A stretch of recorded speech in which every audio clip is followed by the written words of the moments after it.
Well, good morning and a warm welcome to day 2 of Bucs Regatta 2021. We are shortly awaiting our first race of the day. This will be the men's intermediate lightweight single sculls, and that's due to set off in a few moments' time at 11 o'clock.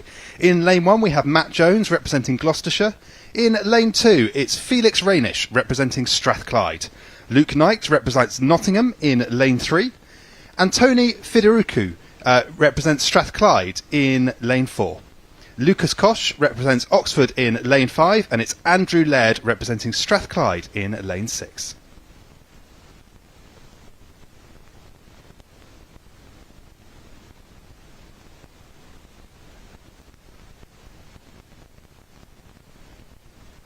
So the scullers now under starters' orders.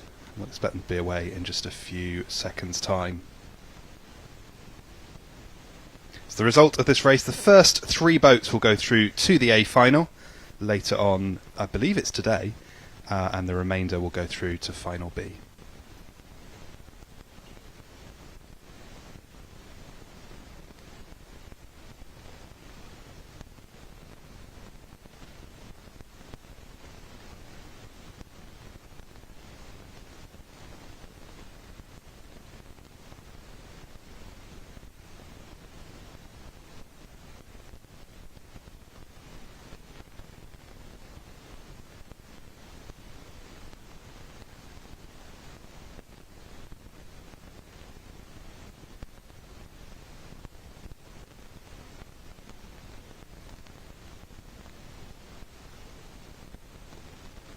And we are underway in this first race of this Friday of Bucs Regatta.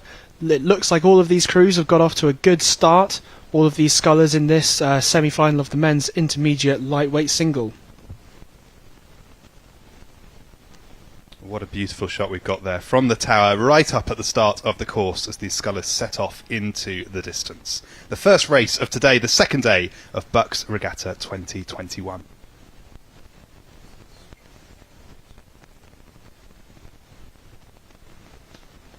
So as we get that side-by-side shot from our new bike camera, it is the scullers from Strathclyde that have taken the early lead as we approach the 500 metre mark. Strathclyde C in lane 2 and Strathclyde B in lane 4 taking that early advantage. Yeah, interesting to see 2 scullers of the same club right up there at the top. It's also worth saying over in, I think it's lane 6, Andrew Laird. Oh, he's also from Strathclyde, so it's 3 Strathclyde scullers we've got there right up there, but also with them is Lucas Koch of Oxford, who we can see in lane 5. Yep, so in this race, the top 3 scullers will progress to the A final. So at the moment, we've got Strathclyde C and B leading this field. They'll be looking to take the top spots and progress to the A final later today.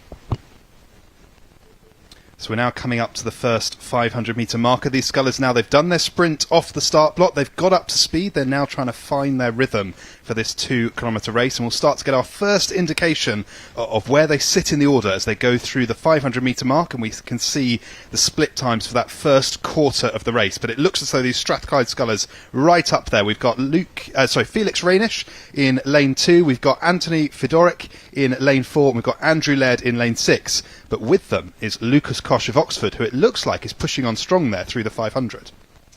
Yeah, so on the course today we have a little bit of a crossbreed, so these lanes have been drawn from side to side. So that sculler on the far side of the course there, Andrew Laird, Strathclyde A, he won the time trial for this event, followed by Lucas Koch from Oxford. So you can just see now these 2 scullers are starting to push out the lead over those other 2 scullers from Strathclyde, Strathclyde B and C. So we can see now that the scullers on the far side of the course are taking the lead, and these lanes have been drawn side to side today. We've got a little bit of a cross breeze on the course, so the lanes on the far side there getting a bit more shelter from the wind. Andrew Laird, he actually won the time trial in this race earlier today, with Lucas Koch from Oxford coming up in 4th place in the time trial. So these 2 scullers now pushing out ahead of those early starters from Strathclyde B and C, who are now in a bit of a battle for 3rd for that final qualification spot into the final.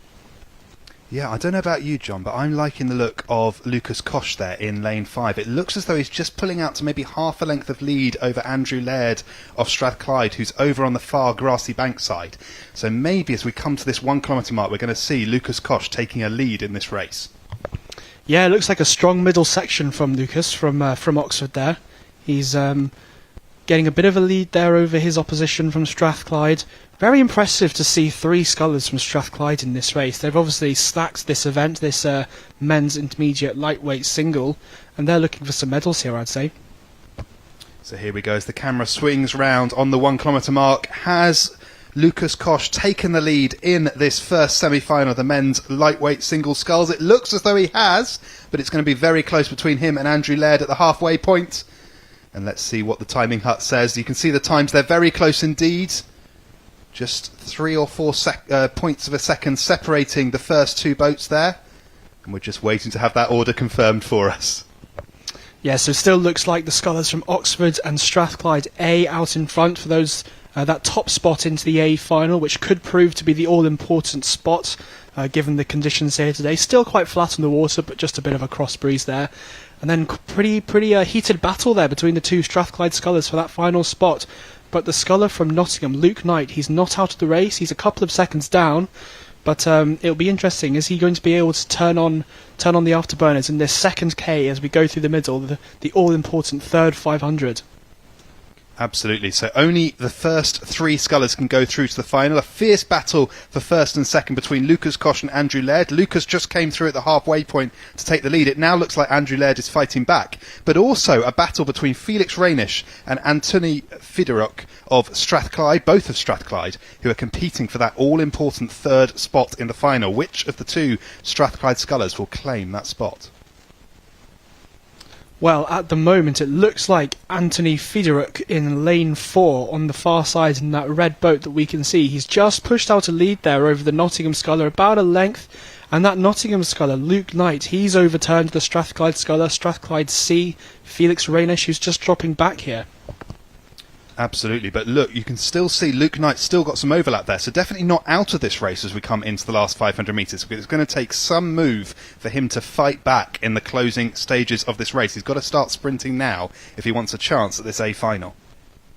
Yeah, definitely not out of the picture. We often see in these single sculls, the small boats, athletes can just turn on the afterburners in the last 500 and overturn quite a large verdict, so I'd say that that Strathclyde sculler in lane 4, he's still got a bit of control, but we can see now Luke Knight, he is coming back. He's made a push at the 1500 metre mark, and he's coming back on the sculler from Strathclyde.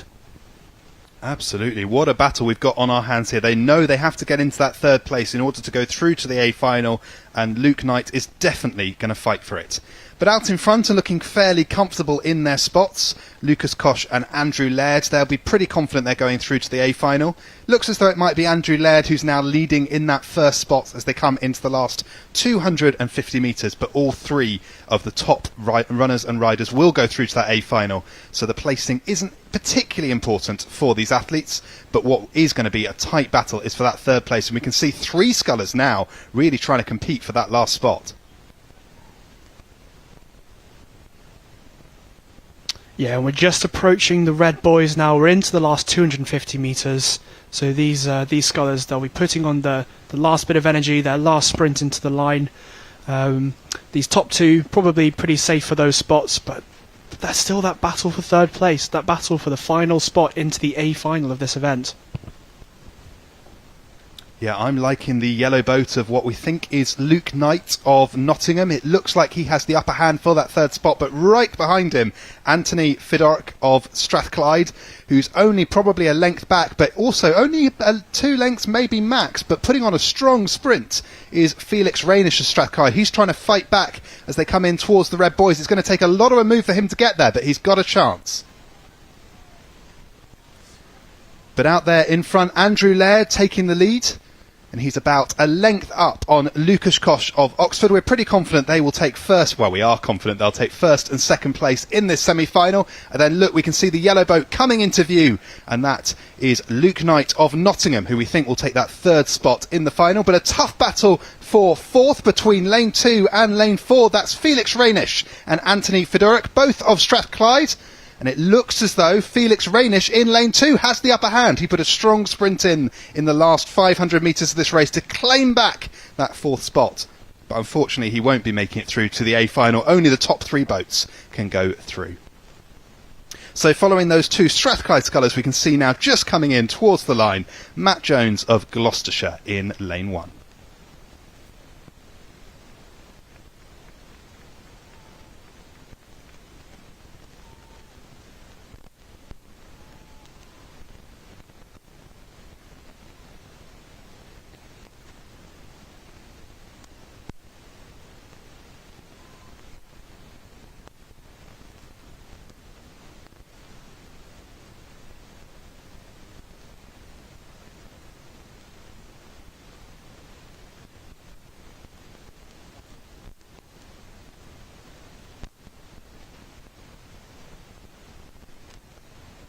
So we are now on to the next race. This is the second semi-final of this men's lightweight intermediate single scull. We have the sculler from Cardiff, Angus Gould in lane 1. From Aberdeen, Jakub Zbikowski. From Edinburgh, Francois Thibault. From Reading, William Gorner. From Glasgow, Ethan Matthews. And Oxford, Benjamin de Jager in lane 6. So these boats now off the start, they're coming up towards, we think, the 1,000 metre, well, they're through the 1,000 metre mark. So we're starting to get a sense of the order here. Again, as John was saying, we're seeding into the outside lanes at the moment due to the wind, so we're providing these athletes with a little bit of shelter. So one would expect the fastest times from the time trial are being placed in lanes 5 and 6. So often we might see that those athletes are the fastest athletes in these races. Of course, being the fastest athlete in a time trial isn't necessarily an indication of your performance in the races. There's some athletes who respond very well to competition and where they perform much better in semi-finals and finals. So it'll be interesting to see some of those results win out. Yeah, the time trial format here is something that people talk about. Some people prefer the heat format as opposed to the time trials. But yeah, interesting to see that these scullers on the far side there, these are the ones that performed best in that time trial earlier today, and it looks like they're maintaining that form here in the side-by-side as well. So the sculler from Oxford, Benjamin de Jager, he's leading the field at the moment, with Ethan Matthews from Glasgow in lane 5 just behind him. And they've opened up a pretty impressive lead now to the scullers behind. We can just see the next sculler in lane 4, William Gorner from Reading. He's currently got that 3rd place spot, but it's difficult to say how far behind the opposition are. Yeah, absolutely. A reminder, the first 3 boats in this race through to the A final. Ethan Matthews, Benjamin de Jager looking fairly comfortable. Benjamin leading Ethan. But will William Gorner hold on to that 3rd spot, or have we got some more scullers just out of our picture who are fast on his tails?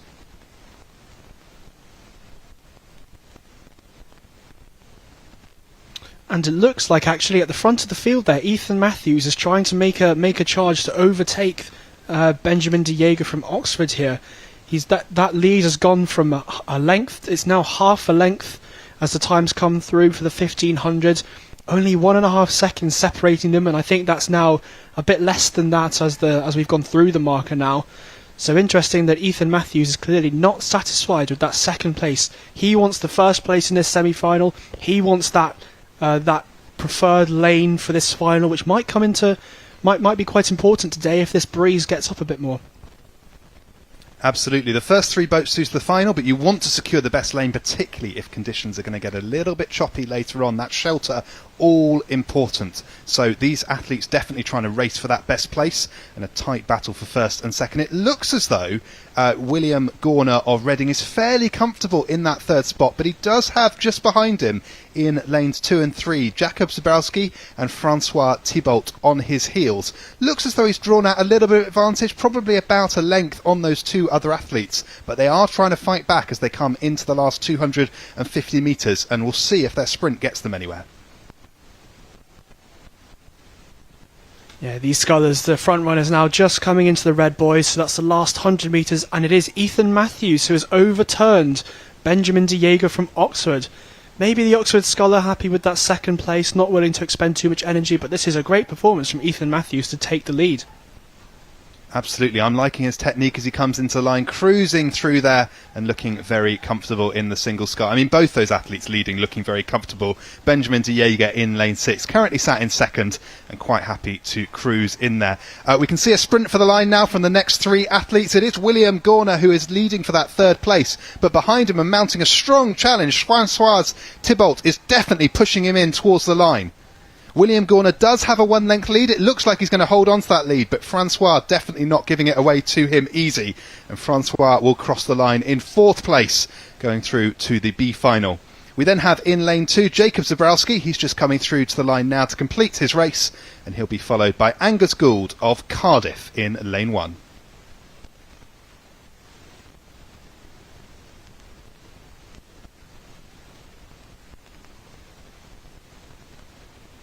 But yeah, the winner of that race, Ethan Matthews from Glasgow. He put on a strong challenge to get himself past Benjamin de Jager to claim that top spot.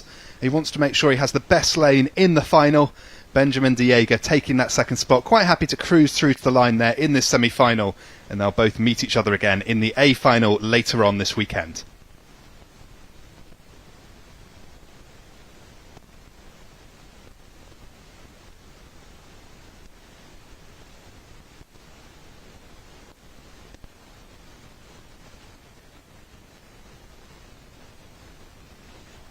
Well, we're now on the start for our next race, the Men's Championship Lightweight Single Sculls.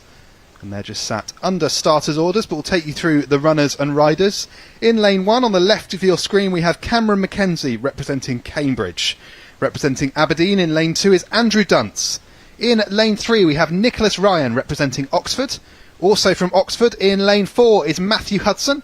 In lane 5, we have from Reading, Alistair Holborough. And in lane 6 from York, Daniel Jones on the right of your screen.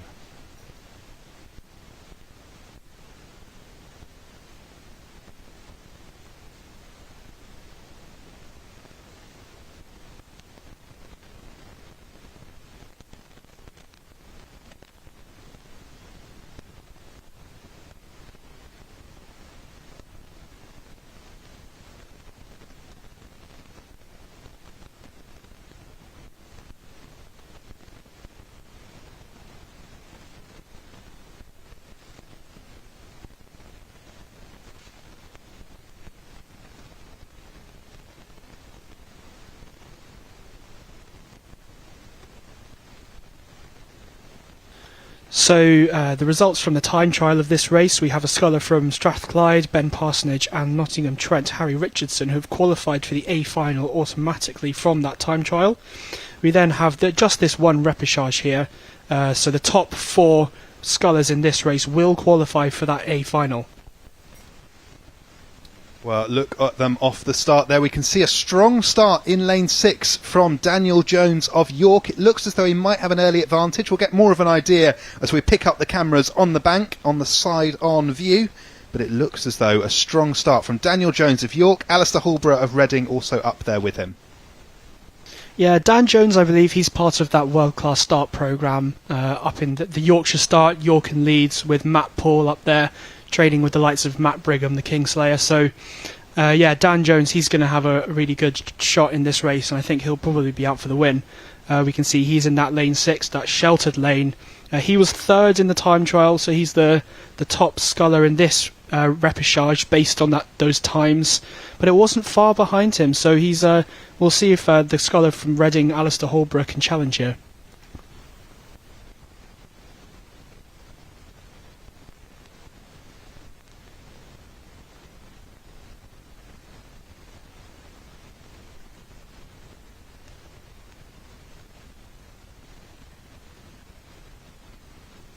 So these scullers now coming up to their first 500 metres. They'll be well settled into their race rhythm now. You can see the 500 metre hut just in the bottom right of your picture. So we're off the start, we're underway, and now these athletes will be starting to think about their race plans, starting to think about how they want to execute the different quarters of this race as they come down the course. What they'll be trying to do is to keep pushing on. Once they've found their rhythm, the next 500 is an opportunity to get a little bit faster, and then we reach the halfway point, and that's when many of these athletes will try to make a move. So all to play for as we come into the middle half of this race, through from 500 metres to 1,500 metres, and that's often the all-important point where these kind of races get decided. Yeah, so it's Dan Jones from York and the two scholars from Oxford who had a good start. They're in the top three positions now as we move past 500, but it'll be interesting to see now who's going to transfer that into a good race rhythm, this middle 1,000 metres where these margins off the start can be overturned.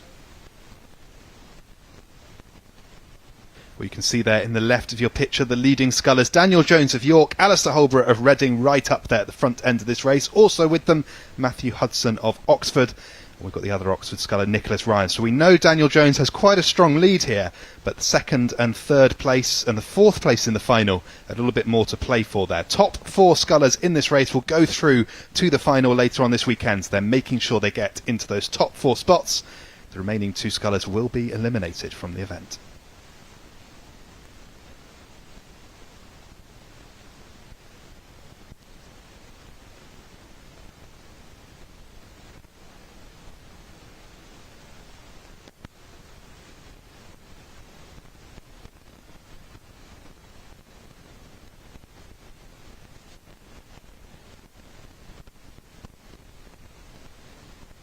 And just as we pick up the pictures there from the bike camera, we do have the two scholars out in front there on the far side, Dan Jones and Alistair Holborough, it looks like. They're out in front. Scholars from Oxford in the middle lanes coming up behind. In fact, it does look like Dan Jones there on the far side out in front. Alistair Holborough a little bit further behind there in lane 5. The two scholars from Oxford in the middle lanes, Matthew Hudson and Nicholas Ryan.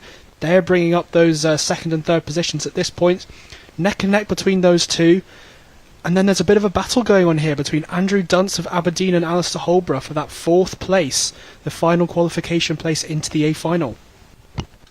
Absolutely, yeah. You've got Daniel Jones looking fairly comfortable out in front. You've got the two Oxford scullers who I'm sure are fairly comfortable. They've got those second and third spots, although definitely tossing between them to try and get the top placing in the final. But Alistair Holborough and Andrew Dunce of Aberdeen battling for that all-important fourth place in the final, and not far behind them, Cameron Mackenzie of Cambridge, who'll be trying to get back in there as we come into the final stages of this race.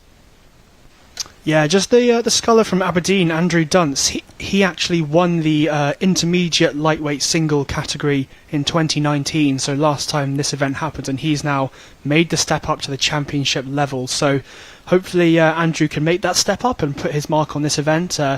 He's had some success at Bucs before, but now this is on the top level.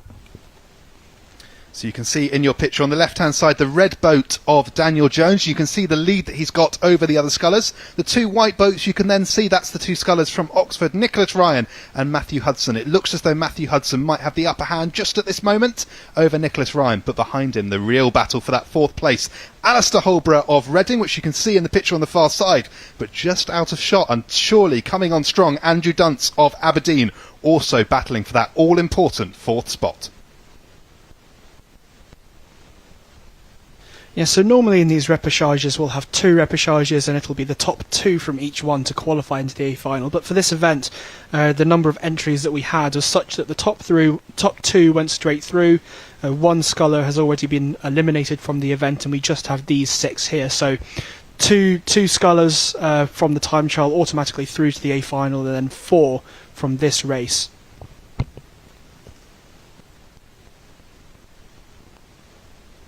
Well, the scullers now coming into the last 500 metres, and this race just gets hotter and hotter as the competition builds for those top 4 spots. Daniel Jones looking comfortable from York. The two Oxford scullers looking fairly comfortable that they're holding on to those second and third places. But look, we can see Alistair Holborough and Andrew Dunce coming on strong. Looks to me as though Alistair Holborough really pushing up now as we come into the final stages of this race. Yeah, and just Dan Jones, he's opened out quite a commanding lead here. He had, 8 seconds at the 1500 metre mark, and it just looks like he's just settling down a little bit here. He's in control. He can see all his competitors. He doesn't want to expend any extra energy. He's quite an experienced athlete, I think, so looking just to control this repechage. He knows he's going through fastest. He knows he'll have a decent lane for that A final, and just looking to control it and conserve energy now in the last 250 metres. But behind him, that battle is still going on. These two Oxford scullers still looks like they've held on to that second and third spot. But the sculler Matthew Hudson out in lane 4, he's being challenged now by Alistair Holborough from Reading. Yeah, I think Alistair Holborough really has started to push up on those Oxford scullers, maybe even to come through them. It looks like he may have overtaken Matthew Hudson as we come into the closing stages of this race. He's now challenging Nicholas Ryan, potentially, for that second spot in this race. So he's really pushed on well in the final stages. Andrew Dunce will be trying to get back to claim that fourth spot. Can he get past Matthew Hudson, the second Oxford sculler there, to get that fourth spot? It looks to me as though it's going to be the two Oxford scullers, Alistair Holborough and Daniel Jones, who take the top four, but here we go as they come in towards the line.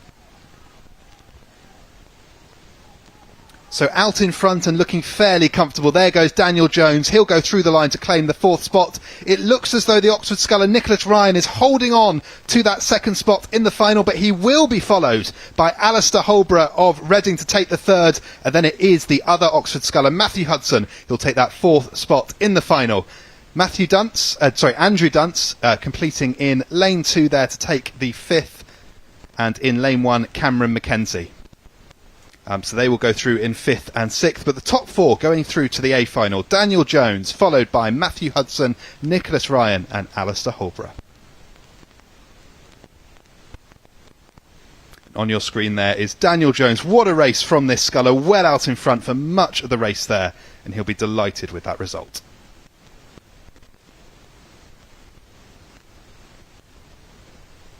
And back up to the start line now for the first semi-final of the women's beginner 2 singles. So these are the athletes that started to row last year, and they now had this opportunity to row in the beginner 2 category here. So we have in lane 1 Newcastle Anya Miberg. Apologies if I've pronounced that name wrong. In lane 2 with Loughborough Angel Chu. In lane 3 Manchester Catherine Johnson. In lane 4 from Durham, Jessica Scott. In lane 5 from Aberdeen, Lily Ladurner. And in lane 6 from UCL, Maria Bunyan.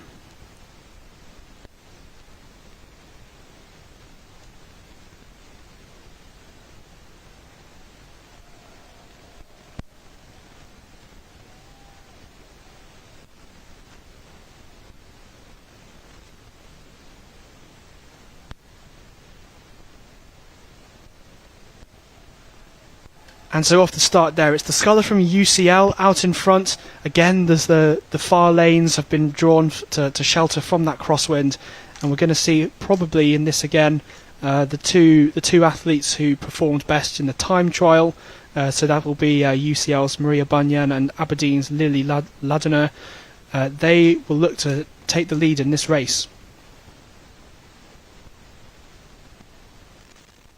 Well, it's great to see a strong northern contingent in this race. We've got Aberdeen represented, Durham represented, Newcastle represented, all racing here today at the Bucs 2021 in Nottingham.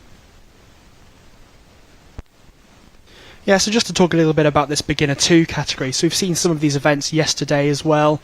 The Beginner 2 category is a new category this year. Obviously, in normal years at Bucs we have the Beginner 1, which is for the novices from each year who have been rowing for less than a year.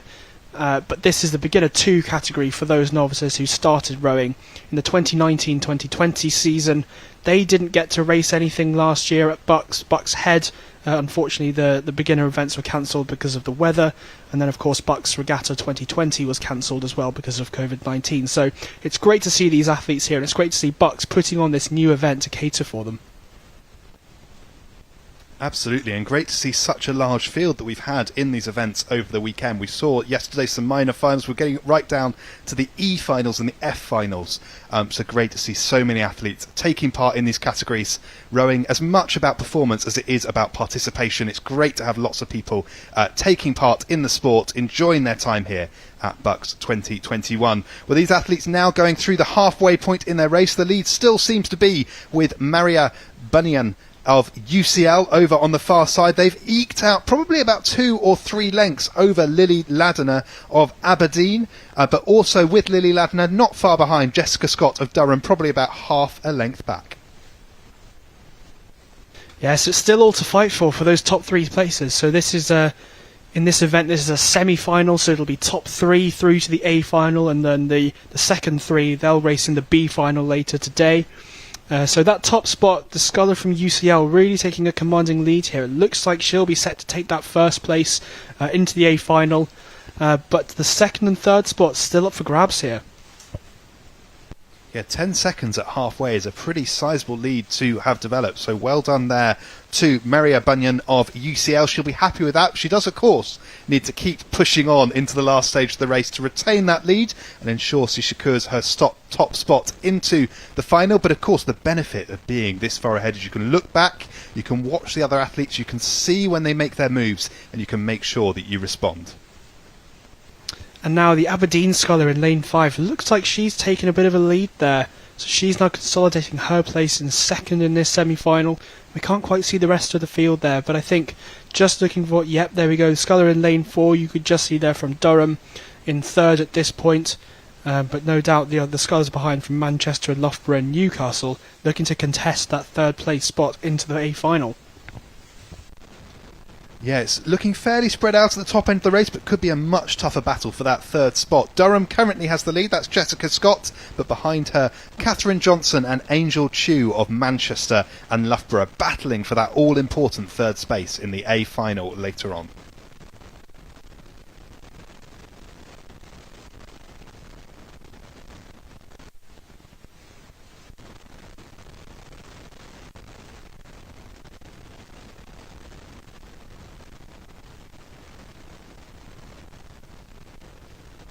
Yes, and there we are. It's still those top 3. It's still UCL out in front. It's Aberdeen in second and Durham in third. These 3 looks like they've taken control of this race. We can't see any of the other scullers behind there. Looks like Durham, Jessica Scott, she's consolidated her third place there over in lane 4. Not sure if Catherine Johnson from Manchester in lane 3, she'll have been the 4th ranked sculler from the time trial into this race. Whether she'll have anything to say about it, doesn't look like she's a long way behind. Yeah, it looks to me as though Jessica Scott of Durham potentially starting to really push up on Lily Ladner there as we come into the closing stage of this race. Lily holding on to second place for Aberdeen, but a strong challenge from Jessica Scott of Durham really pushing her in towards the line. There was a little bit of a gap between them at the 1,000 metre mark, but that gap seems to have closed a little bit now, and potentially there's not the same clear water that there was as they come in towards the finish. Yeah, and it's interesting that we're seeing here all of these athletes in these small boats, particularly that we've seen so far this morning. They're not content with coming second or third in these semi-finals or these repechages. You know, clearly the conditions here today, bit more windy, a bit more choppy on the lake here. Yesterday it was very calm and all the top crews in the centre lanes, but today I think these lane allocations, they could be the difference between winning or coming second or third in the A finals later today. Normally we see it does get a little bit more breezy as the day continues, so these athletes really doing all they can to be in the best possible lane for the races later today and give themselves the best possible chance of winning. Absolutely. Well, we can see there Maria Bunyan just coming in towards the line for UCL. Lily Ladner trying to hold on to that second spot against a challenge from Jessica Scott, who's really pushed on and is now in contact as they come in towards the Red Boys. There is a sizable gap between these top 3 scullers and the remainder of the pack, but it's worth saying there is a fight going on between Angel Chu and Catherine Johnson for that 4th place as they come into the line. Angel Chu really mounting a strong challenge in lane 2 to try and claim that 4th spot. She's here to race, she's here to perform well, and she wants to make sure she gets the best placing she can. But here we go, as we come into the line, Maria Bunyan of UCL taking her first spot there, and well deserved, with 3 or 4 lengths there, maybe even more ahead of the other scullers. Next will be lane 5. Lily Lardner managed to hold off Jessica Scott to take that second place, and Jessica Scott just coming into the line to take the third all-important spot in the A final. But the battle in lanes 2 and 3 between Angel Chu and Catherine Johnson continues. It looks as though Angel Chu is right up there with Catherine Johnson. Catherine Johnson fighting back. Who will take the 4th spot in this race? They want to show how fast they can go here in this semi-final. It looks to me as though Angel Chu might just have it on the surge, but oh my god, that is only half a canvas of distance between them to take the 4th and 5th place. Angel Chu leads Catherine Johnson in 4th and then 5th, and here comes Anka Maibara representing Newcastle to take the last spot in this semi-final.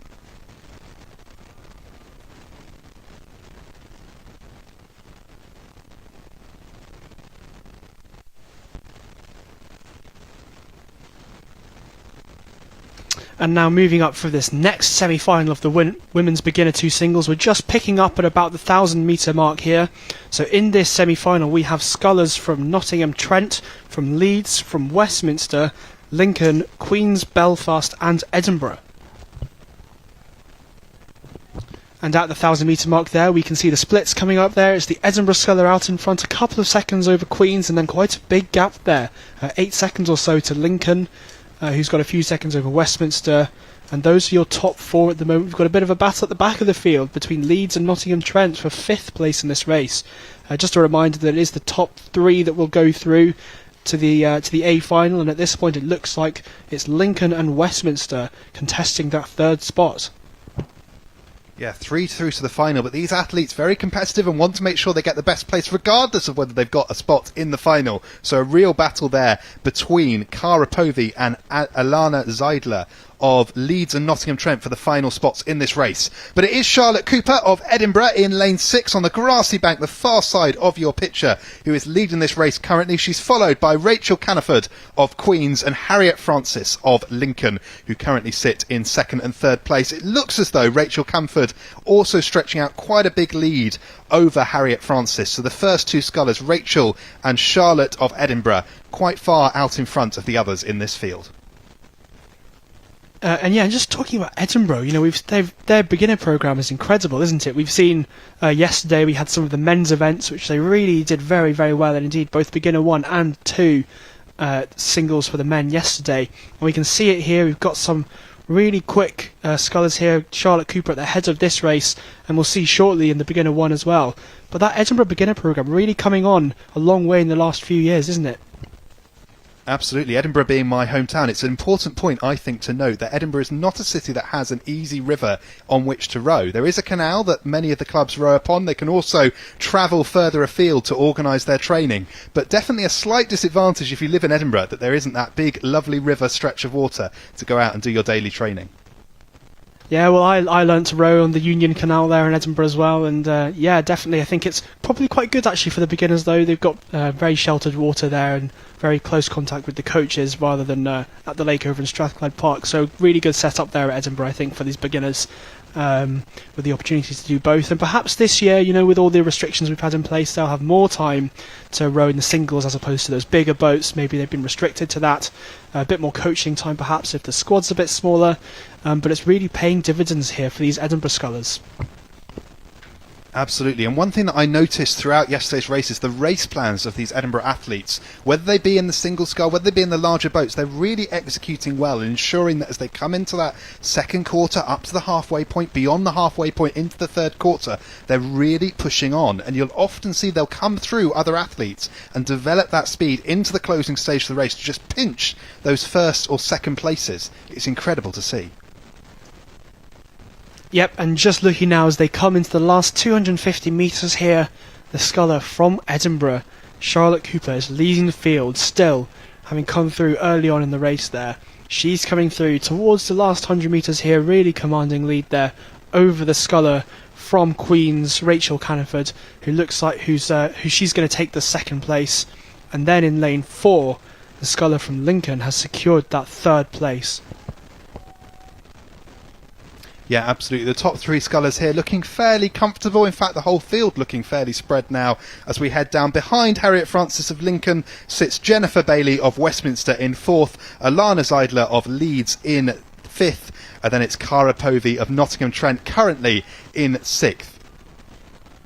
But here we go as they come into the line. Charlotte Cooper of Edinburgh takes the lead in this semi-final. She'll take the first spot in the A final later on this weekend, followed by Rachel Caniford and Harriet Francis of Lincoln. But Rachel Caniford, a sizable lead there over Lincoln to take the second spot. And here comes Harriet Francis just coming into your picture now as she heads in towards the line to take the third. There you go on your picture in the right hand side. And just as these scullers cross the line, I wonder if it is if these lane allocations are making a bit of a difference. We've seen in pretty much every race so far that it is the crews in lane 6 and 5 and 4 that seem to be the ones going through, with only one or two exceptions, I think. So interesting to see that lane allocation does seem to be making a bit of a difference. Yeah, there is a little bit of a ripple on the water today. These are beginners athletes, so perhaps they prefer a little bit quieter conditions in the lanes on the far side. But also worth remembering, the reason that those athletes are in those far side lanes is that they were the fastest in the time trial. So we would already expect them to be right up there in those results. But there we go, the last two athletes over the line. Alana Zeidler of Leeds, followed by Cara Povey of Nottingham Trent.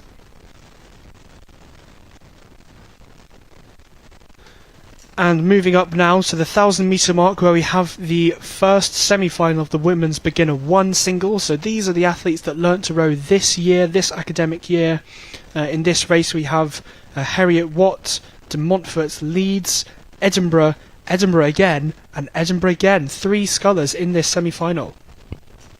Well, we were just talking about the Edinburgh Beginner Programme, and then there we see 3 more scullers, all in the same semi-final. Great to see and actually we're looking ahead to the next race, and there's another 3 in that one too. So we've got all of that to look forward to, but a big, strong contingent from Edinburgh in these beginners events. Yeah, so in this event, Edinburgh actually took all the top 6 places in the time trial for this event, so they'll be looking to qualify 6 scullers for the A final to completely close out that A final and get the clean sweep in this event, which really is amazing. I mean, these six scullers ahead of anyone else is a truly incredible feat, I think, from Edinburgh.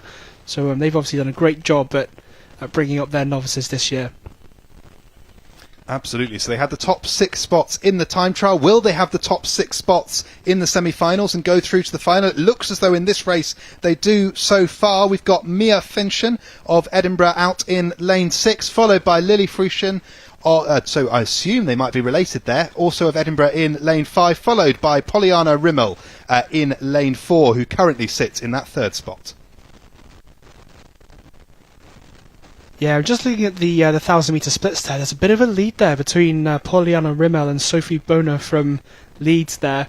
Quite a commanding lead there. These Edinburgh scullers clearly quite a long way out in front.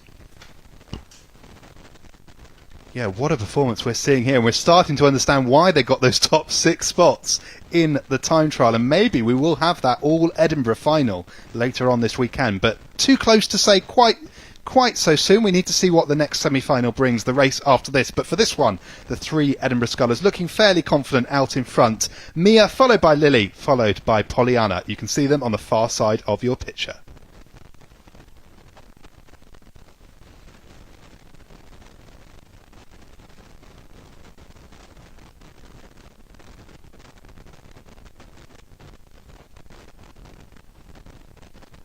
Yeah, it'll be interesting to see if they've got obviously 6 very strong beginner scullers here, whether or not they're able to get 2 more and make a strong 8 from these athletes. I suspect they won't have had much time to train in the 8, given I think the restrictions in Scotland have been a little bit slower to open up on the rowing side than perhaps down south here in England. But yeah, they've obviously got the strength there in the individual athletes, and it'll be very exciting to see later on in the regatta whether or not they're transferring that into an 8 as well, into that kind of bigger boat, slightly more prestigious event with the beginner 8s. Absolutely. I mean, these boats, opposite ends of the spectrum, the single sculler small boat, the 8 a large boat, but they're actually quite similar in a way, in that both kind of rely on quite a lot of power. in order to deliver a strong performance on the water. It's all about getting that length of stroke often in the 8 because it's a sweet boat, and in the single scull also because it's just you on your own. You need to find that strong rhythm to get the run on the boat. And the nature of this is that the single scull and the 8, despite being very different in size, all about trying to have that run, that movement of the boat through the water whilst you're going up the slide.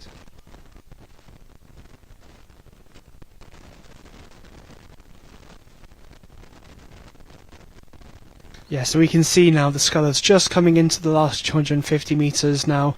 Those top 3 scullers from Edinburgh just coming past, and we can see them now from the commentary tower here. The sculler in lane 6 from Edinburgh A.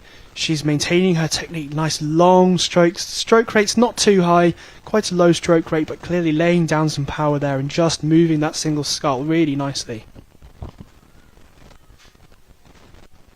Absolutely, and you can see her puddles disappearing off behind the boat. She's really getting a lot of run there as she pushes in towards the line, cruising through into the Red Boys to finish off her race. That's Mia Frenchen of Edinburgh in lane 6, followed by Lily, who we think might be related, who's probably about 3 or 4 lengths back. And behind Lily sits the third sculler from Edinburgh, Pollyanna Rimmel in lane 4. And it's really impressive to see these scullers performing so well at this regatta, and technique that's actually pretty good and might put them on terms with some of the intermediate scullers in this, or even the beginner 2 scullers, and especially this year given that such a lot of the year is spent in lockdown with no rowing allowed. So really well done to all these Edinburgh scullers and all these scullers in general who've got themselves here and got themselves into a boat with relatively little time to prepare. Well, those 3 Edinburgh scullers go through the line to take the top spots in the A final. That will be Mia, Lily and Pollyanna of Edinburgh University. 1, 2, 3. But we've now got a battle for this 4th place. It looks to me as though it is Maisie Winton of De Montfort who is holding on to that lead there in lane 2, just over on Sophie Bonner of Leeds, who's slightly behind, probably about a length and a half behind there as they come in towards the line. Maisie Winton leading Sophie Bonner of Leeds, and followed by Georgia Denham of Heriot Watt, who'll come into the line in the yellow boat in lane 1. So here comes Georgia Denham into your picture to take the last spot in this semi-final.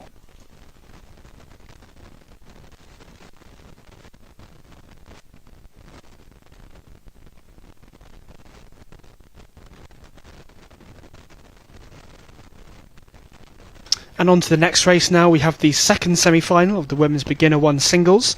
In lane 1 we have Cardiff University B, in lane 2 York, in 3 Exeter, in lane 4 Edinburgh G, in lane 5 Edinburgh C, and in lane 6 Edinburgh E. So another 3 Edinburgh scullers. Are they going to be able to repeat what we just saw in the previous semi-final and come 1, 2 and 3 in this semi-final? I mean, looking at this footage, it looks like that might be true. We can definitely see 2 Edinburgh scullers over on the far side, so that looks like Joanna Green and Annalise Goddard right up there. And I think that is the 3rd Edinburgh sculler that's with them as well. So that would be Georgie Neeson of Edinburgh also up there in the top 3. But it looks as though it is Joanna Green in lane 5 who is leading out this race currently. So on the start order we have these scullers down based in alphabetical order, and often that's you have the A crew as the top crew and the B crew as the second crew, but it looks like here that the Edinburgh E, Annalise Goddard, overturned Edinburgh C, Joanna Green, in the time trial to get that best lane 6, but she is then being overturned again. So Edinburgh C, Joanna Green, proving that she is the top ranked sculler in this final, or this semi-final I should say, from Edinburgh. She has got about half a length over her teammate from Edinburgh there at this point. This is looking like it could be a great race down the course. And then a few lengths back is Edinburgh G, Georgie Neeson, who's bringing in that 3rd place, that all-important 3rd place to qualify for the A final. So what an impressive performance here from the Edinburgh scullers.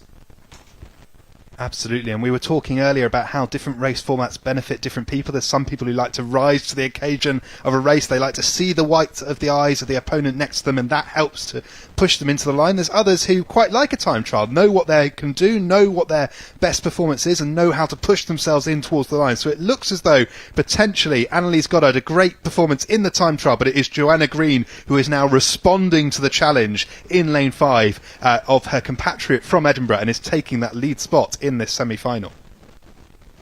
Yeah, and as the camera just drops back a little bit there, we can see that the sculler from Edinburgh, Georgie Neeson, who's currently in 3rd place, she does have a couple of lengths lead there. She does have clear water over her opposition.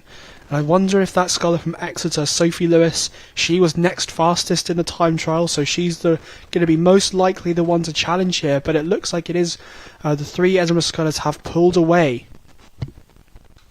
Yeah, as we come into the last 500 metres of this race, these scullers running out of water if they want to challenge for that 3rd spot. And it looks to me as though Sophie Lewis of Exeter is really going to struggle here. But if she puts on a strong push, maybe she could claim back a little bit of water as they come into the last 500 metres. But Edinburgh in lanes 4, 5 and 6 looking strong on the far side of the course. A sizable distance now separating them from the other scullers in this race. Yeah, and just watching out of the tower here, these guys, they're coming into the last 500 metres. It is still the Edinburgh 3 scullers way out in front by, looks like, quite a large margin now. The sculler from Exeter in lane 3, she's next in 4th position. The sculler in lane 1 from Cardiff, she's ahead of that sculler from lane 2 from York, who's just languishing behind a little bit there. But these top 3 from Edinburgh, still a contest here at the top of the field for 1st and 2nd. They're wanting to get that top lane, the best lane, through to this A final.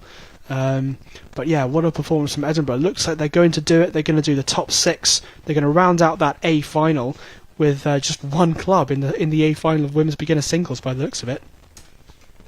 Absolutely, what a performance from Edinburgh. And it's worth saying these guys will be friends off the water, but on the water they will be fiercely competitive and want to try and beat their fellow clubmates. And it looks to us as though Joanna Green still holding the upper hand over Annalise Goddard on the far side of the course. Annalise, of course, was faster in the time trial, but Joanna Green showing her the stern of her boat now as she pushes out in front, coming in towards the Red Boys.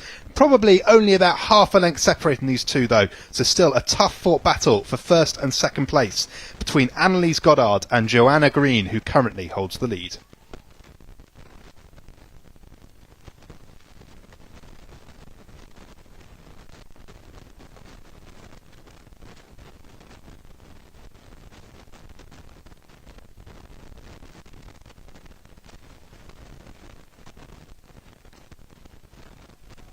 So coming into the line there, you can see Joanna Green leading Annalise Goddard, both of Edinburgh, about a length separating the two as they come in towards the line. Length and a half, actually, let's say, as they cross the line to take the first 2 spots in the A final. But Edinburgh will be taking all 6 spots, it looks, because coming up behind them to take the 3rd spot is Georgie Neeson of Edinburgh in lane 4, and she goes through the line now to claim that last spot.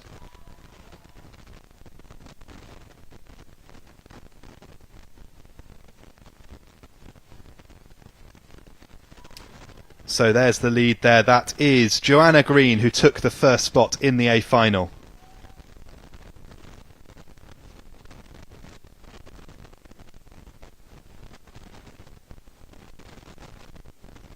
So we're just moving up now to the next race, which is the women's intermediate pairs.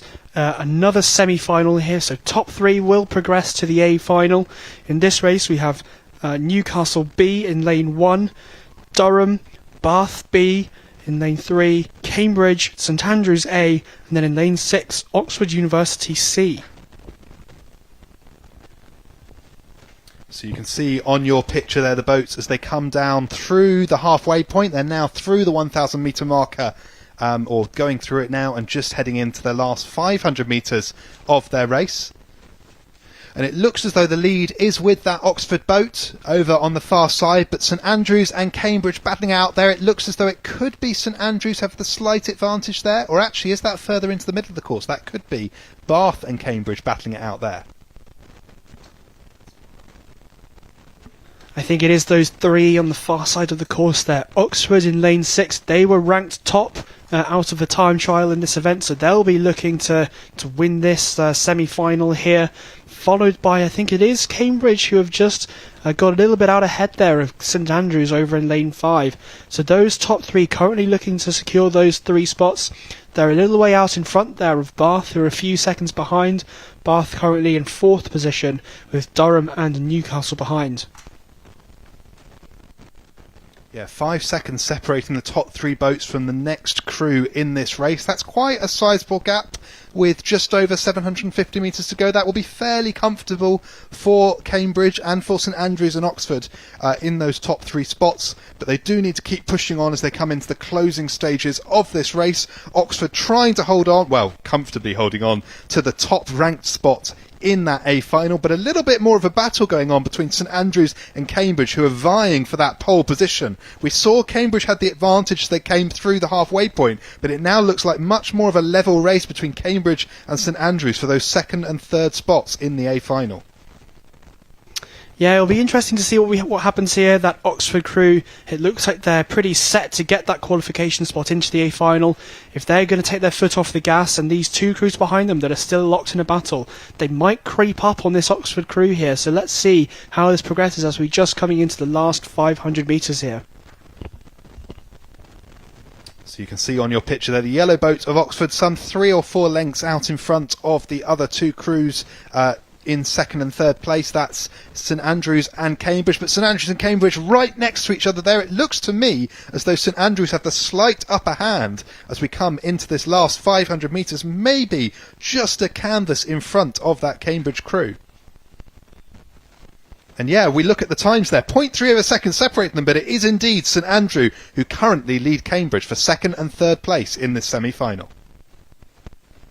Yeah, it's great to see such a close race here. Even though both of those crews will qualify, they're not letting the other get ahead of them in this race.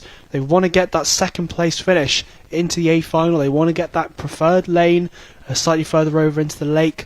This cross breeze, it does look like it's swinging around a little bit, so what was a cross head is now starting just to swing round to very much a diagonal across the lake here, and it does look a little bit more breezy up in the middle of the course there. So definitely these crews wanting to get the one up on their position, have as much of an advantage as possible going into that A final. Well, as we come into the closing stage of this race, now into the last 250 metres, Cambridge are definitely fighting back against St Andrews now. We can see them really pushing on to the closing stages, but St Andrews are responding, perhaps rating just a little bit higher than Cambridge there as they push in to the closing stage of this race. They'll be trying to hold on to that 2nd spot, but a tough fought battle between Cambridge and St Andrews for 2nd and 3rd. Meanwhile, the class of Oxford out in front looking fairly comfortable. Yeah, so those top 3 crews out in front here look set to take the qualification spots to the A-final. Behind them, though, we do have Bath still looking strong. They're in 4th, ahead of the crew behind them from Durham, who are still ahead of Newcastle. But these 3 crews are still fighting, not giving up until they cross that finish line. So St Andrews fought hard into this last 500 metres. They've held on to that 2nd spot over Cambridge. In fact, they've even eked out a 1-length lead as they come in towards the line. But Oxford, still out in front, will take the 1st spot in that A final. They come in towards the line now. You can see the yellow boat in your picture, followed by the white boat of St Andrews, who will take that 2nd spot. And then come Cambridge in the green lycra, just pushing through toward the line now to take the 3rd spot in the A final. And they will be followed by Bath, Durham, and then Newcastle.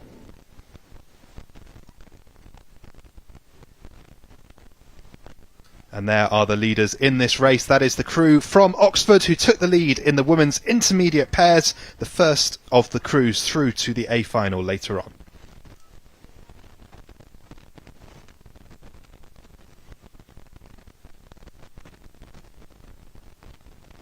And now on to the 2nd semi-final of the women's intermediate pairs. In this race, in lane 1, we have the University of London B, then Aberdeen A, then Imperial College A, Edinburgh, Imperial College B, and Newcastle A in lane 6.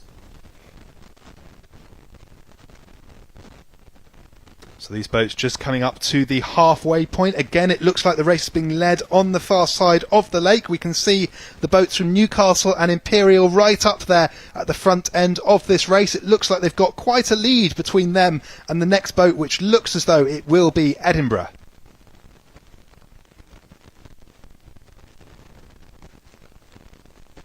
So in that Newcastle boat in lane 6 we have Catherine Bulmer. Catherine, she's been at Newcastle for many years now, former president of the club and a stalwart of their first 8 there at Newcastle. So she'll be looking to drive on this pair. They'll be aiming for nothing but gold in this event. They'll want to lead this race from start to finish, but they are being pushed here by Imperial in lane 5 next to them. They're pushing hard. They don't want to give up either. They want to qualify that top spot into the A final. Just looking at the splits there from 1,000 metres coming through, it's these 2 crews out in front contesting the win. Edinburgh then about 6 or 7 seconds behind there. They're looking fairly comfortable in 3rd position, but University of London over on this near lane here, they're not far behind either. So a reminder, the top 3 boats in this race go through to the A final. So a tough fought battle there between Edinburgh and Imperial for that Edinburgh and London for that second spot. That 3rd spot in the A final. But also a battle right up at the top end of the race for pole position. We can see Imperial currently leading Newcastle, but Newcastle definitely mounting a strong challenge and keen to push them on towards the line.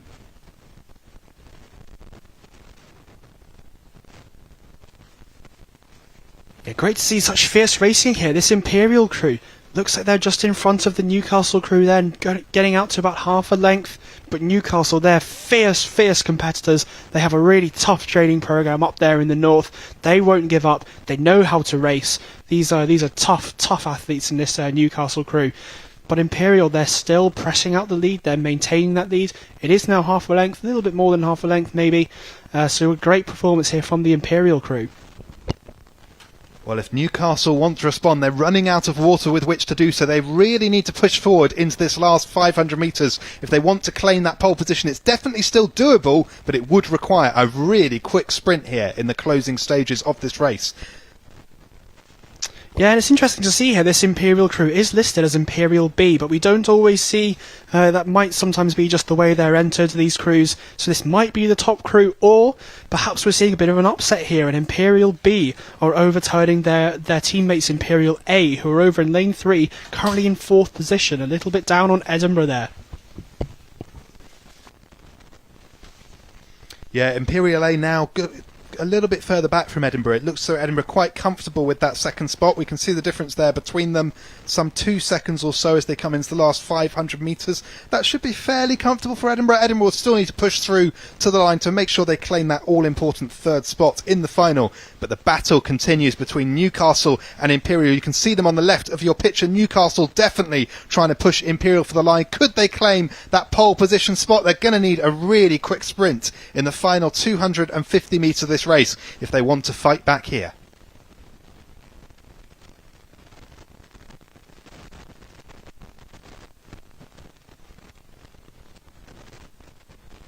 Yeah, so it looks like Imperial, they have taken control of this semi-final. Really impressive row here. Most of these races we've seen being won by the crew in the far lane there, lane 6. They're the fastest qualifiers from the time trial, so Imperial, they've overturned that result from the time trial. They are leading this race now. They've got clear water on Newcastle. Just as they're about to come into the Red Boys, they're in the last 250, approaching the last 100 metres.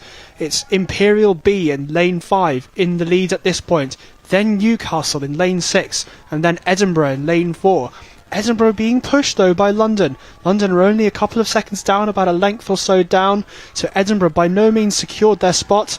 They're charging now, wanting to secure that 3rd place into the A final of this event. Yeah, London University in lane 1 definitely pushing on towards the line now. They've gone a little bit off on their steering. They're a little bit over towards the side of their lane. But my, are they pushing Edinburgh in to try and claim this 3rd spot. Looks as though Edinburgh responding though. They've upped their rate. They've upped their pressure as they push in towards the line. Edinburgh sure to secure that 3rd spot and pushing away from London now. And now Imperial A on this near side, they're charging through London after the bit of steering there. London losing a bit of speed. Imperial A charging through to take 4th place. So the top 3 boats through there. We saw Imperial leading Newcastle first and second. Edinburgh took the third. And then look at this battle just going through here. The final three crews over the line. Imperial College taking Aberdeen over London University.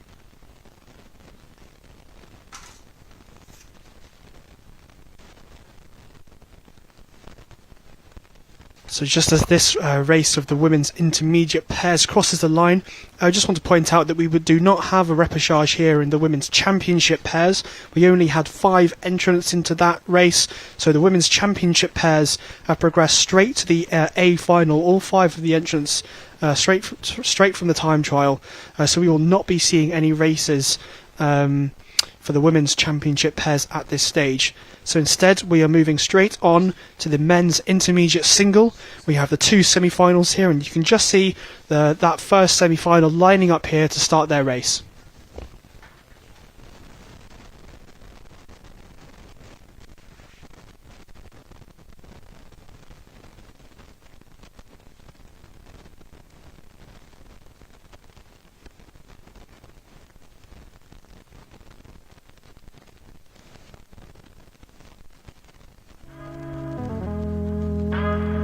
She read my mind and poured some Earl Grey in her soul for me. Asked me if I Training schedule's been pretty tough actually for the athletes at the moment. It's been about 12, 13 sessions a week.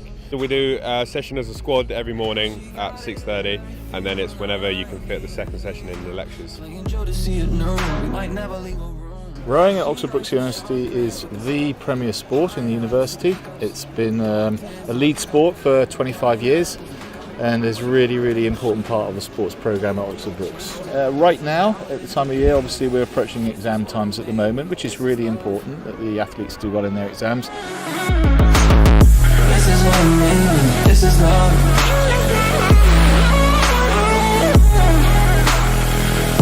This is what I mean. This is love.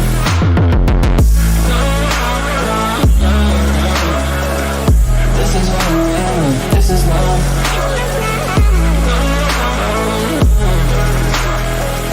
This is what I mean. This is love. This is love. It's quite intense really. We train pretty much 6 days a week, most of the days twice a day, a morning and evening. Getting up early in the morning, you've got to be disciplined to get up and to train. When you're then working towards a regatta, a couple of weeks, 2 weeks before, it steps up a lot and more physical, and a lot of pain to go through. It's tough. It's you always feel like you've got to push yourself. You always, every day you wake up in the morning and think, right, it's a new day. You've got to keep pushing yourself. And I think each day you don't train, and there's always someone out there who is training, and you don't want to fall behind. One day can make a hell of a difference.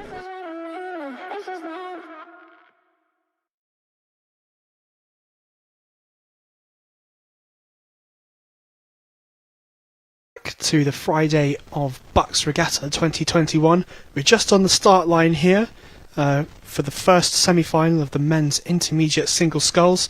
The crew's just getting attached there to the stake boats. I'm sure we'll be underway very quickly.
So you'll just see on your footage, the race is underway. This is the first semi-final of the men's inter-singles. We seem to not have the Sculler in lane 3, but we were due to have Loughborough in lane 1.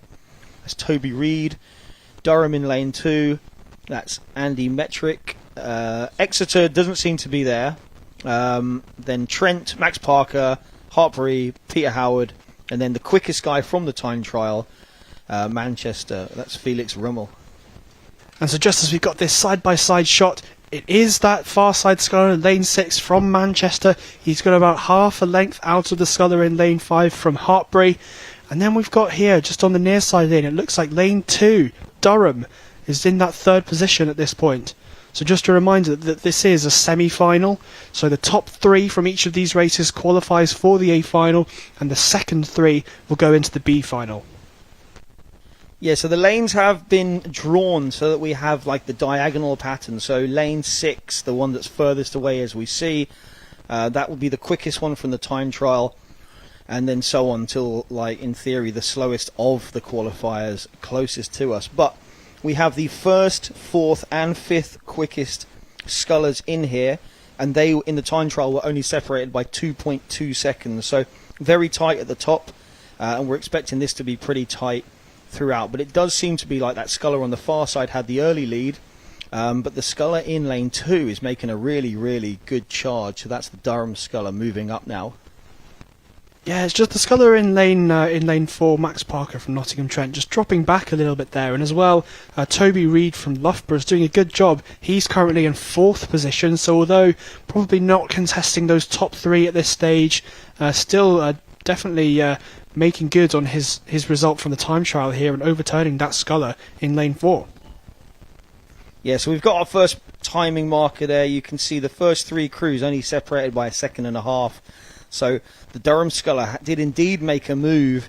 It looks like they've been checked, and the Manchester Sculler on the far side has held that move. But it is really, really tight between the Scullers in lanes 2 and lane 6 at the moment, with the Sculler in lane 5 from Hartbury still on terms with those overlap between those 3 crews. Yeah, and we do have a side shot here from our bicycle camera, but it still can be a bit difficult to see who's in the lead when it's so close like this. But what you can do is you can look at the buoy lines, see whose bow ball crosses the buoy lines first. And just as we're doing that here, it does look like it's still the Sculler from Manchester, Felix Rummel, out in front. But that Sculler from lane 2, Durham, Andrew Metrick, he is doing a really good job here. He's pushing the Scullers on the other side of the course. He was a little bit further down in the time trial, hence that position in lane 2. But he's doing a great job here, and I think he's in second place as we go through the 1,000 metre mark here. Yeah, so Andrew Metrick was a little bit further down. In terms of the time trial difference, was 9 seconds slower than the Manchester Sculler, but it definitely is not 9 seconds difference right now. We do have a slight difference in the angle here, so it's difficult to tell who is exactly in the lead, but we still have overlap, we still have high ratings, and these 3 out front done a really good job of positioning themselves to make their way into the A final.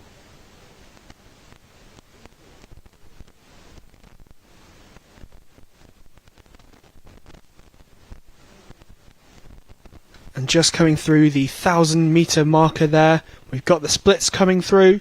It is Manchester in first position, then about 3 seconds down to Hartbury, to Peter Howard, and it's only about 1 second, just over a second there, to the Sculler from Durham in lane 2.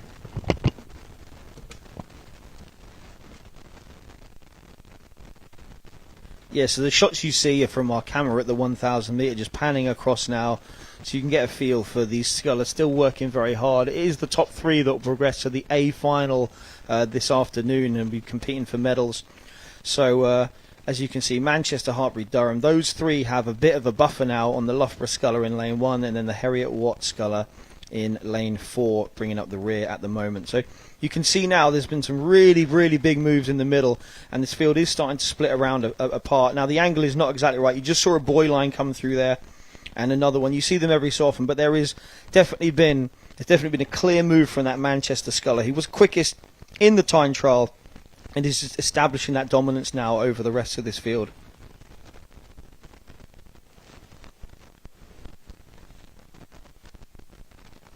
We can just see the next race has started up in the top corner there, but we're going to stay with this first semi-final for now. It's the sculler from Manchester, Felix Rummel. He wants to stay in front of this race. He wants to get the best lane. We might see it getting a little bit more windy later on. We'll have to wait and see, but he wants to give himself every chance possible of doing well in this A final. Looks like he's pretty set to qualify for that, but he's holding on to his first position there over the sculler from Hartbury, Peter Howard, and then just dropped back a little bit. Durham, Peter Metrick can't quite handle the speed in this third quarter, but these top two looking very good out in the front of the field. Yes, you just wonder if the slightly worse conditions over in lane 2 have just required that extra effort to be in that position, and now paying for that as the sculler from Durham is moving backwards towards the other scullers. Now remember, there are only 3 to go through, but also it's important to win your semi-final so that you get the best lanes.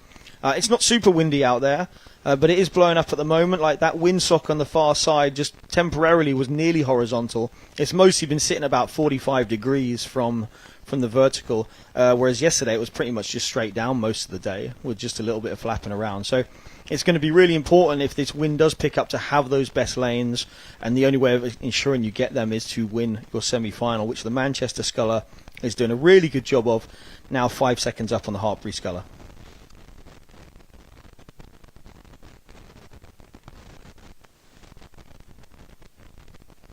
So they're just entering the last 250 metres now. We can see here from our commentary position in the tower, they're coming into the last 250, turning on the afterburners, starting to sprint for the finish line.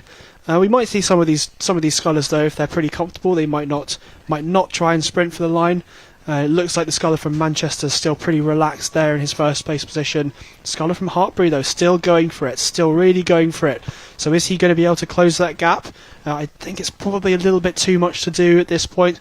We're just about to come into the Red Boys, which is the last 100 metres here at Nottingham, and it's the sculler from Manchester, still out in front.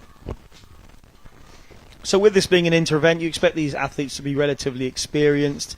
But sometimes it's nice to just open the throttles down this last 100 metres, just so that in the final, if you do need to call on that final sprint, you've at least run one of them today. Just see what the legs feel like, get a feel for how far out you can go. Even if you don't blast the whole 100, you can get a good feel for like where you're at that day, making sure that, you know, if your energy levels are a bit low, that you can do something about it in the break. But what we've got now, just dropping the rate of striking, the Manchester sculler just rowing long, controlling. They've come off their final sprint. It was good work from the Hartbury sculler to push them down this last 100 metres, just crossing the line now. And it is still that Durham sculler who actually went out into the lead after about 500 metres, that crosses about 4 lengths behind but secures a place in the A final. Following that we have the Loughborough sculler on near home water, just crossing there, and so they'll go into the B final. And then we also have the Heriot Watt sculler just about to cross the line in the next 2 strokes, and there we go.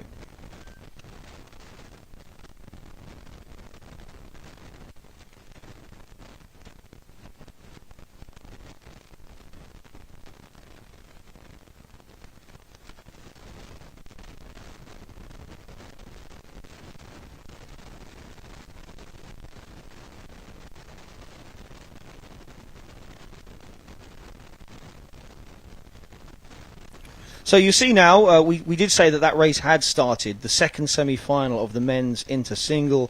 So we have Leeds Beckett, we have Hartbury, we have Bath, we have, in fact, have 2 Bath scullers you're going to hear about in a moment. We have Hartbury and we have Queens. So John, what can you tell us about these scullers from Bath? Yeah, so both of these scullers there on the World Class Start programme in Bath.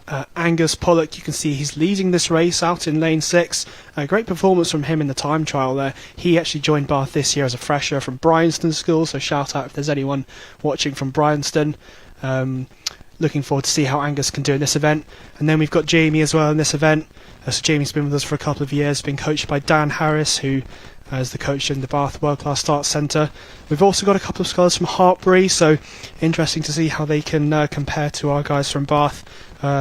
Fergus Wool now, I've recognised that name. He's in lane 4 in this race. He's a big guy. We'll see if we can see him on the footage here from their top quad that did really well yesterday in Champ Men's Quads. He's joined Hartbury recently, but yeah, some really quality scullers in this event. So we're watching this move towards that middle point now. So Hartbury do train on that canal down in Gloucester. Pretty consistent conditions they get. Really good stretch there. But what do the star athletes get down in Bath? What do they train on? Yeah, so we're just on the River Avon in Bath, so between Bath and Salford. We share that river with Minerva Bath Rowing Club, our host club, and Bristol University and a couple of other rowing clubs there. Quite a narrow, windy river, but really nice and sheltered as well, so great for single sculling. Great for those start guys to get in the mileage that they do. And actually, just moving on, I think we actually have 5 scullers in this race out of the 6 from the World Class Start, because I see Sam Maloney in lane 1 from Leeds Beckett. He's from that start group, the Yorkshire start group, led by Matt Paul. So it's great to see that World Class Start programme with British Rowing World Class Start, these future, these talented athletes coming through in this intermediate single category. Yeah, so you can see the splits there. The first 2 seem relatively comfortable, but that third place between Bath and one of the Hartbury scullers there, it's a couple of seconds in it with 500 metres to go. So in terms of the splits, they're going less than 2 minutes left in this race. So not that long to try and overhaul 2 seconds. 2 seconds will probably be about a length in a single, something like that. So going to be close coming down to the line. So we're watching them. You can see basically what we see. You can see them coming towards the line here. It is the sculler on that very far side that has the advantage. So it looks like Bath sitting quite pretty there. But that race for second is now actually heated up between the athletes in lane 5. So that's Queen's and lane 3. So that's going to be Bath as well. So Bath trying to put 2 into the A final in this men's inter singles. Yeah, so we're into the last 250 now. Angus Pollock there in lane 6. He's leading this race. He's going up through the gears. He doesn't want to risk being overturned by the scullers from Queen's or his teammate Jamie Gare in lane 3. Jamie there looks like he has overturned the sculler from Queen's. Patrick Morgan-Jones we haven't talked about, but he's there. Queen's very strong sculling programme. And just as these scullers, they're coming into the last 100 metres. Angus Pollock still out in front. What a performance from him. He's going up through the gears. He wants to find out what he can do ahead of this A final today. Get that good lane, that top-ranked lane. Jamie Gare, happy that he's overturned in second place. He's moving his boat along there. And Patrick Morgan-Jones just coming through in third. Yeah, so it's Bath, followed by Bath. The Queen's sculler over there in 5. Hartbury sculler in 4, just crossing line. And it's actually pretty close for this 5th place here. So a final sprint between the Hartbury sculler and the Leeds Beckett sculler. So they'll both go into the B final, and just on the line you'll be seeing that it's Hartbury just over Leeds Beckett through that line, but you can see there on the screen Angus Pollock just rowing his way back over to the landing stages now after a hard-fought win.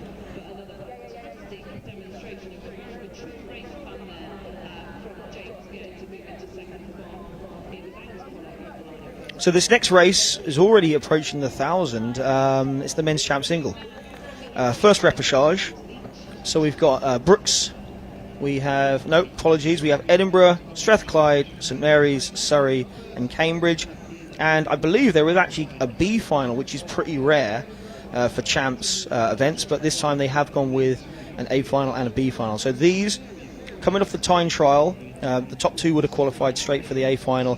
2 of these 5 will be looking to make their way into the remaining spots in the A final, and the other 3 will go to the B final.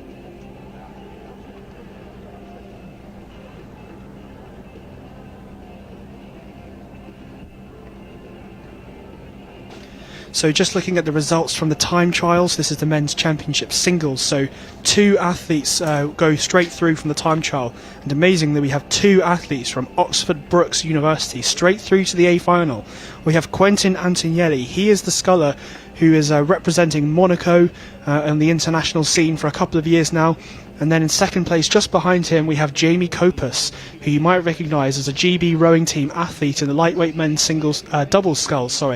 So unfortunately, their crew failed to qualify for the Tokyo Olympics. But Jamie Copus, he's still a student at Oxford Brookes University. He's rejoined that squad, and he's now here at Bucs Regatta. So Jamie, he's a lightweight, but he's competing here in the heavyweight category, and it's the 2 athletes from Brookes that have gone through. Just behind them in this race we have Dara Alizadeh. He is representing Cambridge University. He's a Cambridge Blue, and he is actually going to the Tokyo Olympics representing Bermuda. So we'll see him in about a month's time off to Tokyo, but he thought that he would come to Bucs Regatta and get some racing in the championship men's single before heading over there. So this is a really quality field we're seeing here, and it is that sculler Dara Alizadeh from Cambridge out in lane 5 who looks like he's leading this race. There we can just see the splits coming through for the 1500. He's out in front, but it's the two scullers in the middle. It's Aidan Thompson from Surrey and it's Alex King from St Mary's in second and third. So who's going to take the top 2 places? So that all important second place to qualify from this repechage into the A final. Yes, so second, third and fourth are all just separated by 3 seconds at this point. So St Mary's, Surrey and Edinburgh are the 3 who are going to be battling to try and find that place, because the Cambridge sculler did have a 5-second buffer with just 500 to go. The conditions are slightly deteriorating, so Dara does have the advantage of being over in the more sheltered lane. So if the charge is to come from someone in lane, well, it looks more like it's likely to be lane 1 if it's any that can get in on this, but really the battle is between lanes 3 and 4, so that is a really tight battle between St Mary's and Surrey, looking for that final place in the A final. Yeah, we were talking about the British rowing world class start athletes in the previous race, and I think we do have 2 more of them in this race. I got this wrong yesterday, so apologies to Strathclyde coach Tom Young for that. But I do think we have Cameron Kemp and Peter Morgan from Edinburgh and Strathclyde universities, both part of that squad training at Strathclyde Parks, and it's good to see them here in the top sculling event for men at the regatta. Unfortunately, not looking like they're contesting those top spots, but fantastic experience for them. Hopefully we'll see more from them in years to come at Bucs Regatta. But now just coming through the yellow boys, it is Dara Alizadeh from Cambridge, and then behind, really tight still for that second place. Yeah, so as you see them come into this, it's been a really, really big move. They've caught the Cambridge athlete, but not quite enough. So it does look like actually St Mary's have just pushed Surrey out of that A final in the last 50 metres. So St Mary's, Alex King just pushing Aidan Thompson out of the A final. And then just to round out this repechage, we have the Edinburgh sculler Cameron Kemp, and then Peter Morgan just coming to the line in that very distinctive Strathclyde lycra.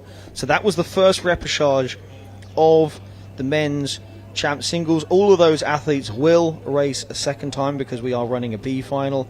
But then in the next champ single, we have exactly the same thing. We have 5 athletes. It's just coming off now. So we have 5 athletes in it.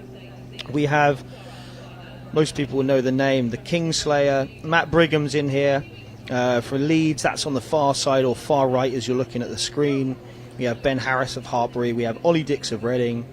Levin Graf of Durham, and Roddy Farley from Brooks. That makes up our second repechage here.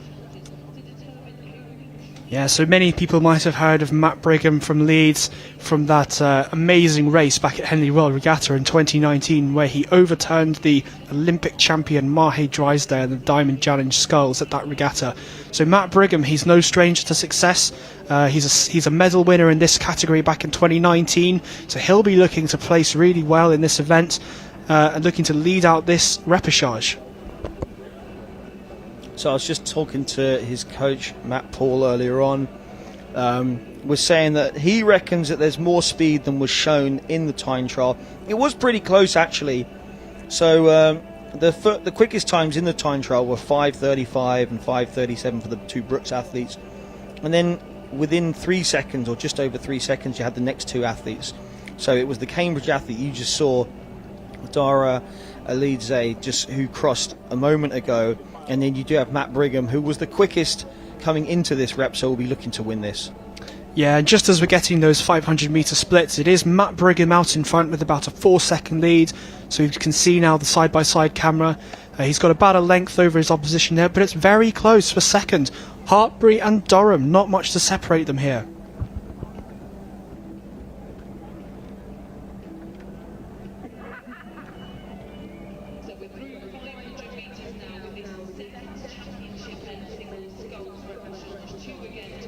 Yeah, so Matt Brigham for Leeds Uni, as the rain's just starting to come on. Hopefully that doesn't affect it. Matt Brigham, though, just pushing out, just using that giant engine, that big engine. Similarly, if you do watch that race against Drysdale, he just went off the start and just got enough of a lead where it was just unassailable. So looks like a similar pattern coming here. So just driving really hard in these first few 100 metres. And I'm actually told he likes to go in the second 1,000, so that doesn't bode well for the rest of this repechage, and they're really just going to be battling for one place then if he does decide to just kick it into the next gear. Yeah, and in these single sculls, they are slightly slower boats. There's a lot more room for different race plans, so sometimes we'll see scullers try and go out really quick and then hold on against their opposition, get an early lead and kind of control the race from there. Or sometimes we see the athletes, they hold back at the start. So the classic Mahe Drysdale approach, you go a little bit easier off the start, and then you row through in the middle and towards the end and go for a sprint finish. Obviously these singles, they are a bit of a longer race. We've got a slight head breeze here today, so I wouldn't expect any really quick times. But yeah, just as we see the splits there coming through for the 500 metre mark, for the 1,000 metre mark, it is Matt Brigham out in front, followed by the sculler from Hartbury, and then close for the third place between Durham and I think that is Reading, Ollie Dix. Yeah, so we're just confirming who is assigned to each time, but it is surprising that these three athletes are that close together, just separated by 2 seconds, because the gaps were a little bit bigger in the time trial. So Ben Harris was a 5:46, and then the Durham athlete was a 5:57, so that's like 11 seconds slower, and the Reading athlete was at 5:51. So I mean, between the Durham and Reading scullers there was 6 seconds difference, but they were within 2 seconds, those three athletes, and they know that there's only one place really up for grabs. The Leeds athlete just sitting out, doesn't look like it's been a huge move. He's just protecting the lead, conserving some energy, because like we said, he's expecting to put a big performance in that final a bit later on. So, but you can see here in singles, that's a big lead. That's a long way to come back. So pretty comfortable out there, but it's not a big lead for either of the sculler, well, the sculler in second over the sculler in third and fourth, who are really pushing hard as we look down the course. So just to say about Ollie Dix, the sculler from Reading. He was at Reading a couple of years ago. He's been a feature of their top quads for quite a few years, and here at Bucs as well. He then went to Leander for a couple of years to be part of their squad to try and get into the GB rowing team, and now he's back at Reading. He's doing a master's degree with Reading, back rowing with Reading University Boat Club, and it's great to see him here in this repechage fighting for a spot in the A final. So you can see the timings coming through the 1500. Matt Brigham's lead is now about 9 seconds, just cruising nicely out in front there, just moving his way into the A final. There is a little bit of a split here. It's moved out to 3 seconds between the Hartbury sculler and the Reading sculler, but the Reading and Durham sculler is still just very close, a couple of seconds in it. So definitely room for a final charge here in the last 400 metres, 350 metres. And as we keep saying, there's only one spot available, assuming that nothing untoward happens to... Well, the boat is actually called the Kingslayer. So as long as nothing happens there, should be cruising into the final, and it's still just all up for grabs for that second place. Yeah, we've got a bit of a race going on here between Hartbury and Reading for that second place. The sculler from Hartbury, Ben Harris, really looking to drive his boat on there, rowing very aggressively. Long, hard, powerful strokes there, and Ollie Dix trying to overturn him there. These two scullers really in a good race. So we're just coming into the last 250 metres here, approaching the Red Boys, which is the last 100. Matt Brigham still out in front. The sculler from Hartbury, though, really looking pretty good coming in here. Yeah, so there's a final charge going on now towards the line. They're reaching the Red Boy stage, just the last 100 metres. Matt Brigham just rowing long, sitting on the opposition, but there's still sprints. So they will close the gap on him because they're pushing so hard. But it looks like the Hartbury sculler over on that side is going to sustain that second place. The valiant effort from Ollie Dix of Reading, not quite able to get on terms, probably still sitting just over a length down, so there's a bit of clear water. Matt Brigham crosses the line first, you'll see it just there. And then we have crossing the line now, the Hartbury Sculler will also secure a place in the A final, and the Reading Sculler just is going to have to compete for a win in the B final. And then just crossing the line, just to finish this out, we have the another Sculler from Durham.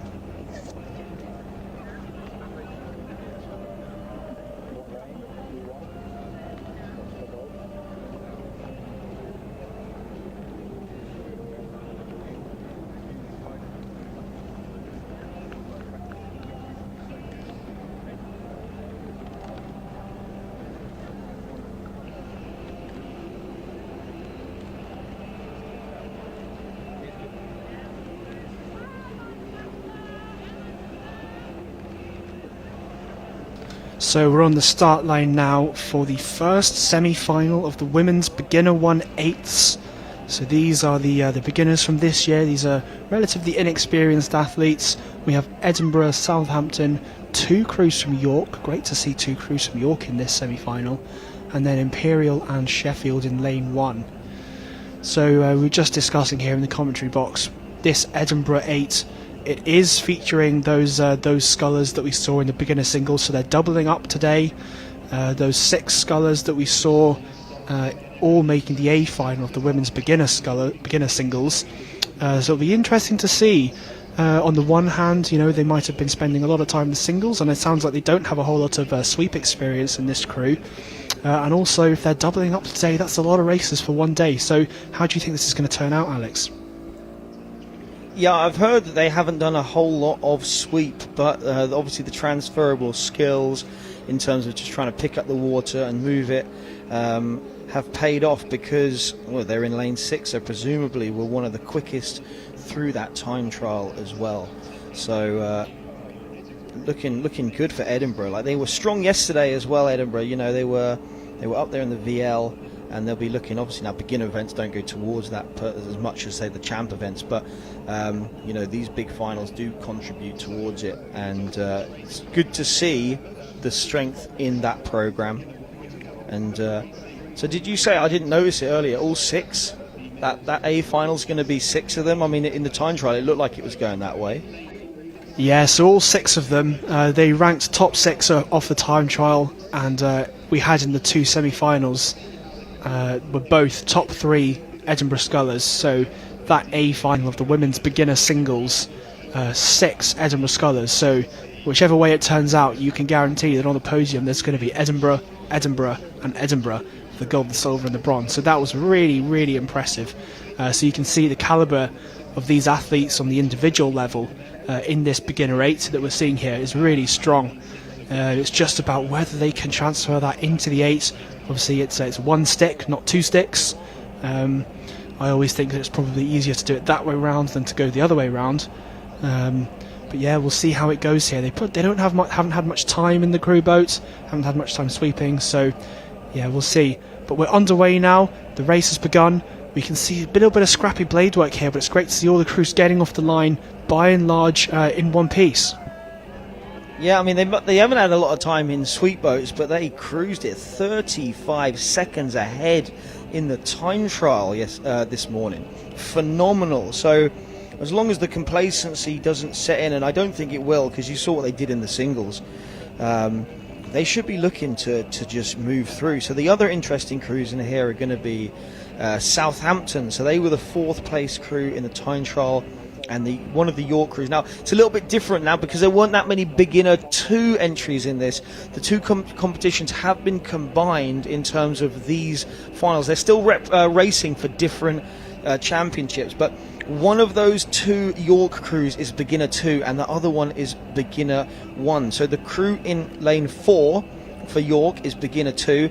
If they can get into that final, if they can hit the A final, and on the other side Leicester don't make it, then I pretty much guess they guarantee themselves the gold from that position, and vice versa. So they're going to want to look to make sure they put themselves in the A final and don't give Leicester a chance to take that gold medal without having to really, really race for it.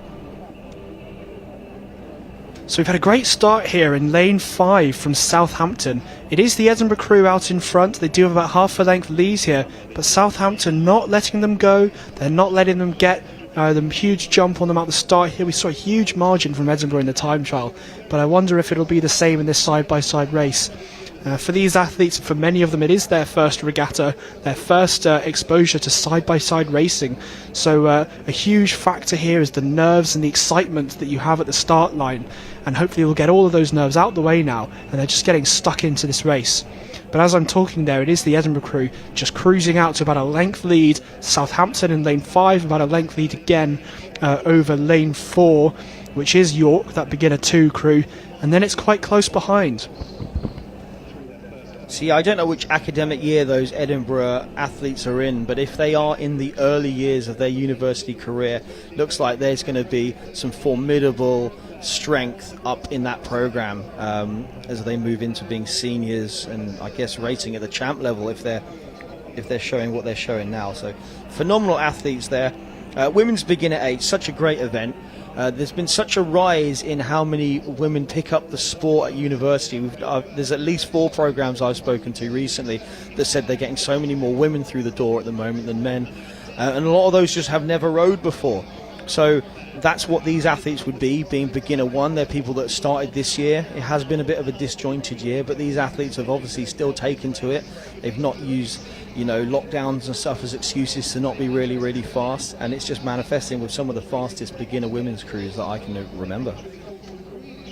Yeah, we've gone on about it quite a lot on this commentary, but Edinburgh, they've got a bit of a smaller senior women's squad this year at Bucs. I don't know if they've had lots of people that graduated last year or perhaps people not coming back to the club after lockdown, but really bodes well for the club going forward that they've got this strength and they've got this depth in the beginner category. So we can expect to see some strong results from these athletes in years to come at this regatta, perhaps as they move up from beginner into the intermediate and maybe even the championship categories. Yeah, so they're looking really, really, really good, this Edinburgh crew. Just a shout out as well to Birmingham. It's a shame, like they were unfortunately affected by COVID. They had 5 beginner 8s scheduled to be in this and had to scratch them all.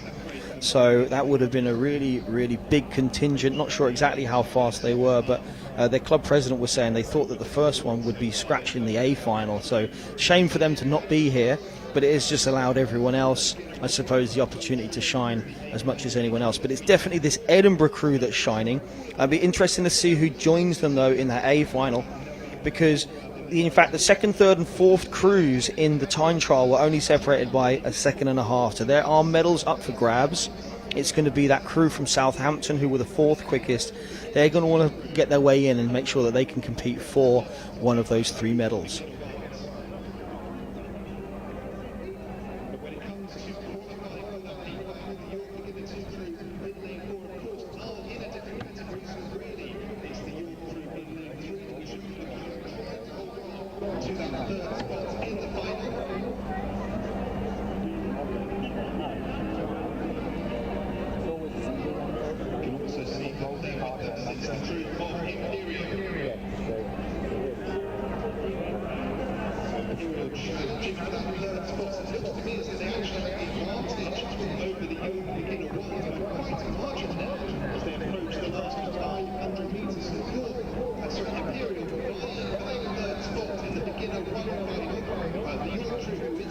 So you can see on your screen now from bike camera, we can only show you one of the crews because Edinburgh are way out in front, which is great.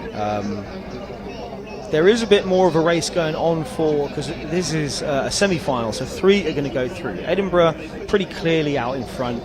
There's probably 2 or 3, probably more than that, 5 or 6 boat length. This would be an easily verdict if we did verdicts on multi-lanes, but it'll go to time, obviously.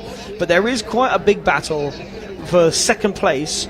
So it looks like the 2 crews in lanes 5 and 6, so that is Southampton and the York, that's a beginner 2 crew. Those 2 crews looking pretty comfortably out in front of the 4th place crew, but they are battling for lanes because whoever ends up in the lead of those 2 in 2nd place will get one of the 2nd seeded lanes. So the winners of the 2 semi-finals end up in the 2 most seeded lanes, and then the 2nd places get the next best lanes, and then the people who come 3rd, they get the least favourable lanes in that. So there is a race on 4 lanes right now. Yes, we have seen the lanes being drawn from side to side today because we've got a bit of a cross breeze, but just, you were talking about that windsock earlier, Alex, and I can just see it's just blowing about a little bit, but it's quite flat here. It looks like the wind's died down just a little bit over the last few minutes here, so obviously the conditions can be quite different at the finish and the start. 2,000 metres is quite a long way, but the conditions here are actually pretty good, just a slight crosshead. But I think they are pretty even, and I think what we're seeing here is just the faster crews being seated in the far lanes. They're the ones going out in front, and as we can just see zooming in on this Edinburgh crew, they're approaching the last 100 metres. Really dominant performance in this race, and it looks like they're going to come away to qualify first for the A final. Yeah, so Edinburgh just getting up to the line now. You can see them on their shot. Phenomenal crew.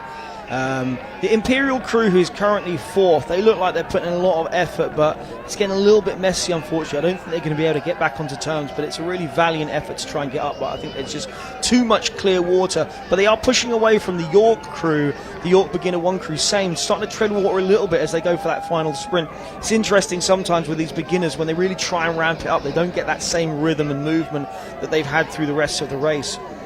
So that can be one of the deciding factors in the medal. So you've got Southampton here. They are not spinning the wheels. They are pushing hard. They're connecting well. And they're actually on top of that Beginner 2 crew from York. They're holding them at about 2/3 of a length, maybe 3/4 of a length. Now, they're not direct competitors because one is Beginner 2 and the other crew, the Southampton crew, is actually Beginner 1. But they will cross. And like I say, they'll be in the mix for those medals. They were fourth in the time trial, but it was only a second and a half between second and fourth. So they cross York, the Beginner 2 crew, so they find their way into the A final. They'll be looking to see what Leicester do in the second semi-final to see if they're having directly race for medals. We can see Imperial College in front of us. It's not on the camera, but I'll tell you, Imperial just crossing there, followed by the other York crew. And then just to round out that final, we have got Sheffield, but I'm going to pass it back up to the start because the next semi-final is just underway. Yep, so the second semi-final has begun in this women's Beginner 1/8. In lane 1 we have Exeter, then Leicester, Manchester, Leeds, Cambridge and UCL on the far side in lane 6. But it's great to see these beginner women coming down in what must be their first race ever, I guess. So UCL on the far side in lane 6, they'll be ranked top from the time trial earlier today. So it looks likely that they'll repeat that today in the semi-final. Just a reminder that it is the top 3 that will go through to the A final of this event. We do have one Beginner 2 crew, that's Leicester in lane 2. So obviously we had the York crew in that previous race who did qualify for the A final. So it looks like by default they will win this event if Leicester are unable to qualify for the A final. So they're in lane 2.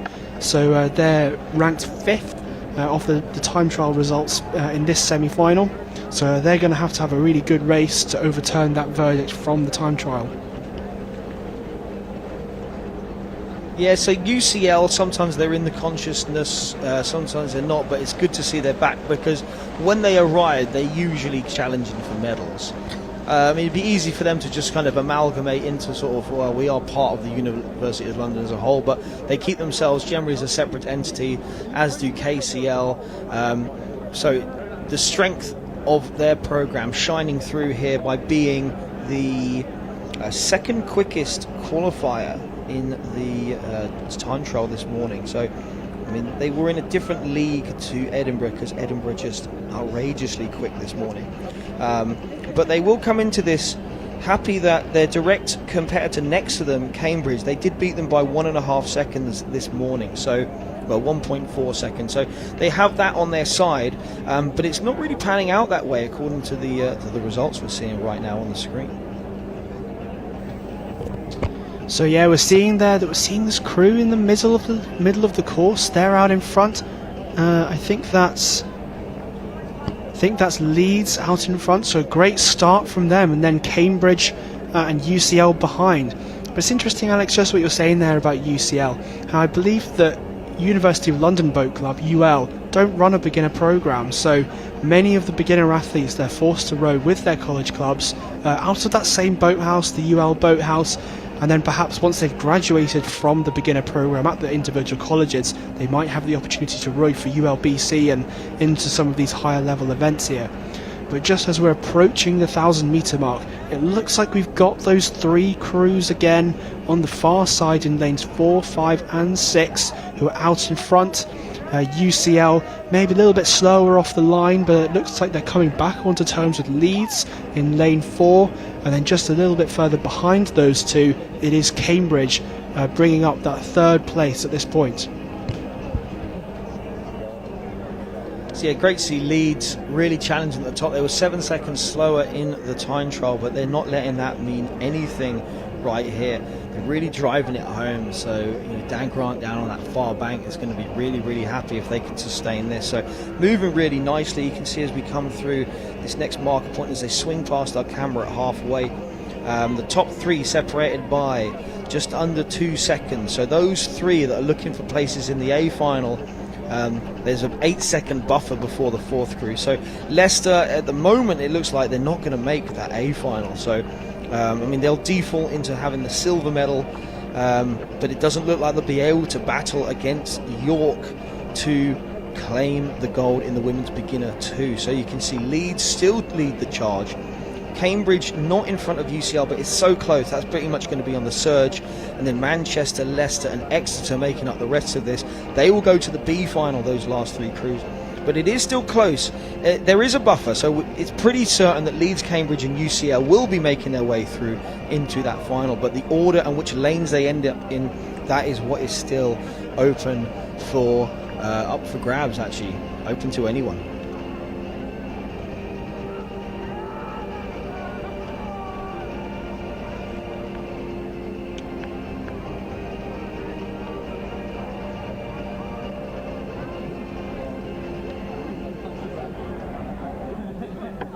So yeah, the crew's just approaching the 1500. We still got our e-bike rider just along the side. Just got to give a shout out for that. The effort to make sure we get these shots coming to you from side on. That's what we want. And we can see the crews coming, as we say, towards that 1500 meter mark. They're probably 30 seconds away from it, just looking down. But those front 3, they're still battling. It looks like maybe Leeds have just dropped off a little bit just from this shot here. Obviously we have the angle, but the 2 crews on the far side who had slightly cleaner water, they're the ones who seem to be just walking through in this mid part of the race.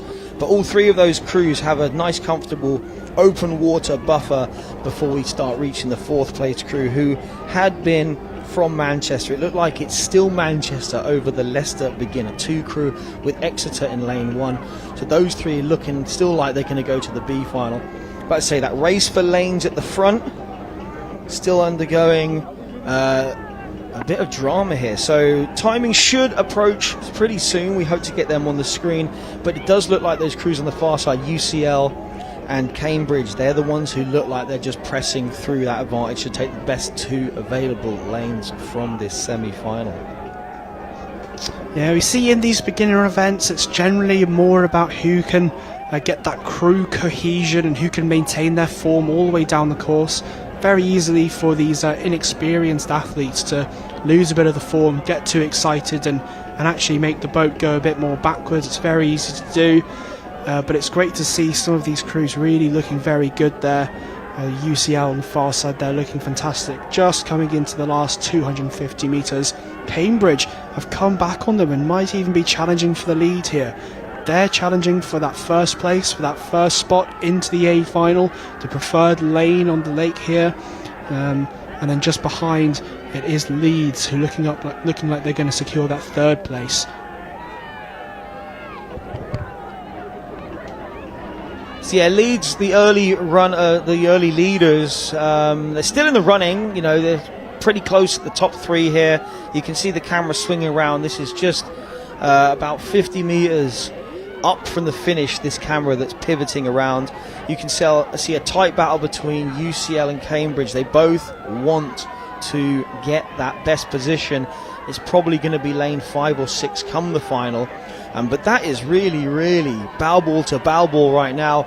Leeds have a very comfortable gap over the crew in 4th. The Manchester crew really working hard to just stay ahead of that Leicester crew. Looks like Cambridge has just got the legs just strong enough to hold on. I'd say by half a canvas, maybe 2/3 of a canvas going through. So it is Cambridge just over UCL. You'll see on your screen just crossing now, we have that Leeds crew who've put themselves in the A final. Fantastic for them. Unfortunately, it does look like Leicester are not going to be able to compete at the beginner 2 final because they've been pushed out into 5th by Manchester. And then just coming towards the line now, we have Exeter. You can see in your shots though here, we've got that victorious Cambridge crew that took it by 0.7 of a second over UCL. But it'll be Cambridge, UCL and Leeds who make up the rest of the A final later on today.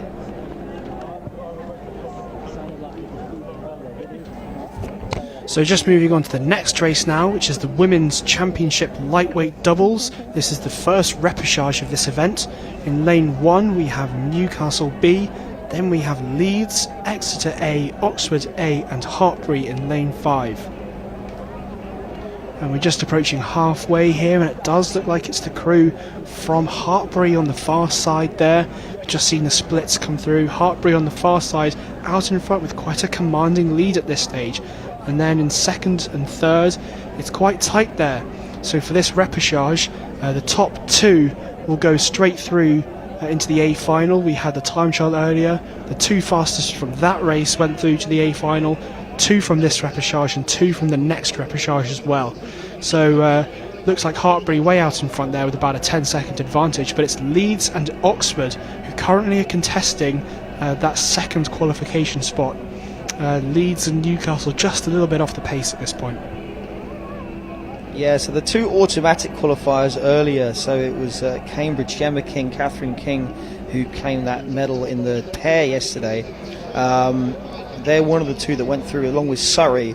So Hartbury were the quickest of the non-automatic to final crews with a 5-second buffer over Oxford, who were the 4th quickest. Now Oxford are actually going to be over in the other repechage, but Hartbury, they were 6:11 in the time trial, and it was 6:23 the Oxford crew that's in this, so it was a 12-second gap this morning, and they're basically taking advantage of that speed that they think they have over the Oxford crew. Exeter were the next quickest that feature in this, so it's really going to be a battle, we think, between Oxford and Exeter for the second spot in the A final coming off of this race. And it is a close race, as we just see on your screen here. It's a very close race. Yeah, no more than half a length in it, I'd say. We're just watching as the bows cross the buoy lines. Not much more than a canvas in it, I think. Great performance from Hartbury here so far. They have a great sculling programme there, led by Will King at Hartbury University. So really producing some quality athletes here in the lightweight women's side. And then just a few lengths behind, it is that battle still going on between Exeter and Oxford. So one of these crews will progress to the A final, one of them unfortunately will not, and their day will finish in this race. And just behind them, another few lengths as just the splits for the 1500 come through. Just behind them it is Leeds and it is Newcastle B.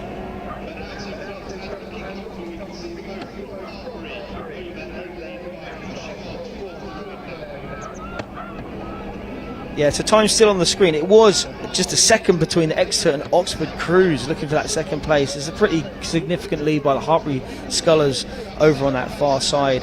So it's Bryony Lawrence and Devon Davina out in that far side. So they're looking good out on that far side there. It is still really close. Like, we're looking at it. We're not going to get a time update till the finish.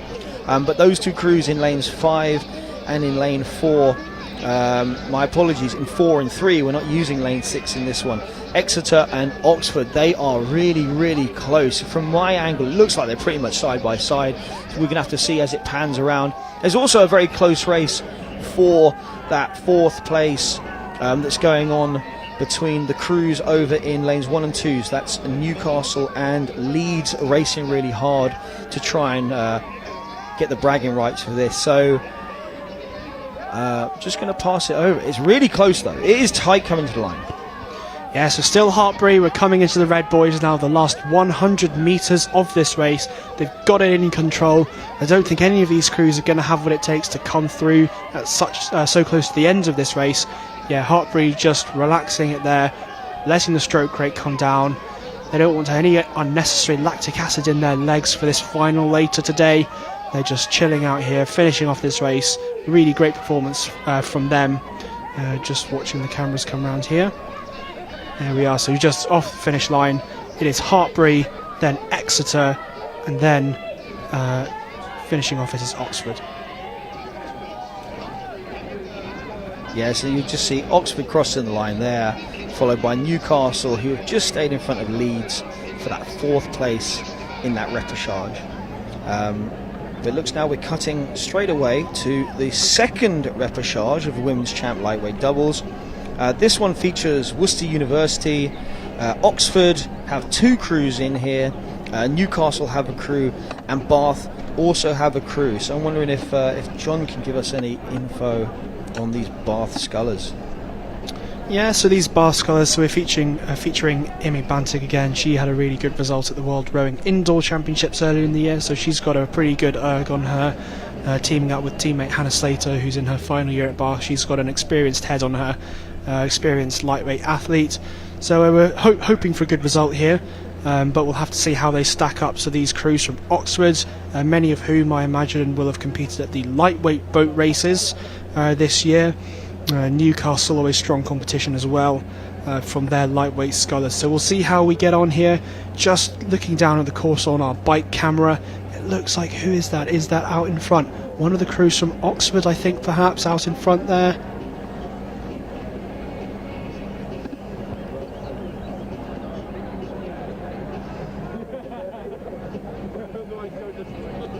I think it is Bath, the crew from Bath out in front at this stage. What a great result from them. Shout out to everyone from Bath if you're watching. Hannah and Imi in this race. They're commanding this race from lane 4.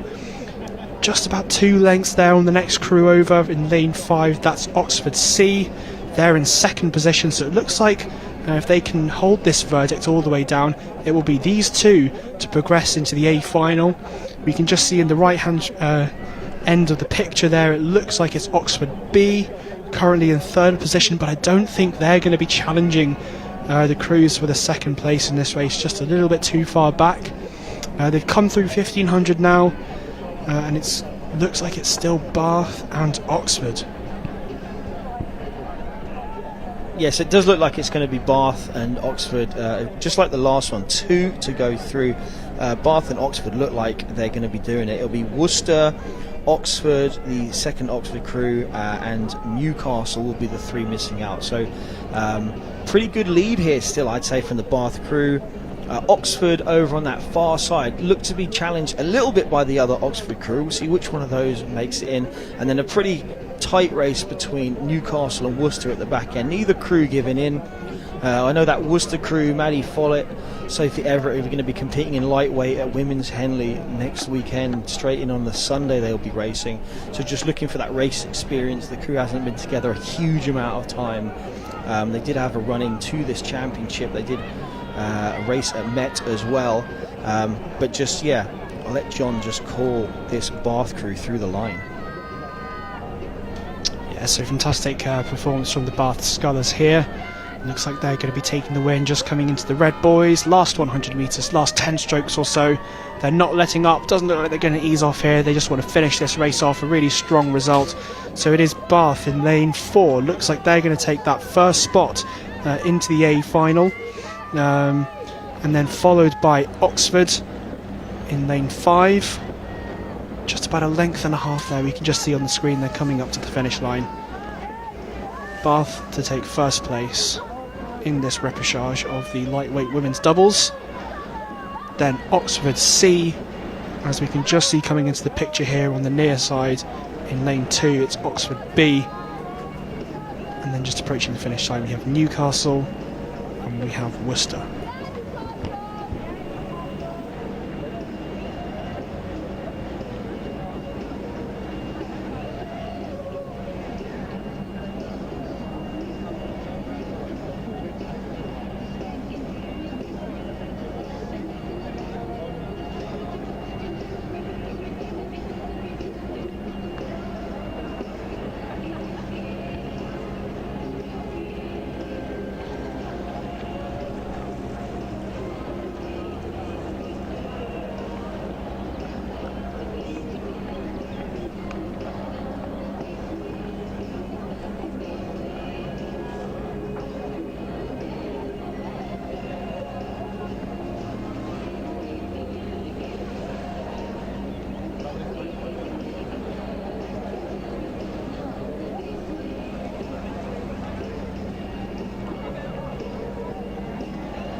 So we are just crossing the halfway point here. This is the first semi-final for the men's beginner 2-4s.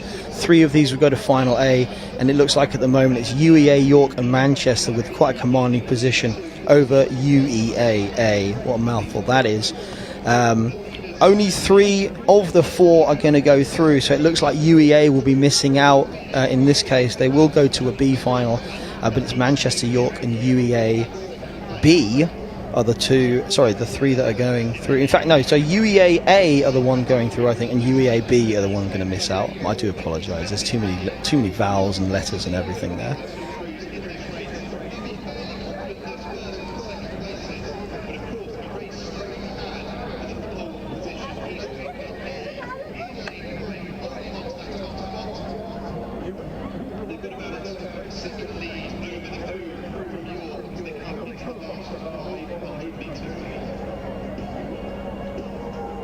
So yeah, what you'll see in your picture right now on the far left is UEAB. So that's the University of East Anglia.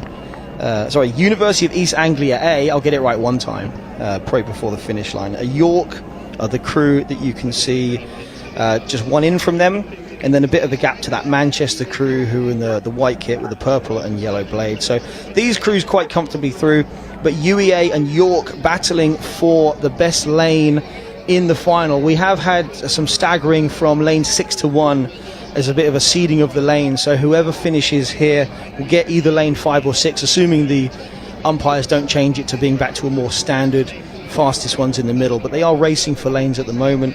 Looks like Manchester are going to go through into one of the less seeded lanes, but will make it through into the A final to compete for the men beginner 2-4 Cox 4 event. Maybe the only time this ever runs, so this could be a historic medal, and if it never runs again, whoever wins it will keep that medal for the rest of time.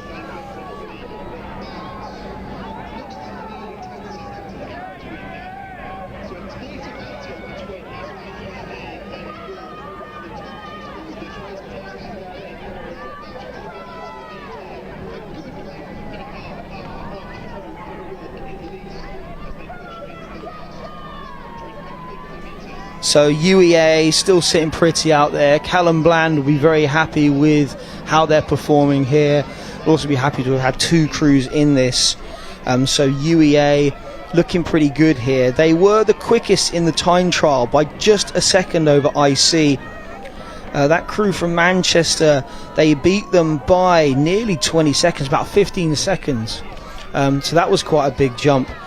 In between them, that York crew, they had beaten them by about 13, so a lot closer on the finish line than we expected. But UEA will make their way into the A final of men's beginner 2-4s, followed by York. Manchester will make up the third of the 6 crews in that final, and then just a little way down the course we have the second crew from UEA, so well done to them for having so many entries in this. But that's pretty much the first semi-final of the men's beginner 2-4s just finished. So we'll go back up to the start line very shortly to hit the men's beginner 2-4s for the second semi-final.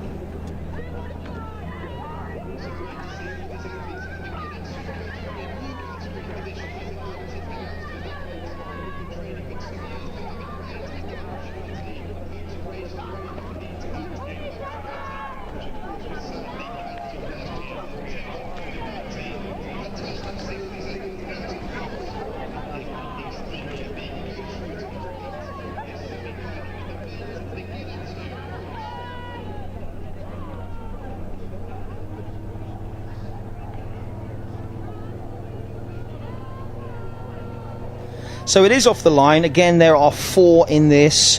It's Cardiff, UCL, Liverpool and Imperial. 1 to miss out.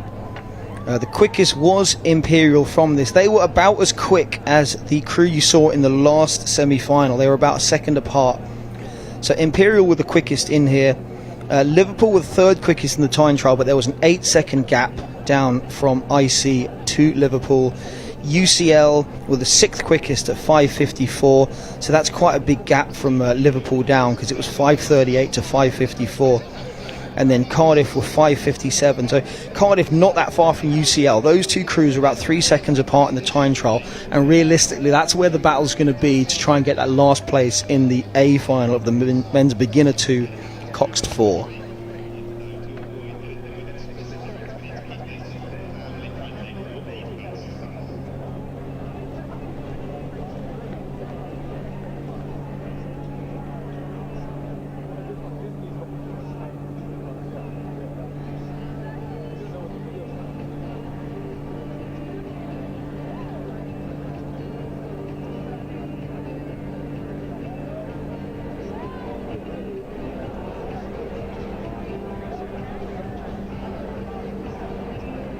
Just to give you the update, so UCL just being edged out. Cardiff actually come out the blocks really hard. They've taken the lead even though they were the slowest in the time trial coming into it. They are second up, so they've had a lightning start.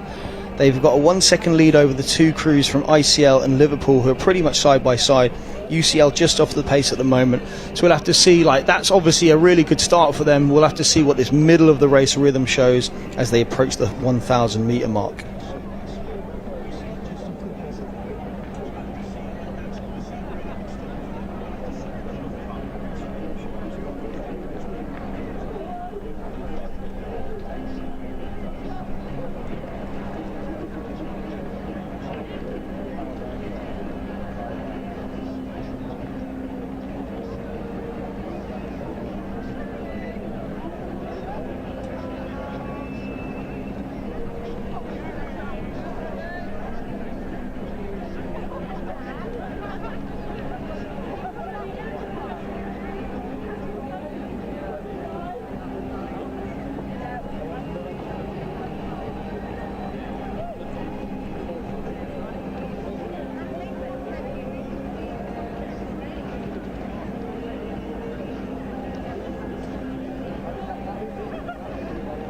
We do have the crews now coming to the 1K.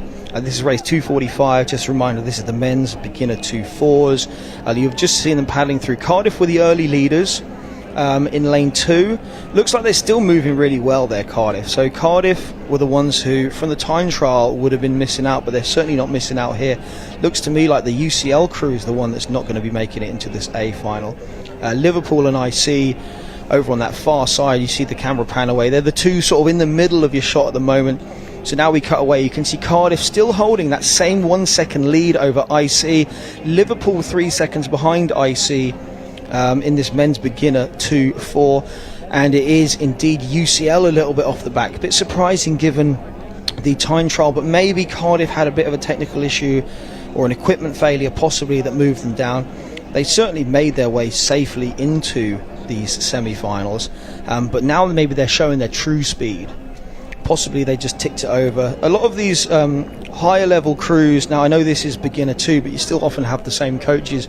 If they know you're going to progress to a semi-final as well, sometimes you do just take your time through it. I'm just going to ask Grace, when you've done time trials at Bucs, for example, how have you played some of those time trials in the morning?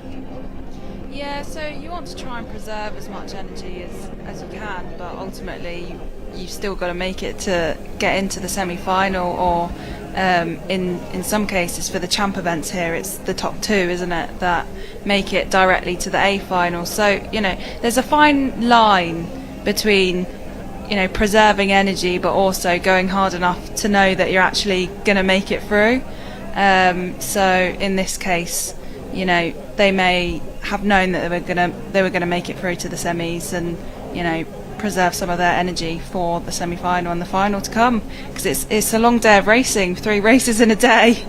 Yeah, I think it's interesting that they brought in that idea of some of the champ crews going straight through into the A final. I noticed this morning on the men's side, 4 crews actually seemed to race it properly. So the 2 Bucs crews did just go straight through as 1 and 2, but there were 2 other crews within about 5 seconds that definitely raced it as well. And then there was a clear gap to the crews that just decided we're just going to conserve as much energy as possible. I was watching them this morning. They did still put a couple of bursts in this last bit just to sort of open up the throttle, see what the legs are feeling like. But it was interesting to see that some of the crews did actually go for it and look to try and hit those top 2 places.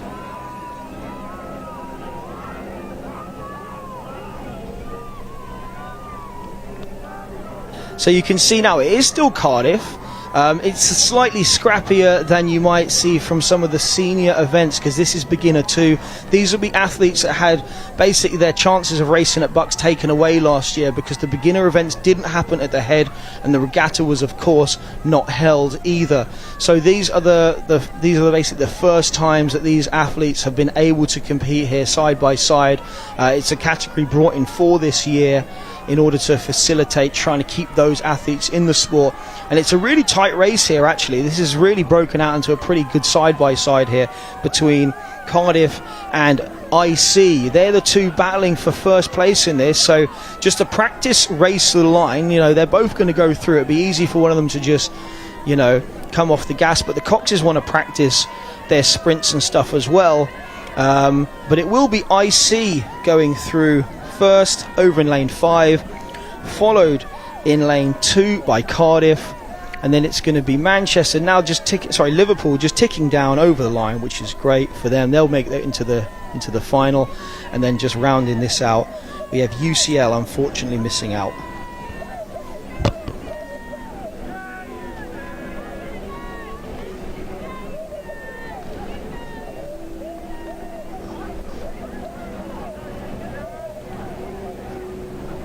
So a bit of drama. This is the first men's beginner 4. Is it going to get held up? Is there going to be a clash at the start?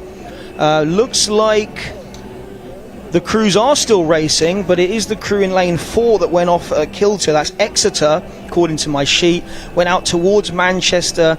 We'll see if that affects those two in terms of later on. Cleaner starts from lanes 1, 2, 3, Loughborough, Lincoln and York. They got off to the early running. Those are not the seeded lanes. And then Surrey in lane 6 also got a clean start. Now we've cut to a bit further into the race. Looks to me like there's a Surrey crew that's just gone out a shot to the left. You just see them every so often. That Surrey crew are out and moving. So we'll just have a quick look at where these crews were in the time trial. So this is the men's beginner 4. Surrey were the class of the time trial, about 9 seconds ahead of IC and Southampton, who you'll see in the next semi-final. Manchester, the one who kind of got impeded by Exeter, they were the 4th quickest. They were 5:54, so that's 11 seconds slower than Surrey. Surrey have really just come out of the gates hot. They are out in front. They just want to get into that A final, compete for medals. That's a program that's really risen up. I know this is beginner, but what have you noticed from their senior programs as well as their beginners recently? So I was actually training at Dorney with Surrey last week, and I can tell you these boys, even though they're beginners, they're on it, and I think they're going to have a really good result today. Just looking at the race now, like they're well out in front. I think they've got this one, and they're looking strong. Yeah, you always hope that you get a lead like this, it translates into just being fast the whole way down. Beginner rowing, a bit interesting in terms of, you know, there was always the risk of maybe someone catching a crab, some inexperience, maybe a bit of fly and die. But I'm sure this Surrey crew have been really well drilled. Their women a couple of years ago at the regatta were really strong, picking up medals, I think, in both the 8 and the 4. So it's going to be similar coaches, similar standards and expectations on these athletes. And you can see here, as the times come up, it doesn't say the names, but we know Surrey are going to be that crew that's got an 11-second lead. The second and third place crews are separated by just 2 seconds. So you can see Surrey were the first through the K. Manchester and York, so Manchester not been too upset by that start from Exeter where they came over towards them. Manchester and York separated by 2 seconds, and they had a bit of a buffer over Lincoln. So 4 seconds in this, in a 4, probably about a length. So that York crew be looking to get clean water over Lincoln, who in turn are just trying to fight off Exeter. They're 2 lanes apart, and then Loughborough just finding this pace a little bit too quick for them right now. They're in 6th in this final on this near side.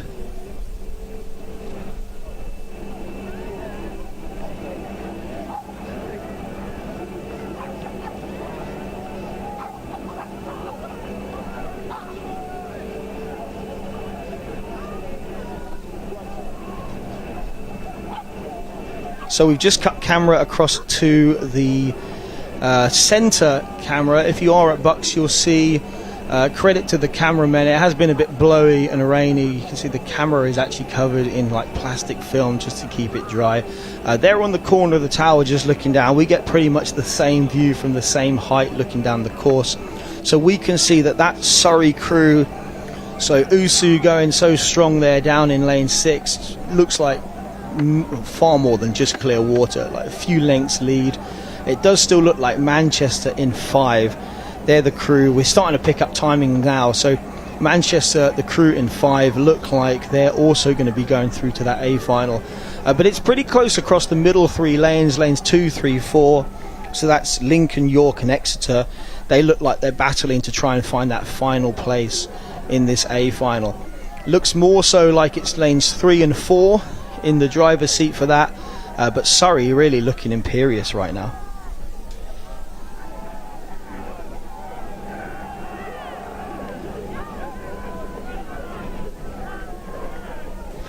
And it just looks like there's almost a second race going on for that 3rd spot to get into the A final. We got York, Exeter and Lincoln all quite close there. Wonder who's going to go all out in this last bit. So yeah, getting to that last part of the race, Manchester, they're trying to reel in Manchester, these crews just each side. So Exeter, who made a beeline for Manchester at the start, they've obviously straightened up. That would have cost them probably somewhere, I reckon, about a length. They had to stop rowing on one side, and they're probably 2 lengths down on Manchester, so they'll be disappointed. But they still have the opportunity, if they can, they might be able to overcome that York crew that they'll be feeling just to their right. So it's going to be a question of if that crew there looks like they're still moving Exeter, can they go shame to flame? That's what we want to see. So they're fighting for that 3rd place. Surrey are way out in front. You can see on the camera Surrey are crossing pretty soon. They're probably about 50 metres away. Manchester holding on well. Looks like they've got that free speed with the bucket hats. I'm not quite sure they match the kit, but they got the free speed going on. But the real battle is the one we want to see for 3rd. It's going to be one of those war of attritions. I see a lot of water being moved, but how much is the boat being moved? Exeter's look like they're holding on. As I say, they've gone from shame to flame coming off that start. So Exeter look like they're in the driving seat. York trying to fight back, but they're not going to. They are not going to. Exeter have come through, battling back from that start where you saw them going straight across to lane 5. They will cross to take the final place in that A final. A valiant effort there. York just missing out, getting rowed through by Exeter. Lincoln crossing there, and then Loughborough in their distinctive purple lycras with the kind of white V on there, very distinctive, just coming up to the line now. But you can see that Surrey crew, definitely the class of that race.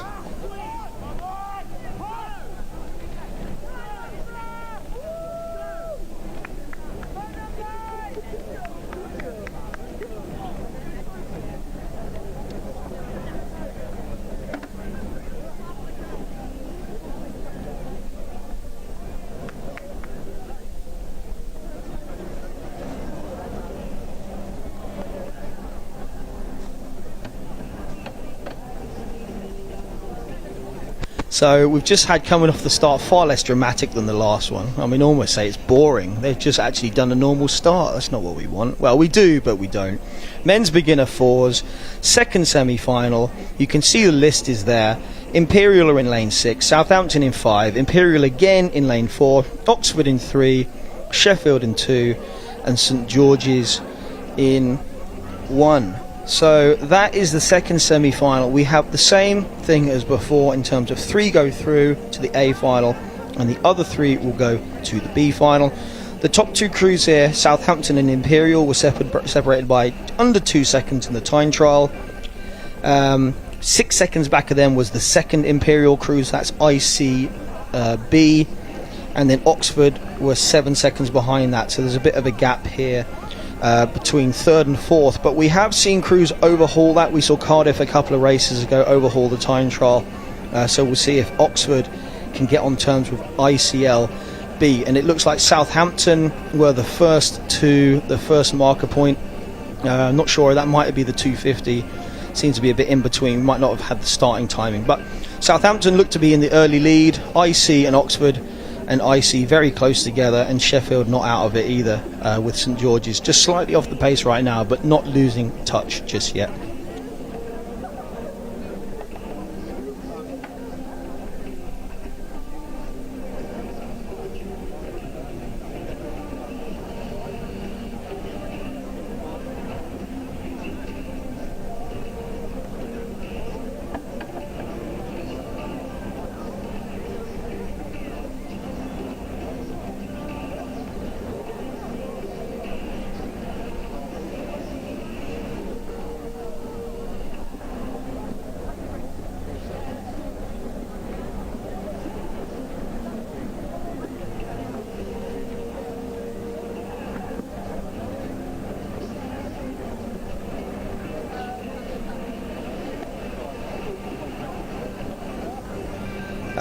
So we can see as we're coming towards this next timer point, I would guess we're looking towards coming at the halfway mark.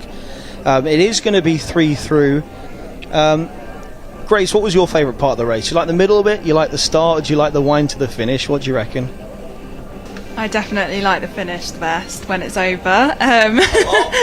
When it can be quite painful. But no, I think the start's probably my favourite, when you get out really hard and fast and everyone's there like going as hard as they possibly can. Like, there's definitely an atmosphere off the start, especially in big boats. It can be quite noisy.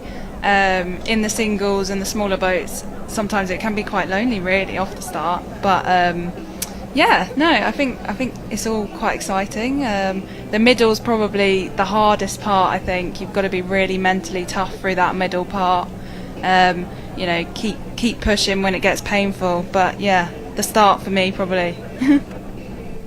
So through this middle part, I see they're the ones who are finding the middle part the easiest, I'd guess. They were just ahead of Southampton, so those two are in the driving seat right now. The splits have just come off the screen. We can see them. They've come through halfway. They're making their way into the second half. We do have a line of geese just making their way across, which always makes it interesting.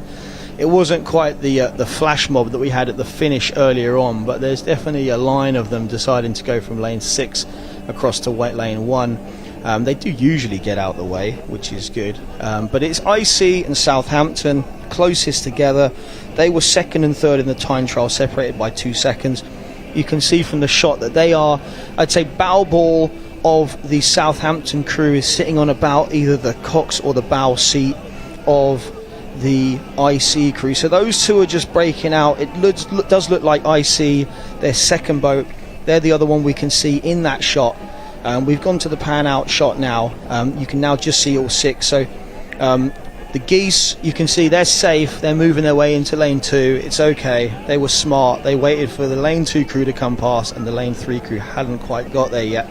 So it's IC followed by Southampton, and then IC next. Lane 2, it looks like Sheffield are the ones in 4th. They're the most likely to try and get into that A final out of the other ones. But we also have Oxford and St George's. St George's just going out a shot to the right there. But those are the crews as we head towards this last part of the race. I don't think these timings are quite right unless they are really that quick.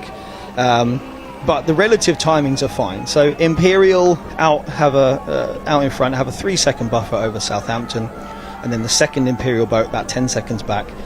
And Sheffield are going to have to do some massively heavy lifting to turn over 8 seconds in the last 500 metres. You ever seen a crew overturn 8 seconds in 500 metres? I haven't seen an 8-second turnover, no. But what was quite impressive yesterday, watching the Women's Championship Cox's 4, I think UL were leading by 3 seconds at 500 to go, and Brooks rode through them to the finish, which was really impressive, and that was a really exciting race to watch. But it can be done. Stranger things happen, but I don't think that's going to happen in this race today. Yeah, unfortunately no massive scenes like that likely here. Especially, this is not a medal race, this is the semi-final. It doesn't look like those two crews, the IC crew and the Southampton crew, they don't look to be pushing each other too hard. They are still working hard. They're not going to let the second IC crew get on terms. But it just seems to be like a battle of rowing along. It's almost like, to me, it looks like one of those rate cap pieces. When you got two crews just slugging it out at a set rate. They've almost gone like gentlemanly agreement. We're just going to smash it at the low rate, but it still looks good. Looks good. Yeah, it does look really good actually. Long, chunky rhythm coming into the finish now. Got IC first, followed by Southampton and IC coming into third place as well.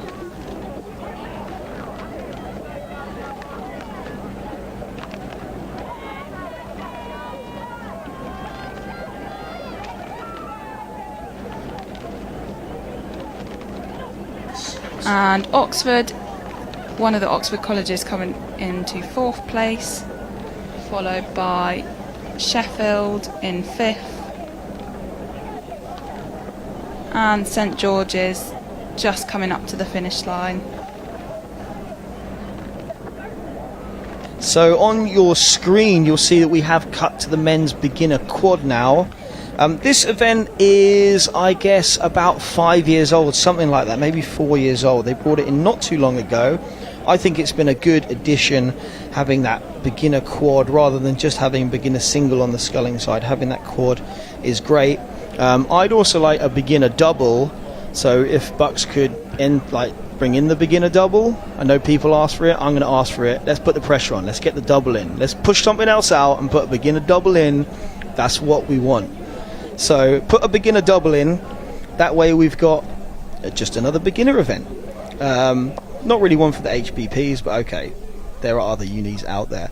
In this race though, we have a bit of a mix. We have men's beginner 2 quads along with men's beginner 1 quads. We've kind of amalgamated it in terms of good racing. So we have competitions within competitions. There are 2 men's beginner 2 quads in this. We have Surrey and Reading, they're in lanes 6 and 2 respectively. They're men's beginner 2 quads. And then we also have Durham, De Montfort, Nottingham Trent and Leeds. They are beginner 1 quads, so we have a sort of a 2 and 4 split. But they will all be competing for the A final.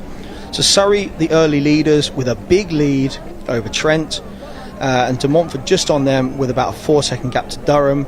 And then Reading and Leeds finding this pace a little bit too hot right now. But Surrey, we saw a Surrey crew recently, just a couple of races ago, doing this exact same thing. So that program, I know you're saying you've been training a bit over there, looking really good. Yeah, I know the coaches Ellie and Sam have been really good with the beginner program at Surrey. It's really strong, and they have a lot of depth there now. So yeah, I'm not surprised to see this quad out in front. It's interesting with the amalgamation of the beginner 1 and the beginner 2 events all in one race, because we got people here who learnt to row maybe 2 years ago who just missed out on Bucs last year because of COVID, and then we've got people here who have just learnt to row in this academic year as well.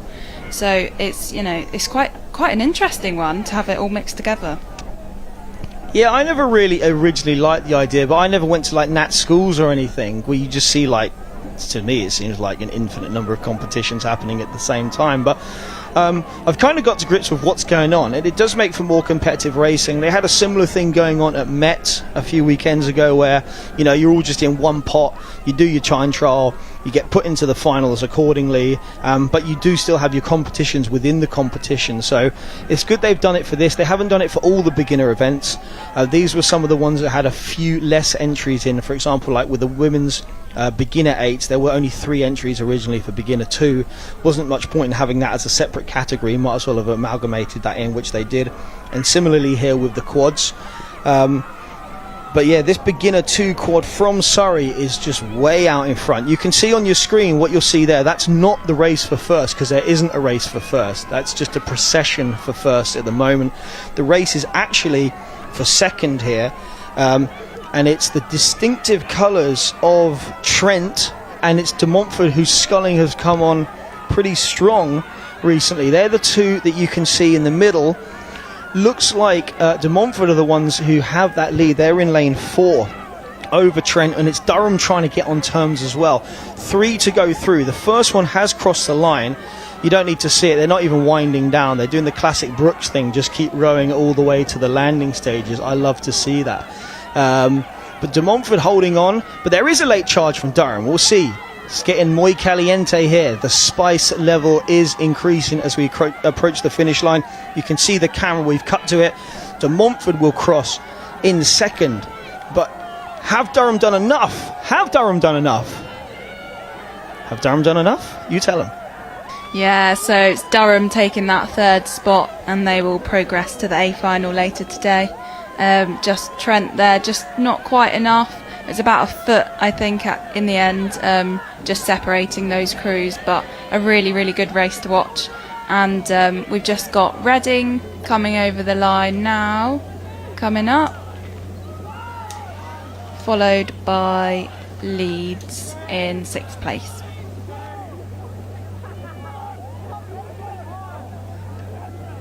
Yes, yeah, that was definitely one of the more exciting finishes we've seen. We had another exciting finish a couple of races before. These beginner races throwing up some really exciting finishes. It's what the really rabid crowd out there want. You know, so many people on the bank, so many. Can't even see the boats for a number of people. Anyway, we're into the second semi-final. It's again a bit of a mix, but this is like the flip. Last one had 2 men's beginner 2 quads. This one's got 4 of them, and only 2 of the beginner 1. So we know that Surrey have gotten in. We know that Reading didn't get in. So we have one of the finalists, well, one of the medalists for the men's beginner 2 quads will be Surrey. One of them competing for it for sure. We'll have to see how many of these get in. But 4 can't go into 3. So only 3 of these men's beginner 2 quads would be able to get in. We have, if we just do the roll call, Glasgow are competing in lane 1. They're a beginner 1 crew. Trent, they are in men's beginner 2. They're in lane 2. Lane 3 is Queens, also in men's beginner 2. Strathclyde in men's beginner 2 as well, along with Derby. They're lanes 4 and 5. And then the quickest of the time trialists to be in this, Edinburgh, they are in lane 6. So Edinburgh sculling is definitely doing something right at this beginner, at these beginner levels. Yeah, definitely. We saw Edinburgh's beginner women's singles earlier, where it's going to be an all Edinburgh final. 6 Edinburgh women's scullers all in the final. So their beginner program there is just phenomenal at the moment. Yeah, so I mean, you know, we've seen a heavy number of Brooks 8s making up finals, but I don't ever think we've had 6 from one institution making up a final. So I think that's probably Bucs history, especially with it being an A final. Edinburgh have done fantastic there. And their men's beginner quad here, this is a beginner 1 quad. They are going to be looking to do similar things in terms of being in that A final and picking up medals.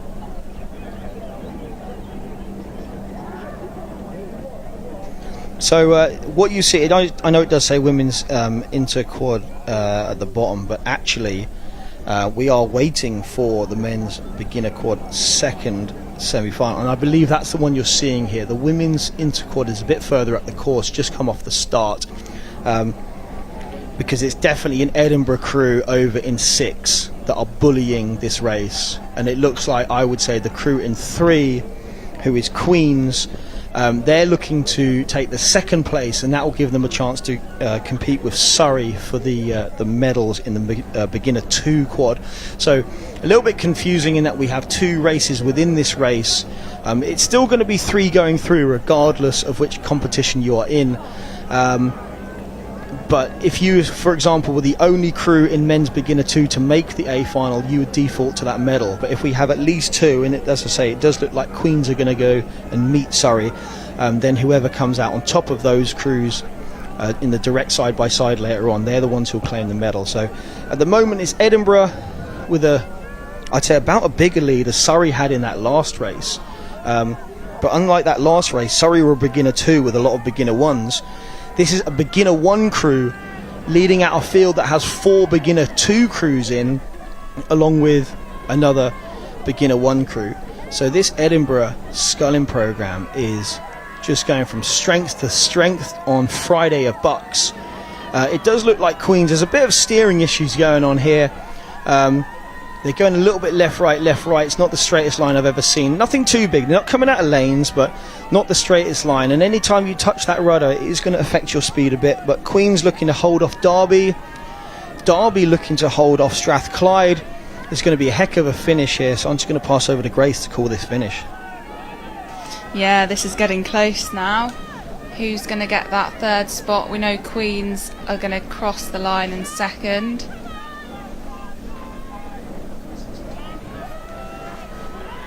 and Derby just getting it there over Strathclyde.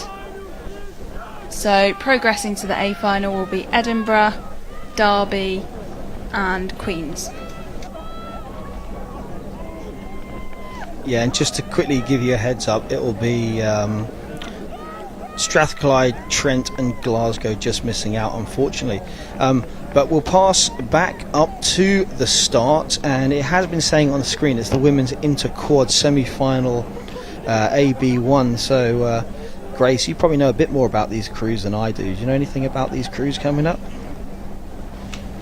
I don't know a great deal about these crews, but what I can say is they all look pretty good off the start. They're looking strong, and I think this might be quite a close race. So we've got London in lane 1, Northumbria in lane 2, Sheffield in lane 3, Durham in lane 4, Newcastle in lane 5, and Newcastle again in lane 6. So there's going to be a bit of a battle between the two Newcastle crews, I'm predicting, side by side in both lanes 5 and 6 at the moment.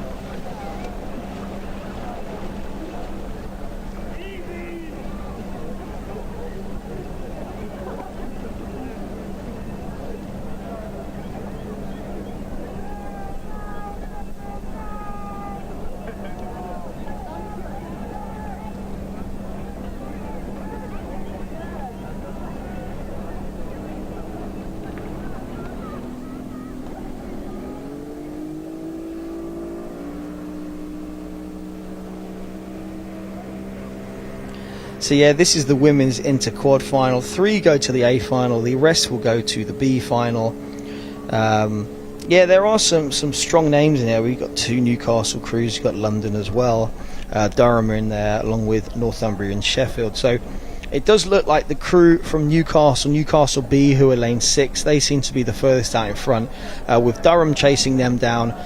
Durham's bow ball is probably on the stroke of the Newcastle B crew, and then similarly the Newcastle A crew is just trying to keep contact with that Durham crew who are in lane 4. So lanes 4, 5 and 6 are the 3 that are in the best position at the moment, but we have a good charge from this London crew in lane 1.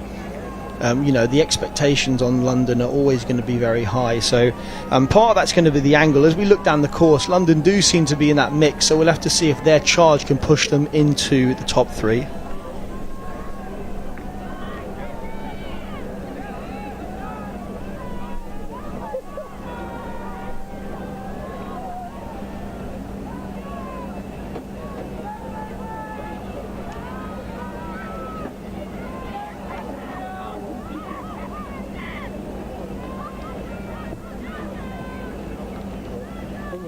So from what we can see from the finish tower here, it does look like Durham might be pushing through on Newcastle, but you know, it's all different angles, it's hard to tell, but definitely the 2 Newcastle crews and Durham out in front at the moment, waiting for that late charge from UL.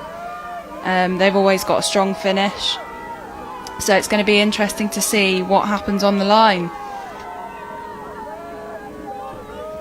So yeah, we head towards the line. We're going to get finish line cam popping up on you now. It had been Newcastle on that far side. They're just coming into the windows in front of us in the commentary tower. Looks like Newcastle still have just about a length over that Durham crew. So Newcastle will take one of the places in the A final. Durham will join them.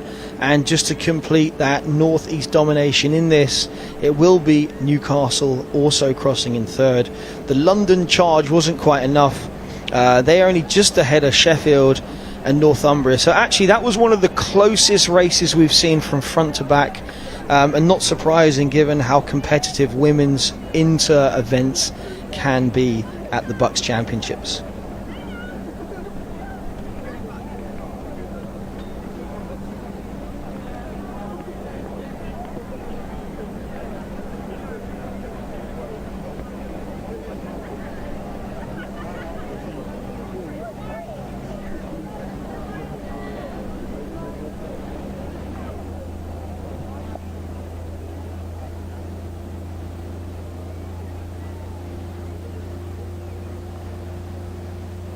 So we now have on screen the women's interquad, the second semi-final.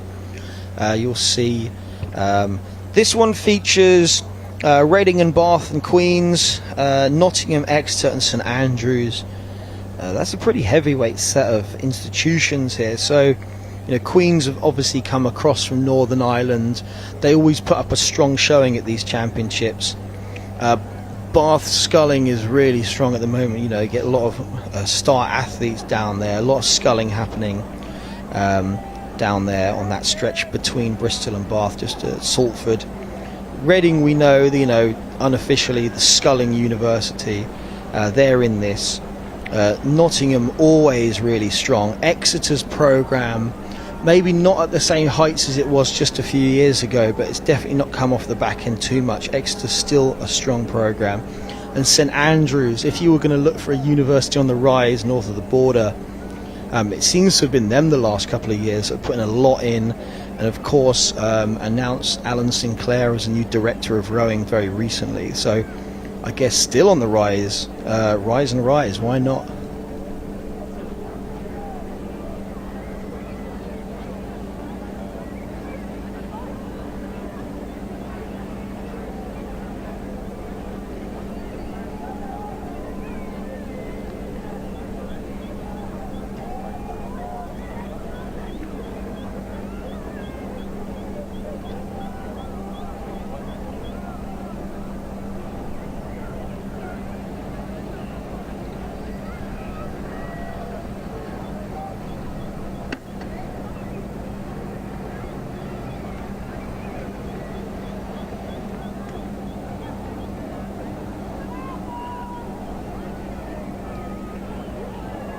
So we're coming up to the final stages of this race now, and it looks as if Bath are in the lead, followed by the crew from Queens, and then possibly Exeter for that third place spot, with Reading hot on their heels to make it through to those 3 spots for the A final.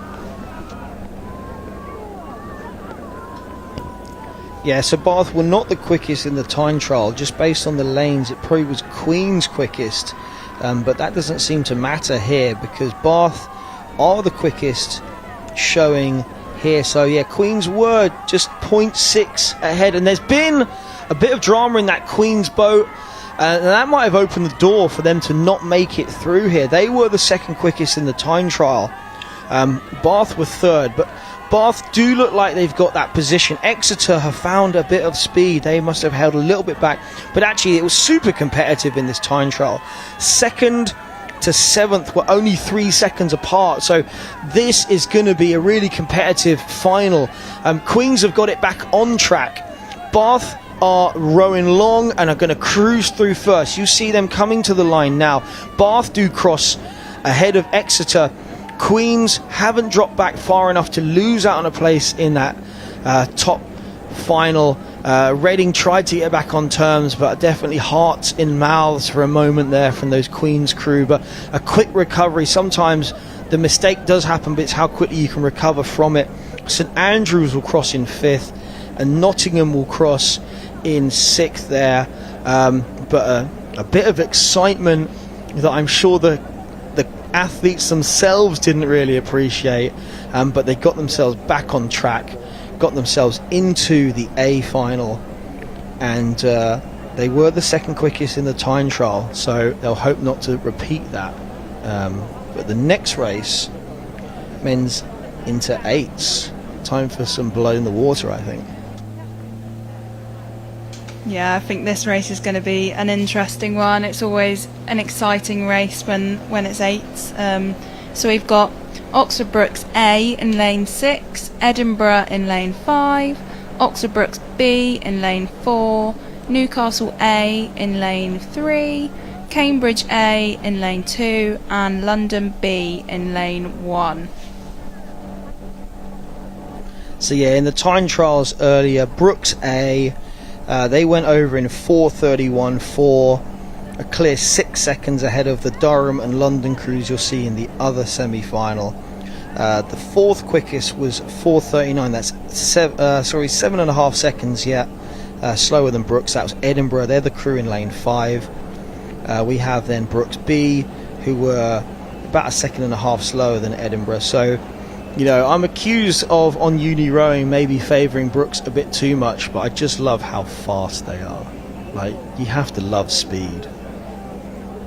Yeah, I'm a bit biased, being ex-Brooks, but I have to say, like, every year, you know, the standard, it just keeps moving on, and you think this is going to be it, they can't get any faster, but they do, and you think this is their third and fourth 8, and they are doing pretty well in this inter event, so it's going to be an interesting one to watch, and we can see that both the Brooks 8s have gone through in first and second at the moment, with Edinburgh in third place.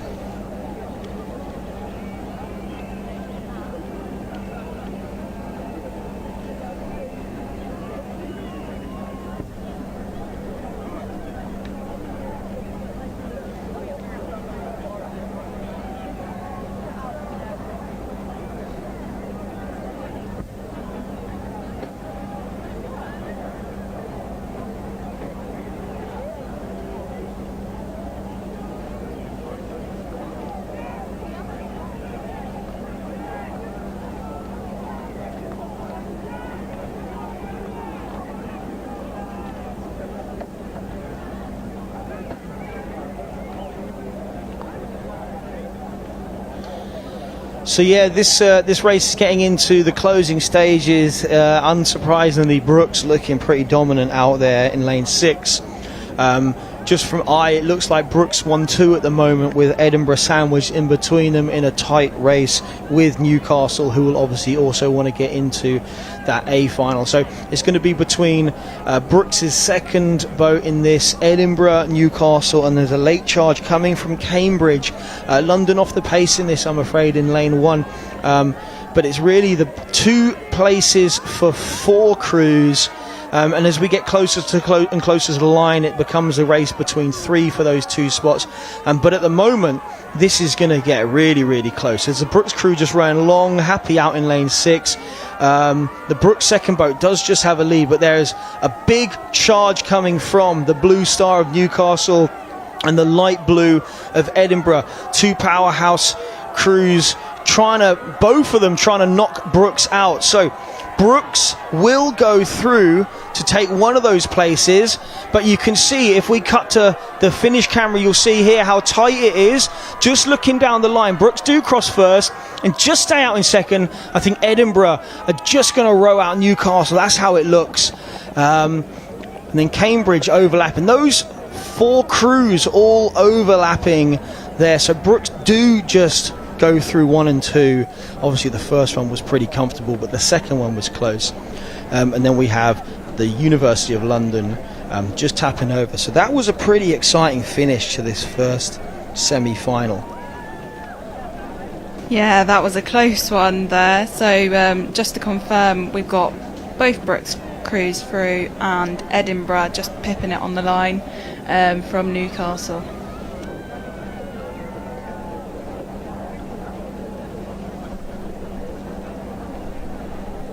So now we've got the second semi-final of the men's intermediate 8s. In lane 1 we've got Durham A, in lane 6 Durham A, in lane 5 London A, in lane 4 Exeter A, in lane 3 Surrey, in lane 2 Southampton, and in lane 1 we have Imperial.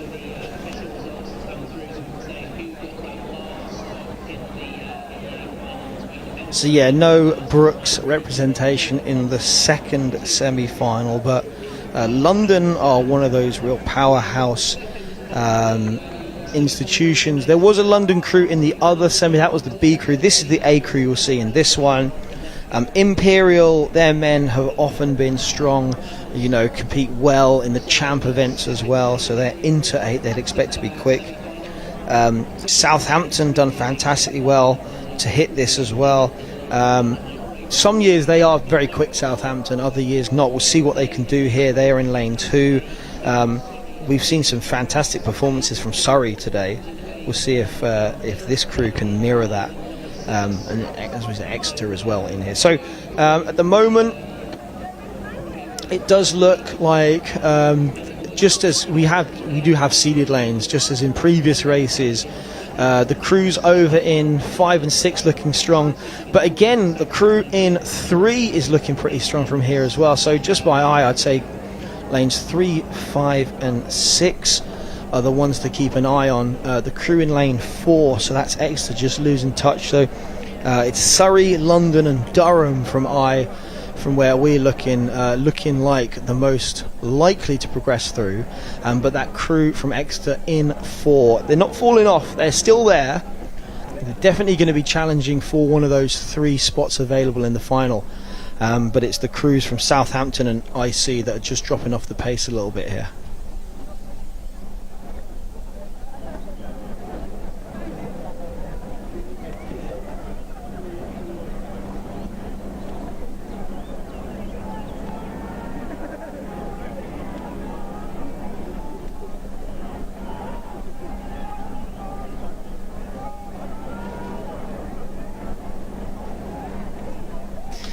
Yeah, so just coming through the 1500 now, and it looks like Durham are still out in front, followed by London and Surrey taking up that 3rd spot at the moment. But I think Exeter are hot on their heels there, looking like they're putting in a bit of a push to try and get into that 3rd spot. So I think this might be quite an exciting finish again. Yeah, we keep fingers crossed for some more exciting finishes. 3 places available, 4 really competing for it. The 2 crews that have lost a bit of touch, it's not like they've been there washed down or anything, they're just probably a couple of lengths off of that 4th place. It does look like a good charge coming from the Palatinate of Durham on that far side. They don't have the same massive marquee on the hill that you normally see, but there has still been a strong Durham presence at the regatta. So they at the moment are working their way towards the finish line. They're just over 100 metres out. They're the crew on the visual that you can see on the far left of the picture. So that's Durham just leading out UL pushing them, trying to just sustain that position with Surrey. It's not going to be one of the dominant Surrey performances that we saw earlier where they were like streets ahead, but they do look strong enough to come and take a place in the A final alongside those 2 Bucs crews in Edinburgh. So the 2 Bucs crews in Edinburgh will be joined by Durham, will be joined by UL, and will be joined by the University of Surrey, whose bowman didn't bother to take the last stroke, but it was fine. And Exeter will just miss out, crossing 4th, and IC here just getting, and we're just breaking the strings there, getting clear water just over Southampton to round out that. So that's the penultimate semi-final, or repechage, before we start hitting the actual medal races. But I'll pass over to Grace just to say who is on the start line for the men's Champ 8s. Yeah, so just moving on to the Championship 8s event now for the men. We have Oxford Brookes B in lane 6, Cambridge in lane 5, Newcastle in lane 4, London in lane 3, IC in lane 2 and Edinburgh in lane 1.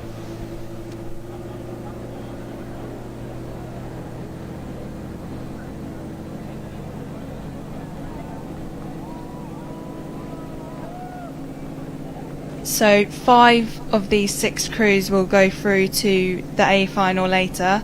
From the time trial earlier, Oxford Brookes A, who won the time trial, have gone straight through to the A final, so they buy themselves a round, so they don't have to race this repechage and can preserve their energy. So 1 crew from this race is unfortunately going to just miss out on that A final. Yeah, so they're all sitting pretty easy on the start line here. These are going to be very experienced athletes. There is a bit of a break in the field, but we don't know really the true speed of a lot of these crews. The 2 Bucs crews, the initial information was that I think that 2 would have gone through from the time trial, but only 1 has due to scratches and stuff. So they were only 0.4 apart, and actually you can see here the visuals, they're all off. If you want to see the most exciting start of any race, I think it's the men's Champ 8 final. Like, just the adrenaline, the raw power on display, just the sight, the sound of it. If you ever get a chance just to walk up to the top, absolutely do it, but stay out of the way of the bikes, because it looks like the Tour de France comes down the far side. Even people that aren't involved, like I've never had a Champ 8 final in, but I always ride it, and that's where some of the uni following came from, was just getting some footage of men's Champ 8 finals. So there is a Bucs crew in here. They probably worked a bit harder than they wanted to earlier if they knew they were just going to sit into a repechage where 5 of 6 go through. But like I say, we don't really know the true speed of some of these, because some of them did just tick over and ramp up a bit towards the end. So this is going to be a straight fight. Edinburgh at the moment, the ones most likely to miss out, but a really exciting race along here. It's the kind of race you do like to watch, where it's just bow ball to bow ball. Yeah, it's going to be an interesting one to follow, I think, because again, like the time trial, I think some of these crews are going to have a bit of a strategy. If they know they're in that top 5 to go through, are they going to just row within themselves? Are they going to race it? It's going to be an interesting one to watch. Yeah, and these are going for the Champ 8 final. I know this isn't the Olympics, it's not Worlds, it's not Euros or whatever, but the number of athletes I saw proudly wearing their medals around yesterday, you know, Champ athletes, beginner athletes, just proudly wearing their medals was superb. Yeah, it's not going to mean the same as an Olympic medal, but it's still a medal, it's still a win. You still had to put in the training, you still had to do all that time. I don't know, how many hours do you reckon you train for each second that you race? I bet it's a lot of hours for not many seconds. Oh yeah, I think the amount of training these athletes are doing. 2 years where some of these people haven't raced, and I think, you know, with the lockdowns and everything, everyone is just so ready to go all out and just see what they can do. And it's, you know, it's just great to be back racing again and sitting on that start line. But yeah, so these crews look like they are still at quite a high rate, still racing it, because it is likely that the lanes will be seeded again for the final, although the conditions do look to have changed a little bit since earlier, so it looks like a bit of a tailwind now, whereas earlier it was more of a cross headwind. So those lanes are looking like it's a bit more of a fair race now between all lanes, so that'll be interesting to see if that has an effect on the coming races, which are still being seeded at the moment. Yeah, so it looks like it was Bucs over Cambridge, over London. They're the first 3, then Newcastle, then Icy, with Edinburgh just behind. Those timings, ignore those, just look at the positions. We believe it's 5 from 6 to go through, so it'll be interesting to see if anyone just puts the brakes on in the second half. But just looking at the rate of striking of these crews, no one's decided to take their foot off the gas yet. They're all working hard. We're hitting that 1500 metres. Yeah, I mean, this is for a place in a Champ final. I know not everyone thinks that Nottingham is the greatest place in the world, but I don't care. Like, well, this is where Bucs occurs. This lake has, you know, a special place in my heart. I've had some like nice races here, good results here. Pretty sure, Grace, you've had the same at this place. Like, we're not going to say it looks like Florence, but that doesn't matter. It's about what we do on that water. It's about the competition. It's about the medals that are won and how those medals represent all the time and effort you've put in up to this point. And often when this is, you know, at the start of May, I bet this is one of your springboard events into the kind of summer season for you guys. Yeah, it's a bit of a strange one having it at this time of year now, especially I think for the women going off to Henley Women's next weekend. But, you know, it's just great to have it at all, so can't complain really. Yeah, I mean, I think they'll put it back at the start of May. It kind of comes before exams. This is maybe a little bit too late on. Often Women's Henley is this weekend. I made my Women's Henley commentary debut 3 years ago yesterday, so there would be a bit of a clash. But, you know, it's great that we've had it. I don't know if it would stay here. I think it will go back to the start of May, which kind of makes it that springboard event into it. But what we'll do, let's have a look at what's coming down here. So Edinburgh have clawed their way back into it. I want to say it's Newcastle that are going to miss out here. Brooks on that far side. You just got that time before they put the blades in. It's just like you can see the bow blade just hover, but they're getting more length and then in and drive. So Brooks just powering it long. They're being chased hard by Cambridge. Cambridge are being chased by London. So Brooks do go through to take one of those places. Then Cambridge, Newcastle finds some more speed to actually move out in front of IC. So it's London, IC and Imperial, and it will be, like we said earlier, Edinburgh who miss out, but they were charging so hard. What an effort. They're going to be super disappointed to not make their way into that final. But that was really hotly contested. You don't usually see repêchages look like that for Champ 8, but that one was notable.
So coming down the course now, we have the B final of the men's intermediate lightweight singles. So these scullers going for 6th to 12th, no, not 6th, 7th to 12th place.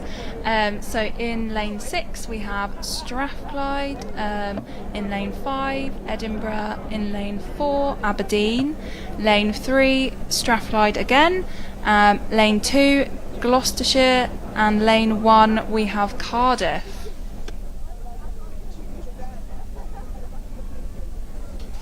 So these boats now just heading on towards the last 500 metres of the course. We can see a strong performance over in lane 6, Andrew Laird of Strathclyde, but also right up there with him, Lucas Koch of Oxford. It looks to be in the red boat in the middle.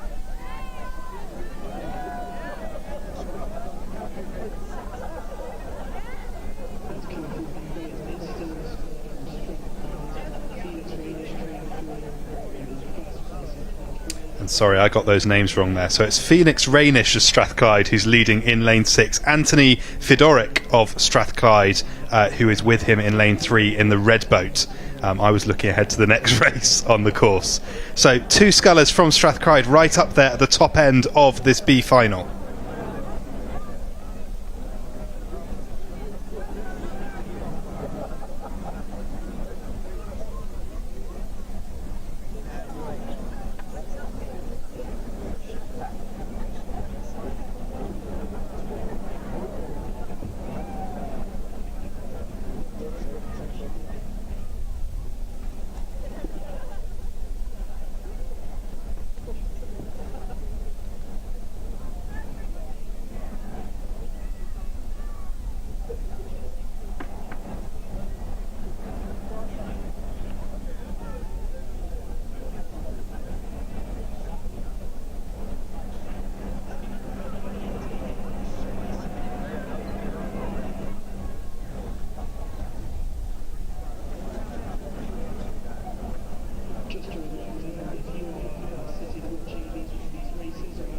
So these boats fast approaching the last 250 metres. It still looks to be Felix Rainish of Strathclyde who leads the course in lane 6. He's got a fairly sizable lead over his fellow sculler from Strathclyde, Anthony Fedoric, in lane 3. Probably about, let's say, a length to 2 lengths there as he comes towards the last 400 metres of this race. Between them, the sculler from Edinburgh, Francois Thibault, probably currently sat in that kind of 3rd position there, but also some strong opposition on the near side, the tower side of the lake, with Angus Gould and Matt Jones up there with them. So 3rd place looking a little bit closer to call here, but 1st and 2nd we think sits with the Strathclyde scullers, Phoenix Rainish and Anthony Fedoric.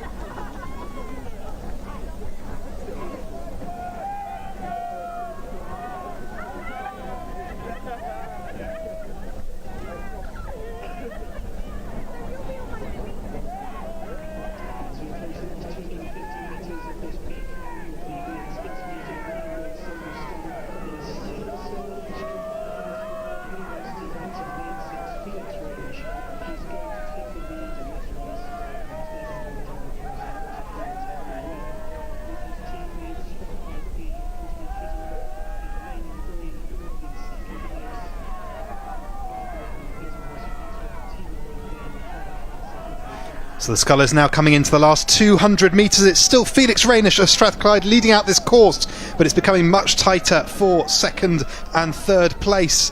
Anthony Fedoric had the advantage most of the way down the course, but he's now being really challenged by Francois Thibault. You can see the Edinburgh sculler really catching up with him now. He's just coming into the picture. So on the far side there, you see coming into your screen Felix Rainish of Strathclyde. Behind him, you can see the sculler from Edinburgh. We think that Anthony Fedoric on the near side in the red boat still has the advantage, but that is oh so close to call. First of all, over the line for Strathclyde goes Felix Rainish. We think it is, yes, it is indeed Anthony Fedoric of Strathclyde who takes the 2nd. 3rd goes to Edinburgh. 4th is going to be with lane 4, which will be Jacob Zabrowski of Aberdeen. 5th will be with lane 2, Matt Jones, and 6th will be with Angus Gould of Cardiff.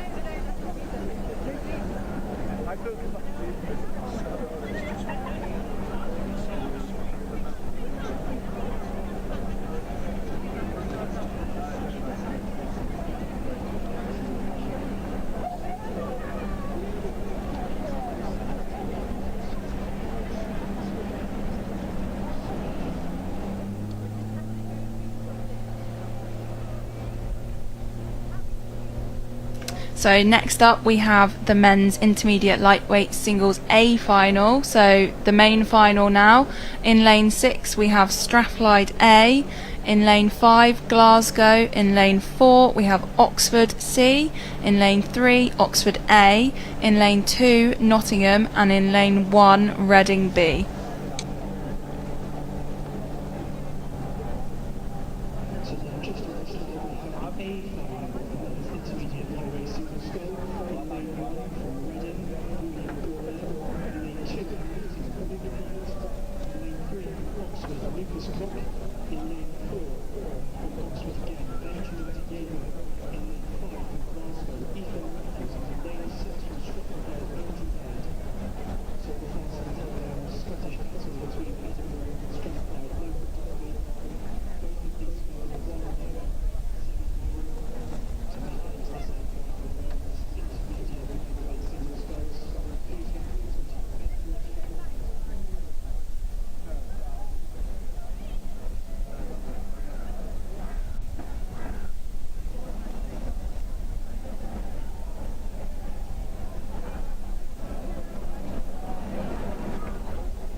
So coming through the 1,000 metre marker, it looks like the sculler from Glasgow has gone through in first place, followed by Oxford A in lane 3 and then Nottingham in lane 2.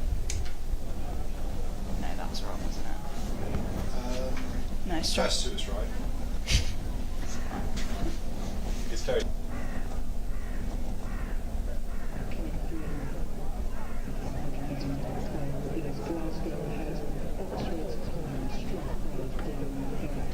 So we can see quite a tight race for the lead in this in this A final for the men's lightweight intermediate single sculls. And you can see over on the far side of the course you've got Ethan Matthews of Glasgow, you've got Benjamin de Jager of Oxford, and you've got Andrew Laird of Strathclyde, very much neck and neck as they come into the last stages of this race. We did think it was Ethan Matthews of Glasgow who had the advantage at the 1 kilometre. He had the advantage earlier in this race, but it'll be interesting to see if he can cling on to that as they push on down the course. I'm seeing quite a strong performance there on the far side from Andrew Laird of Strathclyde, who's starting to push up and really make his mark in the final stages of this race.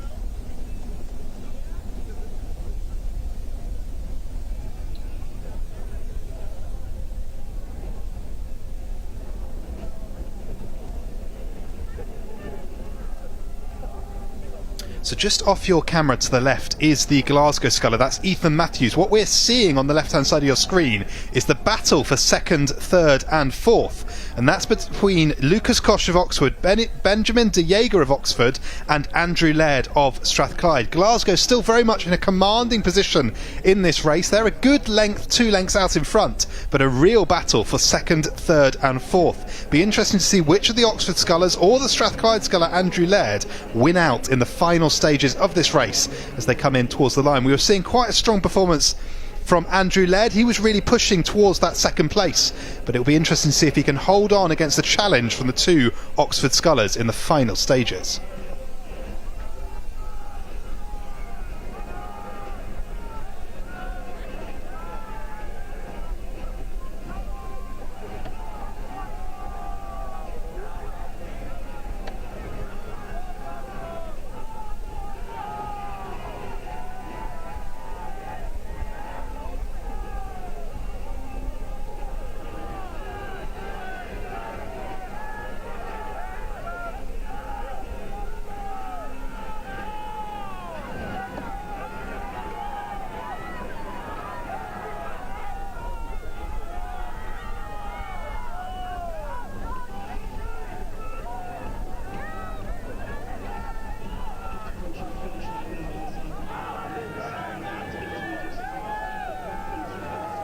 So here they come into the finish line. We can see lane 5 leading. That is Ethan Matthews of Glasgow. He's about a length up on Andrew Laird of Strathclyde, who looks to be taking that second place. Battle for third though behind him in lane 4. Benjamin de Jager seems to be winning out over Lucas Koch of Oxford. Benjamin will take the third. Lucas Koch will take the fourth. And then behind them, coming in 5th and 6th, we have William Gorner of Reading. He'll take the 5th. and he's about 3 lengths ahead of Luke Knight, who'll come through in 6th. But there you have on your screen the winner, Ethan Matthews from Glasgow. He's won the men's intermediate lightweight single sculls A final. He'll be delighted with that performance, led for much of the race, and he'll now have an opportunity to go and collect his medal shortly once we see the white flag from the umpire.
So on your screen now is the men's championship lightweight 1 A final. So in lane 6 we have Strathclyde again, in lane 5 Nottingham Trent, in lane 4 the University of York, in lane 3 Oxford University B, in lane 2 Oxford University A, and in lane 1 Reading.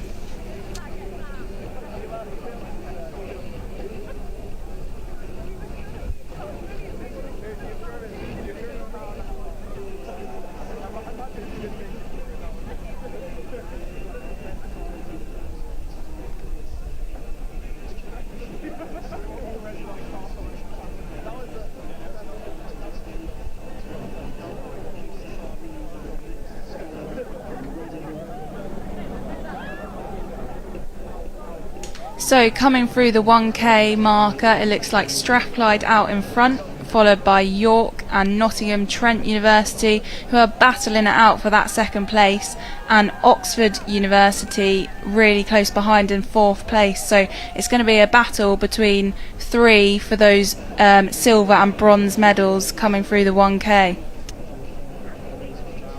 Yeah, like the last race, we've got quite a confident athlete out there in that gold medal position at the moment. That's Ben Parsonage of Strathclyde, but a much tougher fought battle for the 2nd and 3rd place on the podium. We've got Harry Richardson of Nottingham Trent, we've got the Sculler from York, both battling it out in 2nd and 3rd place. We think Harry from Nottingham Trent has the slightest advantage in this 3rd quarter of the race, but there's still 750 metres to go. The single scull's a very dynamic event, all could change, and it's a question as to whether the York Sculler or indeed the Oxford B Sculler can fight back in lanes 3 and 4 as we approach the closing stages of this race.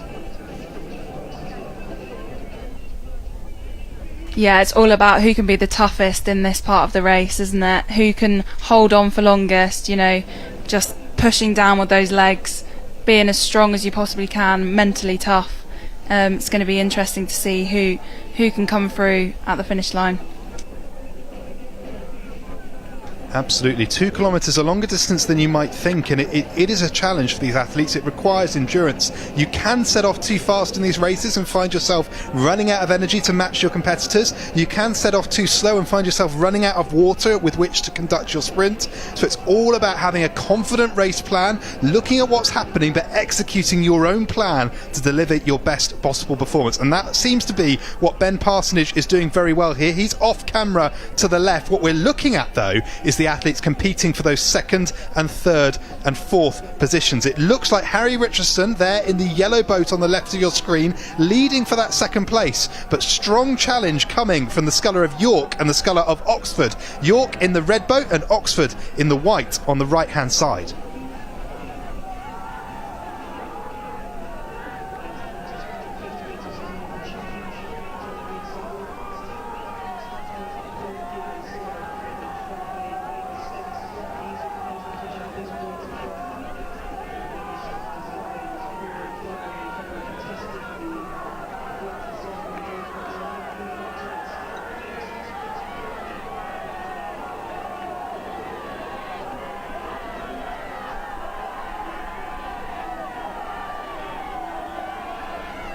Well, we're just seeing a very fast sprint in lane 2 from Oxford B. He's really pushing up here to try and claim the bronze. York trying to respond, Nottingham Trent trying to respond, but it looks like Oxford might be claiming this third position. Out in front, Ben Parsonage for Strathclyde goes across the line to take the gold. We're confident that Harry Richardson from Nottingham Trent should get the silver if he can cling on, but oh my god, what a move from the sculler of Oxford, who takes that third place, just getting past York in the final 100 metres of that race.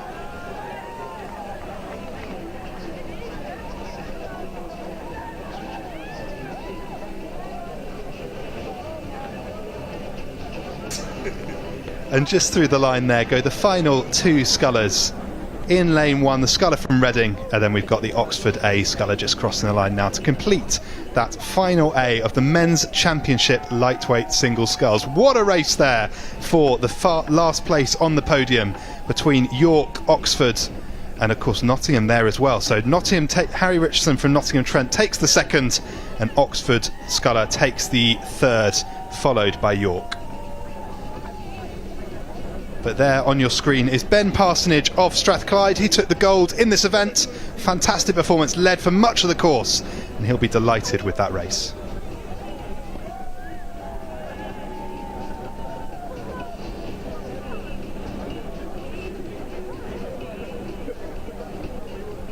So from championship events we now look to Women's Beginner 2. So these athletes have been training for 2 years. They didn't have the opportunity to race last year because Bucs was unfortunately cancelled due to COVID-19. So we've introduced this new category this year, and we're delighted to have these women with us racing in the single sculls. This is the B final, so they're racing for places 7 through to 12. But we'll take you through the competitors in this race. In lane 1 we have from Nottingham Trent Cara Povey.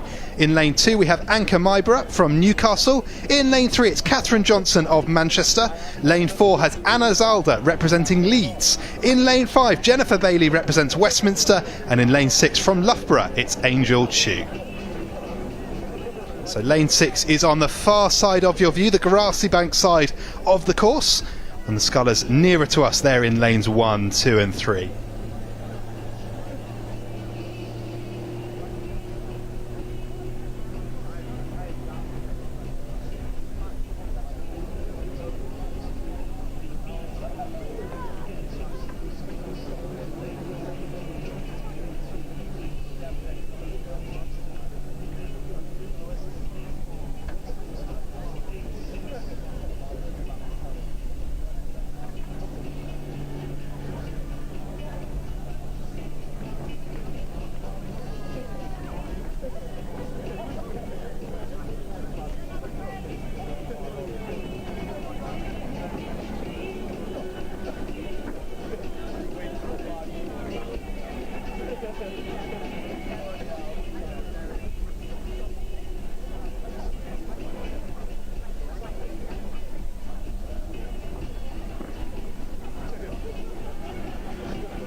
So just coming through the 1,000 metre marker of this race of the Women's Beginner 2 single sculls, and it looks as if Loughborough out in front, followed closely by Westminster, and then there's a little bit of a gap just behind to Leeds, followed by the scullers from Manchester, Newcastle and Nottingham Trent. Yeah, you can see the split times from the 1 kilometre mark on your screens there. Loughborough, a time of 4 minutes 27.2 to get to the 1 kilometre halfway point of the race. Just a few seconds behind them though sits the sculler from Westminster, Jennifer Bailey, challenging for that 8th place in the competition as a whole, 2nd place in the B final currently, and starting to push on Angel Chu to try and claim that 7th. And claim the 1st place in this B final. So Angel Chu of Loughborough leading out this B final, but followed very closely by Jennifer Bailey of Westminster.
So these scullers in the women's beginner 2 single sculls B final now approaching the last 250 metres of this race. Angel Chu of Loughborough still leading out this race. She's got a slight advantage over Jennifer Bailey from Westminster. Behind her the sculler from Leeds, Alana Zilder, being challenged by Catherine Johnson from Manchester.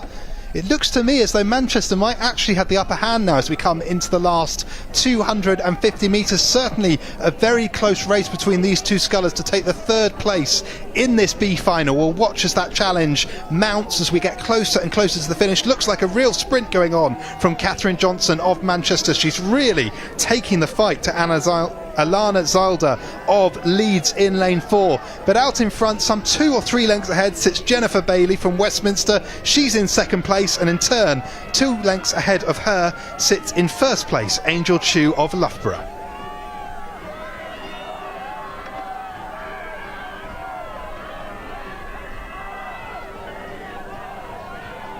Yeah, that fight for the bronze medal between Leeds and Manchester is really hotting up there, although I think the Leeds sculler just has it at the moment, and I think she's going to hold on to it with about 10 strokes to go now. So crossing the finishing line there, we have Angel Chu of Loughborough. She takes the 1st in this B final. Jennifer Bailey of Westminster takes the 2nd. And here we see the result of this fight. You can see how close it is as they come in towards the line. Just a canvas separating them, but it is indeed Alana Zilder of Leeds who takes the 3rd, followed by Catherine Johnson of Manchester. Just coming into your screen on the left-hand side, you can now see Cara Bovey of Nottingham Trent in lane 1. She completes her B final of the Women's Beginner 2 single sculls. She'll be followed by Ansha Maibra of Newcastle across the line shortly. But there you have on your screen the winner of this race, Angel Chu of Loughborough. And congratulations on winning the B final in the Women's 2 Beginner single sculls. But with that, we move on to the Beginner 1 single sculls. To the A final of the Beginner 2 single sculls. So these are the first 6 athletes in the event. Grace, do you want to take us through who's racing? Yeah, so we have got UCL in lane 6, Edinburgh in lane 5, Queen's University B in lane 4, Aberdeen in lane 3, Durham in lane 2, and Lincoln in lane 1. So these athletes hot on the heels of the B final. They're already through the 1 kilometre mark. They're already into the 2nd half of their race, and we can start to get a sense of who's leading out this race. We can see it seems to be led on the far side of the lake. Probably looks to be Charlotte Cooper of Edinburgh, who's right up there at the front end of this race. Also there with her we can see Maria Bunyan of UCL right up there at the top end, and Rachel Caniford of Queen's. We're just looking to see those split times from the halfway point to get a sense of who's got the advantage here. We're told that at the halfway point it was Queen's who had the lead in lane 4, but looking at the footage we see now from the last 750 metres, I think UCL or indeed Edinburgh have come through here. I think it's probably the lead with UCL, Maria Bunyan, as we come into the last 500 metres.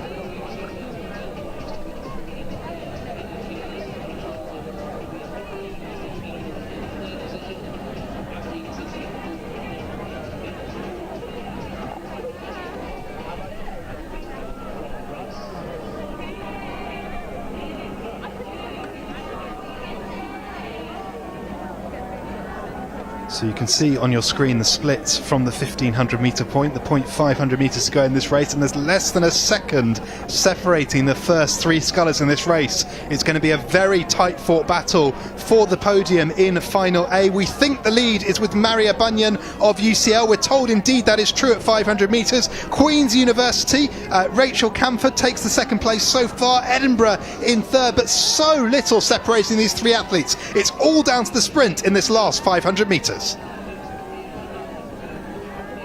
Yeah, it's almost like a straight line just separating these crews, like they're just level going for it the whole way to the line now. It's going to be a really interesting one to see who can hold in there and get to the line first. Absolutely. Maria Bunyan of UCL had the slightest advantage at the 500 metre point. Can she hang on? Next to this challenge from Charlotte Cooper and Rachel Canniford of Queen's and Edinburgh. We're seeing that she seems to still have that upper hand there. It looks as though Edinburgh, though, has come through Rachel Canniford of Queen's. She was in third with 500 to go, but Charlotte Cooper now really challenging and trying to take hold of that second place. Indeed, she's actually starting to push up on Maria Bunyan. Maria Bunyan still holding on to that leading first position, probably by about a length. Edinburgh currently sat in second. Rachel Canniford of Queen's trying to hold on to that third place, trying to fight back against Charlotte Cooper of Edinburgh to try and claim the second, but it looks as though Charlotte Cooper now solidified that second place. First place though, Maria Bunyan still out in front for UCL. She's pushing ahead, she's trying to stay ahead of Edinburgh. Charlotte Cooper really putting up a sprint, putting up a fight here, holding on to second place. Charlotte Cooper in second place. Maria Bunyan looks like she's going to cross the line in first. Coming into your screen now, Maria Bunyan in lane 6 for UCL, Charlotte Cooper in lane 5 for Edinburgh, followed about 2 lengths back Rachel Canniford for Queen's. What a move by Edinburgh there. They were in third place before they came into the last 500 metres. A well executed, well timed sprint pushed them through into the second in this A final of the Women's Beginner 2 single sculls.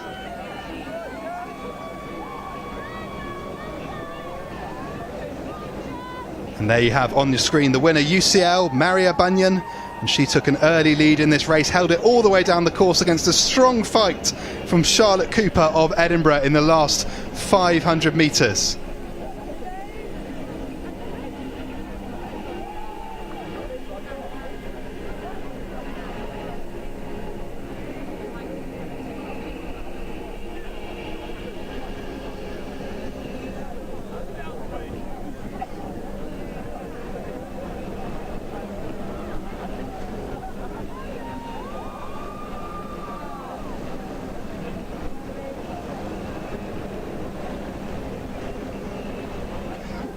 So next on our screens is the Women's Beginner 1 single sculls, and this is the B final, so racing for places 7th to 12th in this race.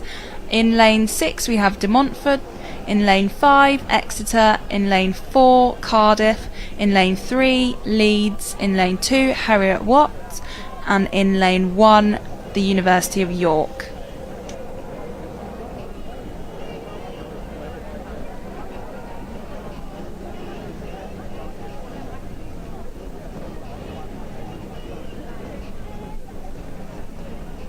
So these scullers now approaching the halfway point of the race, the 1 kilometre mark. We can see there on your screen Sophie Lewis of Exeter, Clements Lucas Roast of Cardiff.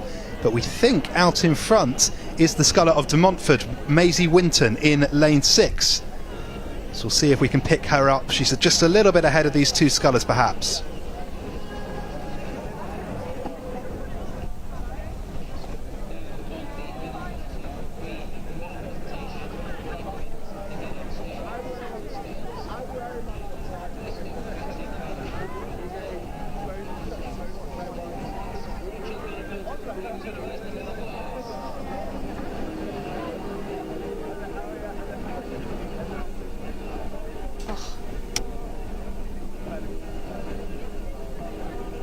So coming through the 1K we have Exeter and De Montfort, less than a second separating them for that fight for the gold medal, and then we had another race between Cardiff and Leeds fighting for that bronze. So almost two different races going on in one race here.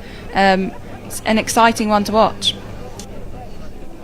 Absolutely, very close at the halfway point. It's now looking a little bit more spread out on our footage though, so it looks to me as though Sophie Lewis of Exeter and Maisie Winton have really made a change in this 1 kilometre mark. They've come through the halfway and they've decided, right, we're going to go for it now, and it looks as though it could actually be Maisie Winford of De Montfort who's put in a strong push going through the 1 kilometre mark. We can see Sophie Lewis just a little bit further back behind her perhaps here as they come on towards the last 500 metres, but some interesting changes taking place in this single sculls race. Of course, smaller boats, more things can happen, things can change very quickly in these races, so we'll look to pick up in the last 500 metres where this lead now sits in this race.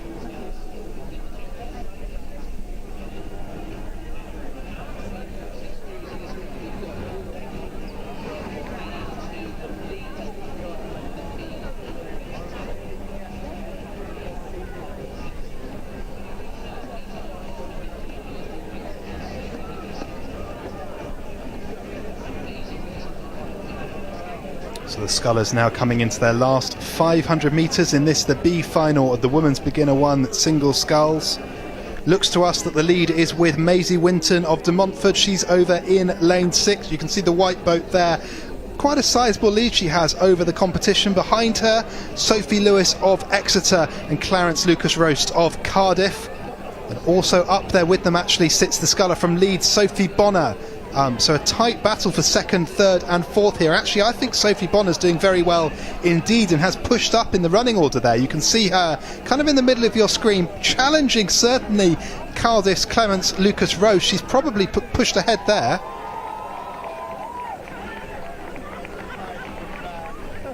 But it is Maisie Winton of De Montfort who is leading out this race. What you saw on your screen there was an athlete just coming back from a medal ceremony over the finish line. But we'll carry on with this race. The Women's Beginner 1 at Single Sculls B final. De Montfort leading out a time of 6:54.8 to the last 500 metres. She's got a comfortable lead there over the other scullers. And then I think it now is Sophie Bonner of Leeds who's put on a blinding second half to this race and really pushed up in the order. Third probably sits with Exeter's Sophie Lewis.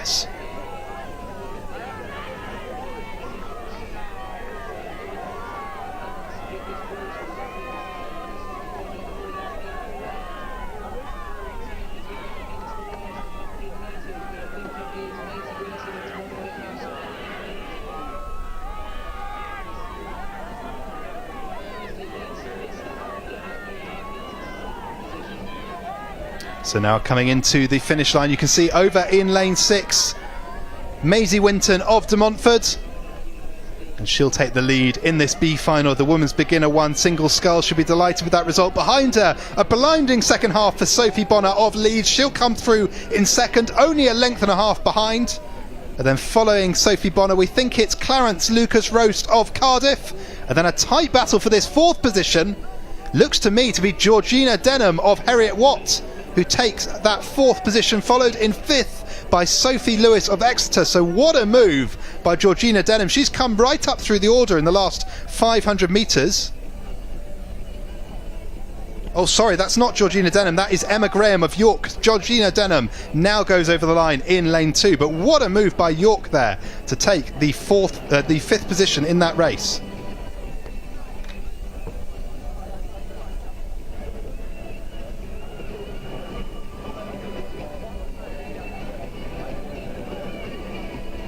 So going back up to the start now, we have the Women's Beginner 1 Single Sculls A final. So this is the all Edinburgh final, which is really impressive to see. We have Edinburgh A in lane 6, their C crew in lane 5, the E crew in lane 4, the B crew in lane 3, the F crew in lane 2, and the G crew in lane 1. Impressive to see that they can field this many scullers in one event. Absolutely, 6 Edinburgh scullers and 2 twins in one event.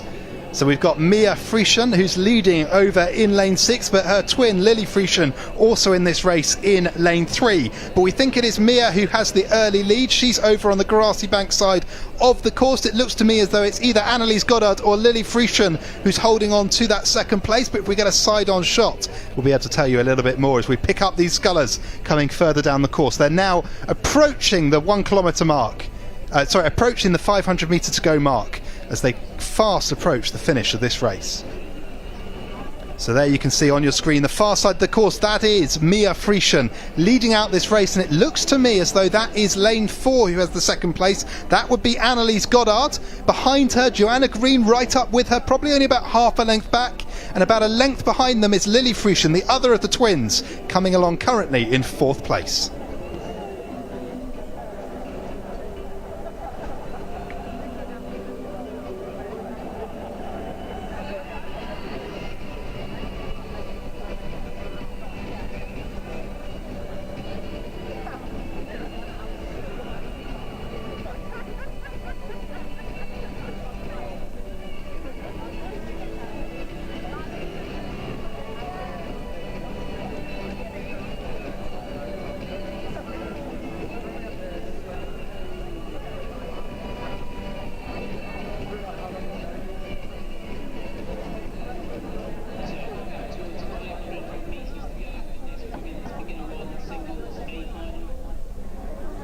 So coming into the last 500 metres of this race, Mia Friesen, a comfortable lead over in lane 6 on the left-hand side of your screen. A battle for second and third, though, between Annelies Goddard and Joanna Green. It looks to me as though Annelies Goddard has the slightest advantage over Joanna, but it is incredibly close.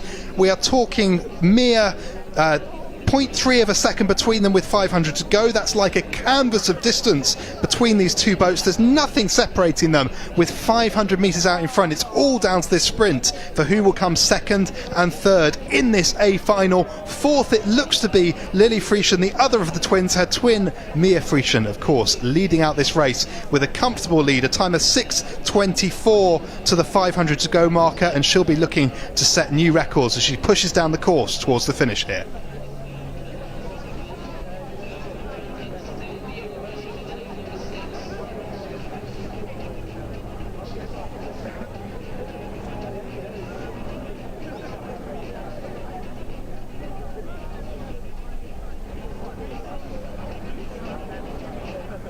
So an incredible show of strength from the Edinburgh club here. What a performance to have all 6 of their athletes represented in the A final. Millie Friesen leading out confidently there in lane 6 on the grassy bank side of the course. She's just off your shot. What you can see is the battle for second and third between Annelies Goddard and Joanna Green. Neck and neck between these two athletes. Annelies Goddard maybe has the slightest advantage as they push into the last 150 metres, but Joanna Green is definitely going to try and respond here as they sprint in towards the line. Can Annelies Goddard hold on to her advantage here? Can she retain the second position? Coming up behind both of them is Lily Friesen. She's holding on to fourth, but there you see on your screen, coming into view, coming into the finish line, Mia Friesen. What a dominant performance there over in lane 6 on the grassy bank side of the course. She takes the lead for the first place in this A final. Behind her it is indeed Annelies Goddard holding on to her lead for the second place in this A final. About a length back behind her, Joanna Green, also of Edinburgh, will take that third position, followed by Lily Friesen, the other of the Friesen twins, who'll go through in fourth place. We then expect Pollyanna Rimmel and Georgie Neeson, both also of Edinburgh, completing this all Edinburgh A final, and they come into picture now.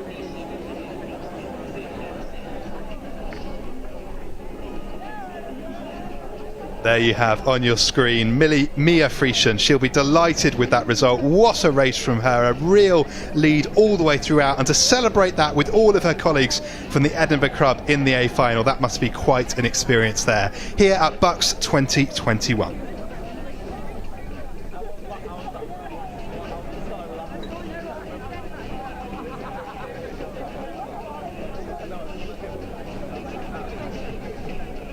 So next up on the course we have the B final of the women's intermediate pairs. So in lane 6 we have Bath University, in lane 5 the University of London B crew, in lane 4 Imperial College A, in lane 3 Durham University, in lane 2 Newcastle University B, and in lane 1 Aberdeen University.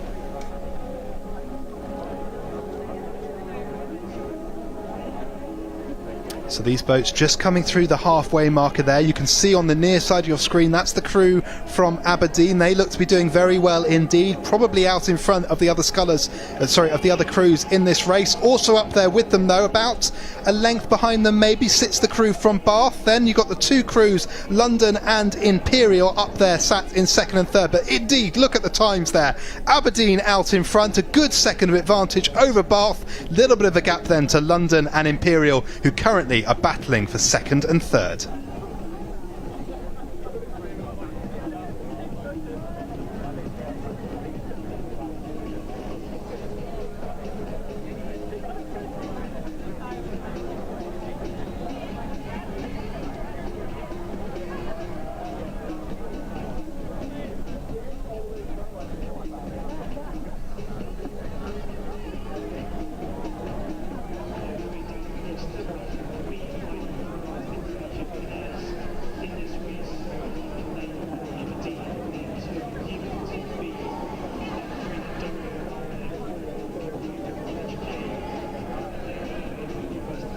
Coming in towards the last 500 metres, Aberdeen clinging on to their early lead there, but definitely being taken to it by Bath over on the far side. These two now almost neck and neck as we come into the last 500 metres. A real challenge by Bath to take back that first position in this B final of the women's intermediate pairs. Only a length behind both those boats though sit the crew from London. They're also right up there with the competition, looking to secure a good position in this B final.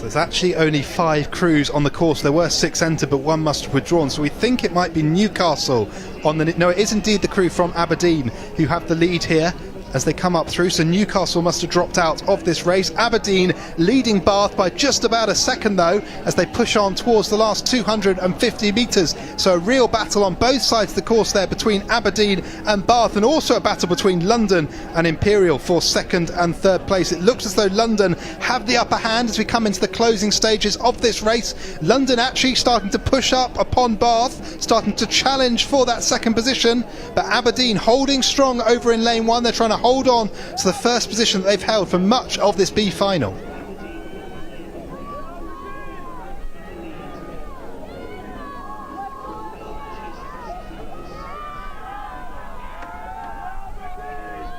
So Aberdeen still pushing on strong. They're battling with Bath over on the far grassy side. So Aberdeen are on the right of your picture, Bath are on the left. Aberdeen we think still have the slightest advantage, but a real sprint coming on from the crew from Bath. They're really pushing on towards the line. They don't want to let this one go to Aberdeen. They're putting on a last minute sprint. It looks to me as though the crew from Bath might have a chance here. They're really pushing up on the crew from Aberdeen. Can Aberdeen respond? Aberdeen struggling with their steering a little bit.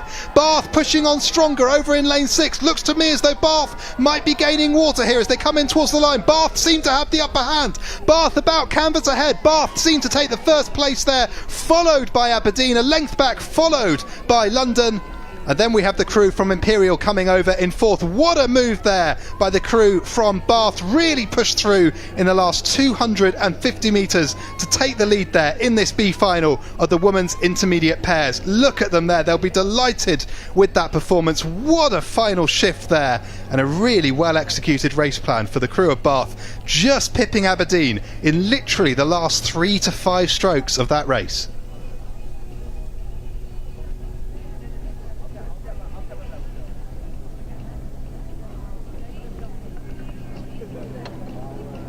The next race on your screens is the women's intermediate pairs A final. So in lane 1 we have Edinburgh University, in lane 2 Cambridge University, in lane 3 St Andrews, in lane 4 Newcastle A, in lane 5 Imperial College B, and in lane 6 the University of Oxford C crew.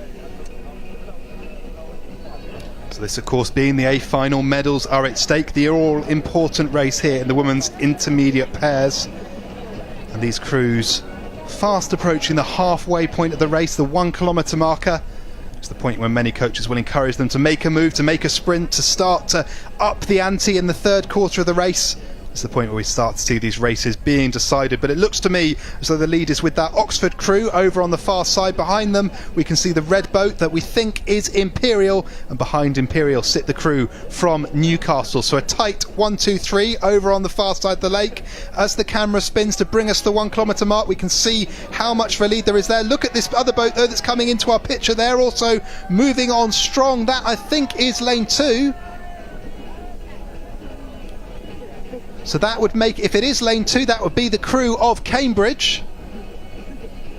So Cambridge actually right up there with the crew from Oxford. We'll see the split times in just a second. Oxford do have the lead in lane 6. Imperial holding on to second, but Cambridge in lane 2, just getting that third place at the 1 kilometre mark. So Cambridge now will look to push on into the second half of this race and see if they can put themselves in a medal position. Yeah, this is where it'll really be starting to hurt in the race. It's who can dig the deepest at this point.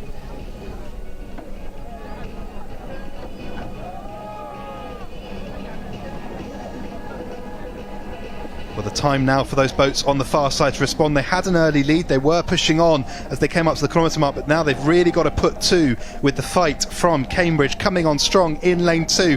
It looks to me as though Oxford's still holding that lead. Imperial still just behind them, first and second there, but Newcastle and Cambridge locked into a tight battle for this third place in this race. It looks to me that Cambridge really pushing them on towards the line. We know that at the moment those boats placed on the far side of the lake are the ones who are faster in the earlier heats and time trials. We would expect those boats to triumph in these races, but Cambridge really defying that expectation here, really pushing on in this third course of the race. Could there be an upset in this A final of the women's intermediate pairs?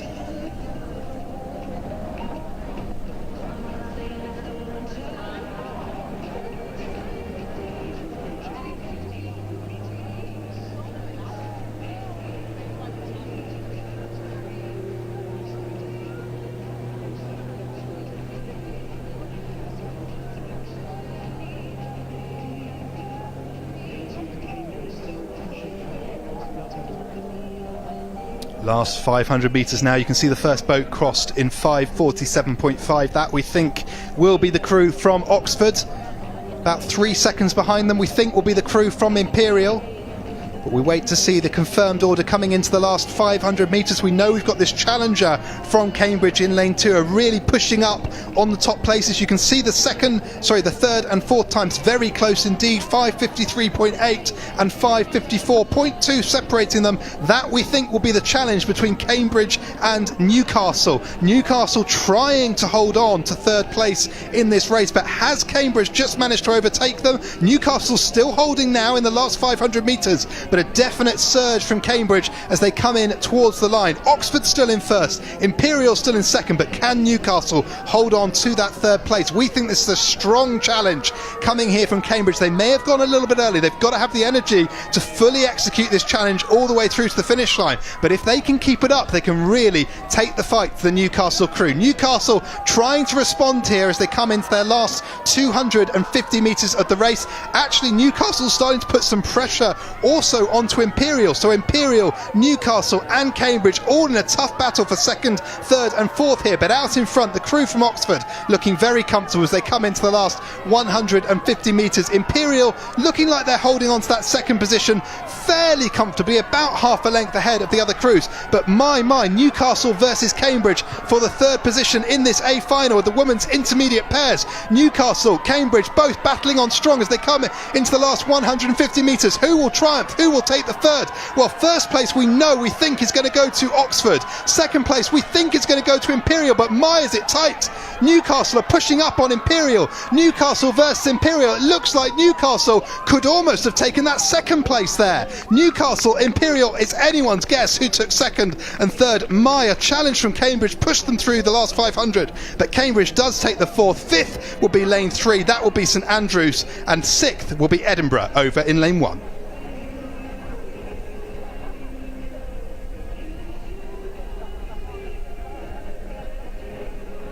So we know Oxford took the first place in that A final for the women's intermediate pairs. We're fairly confident in that result, but second and third is just too close to call. What a move from Newcastle there. They were being challenged by Cambridge. We thought Cambridge had a chance at third, but Newcastle then pushed on and managed to challenge Imperial for the second place. So between Imperial and Newcastle, we don't know who came second there. It was absolutely dead neck across the line. So for full results, do take a look at the Bucs website. That will be confirmed shortly once they've had a chance to look at the photo finish.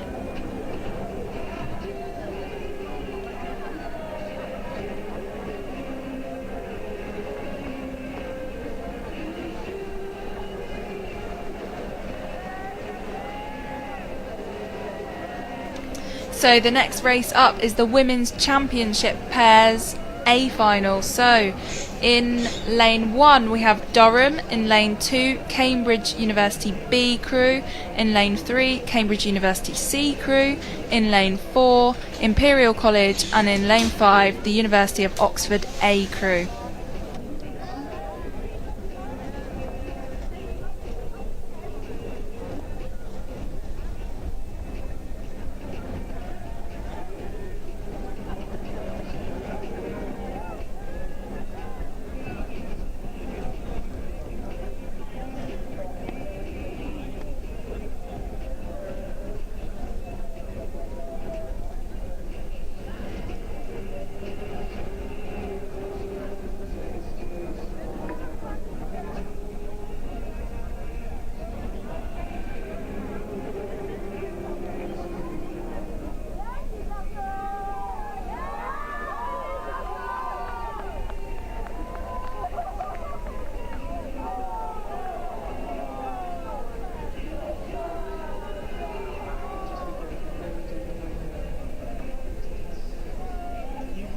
So we've gone from women's intermediate pairs to women's championship pairs. These will be the best crews from these clubs. Got Durham, Cambridge, Imperial and Oxford all represented. Cambridge with 2 boats in the A final in lanes 2 and 3. But let's see who's leading as they come through the halfway marker now.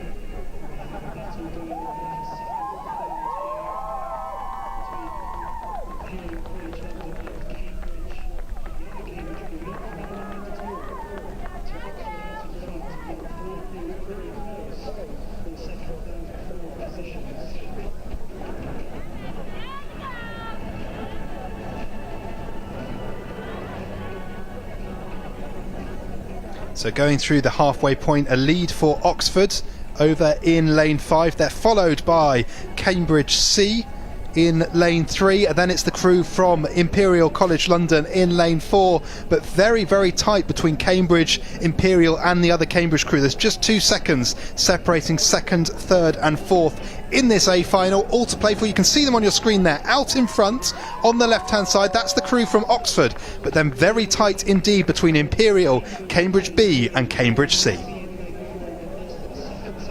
Yeah, really strong showing from Oxford in these intermediate women's pair and the champ women's pair. Looks as if they're going to get the gold in both events here, so really good showing from them.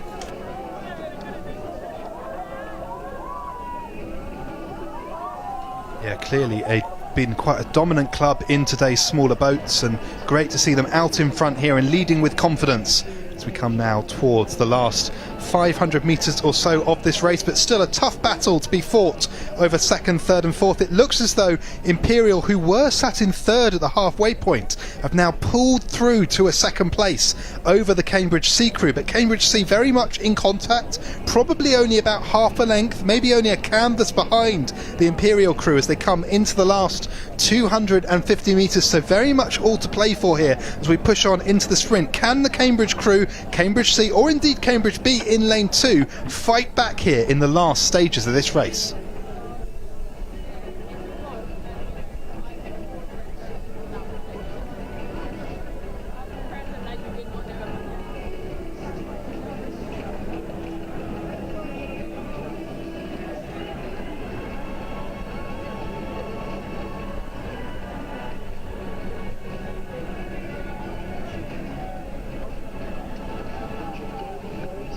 So Imperial still holding on to that second place. You can see their split time from the last 500 metres there, but they are only about a second in front of the Cambridge crew. So very tight between Imperial in second, Cambridge C in third, and indeed Cambridge B in fourth. But out in front and looking very comfortable and confident sit the crew from Oxford over in lane 5. They're happy in their yellow boat, pushing on towards the line on the left of your screen there.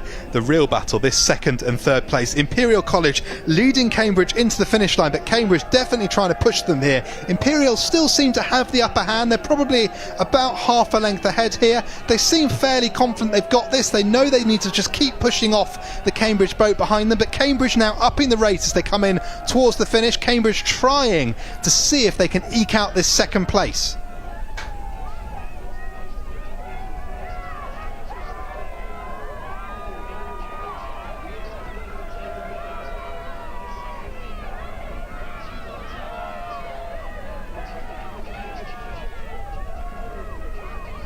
So here come Oxford in the yellow boat in towards the line. They're going to take the gold in this women's championship pairs. Followed behind them, and it is Imperial who are going to take the silver. They've managed to just hold off that challenge from Cambridge throughout this last 500 metres. Cambridge C will take the third, followed by Cambridge B in lane 2. And then we expect the crew from Durham just coming into your screen shortly in lane 1.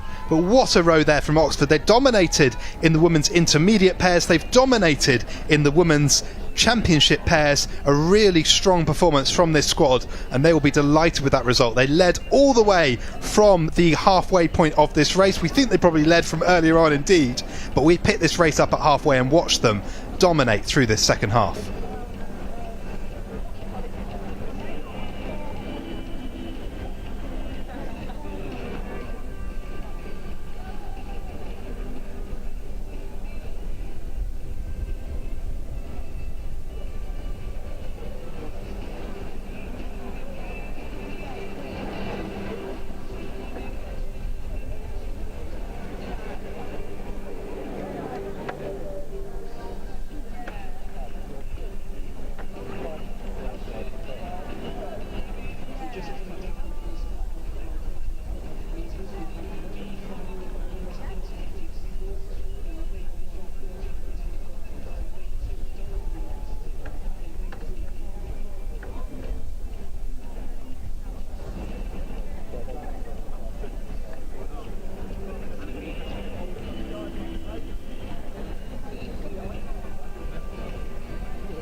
So we're now picking up the A final of the men's intermediate single sculls. In lane 1 on the near side of your picture we have Patrick Morgan-Jones representing Queens. Lane 2 is Durham represented by Andrew Metrick. Lane 3 is Peter Howard representing Hartbury. Lane 4 James Gare representing Bath. In lane 5 we have Angus Pollock also representing Bath. He's the B sculler for them according to the entry. And then we have Felix Rummel representing Manchester in lane 6 on the far side of your picture. These scullers just through the halfway point of their race. It looks as though we have right up there with the front end of the competition in lane 1. That's Patrick Morgan-Jones of Queens who is right up there. We're just switching to our side-on picture, and there you go, you can see how this race is panning out.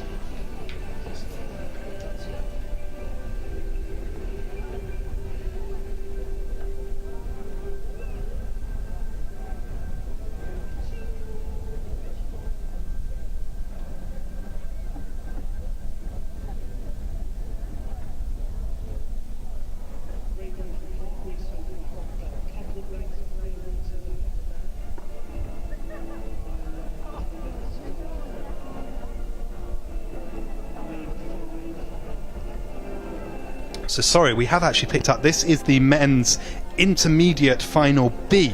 So we have in lane 1 Leeds Beckett University, lane 2 Heriot Watt, and then we have 2 scullers from Hartbury in lanes 3 and 4, followed by Loughborough University in lane 5.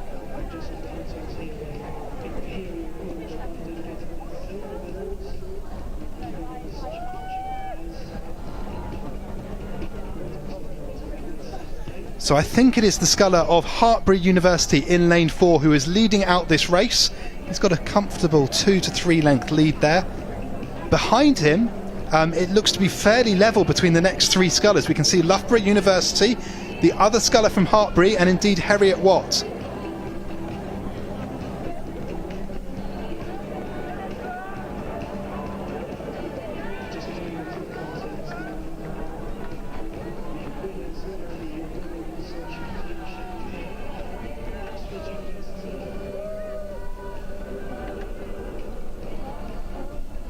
So there you have it. It is indeed the Hartbury sculler who is leading out this race. That's the black boat that you can see coming towards you on the left hand side of your picture. Behind him in lane 5 it is Loughborough who holds the second place.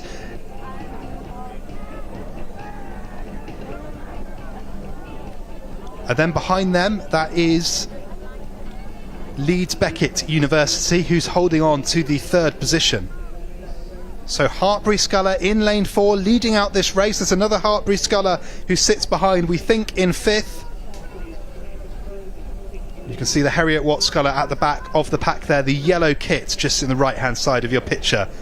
But what a row by Hartbury University sculler in lane 4. He's leading out at the moment as they come in to the last 150 metres.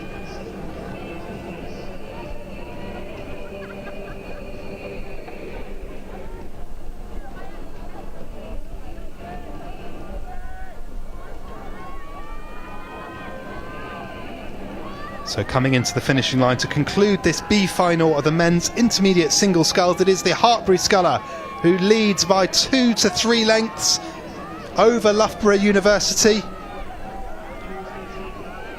Loughborough University being challenged for second place though by the other Hartpury sculler. Looks like Loughborough is going to hold on to second place. Hartpury just half a canvas behind. But the first Hartpury sculler, he did what he needed to do. He got over the line, he won the race, but now he's capsized. We've got a nice dip in the water, as you can see on your screen. So a perfect time to capsize, I must say. A good way to cool down after a long race. Just going through the line there, you can see Heriot Watt to complete this B final in the men's intermediate single sculls. Yeah, nice bit of drama there. The sculler's fine. We can see from here. Just waiting for the safety launch to come across. Looks like they may even attempt to recover it themselves. Safety launch is coming on at the finish line. The next race is a long, long way away. It's not a problem. And we're now actually cutting to that race. So this will be the men's intersingle, the A final.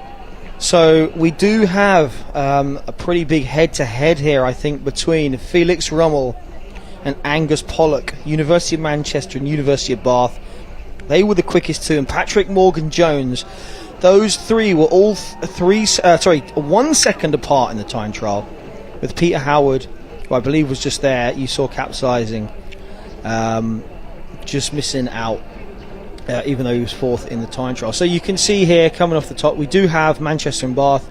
There's a second Bath athlete in here, James Gare. In fact, Peter Howard is in here, so that was a different Hartpury sculler in the other one. So the top four all make it into here. Andrew Merrick also is in here. Came from 9th in the time trial to be in this A final.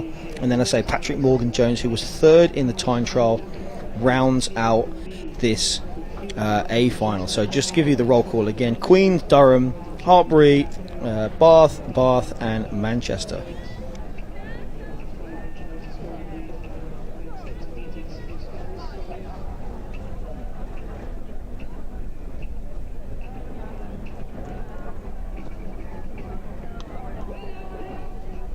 And a well-timed wipe there. We're just coming through the halfway. Looking at these times, pretty strong lead, just over 4 seconds there. We think it's Angus Pollock. Angus Pollock looked really strong in the semi-final, but so did Felix Rummel actually. But it is those two that lead the way, but really close behind. James Gare, only half a second from the silver medal, currently in bronze. We have Peter Howard close to them, just a couple of seconds after that. Queen's just a half a second. Pretty close field here, 10 seconds separating all six at the moment as we go into the second half of the race. Yeah, we think this real battle is going to be for second and third. Second and third. Angus Pollock looking fairly comfortable in that first position. He's got about a 5-second lead. He's going to be fairly confident he's got that first place. But between James Gare and Felix Rummel, Bath and Manchester is anyone's guess now as we come into the last 500 metres or so. Who is going to claim that second and third place in this A final of the men's intermediate single sculls? Yeah, so James Gare was 7th quickest in the time trial, about let's have a quick look, let's do some quick maths. 5 seconds behind Felix Rummel. So Felix Rummel is not going to be happy to be pushed this close by someone who beat convincingly, or relatively convincingly, in the time trial. That's a couple of lengths. But that's why we do these races. We don't just do the time trial and give out the medals when we can help it. It has been done that way, but usually we like to run a semi-final, we like to run a final, which is what you're seeing on your screens right now. But really well sculled by these athletes. It's not the champ event, but these athletes are still really, really accomplished, excellent scullers, and often very big. Like Angus Pollock, just saw him in the boat earlier, a big athlete. This is why boats go fast. You've got big athletes putting big watts down into the water. And I'll just pass over to Jack to just give you the update of what's going on. Yeah, just coming into the last 500 metres. Angus Pollock still out in front, but it is James Gare, the other Bath sculler, who is holding on to that second place over Felix Rummel. Felix beat him in the time trial, as Alex said, but as we know, some scullers like to rise to the occasion of a race, and it looks like that is exactly what James Gare is doing, and fairly decisively, actually. He now has some clear water. He now has some distance between him and Felix Rummel as he came through that 500 metres to go mark. All he needs to do now is hold on for the last quarter of this race and push in towards the line. So far we have a Bath 1-2. We have Angus Pollock with a confident lead, James Gare holding that second place, Felix Rummel from Manchester trying to fight back in the closing stage of this race.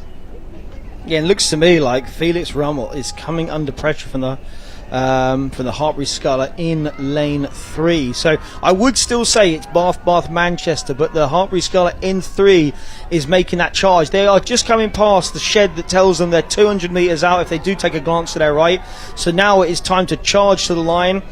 We do have some geese over in lane 3, so hopefully that doesn't stop the Hartbury Sculler charging into the line. But it looks like we have Angus Pollock looking to just solidify that place. Looking really good there. James Gare in second at the moment, so those lanes 5 and 6. But the real medal race here, you'll see as it comes into view, is the Manchester Sculler on the far side. Felix Rummel being chased hard by Peter Howard. So just looking down the buoy line, I would say it's about a canvas. Here we go. Look at the wind on this. Rate's gone up. Hartbury looking to snatch it. I think coming through looks like it's going to come to the surge. Oh, that's too close for me to call. That's going to have to come down to photo finish for those two. The Queen's Sculler just crossing out, Patrick Morgan-Jones, and then the Durham Sculler, Andrew Merrick. But I mean, I would say it probably was just the Manchester Sculler, but it was too close to call for sure, because that buoy line is not dead straight from where we are.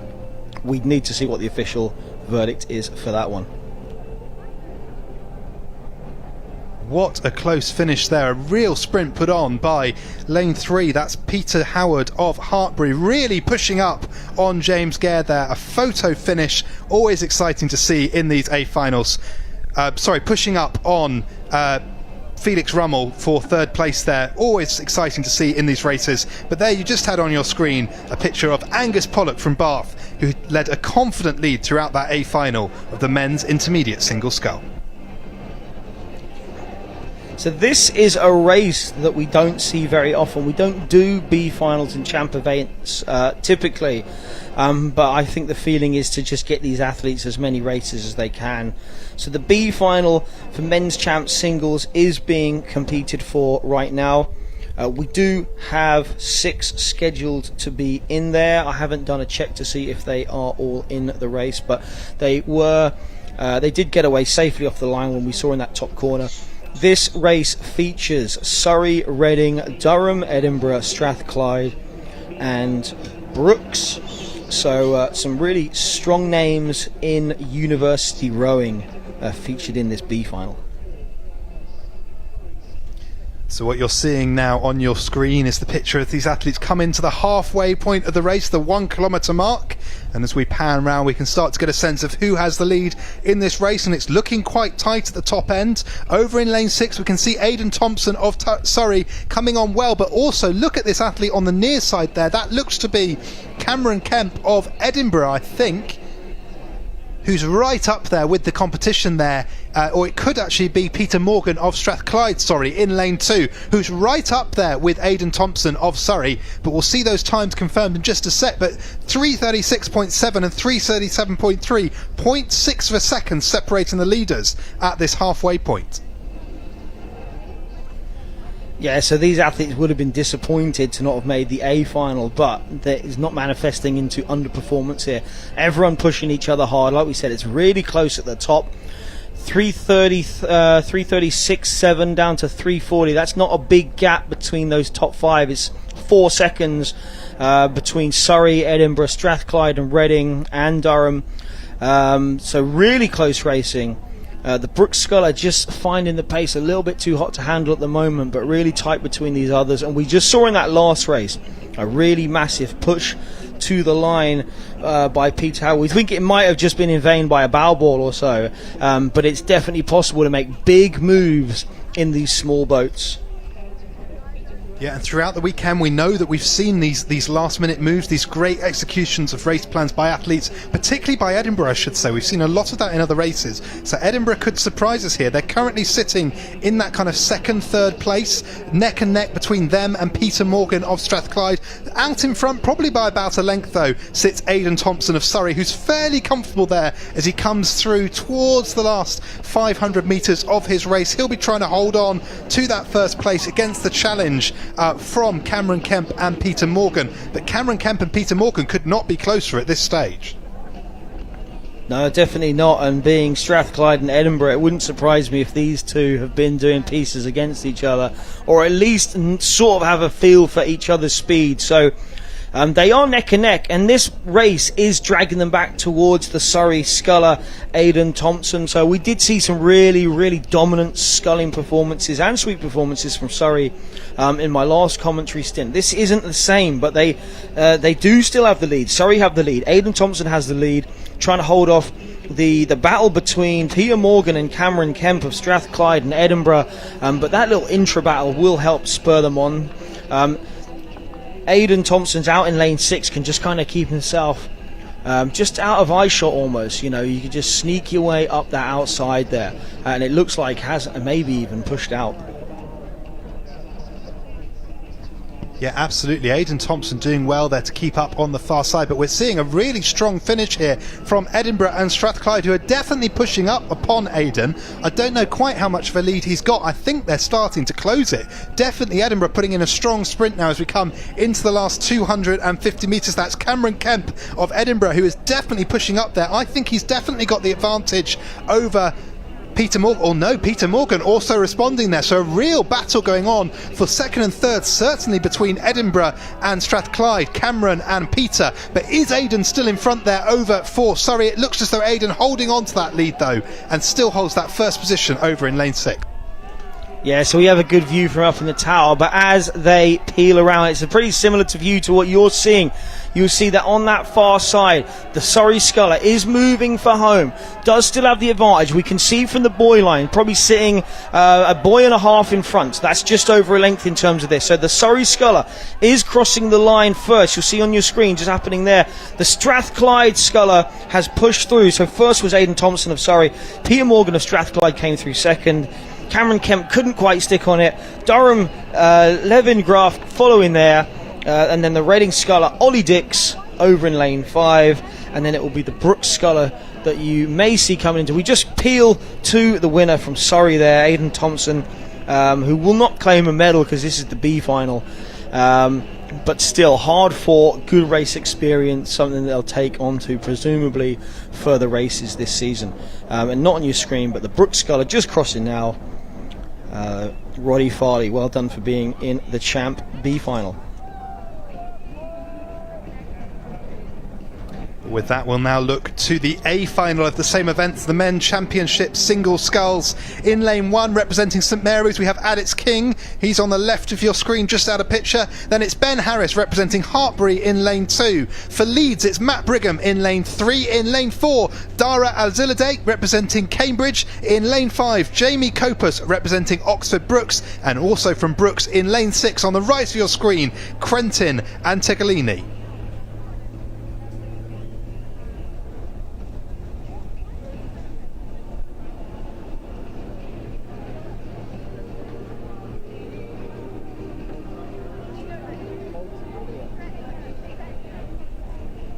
So we mentioned earlier in the broadcast, Dara Azilade is a Bermudian rower. He will be representing them at the Tokyo 2021 Olympics. He is only the third person to represent Bermuda in rowing, so it's great to have him with us here racing at Bucs 2021.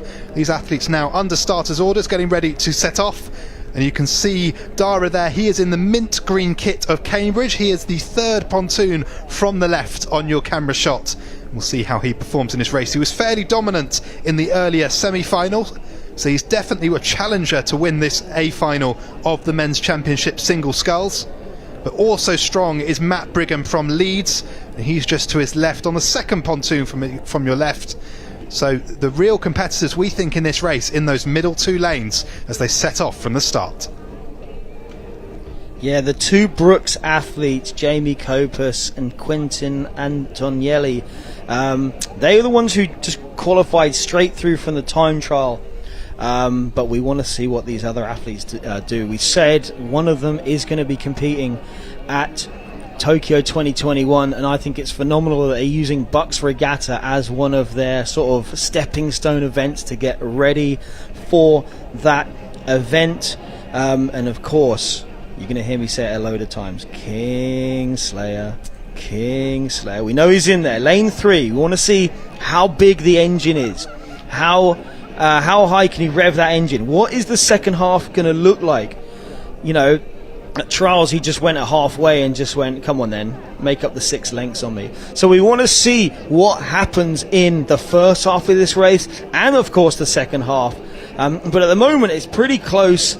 We can see these side-on shots getting a bit of a chevron. One of the far side Brooks rowers is moving pretty well. That's the rower over in 6, I would say, Quentin Antonielli. But these athletes now just be coming off their start, just settling into race pace, and then we'll see who's got the best cruising speed. Absolutely. I think this is one of the closest first 500 metres we've seen in the last few races. Certainly it does look to be Quentin of Brooks who is out in front, but Dara of Cambridge and Matt of Leeds right up there with him. Matt is in the darker coloured boat that you can see there in the middle of your picture, and then you've got Dara just beyond him, the boat in lane 5. But there you go, the split times of the first 500 metres. It is Oxford Brooks, Quentin in lane 6 leading, Cambridge in lane 4. That's Dara taking second place, but it's actually Oxford Brooks in lane 5 who has the third currently. Yeah, but it's so close. It's 1.1 seconds between first and fourth, and I would wager it's probably already changed because these have been on the screen for a few seconds now, these times. St Mary's also in here, and Hartbury also in here. They're 3 seconds, well, no, 2.5 seconds off the pace, but in a match with each other. So this is looking like it's going to be a very, very hotly contested men's champ single final. So we're moving towards the midpoint here of the race. They're in the big middle part. We're just going to see who can find that extra bit of speed. It doesn't take much. You just need to be slightly faster for a long time, and that creates a big gap. None of these are going to be able to just be significantly faster for a big portion, I would guess, but you never know. Like we said, Kingslayer does like to go out hard, but definitely is not sitting out front at the moment, and it does look like the sculler on the far side looks like Brooks looking, really strong at the moment. Absolutely, of course, we've got to remember these two Brooks athletes. They got straight through from the time trial. They were the fastest in the time trial, and they've also had the benefit of a rest, and that could be all important in today's race. They're coming with fresh legs to push on down this course, and Quentin definitely using that to his advantage there in lane 6, leading out this race by about, let's say, a length and a half over the other scullers. Yeah, this program definitely slightly more abbreviated than they would be used to here at Bucs. They would normally be doing these races much closer to the evening, but they flipped around the minor finals and the major finals, so there has been rest. They've all had the same amount of time except for those Brooks athletes who've had a little bit longer, the extra couple of hours of rest time compared to the others, and at the moment it just seems like that saved energy is working really well. So we have times just coming up on the screen. We're going to just see who they're assigned to, but this race hasn't really broken out. It's to be fair, 8 seconds, 7 seconds separating 5. That's closer than probably some people thought it would have been. Absolutely, this is one of the closest races that I've seen in the last hour or so on the commentary, but it does look to be Oxford Brooks leading out in lane 6, potentially also Oxford Brooks now in second place in lane 5. That be Jamie Copus of Brooks there behind him. It looks to me though that the battle for third place is still between Dara and Matt Brigham. Dara of Cambridge, Matt Brigham of Leeds, and it's close between those two for third and fourth. Yeah, we don't know who knows each other's hand. Maybe they thought, we're not letting Matt Brigham get out early. We're not going to do it. We're going to meet it. We're going to fight fire with fire. He's not going to be able to get out and control the race. And has not been able to. So this is going to have to be a move from behind. We know there's a phenomenal engine on board. We're not sure what the 2K would be at the moment, but it's estimated that they reckon he's got enough engine to pull like a 548 or something like that. So we're going to see if he can put that into play on the water. But it is always harder to row from behind than to row from in front. And it does look like those two Brooks athletes have got clear water now. They're actually probably battling each other for the gold medal as much as anything else. So it looks like we're getting two different races, one for gold, one for bronze. And it's Brooks and Brooks racing for gold, and it is Cambridge and Leeds racing for the bronze. Yeah, Brooks looking fairly confident in that first and second place, but really we're starting to see a strong challenge from Matt Brigham of Leeds against Dara of Cambridge. Looks to me as though Matt Brigham now may be pushing on towards an advantage. Now the times you see on your screen, those are from 500 to go, but these athletes are now at the 250 mark. Already things have changed quite a lot, and it looks to me as though Matt Brigham is really starting to push up here on the Cambridge Sculler. The Cambridge Sculler, though, Dara is responding now as they come into the last 250. Can he cling on to that third place over the engine that is Matt Brigham? Yeah, sometimes it just takes a little while for that diesel to start whistling, but he's definitely trying to make a move now. Has obviously beaten Mahe Drysdale, an Olympic champion at Henley a few years ago. So overcoming the expectations is nothing beyond him, but he's going to take a big push here. He's going to have to find some rate, find something on the legs to move through here. It does still look like the two Brooks Scullers just locked in battle for gold. We can just see as the camera pans around, there are some geese there with the best view in the house as they pass either side. They're entering the last 100 metres. It's really quick over there. I think there's overlap. It looks like overlap from where we are. There's definitely still a race for bronze going on, but we're going to just focus on what's going on. So it's Antonelli on the far side. It's Copus nearest to us. And we just look at the bow ball. So they're crossing about a canvas apart, and the rate has gone up. Copus has gone up. Can it be matched? Every stroke is really important here, and I would say yes. Looks like it. In the last 30 metres, what a wind. And then the upcoming Olympian from Cambridge has found open water there. What a sprint there as well. Some phenomenal finishing from these athletes. My name is Tom Richards. Sean Atkinson. George Glenster.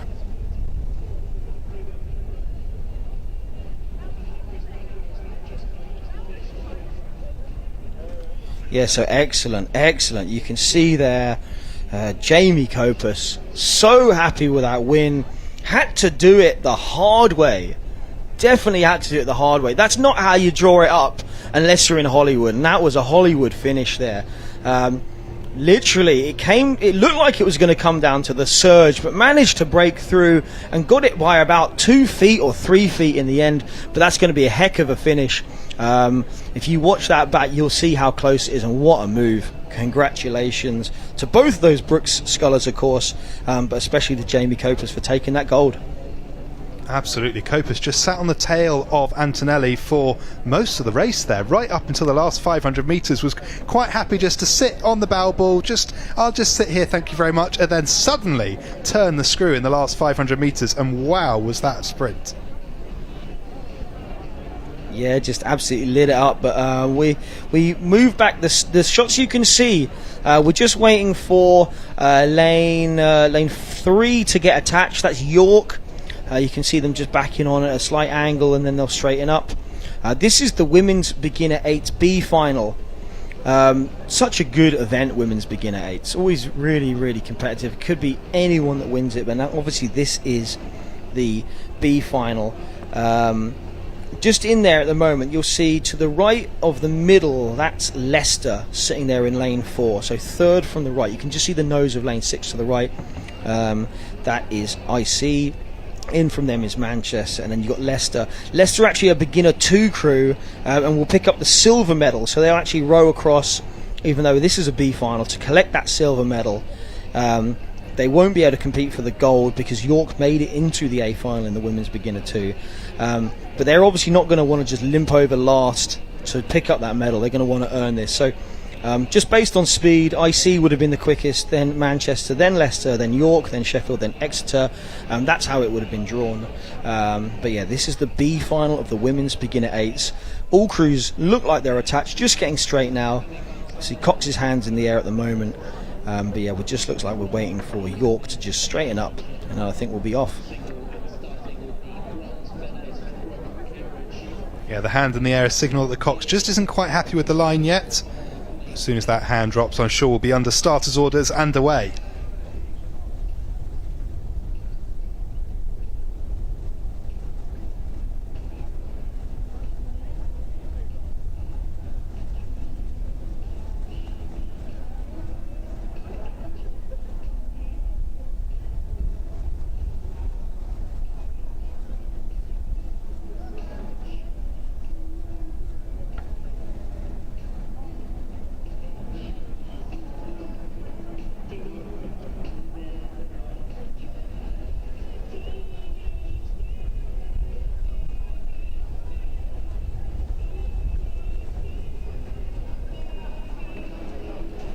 So we can see crews sitting forward, squared and buried. And there we go, we're off. Let's see who's got the crispest start. These crews probably not had a huge amount of time together, obviously with the season having been disjointed a bit by a lockdown through the middle, and lots of places just tending to run smaller boats rather than bigger boats.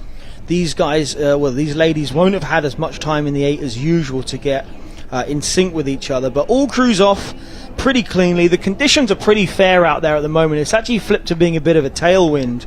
But shouldn't create too much of an issue, other than the obvious that tailwinds can cause the rate to get a little bit out of control. So we'll see if anyone does burn out in the second half. But we just cut to the side and some pretty tight racing to start us off. Yeah, look at that flat picture across all the crews. All had a good start, all got away cleanly, and now it's looking pretty neck and neck as we come up to the first 500 metres. Just falling a little bit off the pace though is lane 2, that is Sheffield. They're falling slightly back, probably about a canvas to half a length back there as we come up to the 500 metre point, and it looks as though a lead just developing over on the far side there. We're starting to see Imperial peak their head ahead of the other boats. The Imperial crew looking strong in lane 6.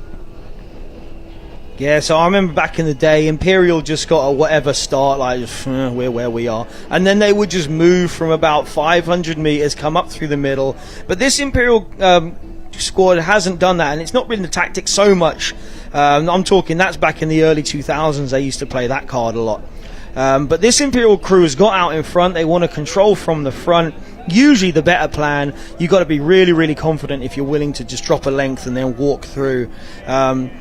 But that's really the psychological challenge, isn't it, of can we get out in front and did we go too hard? But maybe some of these crews that dropped off initially just came off their starts a little earlier and then found their rhythm, or maybe some of them just weren't as quick. But it looks like we're starting to get a little bit of spread as we come past the timing point. So you can see not massive spread. We're still going to have overlap, but we're getting gaps of a second here, a second there, and then a couple of seconds and a couple of seconds. So we have 7 seconds splitting the field after 500 metres. It's Imperial leading Manchester, leading York, leading Leicester, leading Exeter, leading Sheffield as we go into the middle 1,000.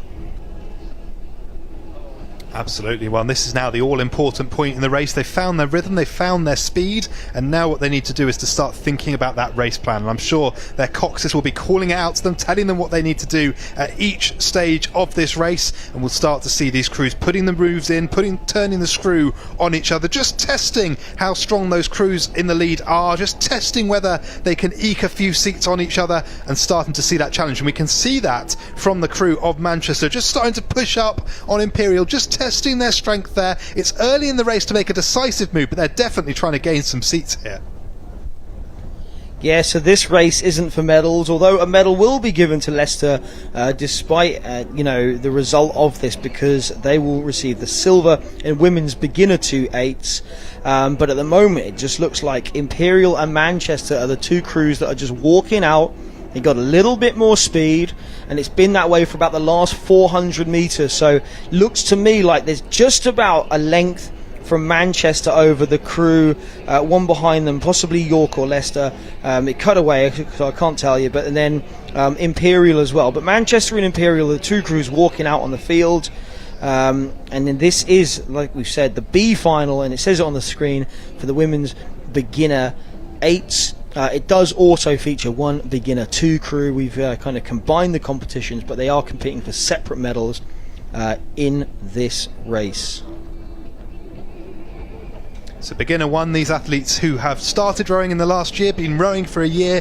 Beginner 2, those athletes who've been rowing for 2 years. A new category for this year's event in light of the fact that Bucs was unfortunately cancelled last year and many didn't get the chance to race. But it does look like we've got 3 beginner 1 crews who are out in front of the beginner 2 crew, and that is Imperial, Manchester and York currently holding on to that 3rd place.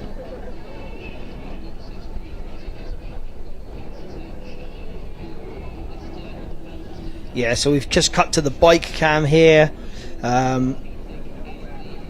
Looks like Manchester have made the decisive move here. So we're through halfway. You can see those splits. They're the halfway splits. We're past those. They've maintained good speed.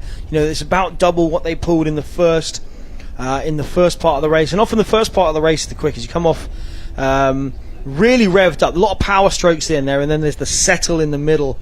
And we're in that phase now, but it looks like Manchester's settle speed was the best. And it's now actually York, from the looks of things, challenging Imperial. So we'd said, like in the past, Imperial often sort of sat back and came through. This is kind of going the other way. We hope they haven't gone with the old fly and die. Maybe they went out big and now they're conserving and they're saving something for the back end. But it's probably not the way they drew it up, I'd say. But they do look like actually maybe they've made a move again. I think they've made another move. Pushing out. This is an exciting race. Yeah, just before the 1 kilometre, Manchester definitely trying to test Imperial, definitely gained a few seats, but now at the 1 kilometre, a move back from Imperial, and we can see this battle to and fro between these two eights, and it looks as though Imperial now have the upper hand as they push into the last 750 metres. The question is, they were fast off the start, they lost a little bit in the second quarter, they're back in the third quarter, but can they hold on now as we come into the final stage of this race? Can they claim that first position in this B final? Yeah, this is an absolute slugfest. It definitely went one way, then back the other way. Their Cox is going to be calling for it. They're going to be, I'm on there, but like we're three's on the bow. Let's put the 4 on the bow. Let's put the 5 on the bow. Let's keep walking. It's 1.8 seconds. It's less than length. IC had that lead over Manchester. They just basically braced against the push. Manchester probably came off their push and Imperial went, now we go. And they stepped it back out to that lead. You see York pushing Manchester again. Whether that Manchester move and then the deflation of Imperial checking it and going again is going to allow York to move back in front. That's going to be interesting. And then at the back end, we have Exeter, Leicester and Sheffield making up the rest of this B final. So these all were top 12 in the time trials, and then at this stage they've been broken into the 2 finals we've had from the semi-finals, but it does look like Imperial, Manchester and York, that's where the excitement is going to lie. Absolutely. I mean, our camera angle here from the finish tower looking down on the course can be a little deceptive, but definitely York are moving. They are challenging Manchester here as we come into the closing stages of this race. Manchester looking a little bit scrappy, but still putting the power down there. They're holding on to that second place, but Imperial just eking out a distance there on the far side. They're starting to take seat after seat as they try and solidify their first position in this race. So Imperial looking strong, Manchester looking a little bit scrappy as they hold on to second. York definitely pushing them, but currently still in third. Yeah, so this is the stage of the race where everyone's working so hard. It can get a bit unraveled. It can get a bit ragged, but the effort is going to be there. These athletes are all going to be at 100% effort, and despite how scrappy it looks like Manchester are working their way back through Imperial. They didn't get deflated by Imperial coming back and pushing out to a second and a half. Manchester are charging hard. I think from the looks of things, York aren't going to be able to get in terms.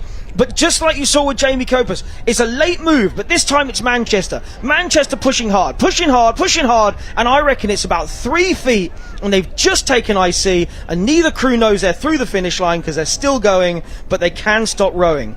And York follow in third. Exeter will finish in fourth. You have Leicester, who will claim a silver medal even though they are fifth, because they are in a different category being competed in here. They're a beginner 2 crew. They will claim the silver, so hopefully they've been told to row across.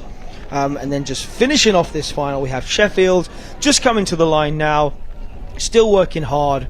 That will round out this B final of the women's beginner 8s. Yeah, got a little bit scrappy in the final stages, but what that means is these crews are really pushing at the best that they can do, really being challenged by each other in the closing stages of that race. What a battle between Imperial and Manchester, closing out that B final of the women's beginner 8s.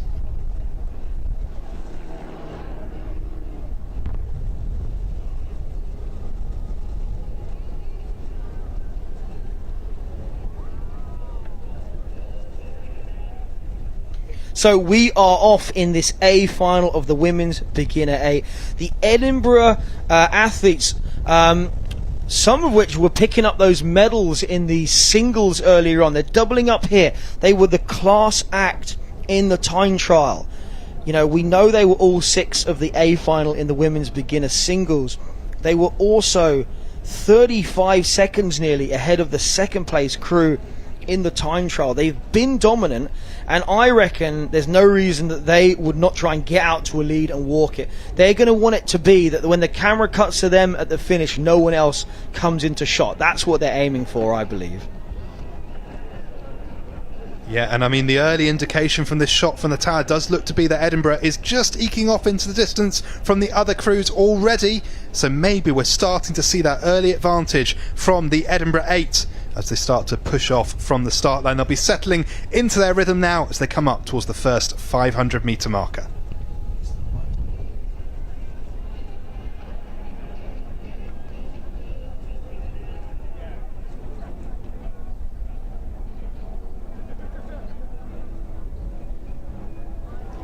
So we just cut to the bike now, and it's not, we're not going to say this is 4K, but you can tell that Edinburgh already have what looks like a length, maybe even clear water. The angle is not perfect, so I would say it's not the lane 1 crew that's in second. We're a little bit behind the race at the moment. We're just trying to get on terms, but it is very, very competitive for second. I think probably coming to this, the smart money would have been on the coach saying, look, the gold medal is probably Edinburgh's, but it's tight for silver, and that's the real race. No point in going with Edinburgh, blowing up and just costing yourself the chance of a medal. So even after 500, Edinburgh are already 5 seconds ahead. That equates to 20 seconds quicker over this course, which isn't quite the 35 that they put on the other crews in the time trial, which was only over 1500, of course, not over 2K. But these other crews, so Leeds currently sitting in second, Southampton looking to pick up a medal, Cambridge looking to pick up a medal, and UCL, they're only 2.5 seconds apart, those crews, for second to fifth. Absolutely, but it looks like with every stroke Edinburgh eking out further and further ahead. We said they probably had 2 lengths or so at the 500 metre marker. I'd wager they nearly have 4 now as they push on towards the halfway point of this race. Behind them, Imperial were holding on, Leeds were holding on to that second place in lane 1. Southampton and Cambridge and UCL also challenging with them. It does look as though Leeds are holding on though in lane 1 there. We just cannot give enough plaudits to this Edinburgh crew. They are smashing this. They are walking out. It is phenomenal. All the crews would have had a high octane start, and Edinburgh still got a length on the rest and then just went, but we can keep going. We don't need to step back. We can just keep moving. This looks like it's going to be one of the most dominating finishes. We've seen a few. We had the Strathclyde Sculler yesterday, so far out in front. I've seen some Surrey crews do that in the semi-finals. Let's see how big this can be, because the Cox is still riding this crew hard. They are not saying let's just wind down and paddle it through. They are looking for quick times. Yeah, and they're starting to create a challenge for our cameramen. How do we keep all these boats in shot? But it is Edinburgh miles out in front, but followed by Leeds still in lane 1, pushing on strong there. But over on the far side, Cambridge and UCL are trying to go with them as they come into the second half of the race. This is the moment where these crews need to make a move if they want to secure a medal. Leeds need to hold on to that second place. Cambridge and UCL need to make something happen now. Yeah, so we do keep talking about Edinburgh, but Cambridge, UCL, Southampton, York and Leeds are the other crews in here. There's going to be 2 gold medals here actually. Edinburgh are getting one, York are getting one. I mean, Edinburgh haven't crossed the line yet, but I would put my house on the fact that they're taking that gold. York will also get one from being beginner 2, so there's actually 4 medals going to be given out from this. But looking at it, Leeds still with the grass on the silver medal there, so they're doing it the hard way. They're over in lane 1. That's the non-seeded lane. The wind has turned around a bit. It's a tailwind now, but Leeds taking advantage of being on the outside, maybe out of the eye shot of some of these other crews in the middle. But it does look like the crews in 1, 3 and 4 and 5, those are the 4 competing for that second place. Edinburgh so far out, you're not going to get them in the shot unless we turn the camera, but that's fine. We know how quick they are. They'll get shown over the finish line. You can see we had to cut to the wide angle. You can see how far out they are. It's almost a different race. Yeah, Edinburgh way out in front in a league of their own here, a really dominant performance. But we're riding with Leeds and Cambridge here. Leeds probably about half a length up on Cambridge, so Leeds sat in second currently. Cambridge trying to challenge for that second position, but currently sat in third. Edinburgh a long way out in front. So Edinburgh now coming into their last 250 metres. You can see them on the left-hand side of your picture in the blue kit, and behind them you can see the boat of Cambridge in the middle. Cambridge currently sat in the third position. Leeds just on the right-hand side of your picture, currently sat in the second. But tight between Cambridge, Leeds and of course Southampton also up there with them. So Southampton are going to be looking to pick up some hardware. They're going to have to pick off Cambridge to go get it. They need to find about 2 and, well, nearly 3 seconds. So they have to go now. If they don't go now, it's going to be too big at the end. Like, it's hard to make up a length in an 8. I mean, it's certainly hard to make up about 10 lengths. So no one's catching up with this Edinburgh crew. But Leeds looking good for silver right now. They've managed to find a 4-second window between themselves and the next crew. They just put themselves in their own little space on the lake, and their coach, Dan Grant, on that far side is going to be loving that. Well, let's just have a moment to recognise this Edinburgh crew in a league of their own as they come in to the finish line on your picture. The other crew some 100 metres behind them now as they push in towards the finish. Edinburgh almost right through the red boys, the other crews not yet into them. So a dominant performance from this Edinburgh crew. They achieved really great results, filling the single final early on today. And there you go, you can see the 8. Delighted with that result, leading the women's beginner 1 8A final. Yeah, they won that by 150 metres. The next crew had not even got close to that red boy zone, which is 100 metres out. Leeds looking a bit scrappy. 2 just trying to find the water now and does. But that looks like they're going to secure this silver. They are going to be ecstatic for that because, like we said, Edinburgh were probably gone. There was no chance of picking up that medal. So this is really the battle for the medal that was available. And it will be Leeds that go through. The celebration, we hear the chant, the cheers from outside. So happy, their arms go up in the air. Leeds are so happy with that. It's going to be Cambridge that pick up the bronze. Southampton just miss out in 4th. UCL 5th. UCL will be slightly disappointed being second in the time trial to end up there. But still a valiant performance, and then just crossing through the line here, York, who will also pick up a gold medal from being in the beginner 2 category. But eyes there on the winning Edinburgh crew. A fantastic performance, winning that race by some 150 metres or so. What a row from those girls in the Edinburgh Women's Beginner 1 8.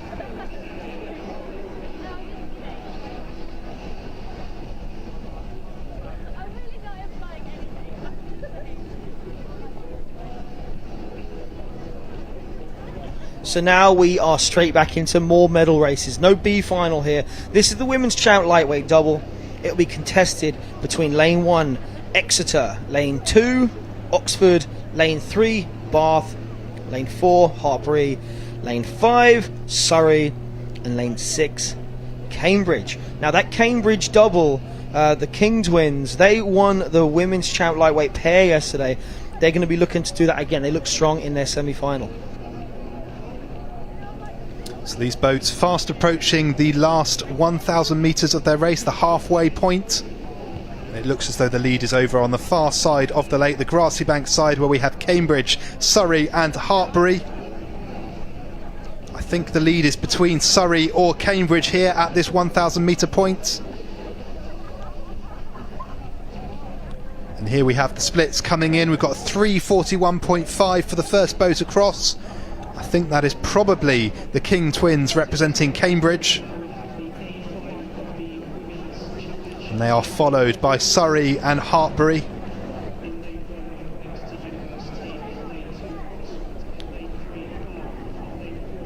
We'll wait to see that order confirmed at the 1,000 metre mark in just a few moments' time.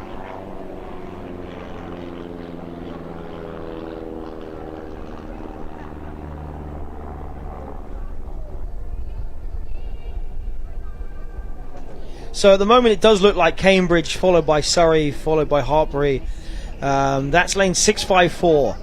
That is actually mirroring, and we can see it pop up, that's mirroring the time trial.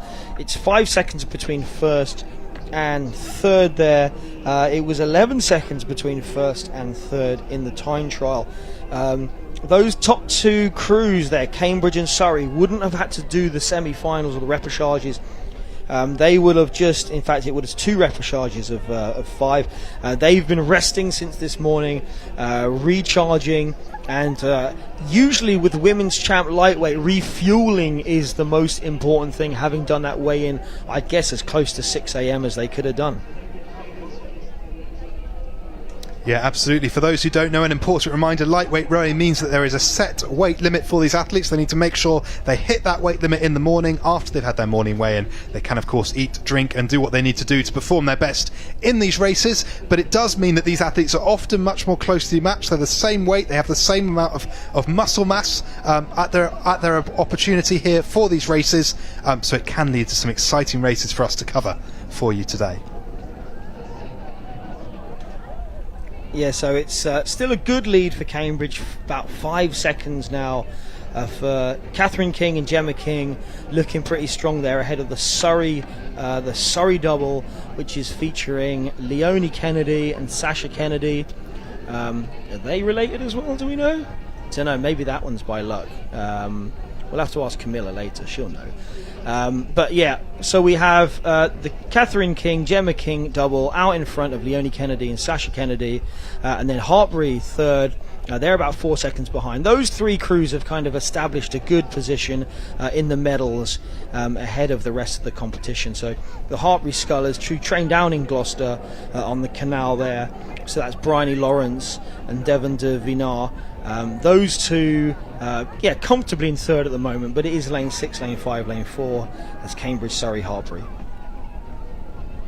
Yeah, the Cambridge crew look to be extending their lead in this last 500 metres. They're not settling for where they were at the 1 kilometre mark. They're indeed pushing out further as they come in towards the last 150 metres of this race, showing what they can do here in this Women's Championship lightweight double sculls final.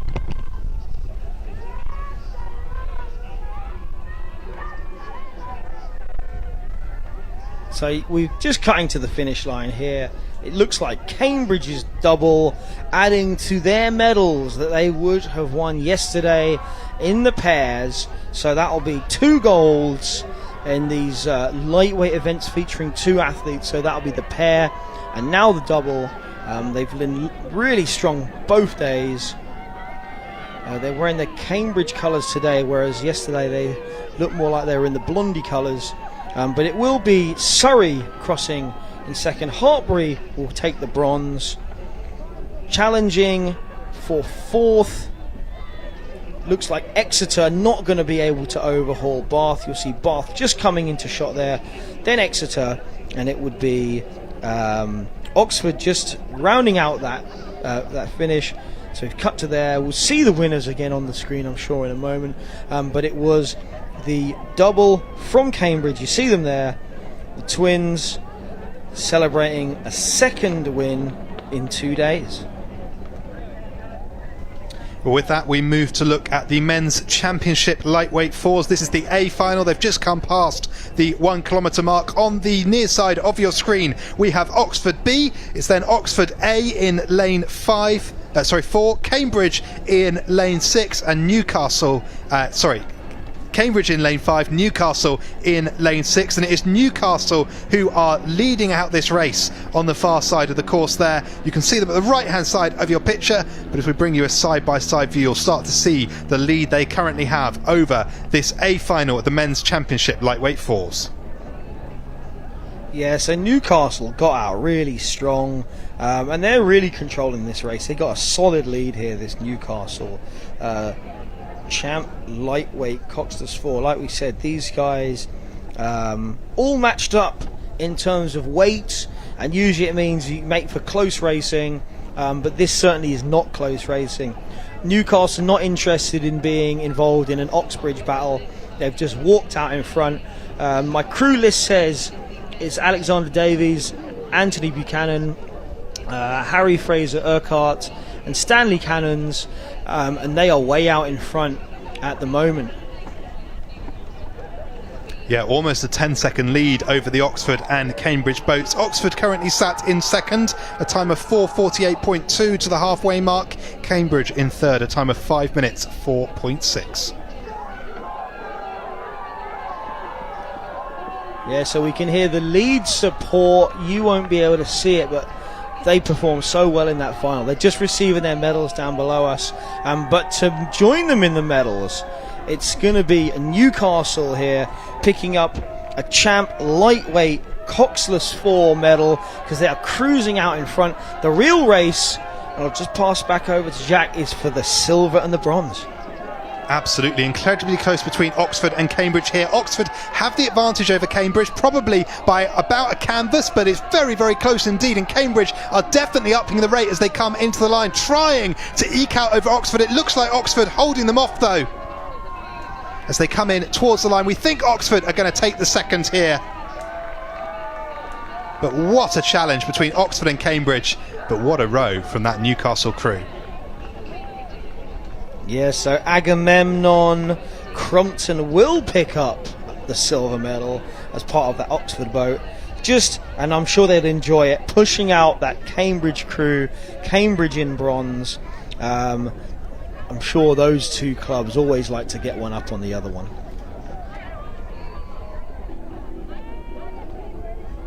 You can see there just on your screen, that was the crew of Newcastle who won that, the A final of the men's championship lightweight fours. A great row from Newcastle, well out in front, followed by Oxford and Cambridge. Yeah, so this next race was supposed to have UEAB and UCL. Our cameras are only picking up one crew. I'm looking up the course. It might well be just a row down, possibly, for UCL. They don't seem to be rating particularly highly, just ticking over. But they obviously had to do their time trial earlier on. They would have come through the semi-final stage. And just a shame they've not got anyone to race against from the looks of things.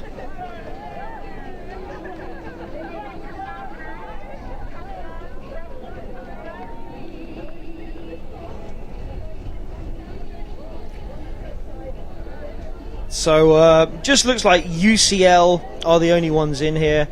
Shame they don't seem to have anyone to race against, but we can name drop these guys. We've got Ian Coe, we've got Johan Ola, Lewis Walmsley, and Veda News.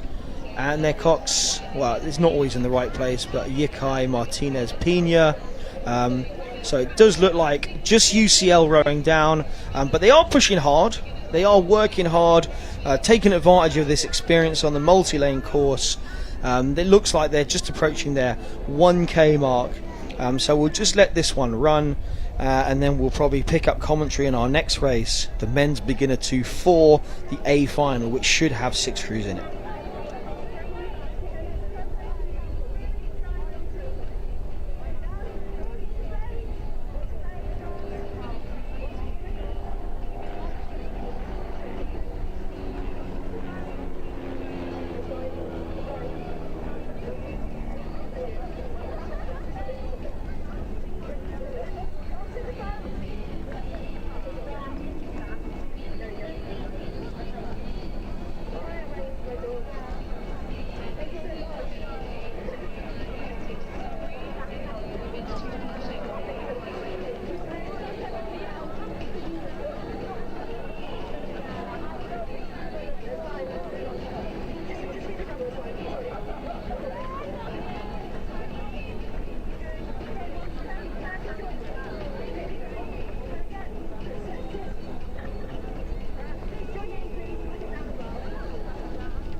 So on the course just now we have the row through of the men's beginner 2 quads. This is the B final.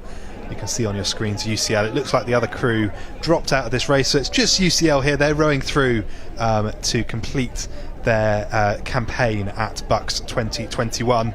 We're shortly expecting the next race on the course. This will be the men's beginner 2 quads A final, and that is due to set off at about 4 o'clock. So we're running slightly behind here, but we'll pick that up in just a few moments' time from the start. To give you a little preview of what to expect in this next race, let's just take you through who's taking part.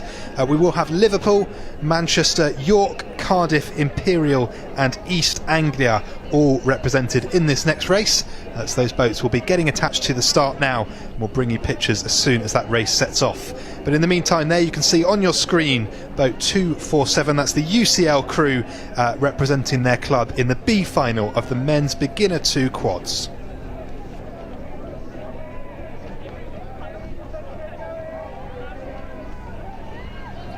So you can see now on your screen, we've cut away from UCL, who I can assure you are still making their way to the finish line. So we're off and running here. You can see in the middle lanes, Cardiff and York from right to left in those 2 middle lanes. The 2 out to your right are Imperial and East Anglia. East Anglia, the most outside crew. But it looks like Liverpool are the ones who have jumped out the quickest. They are the quickest out of the hat. Manchester been dropped by Liverpool in that start. They have had a blistering start just to get out, but it does look like it's about to settle into mid-race rhythm. We're expecting UEA and IC. They should be the quickest ones based on the time trial, because there was a bit of a jump from them. But Liverpool were the 3rd quickest in the time trial, and you can see they had a really quick start. An excellent start from Liverpool. They'd say they're still noses out in front, but it's going to be down to those, well, it's actually 3 crews coming back at them on the far side, trying to claw their way back into these medal positions, but it is early days in the race. Well, to get a 1-length lead off the start is an incredibly impressive feat, but races can't be won off the start. They do need to put in the hard work now for the remainder of this race, and you can see UEA and ICL right up there behind them. That is the crews from East Anglia and Imperial over on the far side. We'll see how long Liverpool can hold on to this lead. If they impress us and hold it all the way down the course, then fantastic. We hope we don't see a fly and die here, but that was an incredibly quick start of the Liverpool crew. Yeah, there was a phrase I used earlier, shame to flame. Like, you obviously don't want to be the opposite, flame to shame. And so Liverpool will be looking to avoid that. But they've come off their start, and they do have really good speed in the second 500. We just hope they haven't burnt the candle from both ends too hard, because they're still under pressure. It's going to be who can hold their nerve. These are athletes that really would not have competed very much, if at all. This is the men's beginner 2-4s. They've never raced Bucs, unless they happened to race yesterday, but they didn't get to race it last year. Liverpool, though, still hanging on, maybe even have found another seat or 2. So it looks like IC were trying to get on terms, and Liverpool are just trying to shut the door. Maybe they're just moving into their next push, but this is really shaping up to be a fantastic medal race. Yeah, there is definitely an advantage in getting out in front. You can watch the other crews and respond, and you can turn that mental screw on the other crews that, oh no, they're ahead of us already, and start to push off away from that. And Liverpool definitely taking that advantage. The question is, can they cling on to that first place? We're starting to see the split times coming through. It's incredibly close at the 1 kilometre mark. We think Liverpool still have the lead over East Anglia and Imperial, but how long can they hold on, and do they still have it at the halfway point? The top 4 crews are separated by less than, well, no, just more than 3 seconds. My maths failing me just for a moment there, but 3 seconds separating 4 crews with only 3 medals up for grabs. Liverpool are still in that mixer. On that far side, UEA and IC, they're going to want to be in it as well. Those were the 3 quickest crews through the time trial. They're the ones that feel like we should be earning these medals based on what they did this morning. But this is still, it's starting to break open, but it's still close. There are still medals up for grabs. I'd say it looks like IC, lane 5. They're the ones making the biggest move here in this middle part of the race. We're looking up there in that third 500, what's typically known as the hardest 500. That's where these crews are. That's where they're pushing through, and it looks like that's where Imperial and UEA have made their decisive move, because Liverpool now are just falling off and they're at danger of being put under pressure for that bronze medal. So there's stuff coming from the middle. I think it's Cardiff pushing to try and pick up the bronze off of Liverpool. Yeah, Liverpool very much trying to push off at the start and then hang on for the rest of the race. Clearly that's their tactic. We'll see how long they can hold, but it does look like Imperial and East Anglia now have started to come through. Imperial with a bit of an advantage there, probably about half a length, and you can see the time at the 1 kilometre mark. They're about 2 seconds in France of East Anglia, and then East Anglia in turn now just coming through Liverpool by 0.3 of a second, separating those two there at the halfway point. We now come towards the last 500 metres. Can Liverpool cling on to that third? So now 7 seconds separating the top 5. Manchester just finding this pace a little bit too quick. They're not fully out of contention in terms of maybe picking up 5th, but it's going to take a heck of a move from them. But really, it's the action out front. It was just over 2.5 seconds that separated the top 3, but you could see the relative change. It was Liverpool relatively going backwards. It was IC coming forwards, but it was East Anglia who were the quickest in the time trial by a second, and they're looking to battle back. They're starting to move into their final sprints. We've got about 200 metres to go. It looks still like IC in the lead, but it's UEA who are not just going to let them have gold. They're pushing. Liverpool, who have shown so much pace at times, they are also attacking. They're looking still good here in lane 1. They're still working hard, but IC look clean. The big puddles being pushed. Big puddles. UEA try and respond. They go up 2.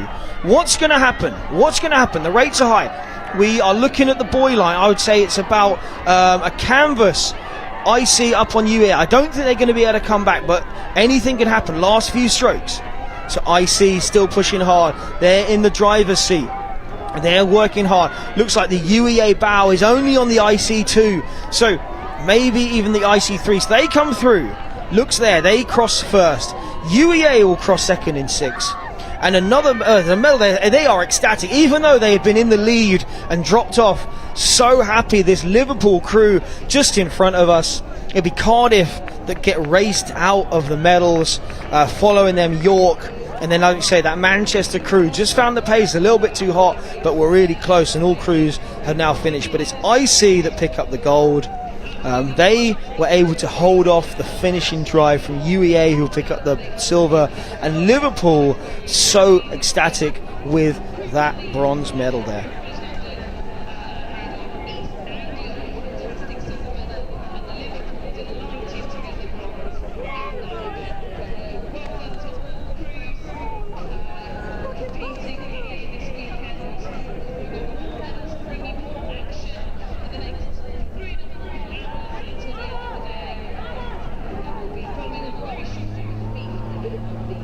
So we turn our attention back to the start. No medals up for grabs in this one. This is the men's beginner 1-4s.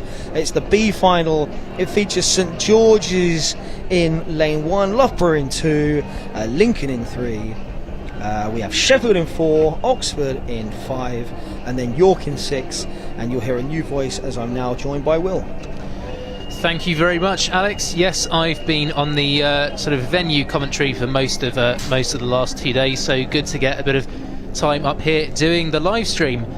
Yeah, should be fantastic. Moving on to these beginner 1 Coxed 4s, so those athletes that have only started rowing in this academic year. You can see in the last shot now as I think they're through 500 metres, coming up towards the 1,000 metre marker now.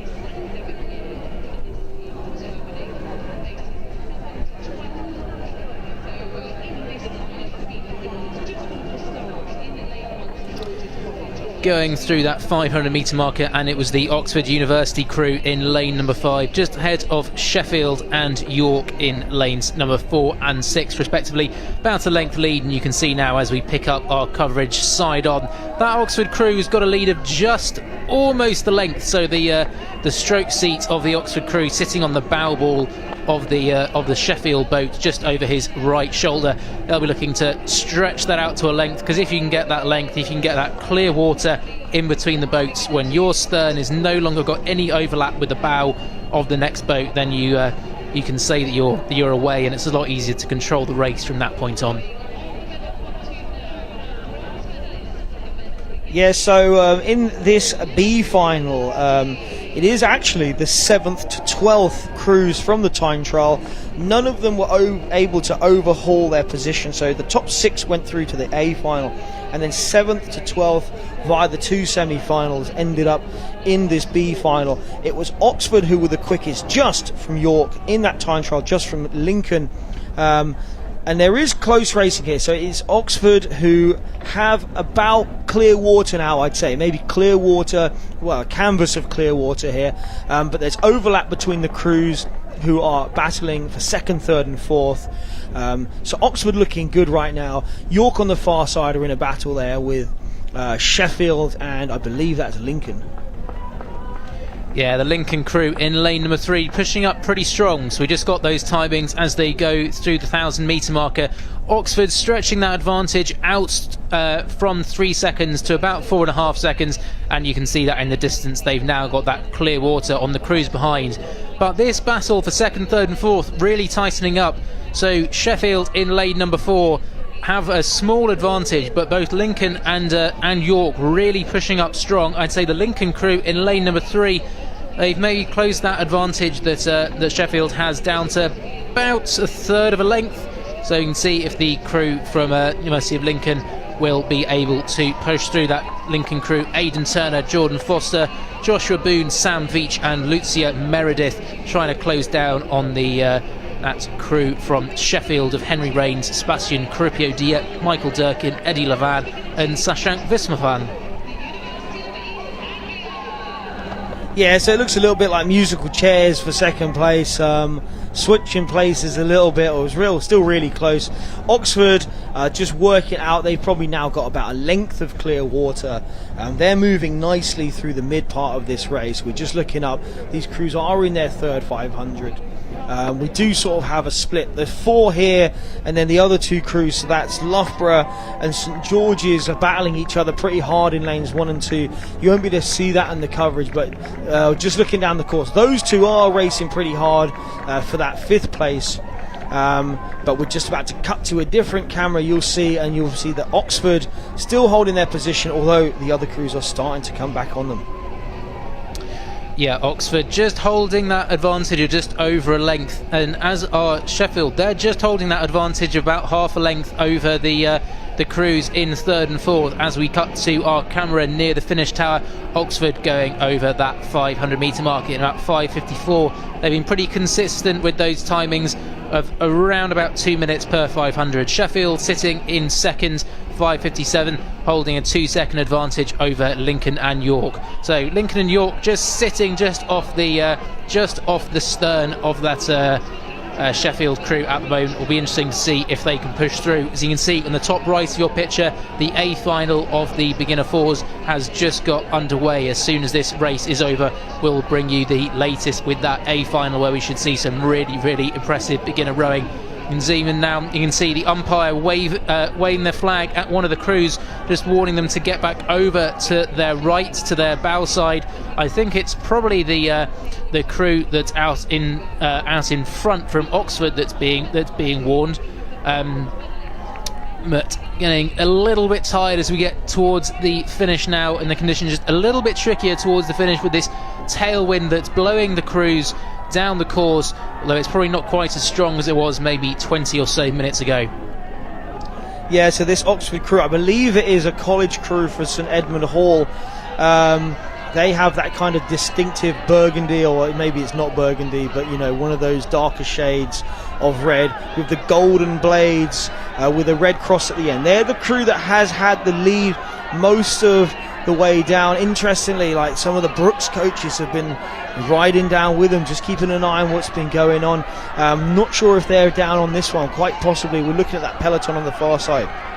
Yeah, getting really tight. I think the whole race is tightening up. Oxford just dropping back towards the field. York on the far side, they're really pushing up now. Have the Sheffield crew, who were in 2nd, drop back. I think they have dropped out of that 2nd position, maybe even out of the top 3. And coming over the line is the Oxford College crew, very tight for 2nd between Lincoln and York. for second and third. We'll have to wait for the official confirmation on that. And then it was Sheffield who were in second, dropped back in that last 500 metres, and they crossed the line in fourth position. Just closest to the tower now, we've got our last two crews, Loughborough and St George's, finishing off that B final of the men's beginner fours. Yeah, really exciting finish we saw there. If you're watching this online, just double tap the left of your screen on your phone, go back those 15 seconds and watch it again. That was a heck of a close finish. The Oxford College crew just holding on from some late charges, but a really close finish, one of the closest of the day. Unfortunately, that wasn't for medals, but this next race will be for medals. This set off quite a while ago now, but it's the beginner 1-4 A final. It features IC, Exeter, Manchester, Southampton. There's two IC crews in here, actually, and Surrey. Yep, we got the times there on the top left as we went through 500 metre marker, and based on the semi-finals, no surprise to see that it's the Surrey crew in lane number 6 who are way out in front of this one. They look really impressive in the time trial, really racy and aggressive, and the same is true as they come through 500 and the 1,000 metre marker. In fact, I'm not even sure we can really see them in our shot at the moment. They're 8 seconds up on the field going through that 1,000 metre marker there. You can just see them in the background. They're over in lane 6, furthest away from the camera, and they're powering away from the field at the moment. Yeah, so a really good lead. 8 seconds at halfway is a really comfortable lead. You can see now they've broken this race apart. But the crews in second, third and fourth are all pretty glued together. Just over 2 seconds separating those. And obviously there's only a gold, silver and a bronze to compete for. So 4 crews in the medal shots at the moment. It is Surrey who have looked strong. I believe earlier they really walked out in their semi-final. They were certainly the class of the time trial, like we said here. But then it is going to be tight for those the rest of the medals, because IC, Southampton and Manchester were quite close together in the time trial this morning. Yeah, and you can see those two crews fighting for the silver and bronze, pretty tightly locked together at the moment. The Imperial crew and the Manchester crew in lane number 3, really fighting as we're coming up towards 500 metres to go. I think the Surrey crew are going to sort of continue walking away with this one at the front.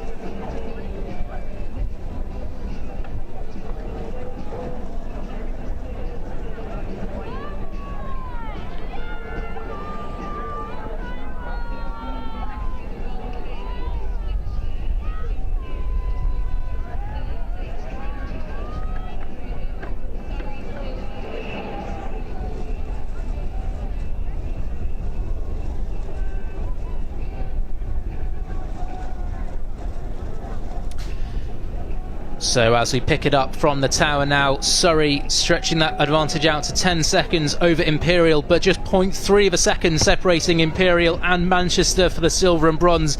I think Southampton are out of it. 7 seconds is a lot to close down in the last 500 metres. The second Imperial crew and Exeter on the nearest side of the course, currently in 5th and 6th. Imperial and Manchester just 0.3 of a second separating them as we come into the last 500. Yeah, just unfortunately Southampton fell off the pace a little bit there in the third 500 as Manchester and IC just moved out. Now we said Manchester and IC, they were second and fourth, but it was very, very close in that time trial, and that's bearing itself out with a very close race here. Surrey still have a lead, 10-second lead. They haven't really streaked out. It actually looks like they may have just been caught by the field a little bit as that battle for the silver medal has been going on.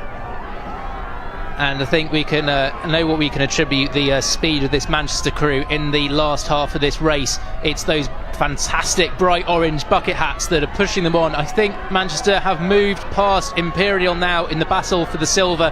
I don't think they're going to be able to close down Surrey for gold.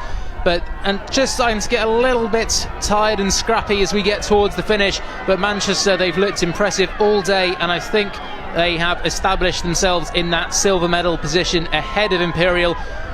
Surrey just coming into their last few strokes now. Surrey are going to come across the line, and we can then see on the shot. So there goes Surrey across the line now, and then Manchester and Imperial are going to follow them.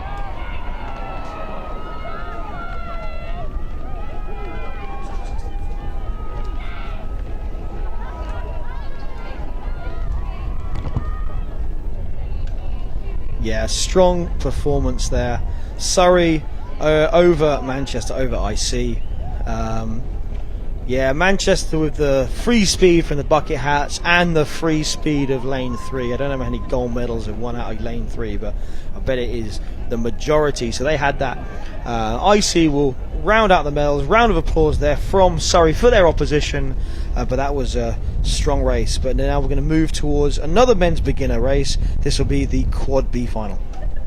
Yeah, so moving on to those beginner quads, and we've got another event where we've got the beginner 1 and beginner 2 events combined. So beginner 1, our usual beginner events for those that started rowing in this academic year. Beginner 2 for those that didn't get the opportunity to race Bucs last year, started rowing in the 2019-2020.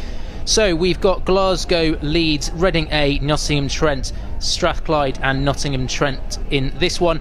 3 of those crews, the lanes in 3, 4 and 5 are the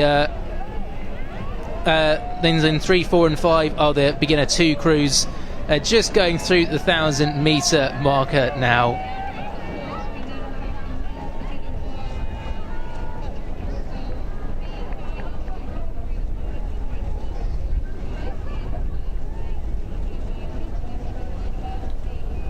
So through the 1,000 metre marker now, and see on the screen as our bike goes alongside, and it's Strathclyde University, the beginner 2 crew who are out in front. This crew has the Flynn Johnston Hay, who was so impressive in the beginner 2 singles yesterday, winning by about 30 seconds in that event.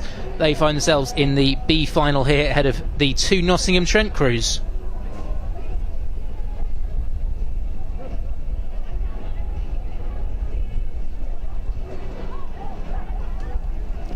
Yeah, so a race within a race. No medals up for grabs here. But Reading, Trent and Strathclyde are going to be... they're the crews racing against each other, really, in the men's beginner 2 quad. And then Glasgow, Leeds and Nottingham Trent are racing against each other to see who would be basically 4th, 5th and 6th quickest. Because we've got a bit of a quirk, which we'll talk about in a bit when it comes to the A final. But sticking with this... field is starting to break apart. The crews in the middle there, looks like the crew in 5, Strathclyde, moving out quite nicely. Just a bit of clear water over crew in 6, Nottingham Trent, and then pretty close after them, I would say lane 4, Trent again actually. Yeah, I think the Strathclyde University crew looked a little bit disappointed when they didn't make it through the semi-final. They got Robert Amphlett in there as well, who I think came 7th in the beginner 2 single yesterday, winning the B final. So just going through 500 metres to go, and it's still Strathclyde, Nottingham Trent. Interesting there, we've got the Nottingham Trent crew in lane 6 ahead of the crew in lane 4. So that's the beginner 1 crew beating the beginner 2 crew. So I've actually got the crew with less experience from Nottingham Trent. Same club, same training.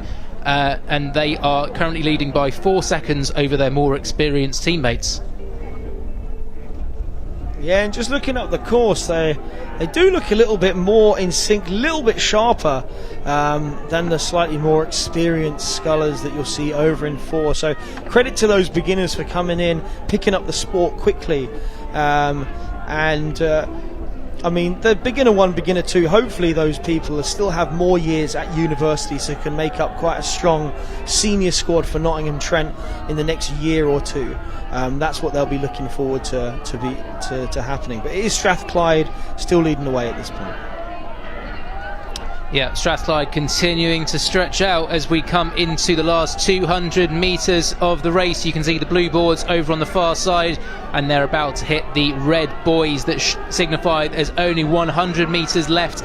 And when you hit those red buoys, you've got to give absolutely everything you've got. We saw that in the champ singles earlier, just how important it can be, throwing all of your energy into the last 100 metres. I don't think anyone's going to be overtaking this Strathclyde University crew, though. They are powering through in their last few strokes, and they are up to the finish in this one of the men's beginner quads.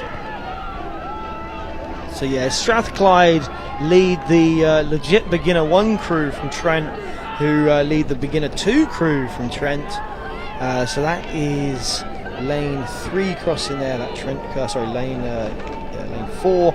We have Reading crossing in lane 3. They were also a beginner 2 crew, and Leeds just holding off Glasgow as the other 2 beginner 1 crews. But as we cut to the men's beginner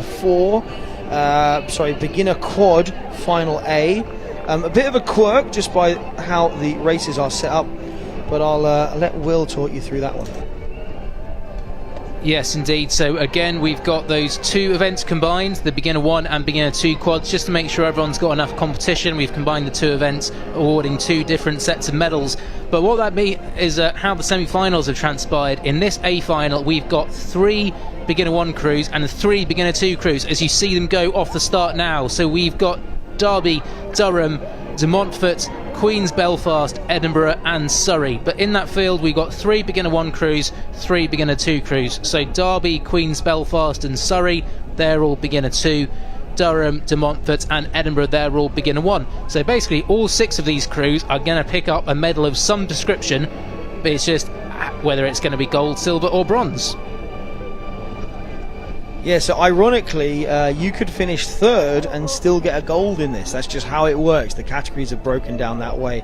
So you can see from the cameras we have got a little bit of rain sprinkling down. It's not too heavy, and there is a bit of a tailwind, so they may be feeling this slightly in their faces as they make their way down the course. But in the early running, it's Surrey who are in the gold medal position for beginner 2. It's Queens who are in the silver medal for beginner 2. And it's Derby in bronze for beginner 2. And it's Edinburgh for beginner 1 in the gold medal position, and De Montfort in silver and Durham in bronze for that beginner 1 category. Yeah, I think the Surrey and Edinburgh crews, the real class of this field. We saw that the Surrey beginner 2 boat absolutely dominated the time trial. I think they won it by about 20 seconds or so.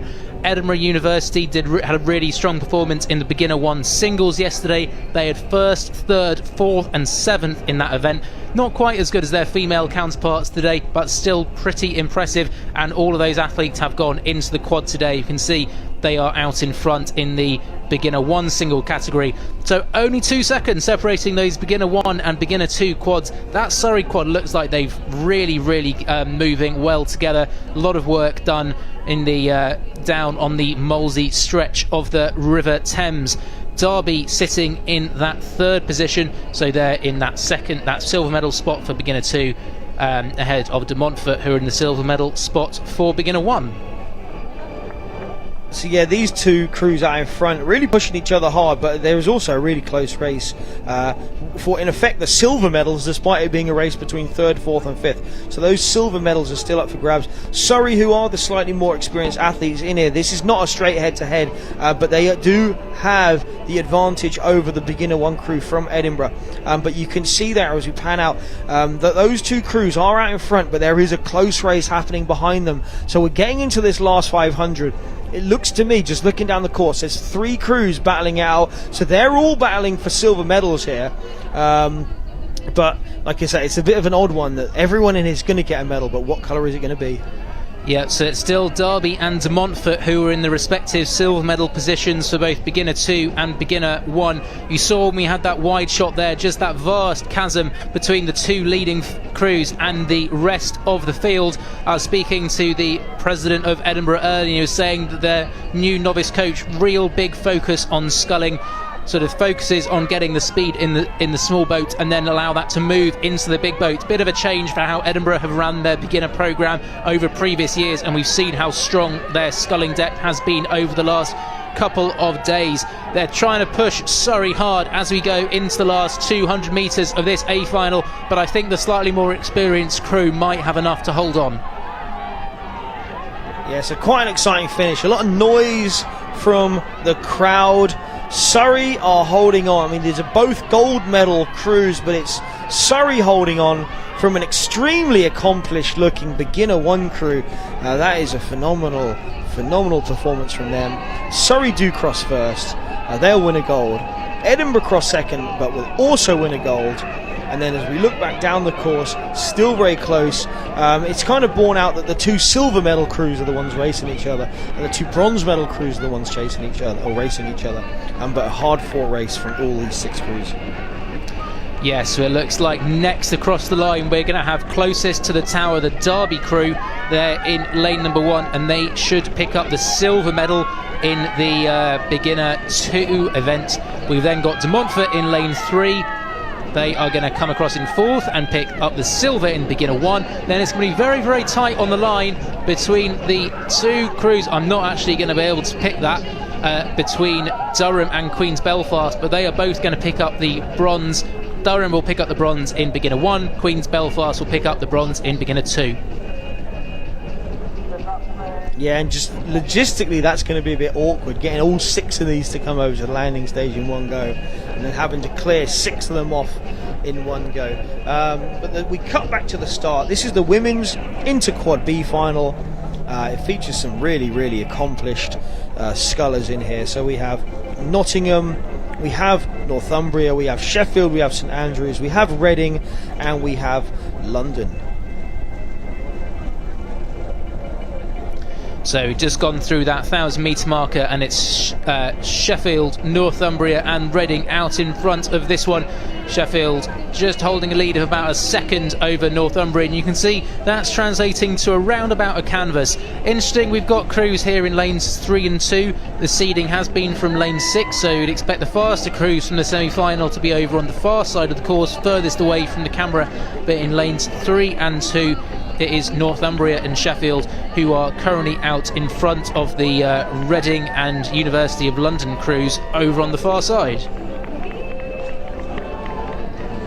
Yeah, so all these athletes would have been slightly disappointed to not have made the A final, but this is their opportunity to show how quick they are. And I know, having had crews in B finals, they do like to see what their time would have stacked up as in the final that really does follow it. They have the B final immediately preceding the A final. Conditions can change slightly, but usually they're pretty similar. So often these crews like to see, well, what could we have done if we'd gone to the A final? Considering how much Reading University over in lane number 5 sort of value their sculling and performance in the intermediate and champ quads events at Bucs Regatta, I think they may be a little bit disappointed to find themselves outside of the A final and then currently down in 4th position. So very tight race, only a second separating Sheffield and Northumbria in lanes 3 and 2. Sheffield still have that small advantage, and then a sort of secondary battle going on for 3rd and 4th between the University of London and Reading. They're fighting it out over in lanes 6 and 5. Only 0.2 of a second separating them. Nottingham and St Andrews, they make up the remainder of our field here in the B final of the women's intermediate quad sculls. Yeah, so those 2 slightly more northern crews from Northumbria and Sheffield, they are battling it away at the top. They're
We are back on our commentary, everyone. Sorry for that small delay, few technical difficulties up here in the commentary box. Sorry we couldn't bring you the women's intermediate quads A final or the championship quads A finals. Some absolutely fantastic races there, or the intermediate 8B final. But we are now back live, ready for our penultimate final of the day, the intermediate 8A final. Yeah, so always hotly contested, this men's intermediate 8 final. We do have two Bucs crews in here. They're in 6 and 3 in terms of the lanes. Surrey are in 1, Edinburgh in 2, London are in 4, and Durham are in 5. Yeah, just going through the 1,000 metre marker there, 2:49. So we got some pretty fast times here going through 500 metres. This light tail breeze, I think, is really pushing the crews down. You can see over on the far side with a 6-second advantage. I think it is the the Oxford Brookes A crew in lane number 6. So they had a fantastic performance all across the board at the Marlow Regatta last weekend, with 4 8s in the final of Champ 8, and then I think some of these intermediate 8s were doing really well in the A final of the Tier 2 8s. Durham sitting in that silver medal position just ahead of Surrey, but it's really tight for silver and bronze. Yeah, some thunderous splits been put down by those crews. All of the ones in the top 5 would be sub 130 splits through the first K. That is phenomenally quick. Back in 2015 we had 5 of the 6 crews go sub 6, so there is a possibility of really fast times here. Yeah, we can start to see the Surrey crew on the near side of the lake. They're just starting to push away from Durham University. You can't see our leading crew at the moment, Oxford Brookes. They're way out in front. Right, we know Oxford Brookes are fast in 8s, so no need to see them too much. You can see their time there is just going through 4:16. They're 10 seconds ahead of Surrey, who are now a second ahead of Durham. Who hints about the Durham University 8 that were due to be in Championship 8 and scratched, and whether maybe some of those athletes have moved into this intermediate 8. We don't have the substitutions available to us, so we can't say that for certain. University of London, the second Oxford Brookes boat, and Edinburgh making up the rest of this A final. Yeah, Brookes out in top 10 seconds. That's big. That's big. They have really taken this race over. But it looks like it's kind of coming back together in the middle. Surrey looking pretty good. But over on that far side, we have Durham still pushing. Where am I looking here? Brookes out in front. Look, they are cruising. They're cruising. It is Durham. It's London trying to challenge Durham, but it is still Surrey here on the near side. Yeah, as we zoom in there on the Oxford Brookes crew in lane number 1, they've been the class of this intermediate 8 field. Brookes probably could have fielded 3 crews in Championship 8 and done incredibly well. We'll see their 2 Champ 8s coming up soon, but coming up to the line now is that Oxford Brookes A crew coming across the line in this intermediate 8 final, and then very tight between Surrey, who look like they're going to cross in second, ahead of Durham, the University of London, Oxford Brookes, and Edinburgh now coming across the line. Yeah, so a fantastic final there. Brookes showing their class, winning by over 10 seconds, 5:43. So we had 4 crews sub 6. The second Brookes crew just outside the 6-minute mark. Edinburgh 6:03. And bear in mind, this is the Inter 8 final. This isn't even the Champ 8 final. So some really quick times. They've been pushed down the course by a slight tailwind. So there'll be a bit of a chop towards the finish, but that was a great performance. You can see on your screen now we've got the Championship 8A final coming up. Imperial, Newcastle, London, Cambridge, Oxford Brookes B and Oxford Brookes A, and off the start they go. This is going to be our fastest event of the whole of Bucs Regatta. We've got a tailwind, we've got 6 8s who are going to go incredibly fast down this track. Oxford Brookes, the 2 crews on the right of your screen, they went through, their Oxford Brookes A crew went fastest through the time trial. The remaining 5 crews had to go through a repechage. Yeah, this is the first time for a long time that I won't be cycling alongside this race, because if you were going to cycle alongside one race this weekend, this is the one. Just the power that you can sense at the start, the athletes really driving on, and we have 121 through 500, 121.1, 121.7, 122.1. We have got some absolutely blistering starts here from all 6 of these crews. Yeah, and it's the Oxford Brookes A crew over in lane number 1. Both these two Oxford Brookes crews were in the A final of Marlow Regatta last weekend. Just 0.6 of a second separating them at the moment. Cambridge, the light blues, they are currently sitting in 3rd. I think we've got a few athletes there from their Goldie crew. Then we've got Newcastle, University of London and Imperial. Newcastle, they also made the A final of Marlow Regatta. University of London and Imperial, they were in the B final, but they did beat Newcastle in the repechage earlier today. Edinburgh were the one crew that missed out from that, slightly surprising for them given their results at Marlow Regatta. We're coming up to the 1,000 metre marker now. Let's wait for those times. You can see Oxford Brookes there over on the far side. They're now half a length up on the Oxford Brookes B crew. Newcastle pushing up, confirming that bronze position over UL and IC. The word awesome gets used a lot, but this is awesome. The men's Champ 8 final.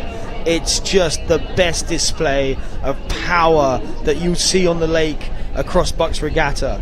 You know, I was thinking the other day, there's some universe where Brookes are not fast, but we don't live in that universe. Brookes are always quick, and they're showing it again here. They're 1-2 at the moment, but it is still medals up for grabs for that 3rd place medal. Yeah, we're through that 1,000 metre marker. Brookes A still leading over Brookes B. Cambridge in that 3rd position. My apologies. Although that looks like Newcastle actually may be still in that bronze. I may have not trusted my eyes and gone with what the numbers were showing me. I think Newcastle have really improved, and there are the times going through the 1,000 metre marker. 2:43 for Oxford Brookes A.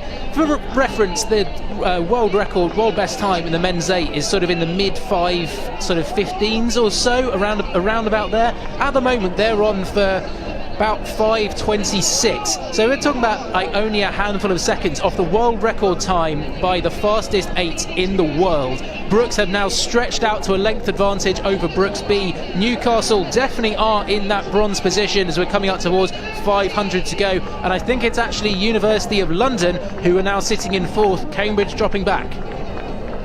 Yeah, Brookes is going to be the call from all those bikes down the side. They have the gold in their grasp. They have the silver in their grasp. The question is, how far can they move it out? It's 3 seconds between 1st and 2nd, and then another 3 seconds. There's some rapid times. We're talking 4:07.1, and they're 1,500 in. That's what I pull at about the K. You know, these have got an extra 500. This is phenomenally quick. I think we're looking at a sub 5:30 time here for the Oxford Brookes crew, which on British water, which generally doesn't tend to be that quick, is incredibly fast. And just having a look at the comments on the YouTube now, yeah, Blue Star, I know that Newcastle, if they can pick up a bronze medal in this behind the 2 Brookes crews, they will be absolutely hyped with that result. But our eyes are all on this Oxford Brookes A crew over on the far side of the lake in lane number 6. They have absolutely stormed this field. Really quick time. Their teammate Oxford Brookes B just sitting over their right shoulder, about a length down. We're going into the last 100 metres or so now. We're just about to hit the red buoys that you can see at the bottom of your shot. Oxford Brookes, the class of men's championship 8 at Bucs Regatta for another year. Yeah, absolutely. Brookes, you're going to know they're going to be celebrating this. Like they do it every year, but it always matters. So they're just about to cross the line. You see it here, and there they go through the line. The arms go up, they punch the water. The second crew follows. They'll pick up the silver. They've hit the water as well. And it is the Blue Star Nation that holds on to pick up the bronze medal. Just holding off the late charge coming there from the crew next to them in lane 3. Absolutely massive race there. So look at that. Let's see if we hit these times. Will they come up on the screen?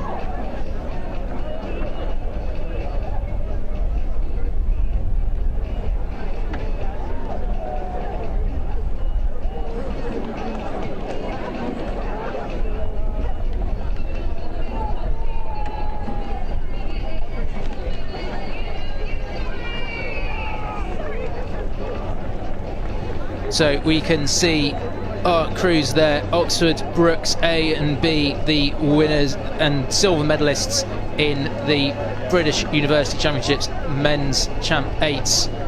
Newcastle coming across bronze. Didn't get any graphics across the line, just wait for that to come up. As you can see, our next race is just starting to get lined up on the start line. I'm hoping we'll get the times coming up on the big scoreboard here at the National Water Sports Centre, so we can tell you exactly what Oxford Brooks did. And see on the comments, Sam Dunn suggesting sub 5:30 for a Bucs record. Surely I can't remember off the top of my head what the Bucs record is for the men's 8, but I would not be surprised if Brooks have gone very, very close to it today.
And we've got the times through for the men's championship 8s. Oxford Brooks A went through 5:31.35. So incredibly fast time, just missing out on that sub 5:30, but in Nottingham, which isn't usually the quickest of water, that is incredibly impressive. So Brooks B and Newcastle coming through in second and third. So you can see on the shot now, we're just waiting for our first minor final to get started. And Alex Liebus in the commentary box, he's done a sterling job taking us through these A and B finals. We've now got John joining us back for the minor finals. See, we got the D final of the men's intermediate lightweight singles lining up on the start line now. They should be getting underway in about 2 minutes time. Thanks, Will. Good to be back. What an exciting race that was in those men's 8 and the women's quads as well, actually. But yes, we're back now for the minor finals, the final session of racing today. So we have the men's intermediate lightweight singles just getting lined up. We have 3 scullers in this event. We have Manchester, Oliver Neame, Aberdeen, Dean Porter, and Loughborough, Jake Young. So lanes 3, 4 and 5 respectively. Just watching down below, we have the crews coming in. Newcastle, Brooks and Brooks to collect their medals for the championship men's 8s. Newcastle will be delighted to get that bronze medal. I think Brooks probably nailed on to get the gold and the silver, but yeah, fantastic to see those 8s coming down. Really quick times, impressive racing. Yeah, really, really impressive. That's my time done in the commentary box. Quick, fast hour, and I'm going to pass you over to Camilla, who is going to be looking after the minor finals alongside John for the rest of the day.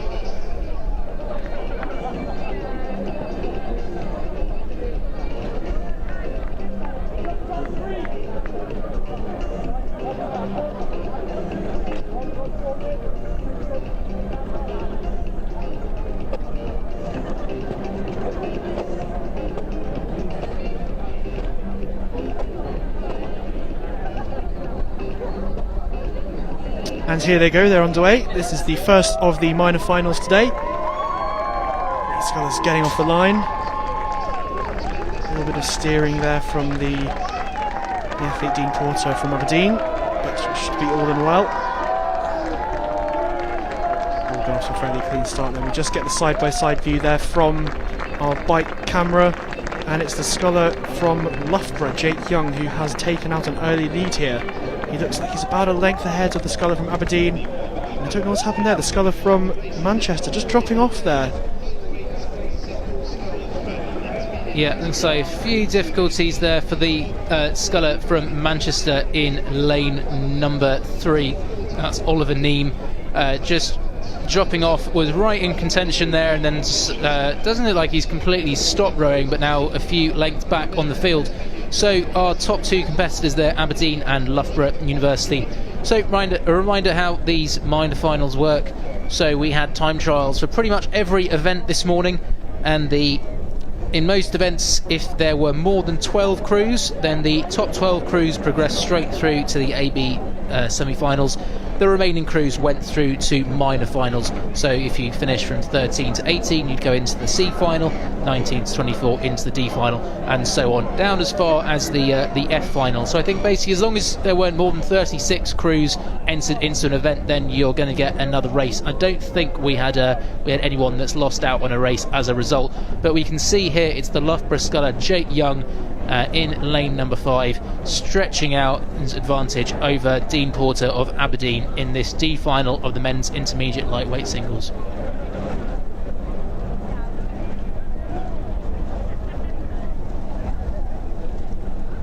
Yeah, some great sculling here from the sculler from Manchester, or is that, sorry, the sculler from Loughborough. No mistake. So he's obviously taken quite a few lengths there out of his opposition from Aberdeen. Perhaps a bit disappointed not to have made it into the C final, but Jake Young's really doing a great job here, and he looks like he will come out on top in this D final. Conditions here at Nottingham still quite fast. We saw those times in the men's 8s. A little bit of rough water, but generally I think we're going to see some quick times even in these later races.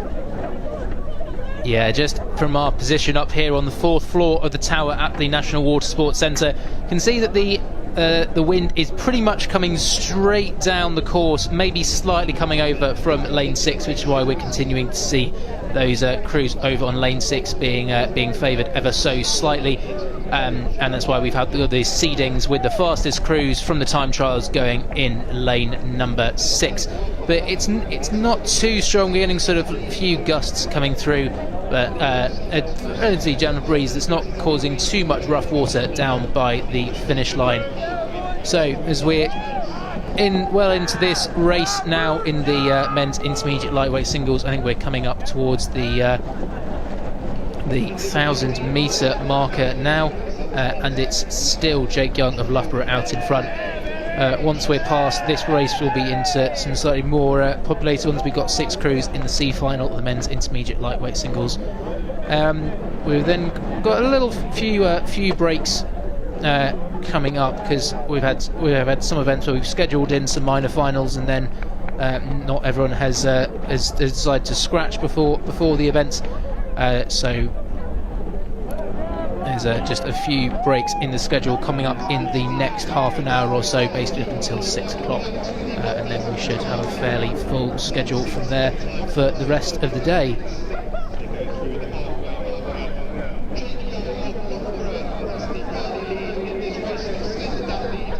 And just coming through the 1,000 metre mark here, looks like the sculler from Aberdeen's actually come back onto terms with sorry, it's the sculler from Manchester, It's caught up with the Sculler from Aberdeen, my mistake there. So something went on there obviously at the start, but he's really has a good second 500 here, has come back onto terms.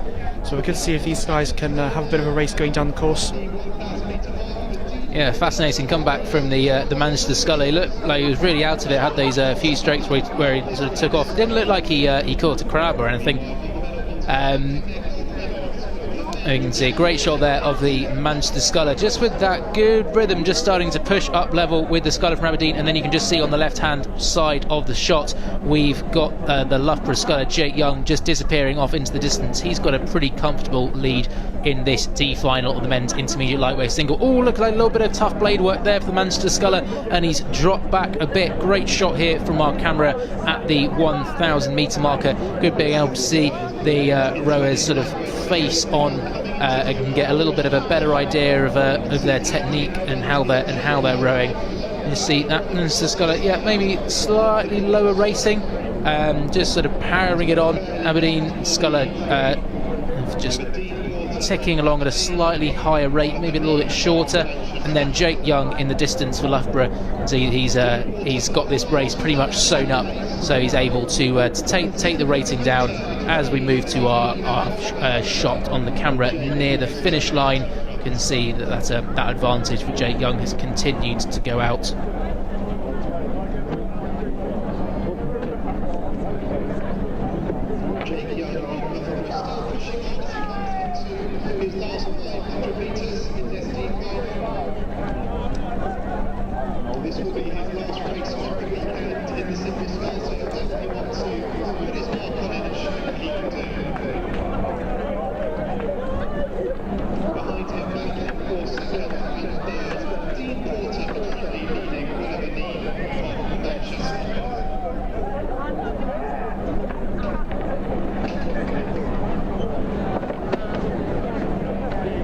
So these crews, they're just approaching the last 500 metres out past the 1500 metre mark, coming up towards the 250. The Sculler from Loughborough, Jake Young still leading this race.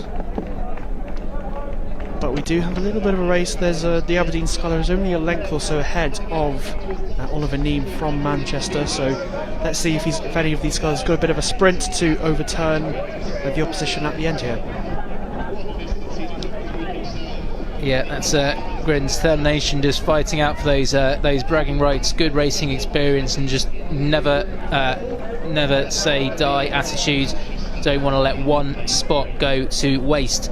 If you want to give anyone a shout out here at Bucs Regatta, we've got the YouTube comments up open in front of us, and if you've got someone racing in one of these minor finals, you want to give them a little bit of extra encouragement, just drop them into the chat. If it's a crew or an individual, just let us know what race they're in, who they're racing for, and we'll be happy to give them a shout out.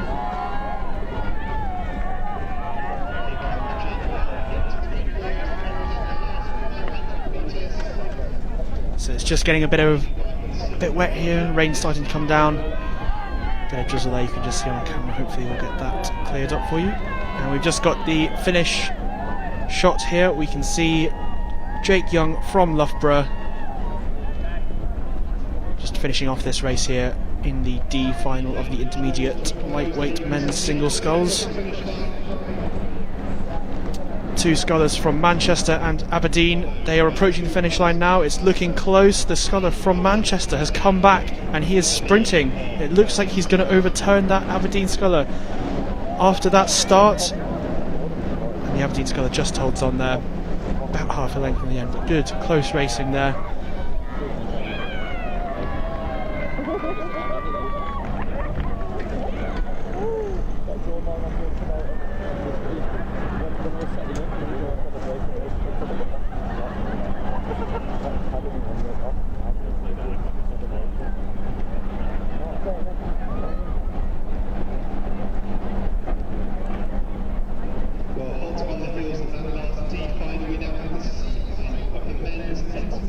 So moving back up to the start line now, we have the Scullers just sitting ready. In fact, I think these are actually old pictures. We only have the three Scullers there, you can see. So hopefully you'll get the pictures, the live pictures there The next race will be the C final of the men's intermediate lightweight singles.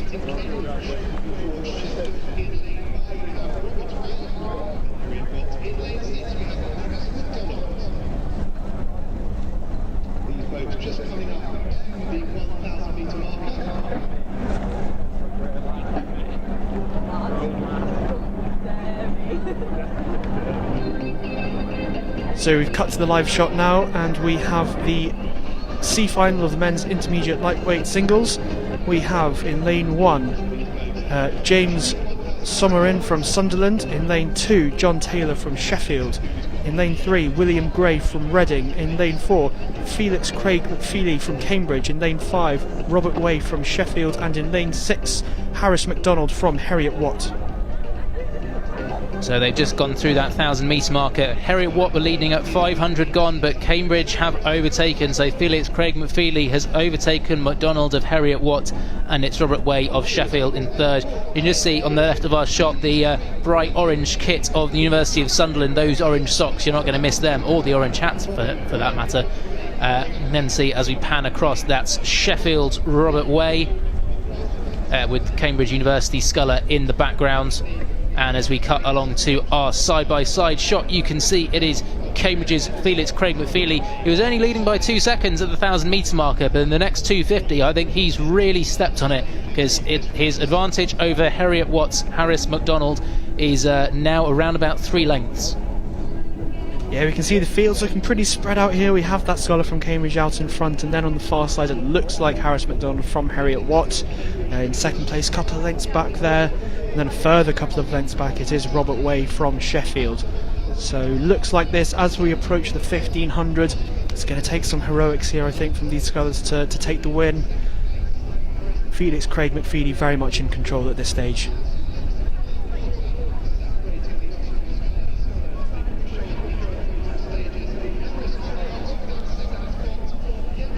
Yeah, so it looks like as we're moving into that third 500 metres, it's a little bit of a cliche, but sometimes we call the third 500 metres that moving 500 metres.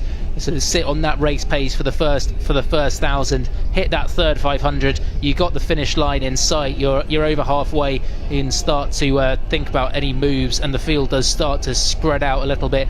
So Cambridge just going through that 1,500 metre mark now, 5:53.8. Got about a 6.5 second advantage over Harris McDonald of Heriot Watt, but bit of a gap back now to the neck in the field. So Sheffield and Reading, just 0.2 of a second separating Sheffield and Reading in this C final of the men's intermediate lightweight single sculls. Yeah, fantastic to see that battle going on. We can't quite see it in the footage here, but 0.2 of a second between third and fourth, between those scholars from Sheffield and Reading. And there we can just see now the shot from the top of the rowing centre here. This is what we can see from here in our position in the tower. You can see these scholars coming down, the Cambridge scholar out in front with those two trailing scholars, but there's not a huge margin, third and fourth. We've had a shout out for Robert in this event in lane number 5 from his Sheffield juniors, so happy to give a shout out to you, Robert. I'm not sure, probably can't hear us from here, but hope it spurs you on in this second half of the race as we're coming up towards the finish line now. Cambridge University's Felix Craig McFeely maybe putting in a little bit of revenge, maybe not particularly happy with his time trial from this morning, missing out on those top 12, but he's looked pretty comfortable out in front of this C final of the men's intermediate lightweight single sculls. Harris McDonald of Heriot Watt University over on the far side. Yeah, this has been a fantastic row from Felix. He's controlled this race since we picked it up at about halfway. He's been out in front.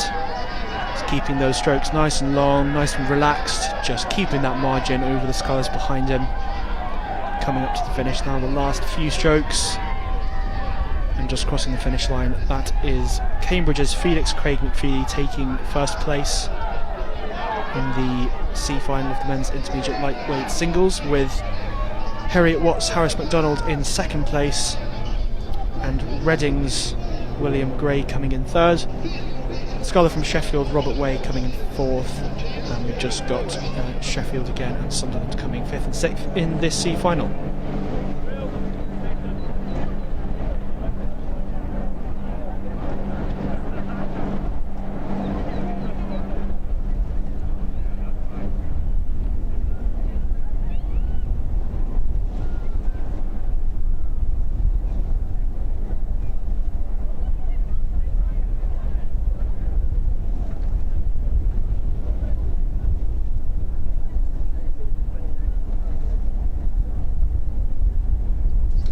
So we've got another 3-boat race for you coming up now, and it's the C final of the Women's Beginner 2 singles sculls. So for those athletes started rowing the 2019 to 2020 academic year, 3 athletes competing in this one: Cardiff, Queens and Strathclyde.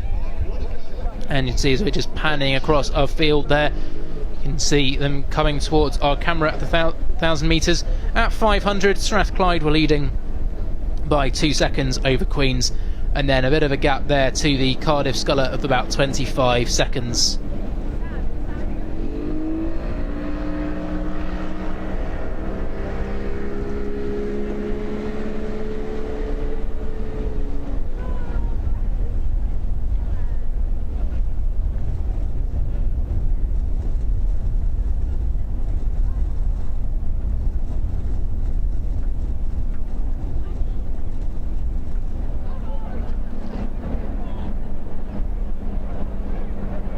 So we're just approaching the 1,000 metre mark there, and we'll await the splits coming in just to see if the Strathclyde sculler has managed to maintain their lead here.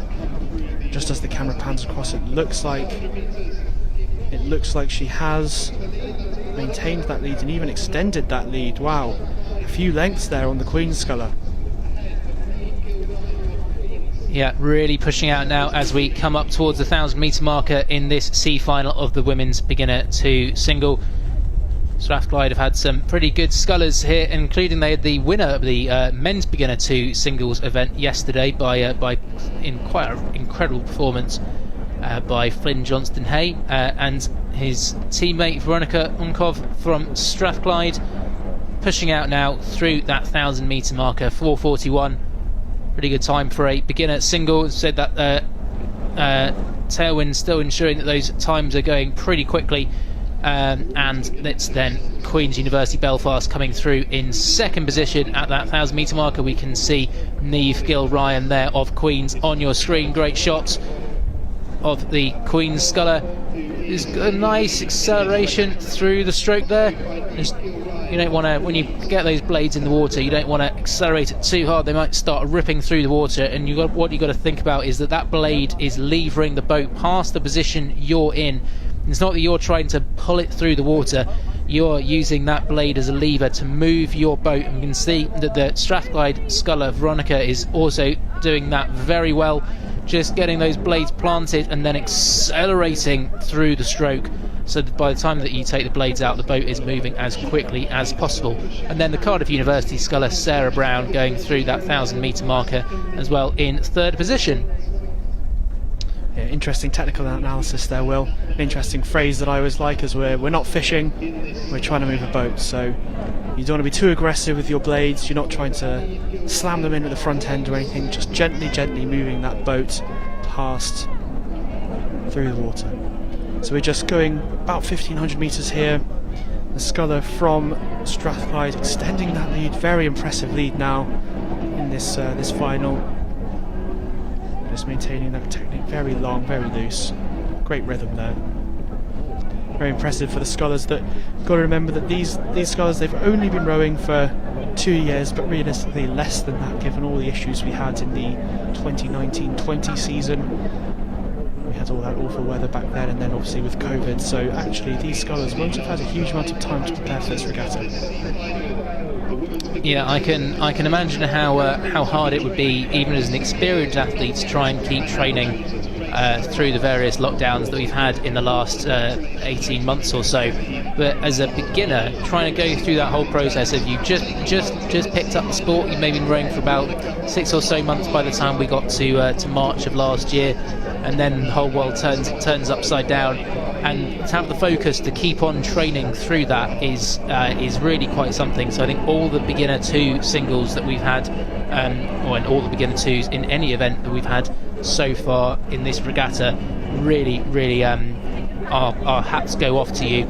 As we move to our finish camera shot, you can see it's Veronica Vonkov of Strathclyde University has stretched out that advantage to 17 seconds now over Niamh Gill-Ryan of Queen's University Belfast. Sarah Brown on the right of your shot from Cardiff University, just coming up towards the 500 metre mark now and going across it in in a time of 7:40. So into that last 500 metres now for our three scullers in this C final of the women's beginner 2 singles.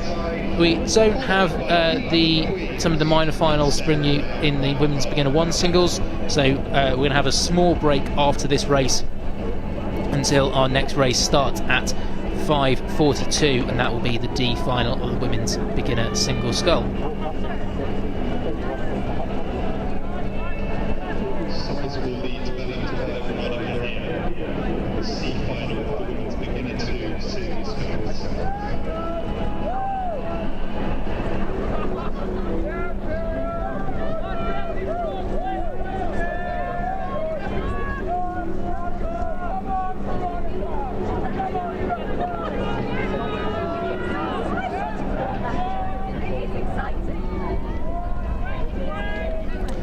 So you can see there Veronica Vunkov of Strathclyde University continuing to stretch out that advantage into the last 200 metres of her efforts here.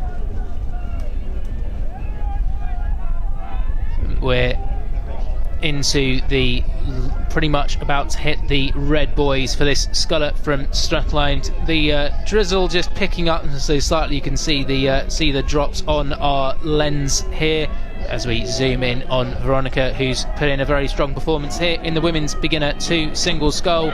Into the last 100 metres you can see those red buoys there that signify the last 500, and she is coming up to the finish line to complete her efforts in the women's beginner 2 single sculls now. Yep, great row there from the Strathclyde sculler to take the win in this C final of the women's beginner 2 singles. Just got now the sculler from Queen's approaching the finish line, a couple of strokes to go. Just coming into view now, the sculler from Cardiff. Yeah, you can see our sculler from Strathclyde University there, our winner in the C final, and now it's Sarah Brown of Cardiff coming across the line in 3rd position. So congratulations to our 3 scullers there in the women's beginner 2 single sculls. As I mentioned, we've got a little bit of a break now for the next 8 or so minutes until we have our next race. You can see I don't think we're going to have the geese racing down the course. I'm not sure they're that well trained.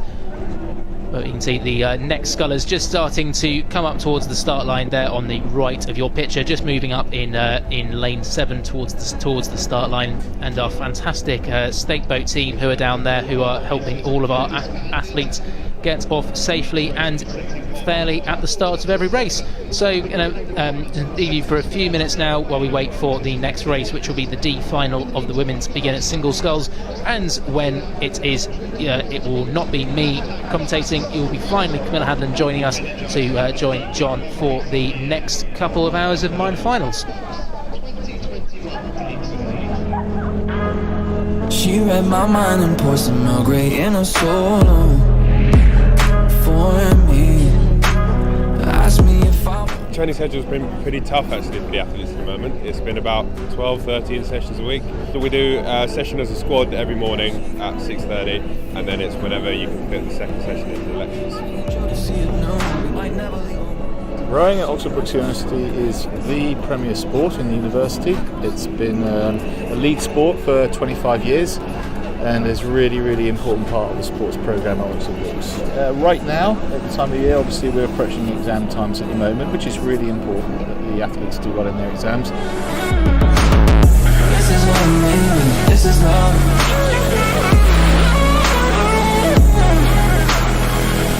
This is what I mean, this is love.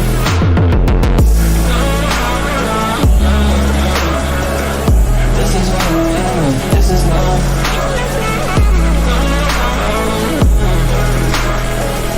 This is what I mean, this is love. This is love. It's quite intense really. We train pretty much 6 days a week, most of the days twice a day, the morning and evening. Getting up early in the morning, you've got to be disciplined to get up and to train. When you're then working towards regatta, a couple of weeks, 2 weeks before, it steps up a lot, more physical, and a lot of pain to go through. It's tough. It's you always feel like you've got to push yourself. You always, every day you wake up in the morning and think, right, it's a new day. You've got to keep pushing yourself. I think each day you don't train and there's always someone out there who is training, and you don't want to fall behind. One day makes kind of make a lot of difference. My name is Tom Richards. Sean Atkinson. George Glenster. Harry Neame. I'm Lydia. Saida Schneider. Maximilian Charles Blake Manley. Diary from Imperial College London. Head of Metropolitan University. University of Southampton. The University of Nottingham. Hertford University Centre. The University of Sheffield. I wrote from the University of Leeds.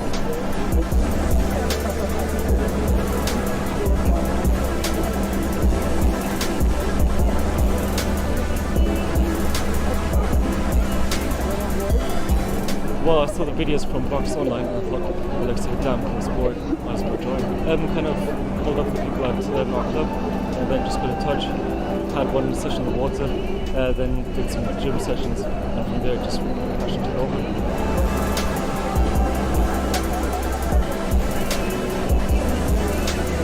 I think just the atmosphere, because like you kind of train with just the people you row with, and then you come here and everybody's doing the same thing, so it's kind of like a adrenaline as you're going for it.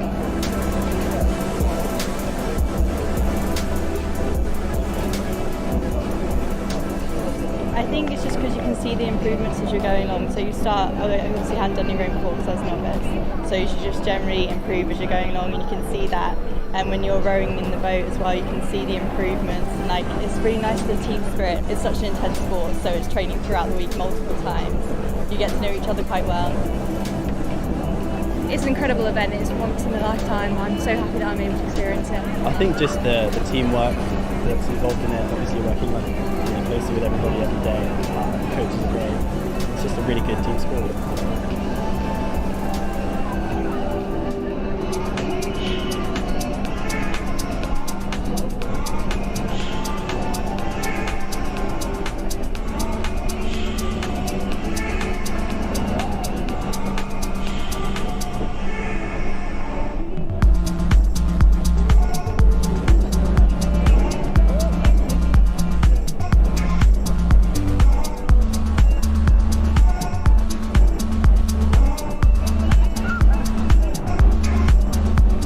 University rowing is an absolutely essential part of British rowing network. It's absolutely fundamental. A regatta like this, you will probably find 50% of the rowers who are currently in the junior rowing setup will come from university to some level.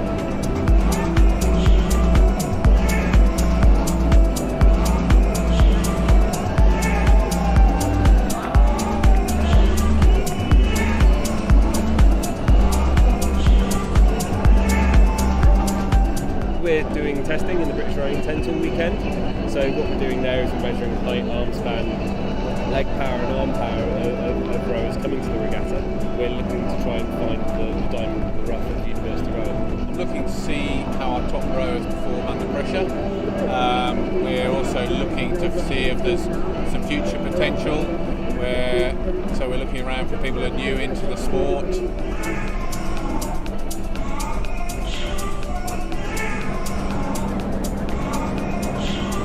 The standard at Bucs, you've got some of the best universities in the country competing against, and the standard's very high.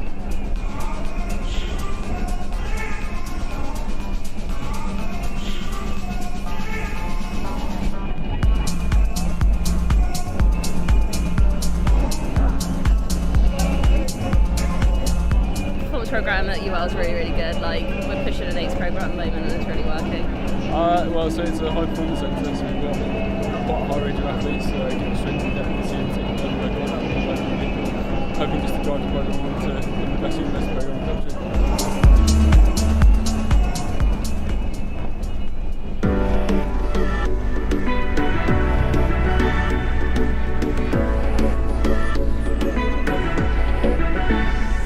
For us, Bucs Regatta is our last rowing event of the year. It's the last event for universities this academic year, but in the wider context, it's the start of the regatta season. So we're one of the first regattas that these students will compete in through the summer. We try to get the scars to hide, still can't cover up the cracks inside.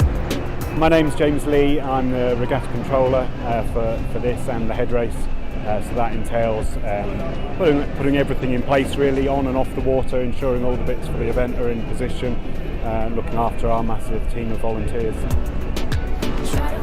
So we have the between 2,000 to 2,500 students here over the 3 days. That equates to about 1,200 boats. So we've got about 120 volunteers, ranging from 30 Duke of Edinburgh children who help out at the start and finish. So we've got a core event team of 40 volunteers who have been doing Bucs rowing events for a number of years. Huge wealth of experience. Those guys are vital for delivering what we do. After all,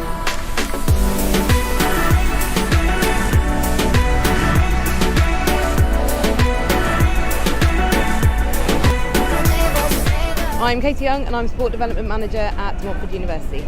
I'm an umpire, so I'm a multi-lane umpire, and I'm also the welfare officer for the event. What's my favourite thing? When the sun shines like this, it's amazing.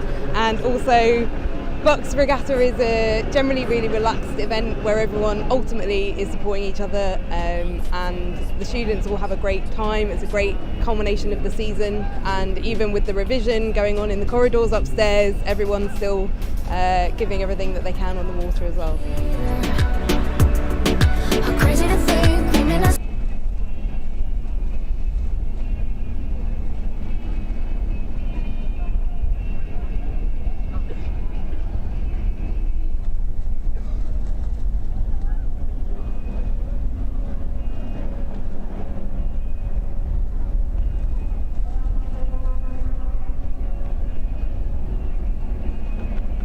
So here we are underway in the D final of the Women's Beginner 1 singles. Now we've got 4 crews in this category: Worcester, Heriot-Watt, Cardiff and Heriot-Watt again. It looks like it's the sculler from Worcester who's had a bit of a capsize on the start line here, so unfortunate for them, but looks like the safety crews are helping out there and hopefully she'll be okay. But we have the other 3 scullers on their way down the course, approaching the 250 metre mark here.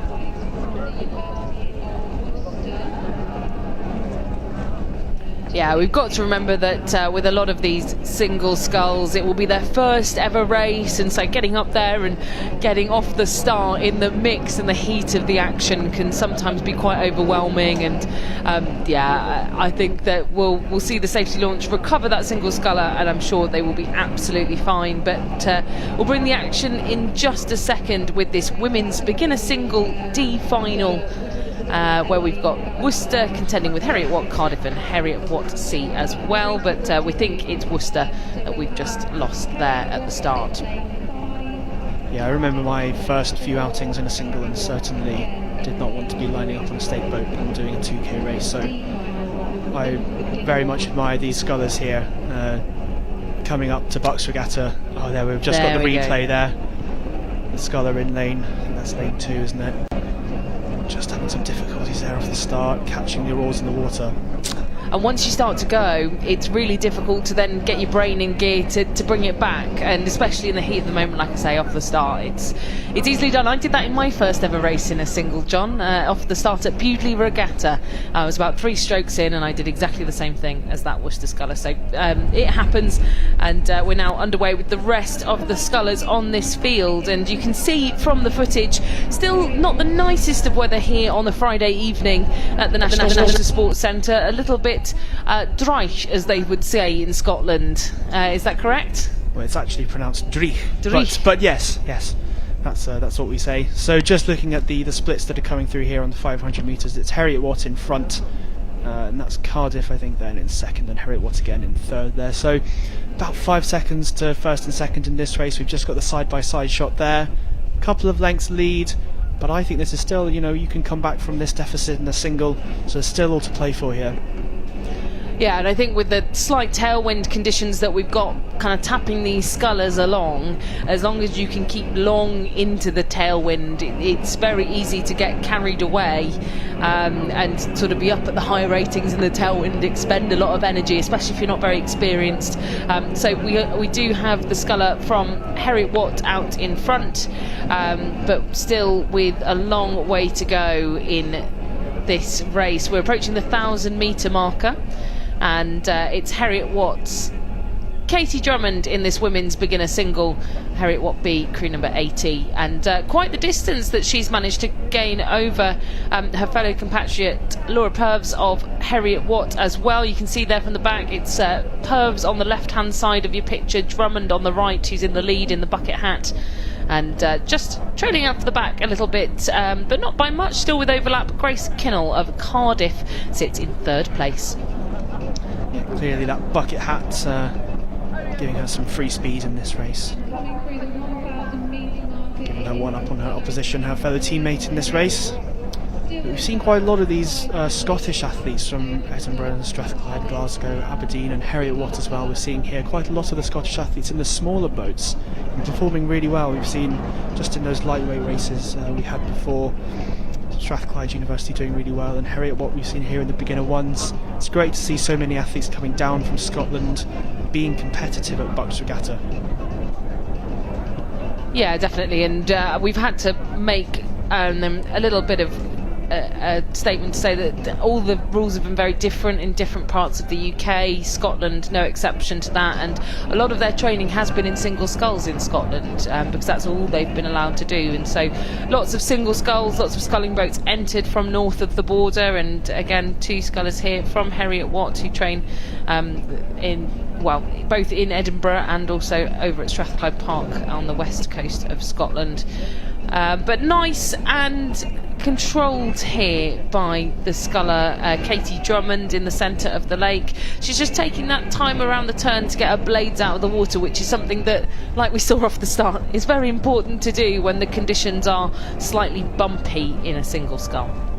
Yeah, I think for these beginners it's very easy to get carried away and try and jack the rate up, but actually, and we've seen it in the 8s as well, the big boats today, it's not necessarily the crews that can rate the highest that will win the race, and it's just about keeping the relaxation, maintaining that connection to the water. And we do sometimes see those crews that try and sprint to the end, they actually end up going more slowly because it's all about moving the boat. You know, sometimes you've got a lot of body weight moving around in these boats, and it's just about connecting to the water and levering through, not necessarily about any flashy high rates or anything. And that's just what we're seeing here from the sculler from Heriot-Watt. Just moving the boat, easy, each stroke. Yeah, and I think with 500 metres to go, she's actually moved away from the rest of the field, which, again, good maturity of race plan. She's rowing within her own capabilities and not dying off. You know, we'd be seeing her slipping back into the pack if she'd misjudged that pacing, but she's not done that so far. Still 500 metres left to go, which in this beginner single is probably going to be near on the 3-minute mark that we'll see for this last 500 metres, but she's controlling it well. The water with a tailwind does get a little bit bumpier towards the finish because the longer that the wind is touching the water, the bumpier it tends to get. So we have got a little bit of ripple here at the finish, but really not too much, so hopefully no problems for these beginner singles. So on the right hand side of your picture, that's Drummond of Heriot-Watt leading this D final of the women's beginner single sculls. You are going to switch back up to the C final that's on the start at the moment. We've got a full 6 boat lineup to come in just a second. Great pictures from that starting tower, aren't they, John? Yeah, it's lovely just to be able to look all the way down the lake from the top of the course there. We're sitting here in the tower at the end, which you might be able to see just in the distance on those shots. And looking from top to bottom, it looks like a very long way, 2,000 metres, but I can tell you when you're in there in the water, it goes by like a blink of an eye. So yeah, we've just coming through 1,500 metres now. We have the scullers in this D final. 2 scullers from Heriot-Watt taking the lead, with the sculler from Cardiff just coming in behind. And it's continuing to open out here into this last 400 metres or so that these scullers have now got to contend with, and the rain easing off into the evening here in Nottingham. And it's been a well-paced race, very steady here from Katie Drummond of Heriot-Watt. No fluctuation whatsoever in her stroke length, in her pacing. She's not getting carried away, which is what we've said is very important to kind of build on for racing that will be yet to come. I'm sure we'll see these scullers again in the intermediates, in the elite, in some cases in the championship events in years to come. So we'll keep an eye on all of these names, and we hope to see them back at Bucs Regatta in the following years. And it's good to be back, isn't it, John? And it's nice to give a lot of these scullers an opportunity to race where they perhaps haven't done before. Yeah, and it's fantastic to have these beginner events at Bucs, and it's amazing just to have we had these beginner 1 women here in their singles, and not long before we had the championship men in their 8s, so it's fantastic to have these two aspects, quite a breadth of abilities here at Bucs Regatta. And what we really want to see is we want to see these student athletes coming up into the sport, especially these beginners coming up racing perhaps for the first time, especially this year with everything we've had with COVID and all sorts of things going on. So hopefully these athletes have a great time here at Bucs. They enjoy it, they enjoy the racing, they enjoy the atmosphere, and it helps get them hooked on the sport and just increase that uptake across rowing. But we're just coming up here into the last 250 metres. I think one of the things we found with having these minor finals at the end of the day, which they've swapped around, we'd usually be having the championship events at this point in the day at previous Bucs events, but having these minor finals at this point in the day means that all the athletes that are off the water, that have done and focused on their championship events, can now cheer their beginners and cheer their intermediate crews into the line and really help kind of encourage them to continue rowing. And in quite the opposite way, these beginners have had a chance to watch the championship events before they've boated and got on the water for a little bit of motivation and inspiration. But you can see the colour of the buoys changing there. We've now moved to red buoys, which signifies 100 metres to go here at the National Water Sports Centre, and it is going to be victory in this final, the D final of the women's beginner 1 single sculls for Katie Drummond of Heriot-Watt University. A lovely scull from her as well into this tailwind, and she's going to beat out her fellow teammate also of Heriot-Watt. That's Laura Purves of Heriot-Watt as well. They'll be very pleased to have been able to contend that final together as teammates.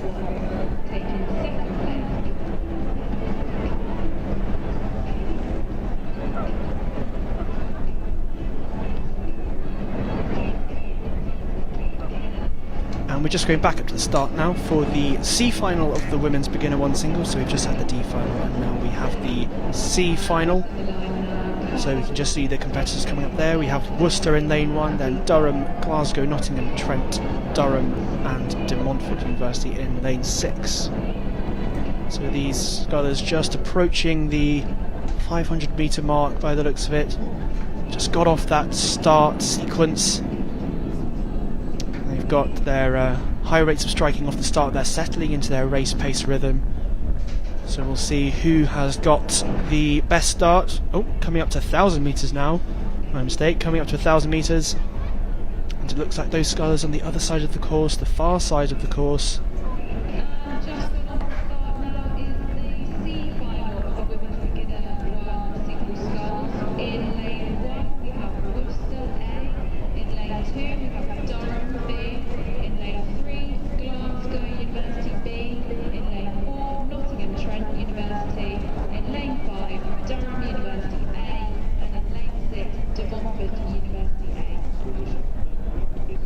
So I think it's the sculler from De Montfort University on the far side there in lane 6. Millie Fisher, who's currently in front, with Megan Finn from Durham in lane 5, just about half a length down at this stage. This is a fantastic race in the C final of the women's beginner 1 singles. Great to see such tight racing. These relatively new athletes, relatively new rowers, probably their first big regatta they've ever competed in, and what fantastic experience for them to have side-by-side racing, especially close racing as well.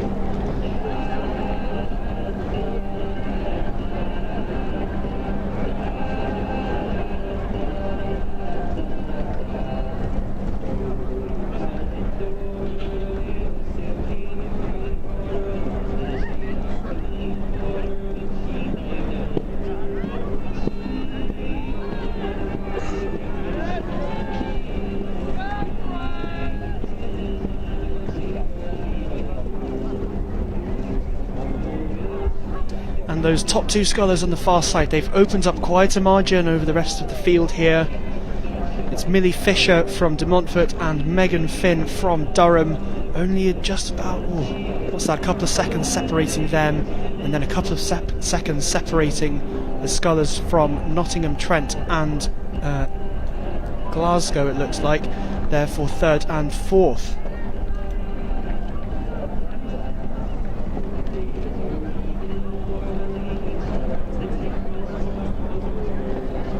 So top left hand side of your screen there, we're looking at the Durham sculler in lane number 2, who sits in 4th at the moment. So that's Megan Finn of Durham, just trying to push herself up this ranking in the C final, but ahead of her, like Glasgow, Nottingham Trent, who you can see at the top of your picture there in the pink, very distinguishable pink of Nottingham Trent University, and you can see Glasgow just in the foreground, who sits in 3rd in this C final. We can't quite see De Montfort over in lane number 6. They're just out of shot, the leader of this race, Millie Fisher of De Montfort, just off the right hand side of your picture. But yeah, still a very close race here in this C final. Anything could happen as they come now through 500 metres to go. Yeah, we often see in these singles they're slightly slow moving, slightly heavier, and actually with relatively little effort compared to the big boats, you can make them go quite quickly. You can the speed can change quite quickly, so we do see sometimes quite drastic changes in speeds and changes in the order of the field later on in the race. So although it looks like this race might be wrapped up, I don't think we can count out any of these scullers at this stage.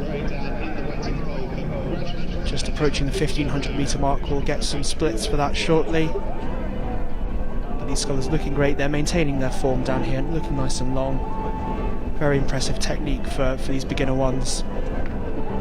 Yeah, and in such a big field, I think it's easy to forget that the C final is still extremely competitive. You know, there's a lot of competition here in the C final, determining places from 13 onwards, and this is a good charge from Nottingham Trent University. You can see they're just on the one in from the left hand side of your picture, next door to Glasgow, who's in the black on the left hand side. We still can't quite see De Montfort, who have been leading this race. Fisher of De Montfort is in lane number 6, which is the furthest to your left off camera, and we have seen from the times that she is ahead. We just haven't seen her sculling yet, but still a great race going on the right hand side of your picture here for presumably what is 3rd and 4th, I would say, and that's between Durham in lane number 2 and Worcester in lane number 1. Yeah, just looking out the window here in our commentary position, we can just see them starting to approach the finish line here.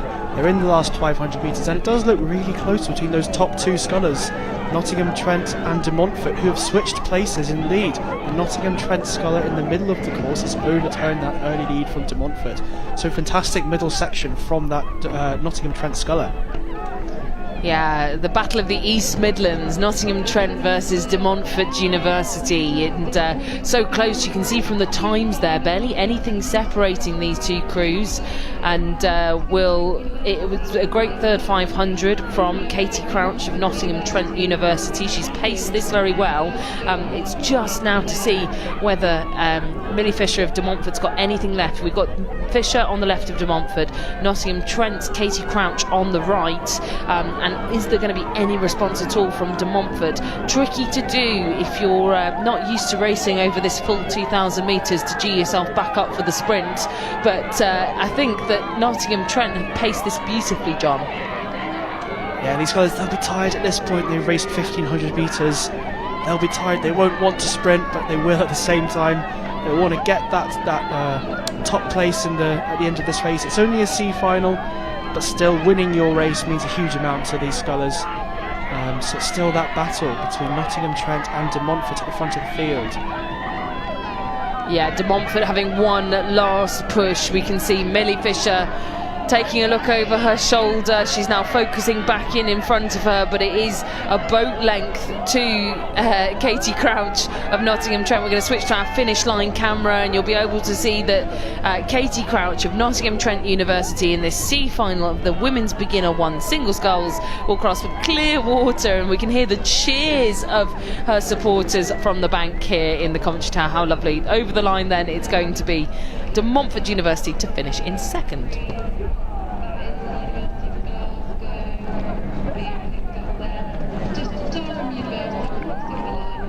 And we've just got the sculler from Durham crossing the line now, and then on the far side of the course, the other sculler from Durham. I believe we've got 2 scullers from Durham in this category, so that's great representation from them. And then over in lane 1, we've just got the sculler from Worcester, just rounding out this C final.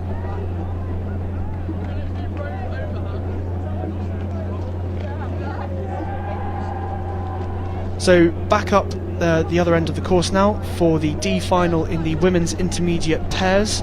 In this race we have St Andrews, Newcastle, Oxford, Imperial and Robert Gordon. So they're just coming through the 1,000 metre mark there, and it's Newcastle who have the second lead over Imperial College.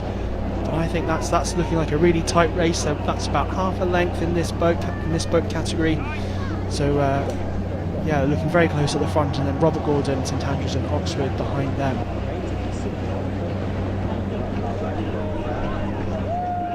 Yeah, this D final of the women's intermediate pairs. I'm sure Newcastle had plenty of entries actually into this event. I saw from the time trial that I was commentating this morning. They've got a real strength of entry into the intermediate pairs event. I think they're contesting the C final again in just a minute's time, but it's 1,500 metres that we're already approaching. They're well stuck into the third quarter as the rain continues to just threaten here at the National Water Sports Centre. Still quite grey, still quite cold, but a very nice tail breeze just to carry these pairs down the course. And you can see from the picture that it's Newcastle D, they're on the right hand side of your screen in the blue, that lead the way, but behind them a close race developing between the crew from Imperial College in lane number 4 and St Andrews over in lane number 1 on opposite sides of the course, but they're pretty close, and I don't know whether they'll be able to sense that, John, at this point in the race. I think you can. I think it's difficult, like you say, when you're at opposite ends of the lake, but you can definitely sense when you can see out of the corner of your eye there's another crew moving along. And even if you're only just on terms, or you're a bit ahead or a bit behind, just having that in the corner of your eye, that will spur you on. Being in a race is nothing quite like it being in a side-by-side race. Yeah, and we can't forget that all of these crews have raced earlier on today as well, and it is tiring, and to have a crew sort of coming up alongside you is very tough to manage and to try and muster the energy that it requires to respond. But Newcastle sitting pretty at the moment, about a length up on the field. It's then Imperial College that are making the best play of second. Looking back, it's then a really tight race between St Andrews and Robert Gordon now in that next slot back, and perhaps actually just falling off the pace somewhat is the Oxford University D crew in the centre of the lake. Everyone else, we've got a sort of two-sprung race here actually. We've got Newcastle being chased by Imperial, and then we've got St Andrews going head-to-head with Robert Gordon, John. Yeah, it's great to see this really tight racing, just a couple of seconds between each of these crews, each of these top 4 crews. Newcastle pair leading this one at the moment. Newcastle famous for its very tough training programme, and like you say, Camilla, they've had quite a lot of crews in this category, so great to see the Blue Star out in force. Yeah, one of our co-commentators, Fergus Mainland, has been fairly responsible for shepherding the Newcastle University women's squad onto the water and to prep them for coming down the course, and this absolute armada that they've sent in the women's sweep events certainly paying off as they lead the way. And we can hear again the cheers of Newcastle University. They've been out in force on the banks to support every single crew without fail, and I think that's a really nice club atmosphere to be demonstrating. Yeah, isn't it just fantastic? But we've just seen them coming past in front of us here, and it's Imperial. They haven't given up, they're still going. But Newcastle, they're going through the gears, up in the rates, moving the boat along. They're into the red boys, the last 10 strokes or so. They're approaching the finish line, and it is going to be Newcastle that are going to win this race. This D final of the women's intermediate pairs, followed by Imperial College London, who are going to finish in second.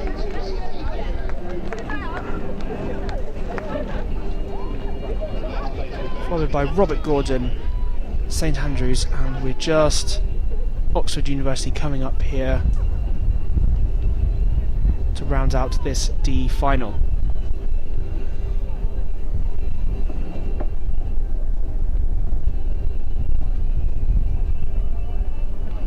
And just moving back up to the 1,000 metre mark here, we have the C final of the women's intermediate pairs. So in lane 1 we have St Andrews, in lane 2 Lancaster, in lane 3 Aberdeen, in lane 4 another Oxford crew, in lane 5 another Newcastle crew, and in lane 6 Bath. John, I've had to train myself back into saying the S of St Andrews, because I used to, when I lived in Edinburgh, row for St Andrew, as you'll know as an Edinburgh resident. So I've had to get myself back used to saying the S. St Andrews contesting in this race in lane number 1. But what a race here at the 1,000 metre marker in the centre of the course. I think it looks like to me that's lane 3 and 4 Aberdeen here trying to hang on ahead of Oxford University perhaps, or potentially even, sorry, no, this is Newcastle going up against Oxford. There's a crew just off to the right there that we can't see, but what a fantastic little tussle going on here between Oxford and Newcastle. Yeah, these top 2 cruisers, I think there's probably a pack of 3 there with Bath as well. They're not too far off, they're just under a length down, I think, at this point. It looks like there's those top 3 crews that are out in head. Yeah, the top 2, so Newcastle and Oxford, less than a second between them. Bath a little way behind. They're in contention for the third spot, but I think that, was it Lancaster or St Andrews on this side that are contesting that 3rd place. So we're through the 1,000 metre marker, and I think still Oxford setting the pace here in this C final. Newcastle, though, it has here going through that marker ahead of Oxford. I'm not sure that's what we're seeing right now. Oxford just on the nearer side in lane 4, Newcastle on the sort of further side, sandwiched in by Bath that sit in lane number 6. Those are the 3 crews on the far side of your screen. You can just about see off the right hand side of your picture the crews in lane 2 and 3. So I think Lancaster, as it stands at the moment, ahead of Aberdeen in that 4th slot. Aberdeen in 5th, and St Andrews presumably off the back in 6th. But what a fantastic race! Bath have just made a huge move there with 500 metres to go. John, you'll be pleased to see that. Yeah, we always have a big Bath finish. We're a bit famous for that. We've done it a few times at some big races. But yeah, the Bath B pair, they were in the AB races earlier in the day. They came through to win the B final, so this is the other pair that we had entered. It's great to see them coming through with a strong 2nd K in this race, a strong 3rd 500, which we are now. We're approaching the 1500, so hopefully Bath, they can come through to challenge Oxford and Newcastle for the win in this C final. Some of these crews will be disappointed they missed out on qualifying for the A and B semi-final this morning. So in the time trial, the top 12 went to the A and the AB semi-finals, and obviously those crews had the opportunity to qualify for the A finals and then contest the medals. But from the 13th crew, downwards, these crews went straight to the C final. So some of these crews might be a little bit disappointed that they've ended up here, but they will be looking to make up for that by a strong performance in this C final. And we've just got the splits coming through there, and there's these top 3 crews. Not quite sure who it is that's come through there in the fastest time. I think it might be Bath, a couple of seconds ahead of Newcastle and Oxford, who are still neck and neck with each other down in 2nd and 3rd position. And then going down the field, I think it's then Lancaster ahead of Aberdeen, and then St Andrews in this near lane. So yeah, just confirmation there, it is Bath. They're in that lane 6, that far lane, top seeded lane I think still for this race. They're leading this race, and we'll see if any of these other pairs can overturn them in this last 500. That would be a great result for Bath, winning the B final and the C final in this very strong and competitive event. They've chosen their time to make their move, and I think a very sensible time to make a move, where lots of people are flagging it is renowned as the toughest part of a 2k race, that 3rd 500, and that's the moment that they've chosen to strike when the rest of the crews are flagging. They're feeling tired, and you can see the rain continuing to come down here at Nottingham.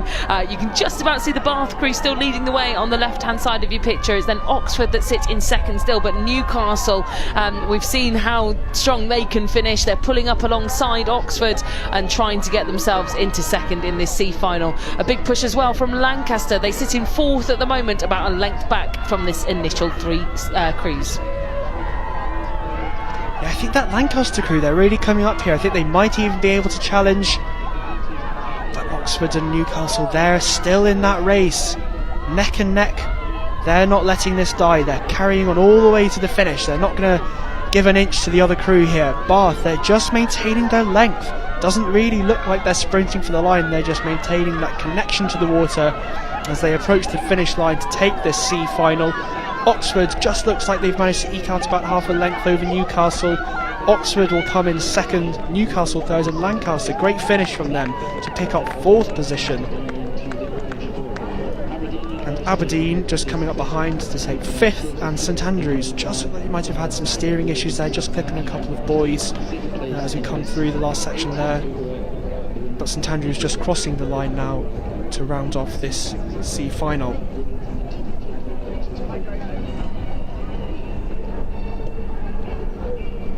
We've got some visitors on the course. They've been ever present, the ducks and the geese here at Nottingham.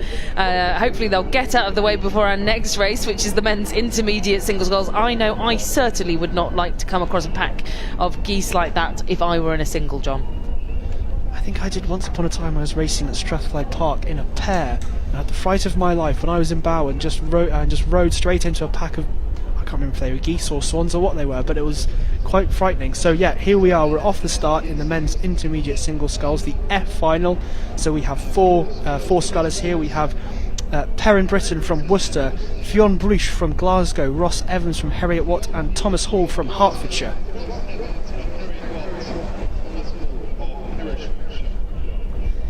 A nice clean start for all of these single scullers. It's what we like to see, and I'm not sure, I think it must just be raining in the centre of the course at the moment, because the start looks pretty clear. I think the rain's cleared up where we are at the finish, but yeah, we seem to still be having a little bit of drizzle through the centre part of the race. But these single sculls away cleanly. Looks like a really good start here actually for lane number 2, Worcester's Perrin Britton, if my eyesight proves correct.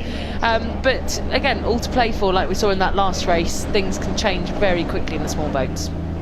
Yeah, I'm impressed you can see who's in front from that angle, Camilla, if I'm honest. But yes, we're just panning round here to the shot from behind. It looks like this is the camera at the 500 metre mark, and it is, I think it is, you were right. The sculler from Worcester's had a great start, but also so has Fionn Bruche. I apologise if I've pronounced that wrong. From Glasgow, looks like a good start there. In fact, I have to say, all of these scullers look like they've got off the line pretty well. Hopefully we will have a great race, despite the fact that this is the F final. Perhaps the scullers from Heriot-Watt and Glasgow, Scottish rivals, perhaps local rivals, they may have come up against each other before, or at least be aware of each other.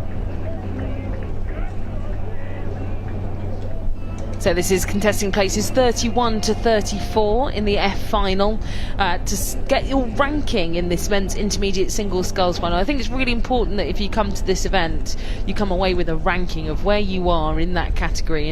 And we've had a few questions on the live stream previously about what the difference is between intermediate and championship. So if you are just joining us here, this is the intermediate men's single sculls F final, determining places 31 to 34. And intermediate is the category that we have championship here at Bucs, which is for the elite level. That's often athletes that are aspiring to row at the top level events throughout the year, potentially trialling for the Great Britain squad at the age group categories. But then we've got the intermediate level, which is again for anyone to enter really who's got some rowing experience, and then the beginners for those who have just started rowing. So there's something for everyone here at this event. And as we go through 500 metres, we can tell a little bit more about what's going on. And oh wow, very, very close actually for the lead. Barely, well, 0.3 of a second to be precise, between Heriot-Watt, Ross Evans, who's got a couple of fans on the live stream cheering in for him. So if you're tuning in to watch Ross, he's currently leading the field ahead of Hertfordshire University's Thomas Hall. They're next to each other in lanes 4 and 5, and my word, that is intense when you're in a single scull going head to head with someone else, John. Yeah, it's all in your control. As only you can make that boat move. You're on your own. You've just got to be so tough mentally with these single sculls. To be honest, it was never really for me. I always preferred the crew boats, but always in admiration of those who raced in the single sculls. And it's those two in lanes 4 and 5. They're next to each other. It's neck and neck. Neither will want to give an inch here, so they'll be locked together. And just as the camera pans out, it does look as though the Heriot-Watt sculler has moved out ahead. Yeah, but not by much at all. It's also, we've got to watch out for the Glasgow sculler Fionn Boucher in lane number 3. It's really nothing much to separate him. He's coming up to try and challenge for second place alongside Harriet Watt, Ross Evans. Thomas Hall of Hertfordshire there is on the left hand side of your picture, and I think will have gone through that 1,000 metres with a bit of clear water off the stern, and actually a big charge here coming from Glasgow's Boucher in lane number 3, who's pulling up alongside his Scottish rival from Harriet Watt.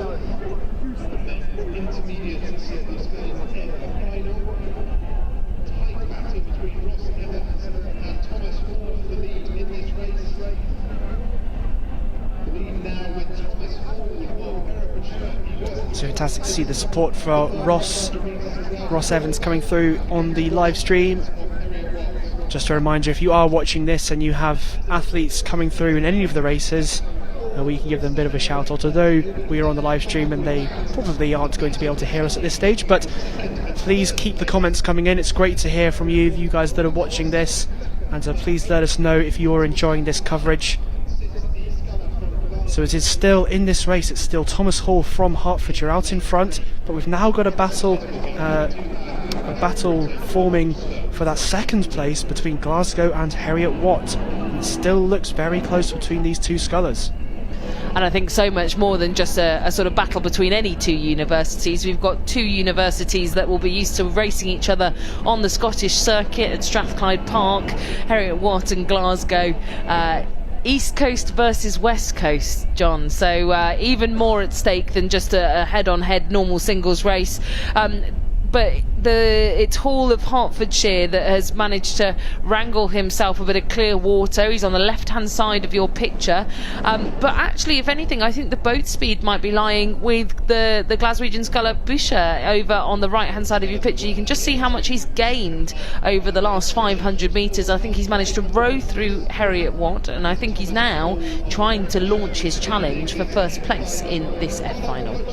Yeah, the sculler from Glasgow just looking really quite efficient technically. He's just placing his blades in at the catchtail and levering the boat past them quite nicely. It's quite easy speed, as I like to call it. Not looking for any extra rates, just moving the boat along, tapping it along, and it looks pretty nice and efficient there. I think he has now overturned the sculler from Harriet Watt as we get these splits through for the 1500. We'll just wait to see the confirmation of who's actually in those positions. It's definitely the sculler from Hertfordshire, Thomas Hall. Quite an impressive lead there. But whether or not Fionn Boucher has managed to overturn Ross Evans from Harriet Watt.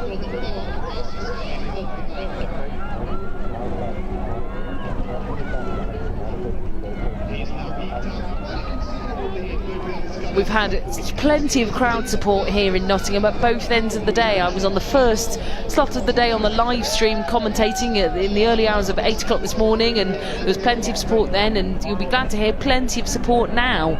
It's still plenty of cheering going on and taking these single sculls through the painful parts of this race, and Hertfordshire's Thomas Hall is leading the way in his scull. I don't think anyone's going to challenge him. There was a great push coming from Fionn Boucher of Glasgow through the centre part of the race. Very brave to do, but no match for the mighty Thomas Hall of Hertfordshire, who now comes into these final few strokes. He has a quick look for the line. He's, I think, done enough to establish that lead. He's nice and calm, nice and relaxed, and keeping it long and strong into the red boys. I think it is then going to be Fionn Boucher of Glasgow that takes second place. He's just there on the right hand side of your picture, and just leaving behind Ross Evans of Harriet Watt a little bit, but still third place.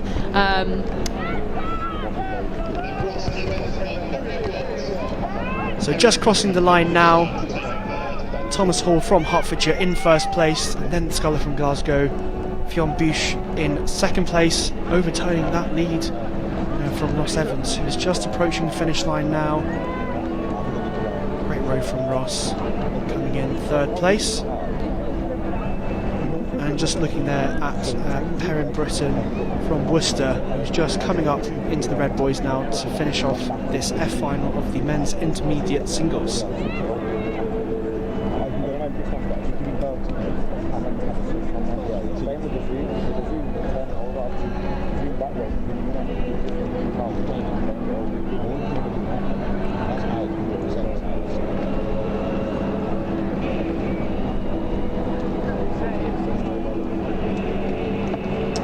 we're up to the 1,000 metre mark for the E final now of the men's intermediate single sculls. In this race we have David Esaias from Surrey, Henry Cross from Nottingham Trent, Josh Clark from Chester, Seb Murray from Reading, Cameron Kinnear from Strathclyde and Miles Booty from Newcastle.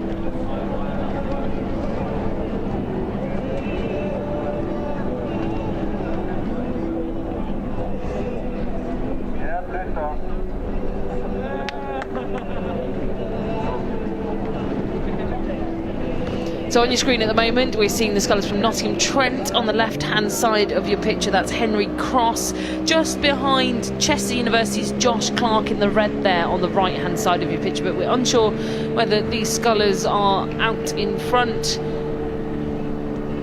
in this E-final of the men's intermediate single scull. So the E-final determining places 25 to 30, I believe. Yeah, 25 to 30 being ranked here in this intermediate single sculls E-final. It's just fantastic to see these intermediate events, so just the level below the championship events, but giving those rowers who are perhaps not competitive on that level just the opportunity to compete. And you can always guarantee that however you end up in inter, you will end up in a final and you will get some fantastic racing, and that is what we are seeing here in this E-final. We've got I think those are the old times coming up there. Yeah, if we just ignore the codes on the top left-hand side, that was from the previous race. But if we assume that it's lane 5 that is in the lead, that would be Strathclyde University's Cameron Kinnear. But I think for me, if I look at the centre of my picture, I can't quite ignore Chester's Josh Clark, who looks like he has got the lead. And indeed, there are our updated splits from the 1,000 metre marker.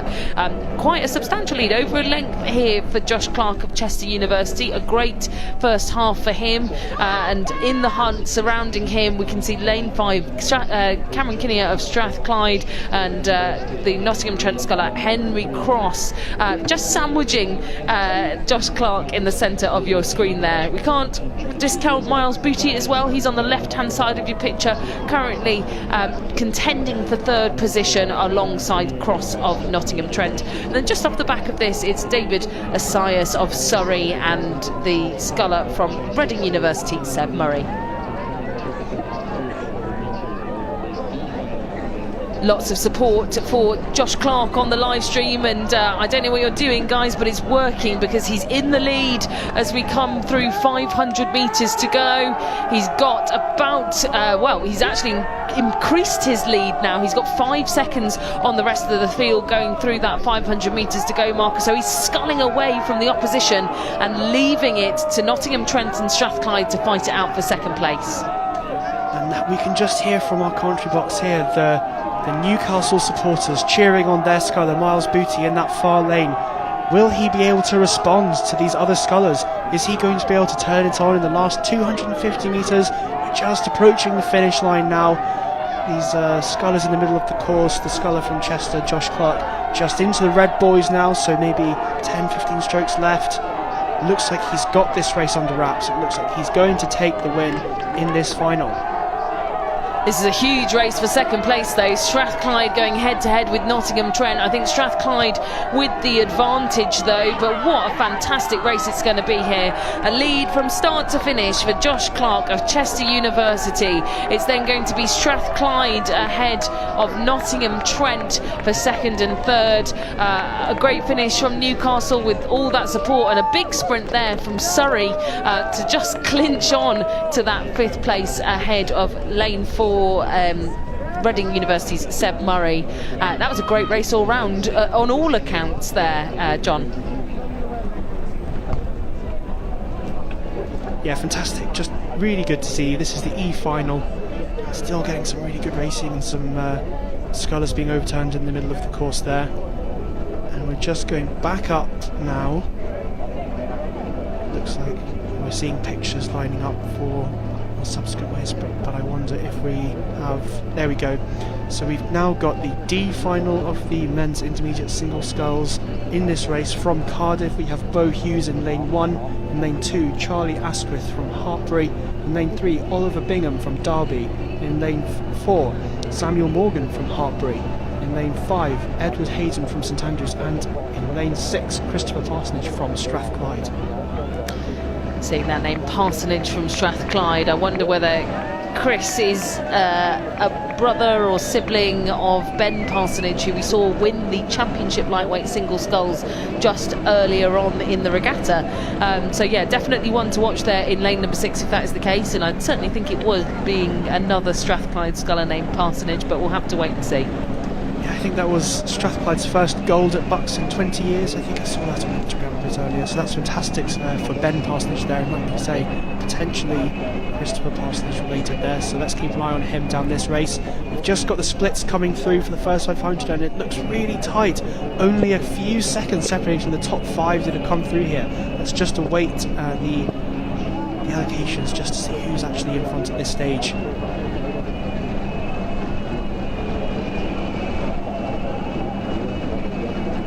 You can still see the conditions that we've got here at Nottingham, and I think as the sun starts to set, we're getting a little bit greyer and a little bit trickier to get good pictures for you. But look, a great clear shot we've got now from the side angle of this race, and just look, this is one of the closest races we've seen across the field so far. I would say at the moment my pick for first probably coming from Hartbury's Samuel Morgan in lane number 4, but not for long. I think it's Charlie Asquith, his teammate, also from Hartbury, the scullers from the Canal down in Gloucester, that are really coming through strong in this D final of the men's intermediate singles. Fantastic to see all 6 scullers in the same frame here, all in the same shot. We've got the 2 Hartbury scullers at the top, but next to them there, Edward Hayden from St Andrews in lane 5, also challenging, about half a length down. But this is fantastic. I'd say all of these scullers are in with a shout with these margins. We're just into the middle of the race now. We're approaching the 1,000-metre mark, so they've settled down from that start. They're into their rhythm. We can just see those Hartbury scullers still at the front. Yeah, the Hartbury programme has been developing year on year. They've got a very strong junior programme. They're both at college and a university. They offer many courses at collegiate level and at university degree level, and they've just really been growing their programme at this sort of at this university level for quite some time now. And so great to see these 2 scullers out at the front of the field. And they'll certainly know each other's race strategies, John, if they've been training together for the entirety of lockdown. But here we go, a little bit more of a change, a little bit more of a shuffle as the bow balls come into alignment. And I think that's lane number 1, Cardiff University now. Bo Hughes wanting to get a piece of the action. Yeah, still pretty close here. They've spread out a little bit, but still 5-6 seconds separating all 6 boats here. It's still the sculler from Hartbury, Samuel Morgan, in the lead, I think, but not far behind his teammate in lane 2 and the sculler from St Andrews, Edward Hayden. So there we go, still the 2 scullers from Hartbury, St Andrews in 3rd, Strathclyde, Cardiff and Derby. But I think we've now got a pack of 4 crews here at the front, starting to pull away. That sculler in lane 2, Hartbury, lane 3, Derby as well, it looks like. Is that him pushing up there? No, it's Cardiff, Hartbury, and then Hartbury and St Andrews on that far side pushing up there, these top 4.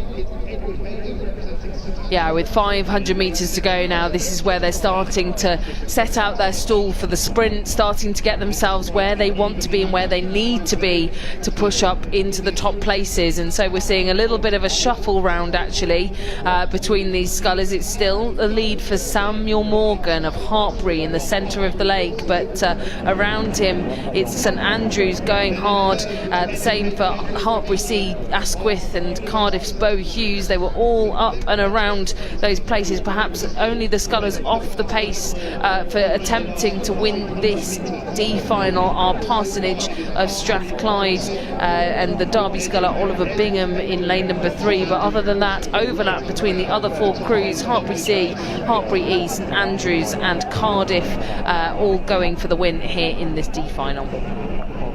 We can just see in the corner there the scullers lining up for the C final of this event, but we're going to stick, I think, here with this D final. And splits just going through there for the 1500, and it's tight at the front of the field, less than a second between the top 2 scullers there. We'll just wait for the allocations to come through. These scullers, they're locked in battle in this race. St Andrews has managed to take the lead from the Hartpury Scullers. Hartpury down into second, and then Cardiff splitting them. So this race is developing as we go down. Some of these scullers, the St Andrews and the Cardiff, obviously having a really good middle of this race. Yeah, lovely little move there from St Andrews' Edward Hayden. He's probably thinking about what he's got left to give in the final 300 metres or so, but if he can continue this move, continue this speed, he's timed it to perfection. He's allowed the Hartpury Sculler Samuel Morgan to lead him for the entirety of the race. He's not been scared off by that fact that he's had to sit in second fiddle, but he's now come through to emerge as the leader with 250 metres to go.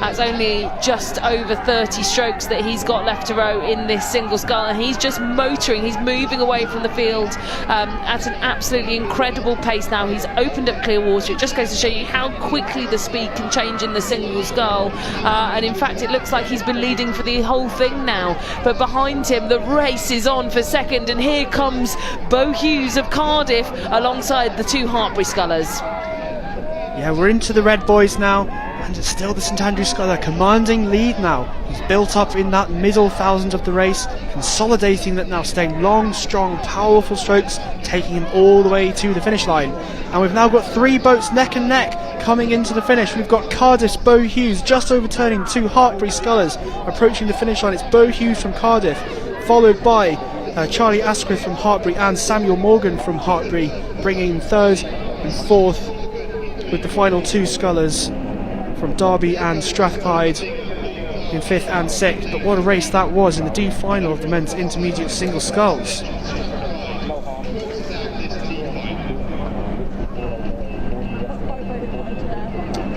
And just moving on now to this next race, which is the C final of the men's intermediate singles. In lane 1 we have Tiernan Perkes from Reading.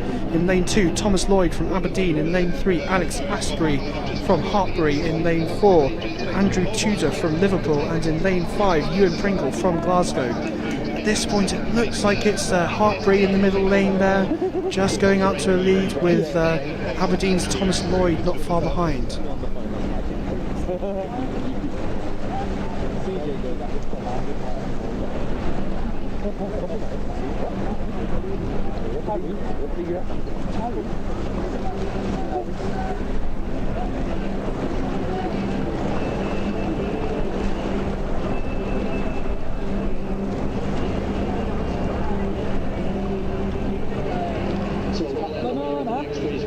So it's Liverpool in the lead there. In the black boat you can just see Hartpury just on this side in second place, and then we've got the scullers in the outside lanes. We have Reading and Glasgow contesting that third place, and it looks like Tiernan Perkes on this near side in lane 1 in the green boat, just pushing up to Hartpury, just half a length now.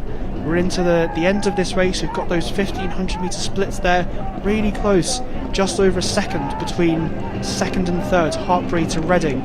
Liverpool University, Andrew Tudor's just consolidating that lead. Strong middle section of this race, he's in control, and it looks like he is set to take this C final.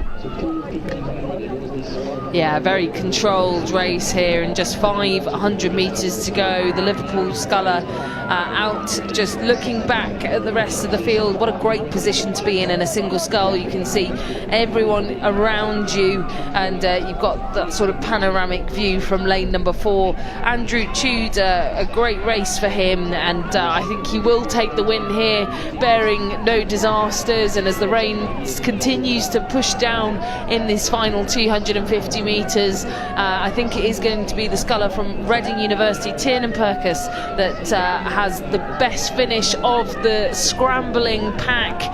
It's then head-to-head between Hartpury and Glasgow. Ewan Pringle versus Alex Asprey for third place as it stands at the moment, but that head-to-head just putting Tiernan Perkes from Reading under pressure. Yeah, we can just see now Andrew Tudor from Liverpool winding it up for the last 10 strokes of the race. He's in the last 100, the red boys. He's maintaining his length and his technique there, looking great in this C final. And just behind him, all of these other scullers as well, going up through the gears. The sculler from from Glasgow, Ewan Pringle, he's really putting on a sprint. He's going to take second place here ahead of Tiernan Purkis from Reading. And then in fourth place we have Hartbury's Alex Astbury. And just coming across the line now, Thomas Lloyd from Aberdeen. So that concludes racing for the men's intermediate singles. A great few races there. F finals through to C finals. Great to see so many scullers entering this event at Bucs for some racing in their singles. And we're just moving up to the start line now for the next race, which is the C final of the women's beginner 1/8. And we have 4 crews in this race. You can just see them there getting lined up on the stake boats. Yeah, it's nice that we get to see these images of the crews lining up on the stake boat, something we rarely see in broadcasted footage, because it's just by magic that they end up on the blocks ready to go. And so it's a lovely experience, especially to see beginners negotiating a start, you know, for one of the first times that have done this. Well, perhaps they wouldn't have even done this in the time trial, actually. So it's quite tricky in an 8, and for the coxswain to be able to negotiate these boats, they, as you can see, they come on the wrong way round and then have to spin and back themselves down, so push the water away from them to put themselves onto the stake boat. You can see that happening there from the crew in lane number 2 that are just coming towards us. You can see the stern pair backing it down onto the stake boat and getting into alignment, and that can be really tricky to do when you've got 8 blades, a bit like an octopus, trying to negotiate the angles and for a thing that's as long as it is, you know, over 20 odd metres. John, it's quite difficult to do, even in a small boat, let alone in a big boat like this. Yeah, difficult for the coxes. You know, they're facing the wrong way, and they're used to being able to command their athletes to move the boat around, and so it's definitely a challenging manoeuvre. You know, it's like a car, it's meant to go forwards, not backwards. So yeah, just getting attached now. It looks like we've now got 3 out of the 4 boats attached, just waiting for that crew in lane 2 there to get attached. I just want to take this opportunity to thank all the volunteers here at this race. We can see the people literally holding onto the boats there, the stake boat holders. Just say thanks to everyone up at the start line there, doing a great job to run this regatta, Bucs Regatta 2021. Without you, this would not be happening. So thank you very much to all of you up there at the start line, the stake boat holders. I'm just waiting now for that last crew to get attached, and then we'll be underway in this race.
And we're just getting off the line here for this C final of the women's beginner 1/8s. Just getting them straight and then straight off. Really quick start there. So there's a bit of a cross breeze on the start, which can make things quite difficult for these crews to get straight, but it's great to see them underway here. All of them getting off to quite a clean start, no crabs, no drama off the start line here, and it looks like the crew in lane 5 from Swansea has had the better of these starts. So it looks like we'll wait until we can get the side angle on the camera from our bicycle driver. But Swansea looks like off to the best start here in this C final. Yeah, lovely little start there by Swansea University.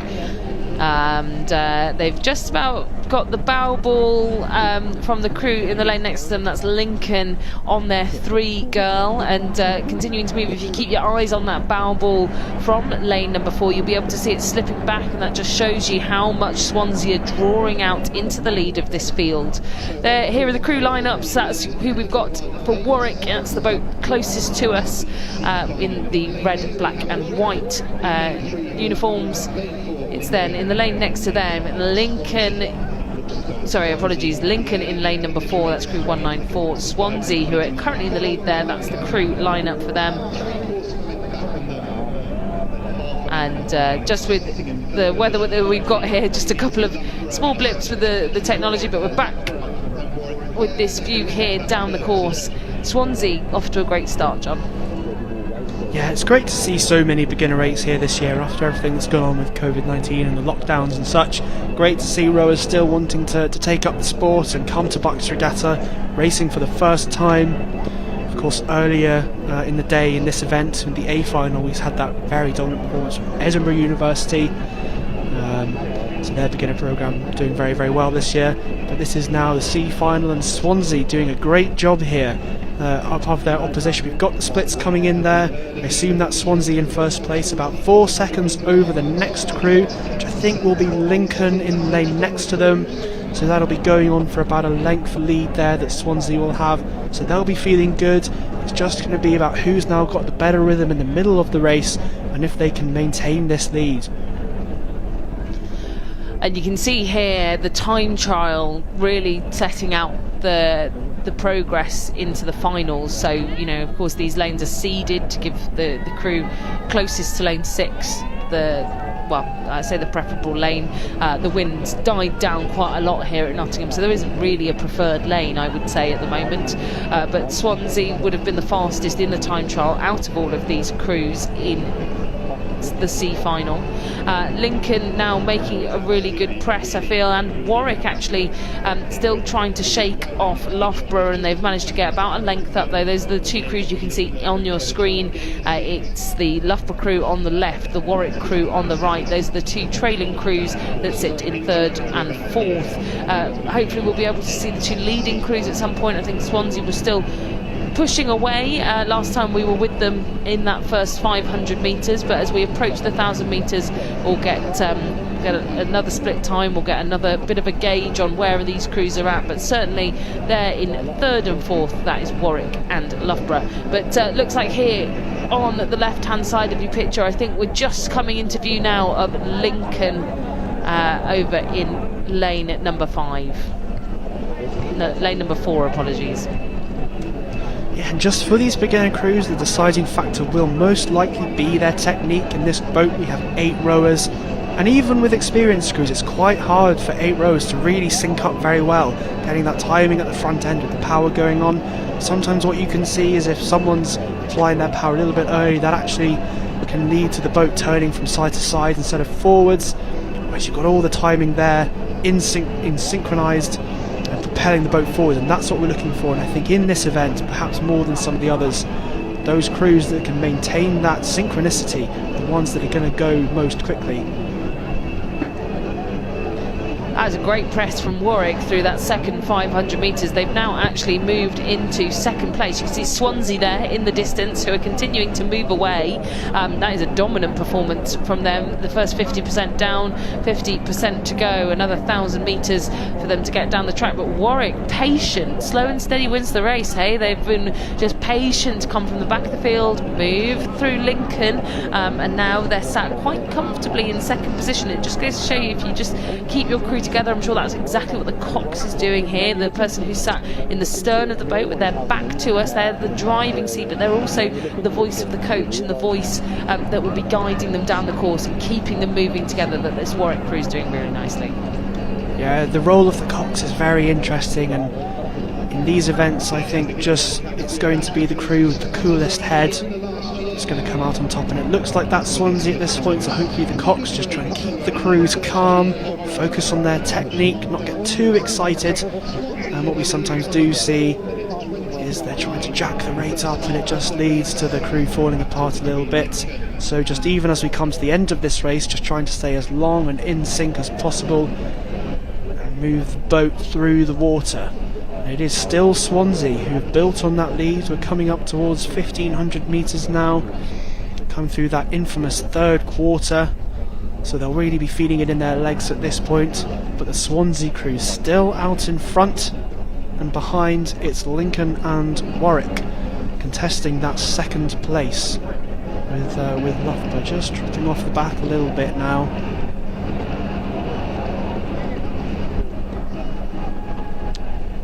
We've got a lot of support for Lincoln on the live stream. They're tuning in to watch this women's beginner 8C final, and Lincoln had a great first half. They were right up there, but they've just allowed Warwick to move through them. They are still in third though. They're ahead of Loughborough in the lane next to them. You can just see Lincoln there. They're just one in from your left, but a very, very decisive performance here from Swansea University. Amy Turnbull in the bow seat for Swansea. She's going to be closest to the finish line, and she'll know just how much distance they've got on the rest of the field if she looks just a little bit to her right. But I'm sure, as all good racers do, John, you want to keep your eyes in the boat, especially at this level with lots of noise going on around you. Yeah, keep your eyes in the boat. It's a common call that the Coxes say sometimes when they know that something's going on, they're overtaking a crew, or perhaps if you're on a river, something's going past in the opposite direction. Eyes in the boat, focus on what we're doing, focus on our race, and that's how we are going to get from A to B as quickly as possible. Sometimes, you know, it can help to be aware of who you're racing and if it's a close race, but more often just focusing on your own boat, your own crew, your own technique is what's going to take you down the course as quickly as possible. And that Swansea crew just doing a great job here of staying relaxed and staying in control of this race. Well, those of you tuning into the live stream obviously heard me cheering on Lincoln and saying what great support we had for Lincoln, because we've now had more supporters messaging us, go Warwick, go Swansea, go Lincoln. We've got support for almost every crew in this race tuning in to watch. Well, if you're a Swansea fan, you can see them there. They are absolutely smashing this down the course. They've got 200 metres left to row, less than that now actually, in fact, and look at that open water they've got over the rest of the field. A huge performance from the ladies from Swansea. They are going to come into this final 100 metres and, bearing no disasters, are going to be victorious in the C final of the women's beginner 8. And it's fantastic to see. We can hear some supporters for Swansea down below us supporting their crew as they come across the finish line. It's nearly 7 o'clock here at Nottingham, but it's fantastic to see so many people still here supporting their crews in these minor finals. So there we are, Swansea crossing the finish line. They're delighted with that finish, hands in the air, splashing the water. Well done Swansea for that fantastic performance, winning that C final quite comfortably. And now we have Warwick crossing the line, about a length ahead of Lincoln. And then just bringing up the rear here is Loughborough. But great experience for these rowers, their first regatta, their first Bucs Regatta. Hopefully they've enjoyed today, their first experience in their 8s, and we'll see them again in the future.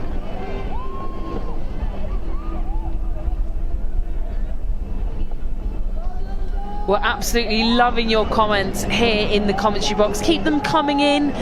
Big well done to everyone, we're saying here. It's been absolutely fantastic to bring you all of this racing live. We hope you're enjoying the coverage. Do let us know if there's anything you want us to say about your crews, or if you want us to give a shout out. We're here to do that until about 8 o'clock this evening. Last race of the day will be kicking off at 7:48, and that's the men's intermediate 8C final. That's our last race of the day. But moving from that to the next race that's in front of us, which is the men's beginner 1 Coxed 4C final. So we have 3 crews in this race. This is the C final of the men's beginner 1/4. So these crews didn't make it into the AB semi-finals earlier in the day. So the 3 crews are Swansea nearest to us. You can see they're just on the right hand side of your picture there. Out in front in that middle lane it's Westminster University, and then on the far side Lancaster. So those are our 3 crews.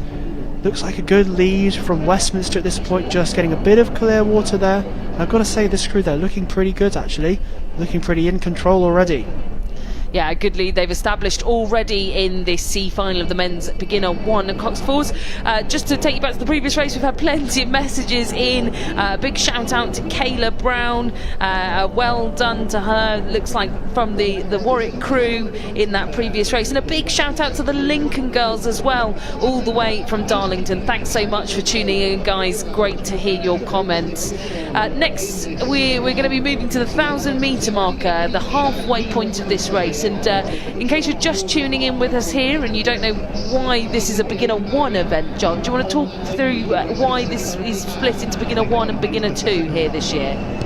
Yeah, so this year at Bucs we have 2 beginner categories. We have beginner 1 and beginner 2, and that's because in the 2019-20 year, so over a year ago now, we had a lot of upsets to the rowing calendar. We had some very bad weather over the winter, which meant crews couldn't compete, and then Bucs Head 2020, the beginner events were unfortunately cancelled due to the weather up in Newcastle, just a bit too rough for those competitors. And then obviously Bucs Regatta 2020 also cancelled due to COVID-19. So the Bucs organising committee has chosen to introduce a new category, beginner 2, for those athletes, so that they're not forced to enter into the intermediate categories where they might just be left at the back of the field. So great to see beginner 2 this year. But in addition to beginner 1, which is what we're seeing in this race, these are the rowers who just learnt to row this academic year, and we're continuing to be impressed by the quality of these beginner 1 rowers who haven't had a full winter of rowing due to the lockdowns, maybe restricted to small boats in some cases for a period of time. But we're seeing some fantastic racing, just looking at those splits at the 1,000 metres between Westminster and Lancaster. Yeah, it was a big start for Westminster. They almost got out to a full length lead in that first 500 metres, but they've been reeled back in by Lancaster, who've been patient. And oh gosh, disaster in the Westminster boat. It looks like they've caught a crab. They're just on the right hand side of your picture. You can see there the crew's just gotten a little bit disjointed. One blade got caught in the water that's forced them to move out of time and out of sync, and you can see the advantage that's actually given to the crew from Lancaster. I mean, when that happens in a race, John, it's pretty devastating, and you can see the impact it has to try and get the crew back on form and back rowing together. Yeah, so when we say catching a crab, just getting your oar stuck in the water there, and it can swing round the handle past your head. You can sometimes get hit by it, which does hurt a bit, but actually it's often quite difficult to get going again, because the crew will want to keep racing, but that can just make things even worse, and it's quite difficult to regain control of your blade there. But good to see now that the Westminster crew has got back into the race. They're back into their race rhythm, and hopefully that's the last upset for them. Well, they're going to have to watch out for this pile of ducks that's moving across the water, John, and I think the ducks have just about managed to get themselves clear of Westminster. It's going to be Swansea next who are going to have to keep an eye, but the Coxes will know that, and they'll be able to see that in a lot of these cases. These Coxed crews, the Cox actually sat in the bows. You can see their heads just poking up in each of these crews, steering the boat, giving the crews the calls, and is our leaders on the left there, Lancaster University in the red boats that will go through. 500 metres to go in the lead. They've built up a real chunky margin now, actually, given Westminster's slight mishap that happened earlier on in the course. Such a shame for them, because they were right up there contesting with Lincoln. But it's all part of the sport, actually, John. It is learning to control those mishaps and get back back to racing and back to rhythm after something like that happens, and it's all part of the experience of an outdoor sport and racing on the water. Yeah, we've seen the conditions change today, and like you say, it's an outdoor sport. You've just got to go with whatever comes, and we see these mishaps at all levels. I've seen it in international rowing as well, crews catching crowds and losing out on medals in the dying stages of races. It just happens to be that these beginner crews are just a little bit more prone to it, and we just see Westminster there just catching the water again. Unfortunate for them, they were in that race with Lancaster, who are now really controlling this race and approaching the finish line. You can just see them out of the window here in our commentary position. They're coming into the last 250 metres in control of this race, with Westminster behind and Swansea behind them.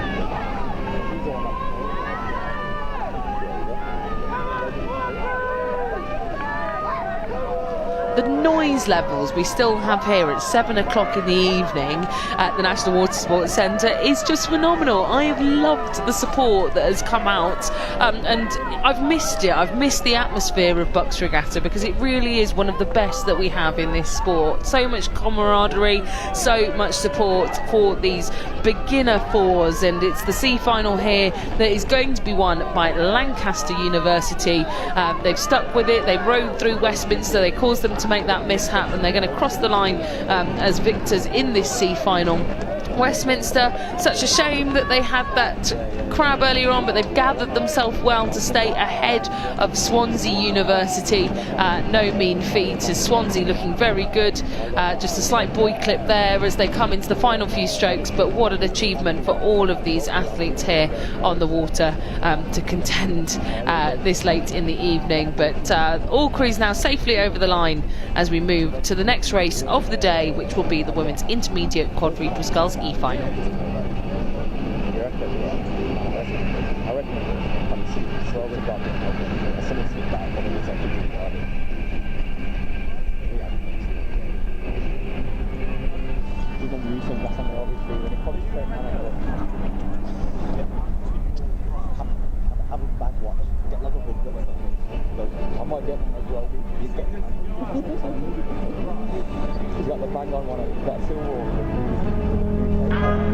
She read my mind and poured some Earl Grey in her soul for me. Asked me if I Training schedule's been pretty tough actually for the athletes at the moment. It's been about 12-13 sessions a week. We do a session as a squad every morning at 6:30, and then it's whenever you can fit the second session in the lectures.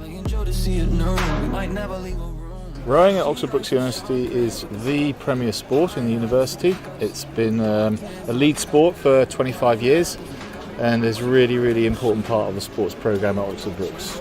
Right now, at the time of year, obviously we're approaching exam times at the moment, which is really important that the athletes do well in their exams. This is what I mean, this is love.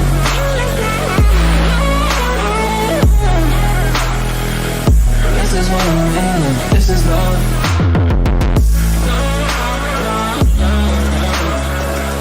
This is what I mean, this is love.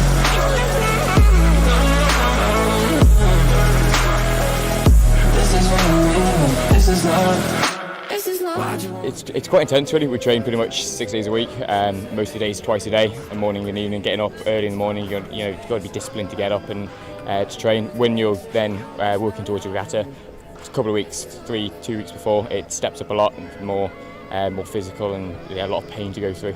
It's tough. It's you always feel like you've got to push yourself. You always, every day you wake up in the morning and think, right, it's a new day. You've got to keep pushing yourself. And I think each day you don't train, and there's always someone out there who is training, and you don't want to fall behind. One day can make a hell of a difference.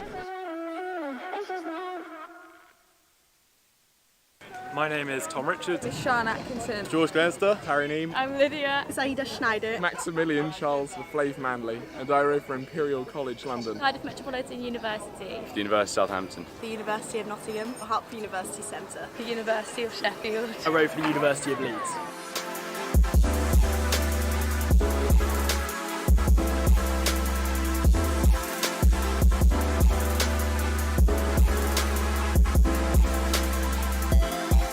Well, I saw the videos from Bucs online and I thought it looks like a damn cool sport, might as well join. Kind of called up the people at our club and then just got in touch, had one session on the water, then did some gym sessions, and from there just passion took over.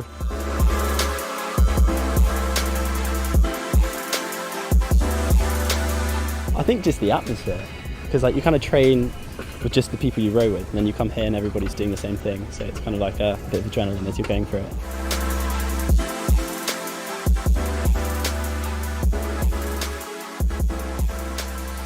I think it's just because you can see the improvements as you're going along. So you start, I obviously hadn't done any rowing before because I was a novice, so you should just generally improve as you're going along, and you can see that. And when you're rowing in the boat as well, you can see the improvements, and like it's really nice for the team spirit. It's such an intense sport, so it's training throughout the week multiple times. You get to know each other quite well. It's an incredible event. It's once in a lifetime. I'm so happy that I'm able to experience it. I think just the teamwork that's involved in it. Obviously, you're working like really closely with everybody every day. The coaches are great. And it's just a really good team sport.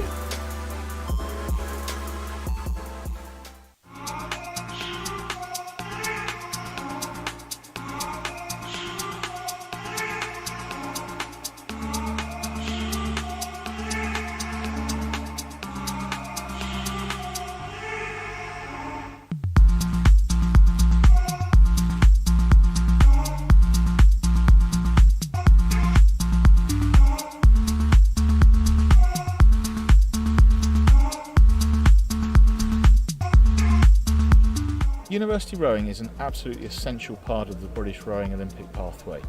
It's absolutely fundamental. A regatta like this, you'll probably find that 50% of the rowers who are currently in the GB rowing setup will have come through the university pathway to some level.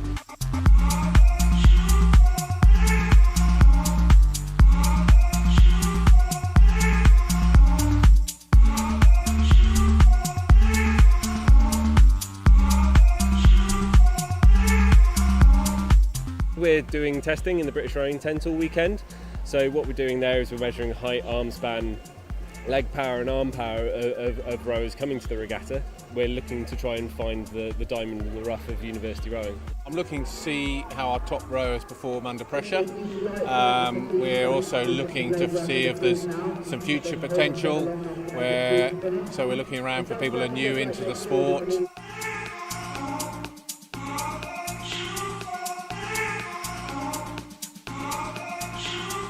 The standard at Bucs, you've got some of the best universities in the country competing here, so the standard's very high.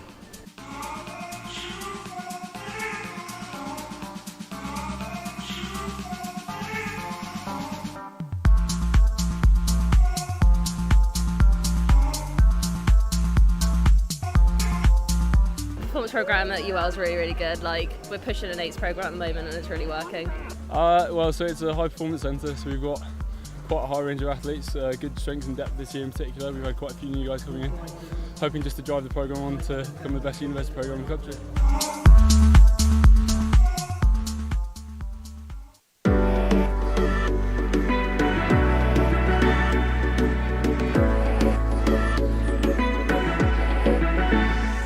For us, Bucs Regatta is our last rowing event of the year.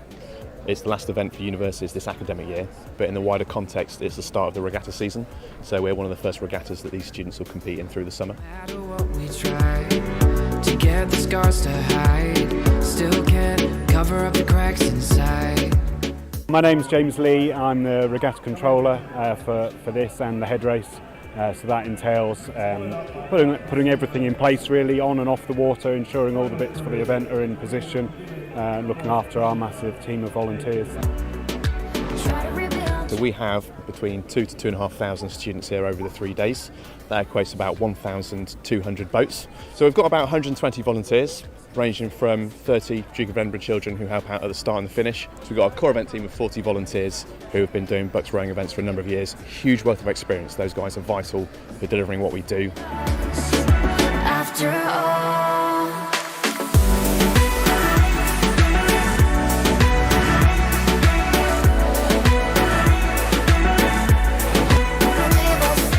I'm Katie Young and I'm Sport Development Manager at University.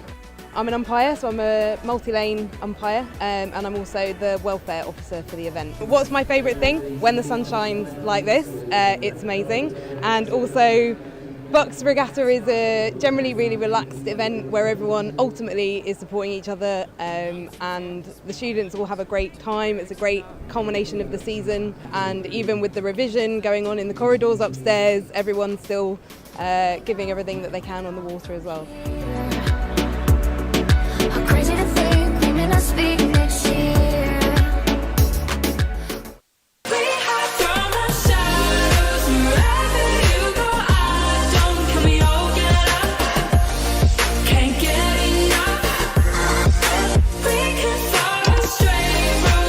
I think we're all really happy with that. We just thought that we were going to go out and try and have our best row possible, so to come out with a result like that is really just something extra special. It was a good hard race. We knew it was going to be a good hard race.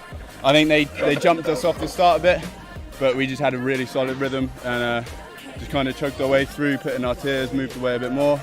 They tried coming back, so we reacted, and it was enough to get clear, and a real good race. Oh well, the best we could have ever done. We executed it from A to B, so really happy. So off the start, ahead, which was good.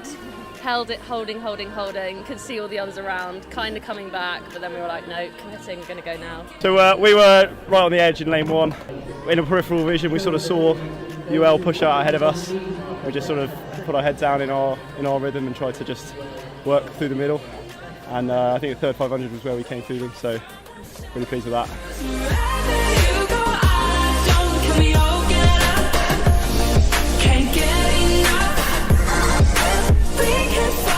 It just feels incredible. We train on this lake, every day, so it feels good to be able to, use our conditions to our advantage and bring in the gold. It's really good fun, yeah, and it's nice to do lots more side-by-side racing, which we don't get to do that much of. So yeah, we loved it, and it was a really nice atmosphere, and so nice to have the crowds here as well. It's been very good for us. This is Helena's last year, my second year, and it's been good to end this off together, how we started this. We move like shadows.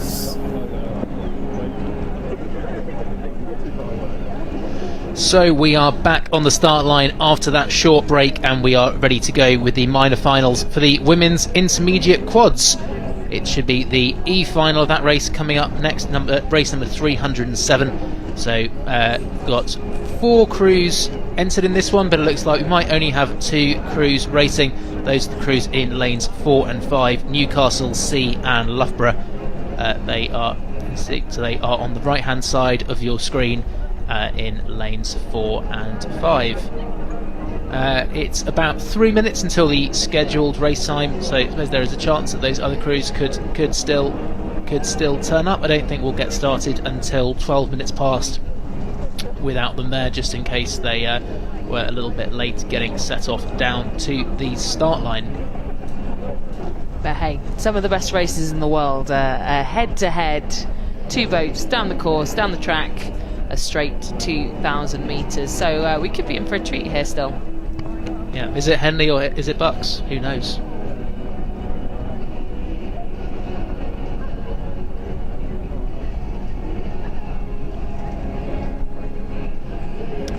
And there we go off the start. So the umpires must have had knowledge that the Herrick, Watt and Manchester crews in lanes 2 and 3 weren't going to be at the start. Just see the Newcastle crew there on the left of your shot, veering way off. Oh, and I think they've caught some crabs as well. So some real big issues there for the Newcastle crew. Yeah, I mean, even in these big boats with 2 blades, 2 blades easier to go in a straight line, but it's still so tricky off the start with so much power. It's the most powerful part of the race to keep your boat going straight, and if your boat blows round just in those first few strokes, it can be tricky to get it back onto the track. Yeah, definitely. So it looks as we can just see the replay now. So I think the steering just starts to go ever so slightly. I think they go. I don't think they have any blade problems just yet. The steering starts to go, and then I think the bow of the Newcastle crew catches a crab, so that's when the blade gets stuck in the water at the finish. At the finish of the stroke, so you caught a crab on the bow side blade, which actually made it even worse. So you can see they're now right in the lane of the Loughborough crew, and you can see the effect of that now as we're coming up to towards 1,000 metres. They're a length and a half down. Yeah, I'm sure the umpire would have been involved there as they sort of blasted off in the launch off the start, but they now seem to be back in their respective lanes. It's Newcastle on the near side, nearest to us, who have got all the work to do after that mishap off the blocks, but it's Loughborough currently leading them. Maddie Ballinger in the bow seat for Loughborough, who probably has the responsibility of steering as well there, Will. Yep, absolutely. So all of these crews will have designated one person to steer the crew. It's generally either the bow seat or the stroke seat, so either the bow, so the one who's sort of at the back of the group of rowers but actually has the best view of where they're facing, so if the bow seat turns around they can see where they're going, or the stroke, because the stroke can see straight down the course. And what most 2-kilometre rowing courses have is they'll have 2 big yellow boards down at the start line, and you can use those 2 yellow boards to, if you can line yourself up, you know you're dead bang in the middle of the course and you're going straight. What we can see now though is Newcastle are starting to row back through Loughborough, so they've now got back overlap over the Loughborough crew.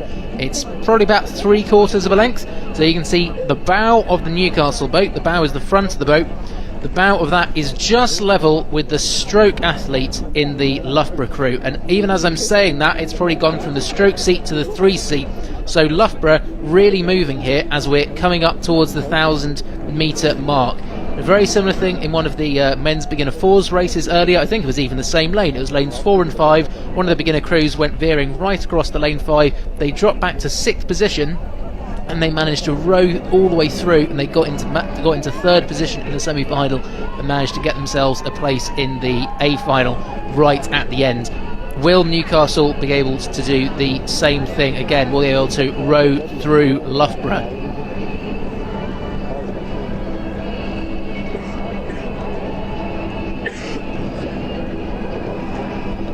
A 2-horse race, and well, still contention here for Newcastle, and they've been eating away very patiently at Loughborough.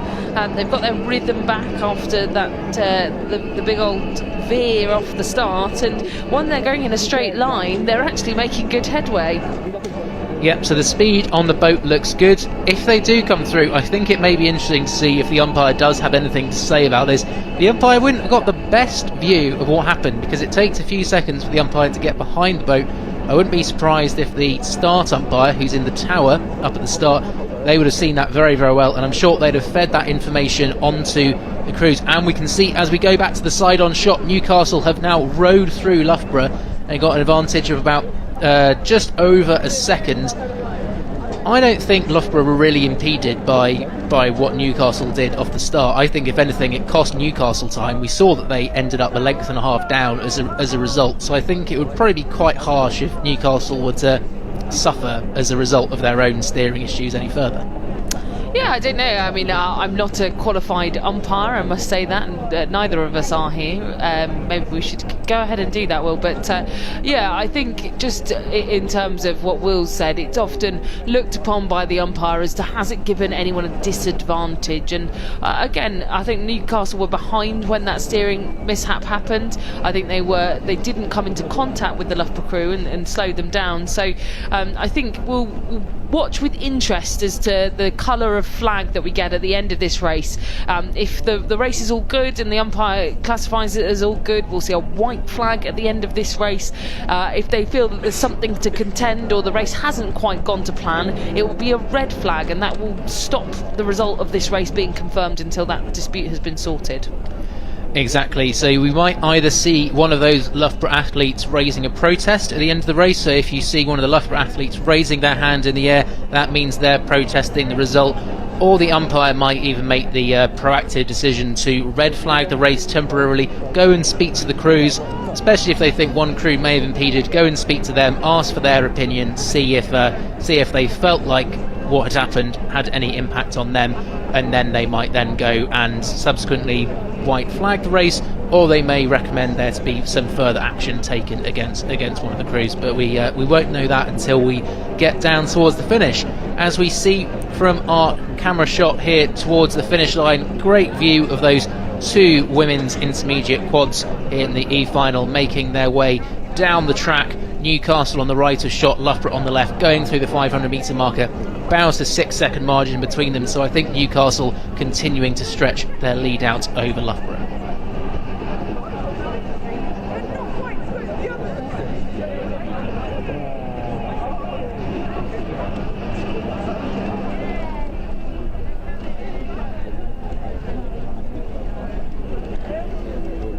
So I think Newcastle still with the better boat speed now coming in towards the finish. They've got about 350 metres left to row. I think they've gained distance on the Loughborough crew, and they do look a little bit more together. I think their blades just placing into the water that little bit quicker than the Loughborough crew. You can see there just how direct the Newcastle placement is in compared to the Loughborough placement. But actually we are going to have to watch the steering still. I don't know whether that's the camera playing tricks on us, but it does look like Newcastle still veering off towards that bow side blade.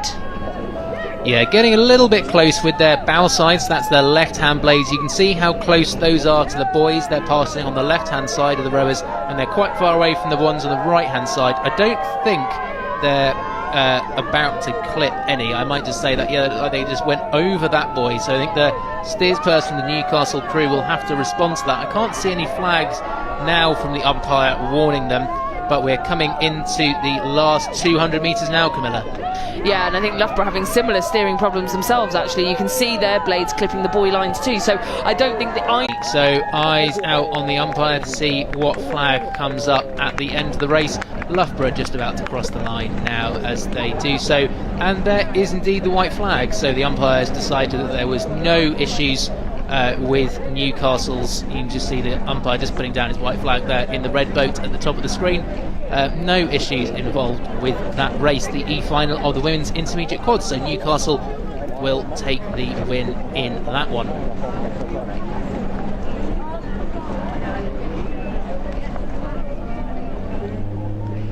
So we can go back down to the start line now, and we can see our athletes getting ready for the next minor final of the women's intermediate quads, and that is the D final. So we've got Nottingham Trent B, Nottingham Trent A, Queen's Belfast B, Southampton, Bath B and Aberdeen. You can just see they're lining up on the state boats now.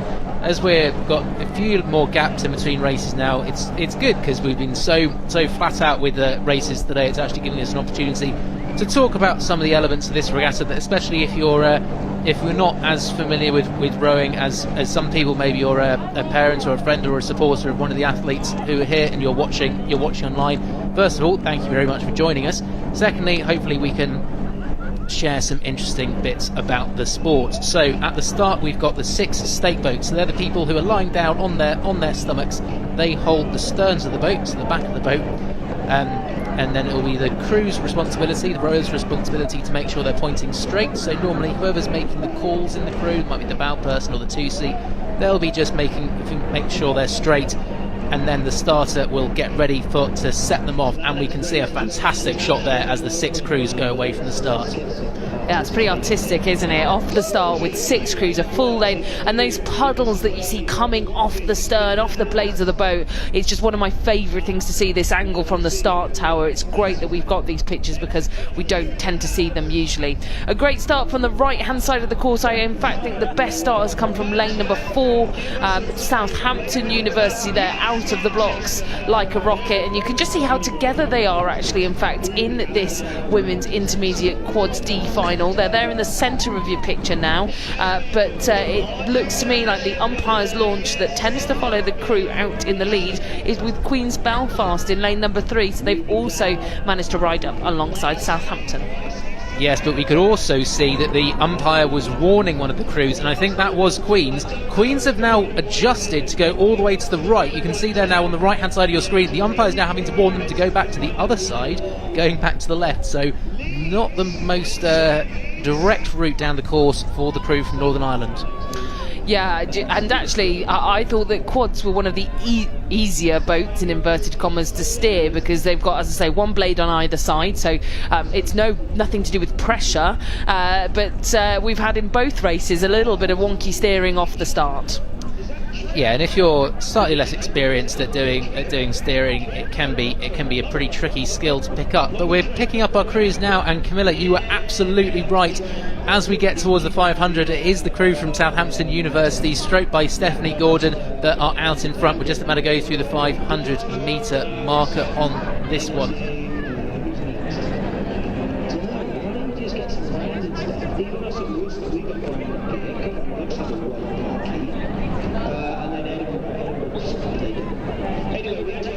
So Southampton ahead of the Bath B and Aberdeen crews, who are in lanes 5 and 6. I think it looks like Bath are just a touch ahead of Aberdeen. Those top 3 crews separated by about a length. Southampton trying to extend that lead out. Bath and Aberdeen would have gone faster than Southampton in the time trial, so interesting results so far. Then we can see the remaining results there on the left-hand side. So we've got Nottingham Trent's A crew, they're in 4th. Queen's Belfast, after their slightly wonky steering off the start, they're in 5th, and Nottingham Trent B in 6th. It'll be interesting to see if Queen's Belfast, if that was well, we actually saw the Queen's Belfast A crew winning this event earlier today in that fantastic race against Durham University. Hopefully their B quad will have taken a huge amount of inspiration from that, but also once they've been able to rectify any steering issues, once they're sort of into the rhythm of their race, whether that boat speed will show through. Yeah, and you can see them there just on the right-hand side of the picture in the yellow boat, moving away from Nottingham Trent University, but the real race actually is going on right at the front of the field. Southampton still leading the way, not necessarily indicative of what will happen at the finish, but they've had a great first half, and I think the race over on the far side of the course between Aberdeen and Bath will really push up on Southampton, because it's really tricky if you've got a close race going on behind you to keep pace with that, because they'll just keep on eating as they race each other. Yep, so those Bath and Aberdeen crews in lanes 5 and 6, they'll be fighting each other, and as they do that, they'll be dragging themselves up towards the Southampton crew. We can see those 3 crews now on the left of our picture. They're just coming up towards 1,000 metres. I think Southampton are still ahead, but it does look like that advantage has shrunk a fair amount. So it's now just over 1 second, 1.3 seconds in favour of Southampton, and then Bath and Aberdeen, I couldn't tell who was in second, who was in third, but just 0.2 of a second separating them. So that battle drawing them up to Southampton. Yeah, just half a length now, the advantage that Southampton has going into this third quarter. And if there's a quarter of the race that will mentally break down anyone, it's this one right here. It's where it hurts the most. It's where you've got the least going on in the race. You've done your start, you've done your settle, and this is the point now where it really starts to hurt, and you've just got to maintain until you get to that sprinting stage. But that race on the far side is really closing up well. Yeah, it looks like Southampton just starting to get eaten up ever so slightly. I think it's the Aberdeen crew over in lane 6 that is starting to eke up level. You can see in the top right of your picture the C final of the women's intermediate quads already underway. That's starting bang on time. I'll hopefully bring you that soon. But wow, look, we've now got 3 crews separated by less than a canvas. That canvas, that section at the end of the boat in between the last rower and the bow. That's what we call a canvas, a good useful measure of quite a small and achievable distance in a rowing boat between crews. So Aberdeen over on the far side, they've closed the gap down to half a canvas. There's probably then another half canvas back to Bath B in second, but we've probably got half a second now separating these 3 crews. Huge move coming here from the crew from Aberdeen. You can see that bow ball on the far side of the lake now moving through the buoy lines, and I think for the first time in this race, with each and every surge, Aberdeen have started to take the lead away. They've clasped it off Southampton. Southampton have kind of cashed all their chips in this first 1,500 metres and are now just having to hang on, but Aberdeen still with a gear to go and taking Bath with them. Yeah, you can see Aberdeen on the left of your shot there. It looks like they're just riding a little bit more powerfully. They're keeping that boat speed up. So you can see if you look at the boat of that Aberdeen crew on the left hand side, it looks like it's just travelling a bit more direct through the water. It's not sagging down as much in between strokes as the other two crews, which just shows that they're creating boat speed and then they're maintaining boat speed. It's all very well being powerful, but you've also got to have the technique to make sure that you're not doing anything to disrupt that rhythm. And I think that Aberdeen crew over on the far side, you can see as the times come up on the top left of the screen, they've now opened up a second lead over Southampton. Bath still sitting in third, but only 0.4 of a second back.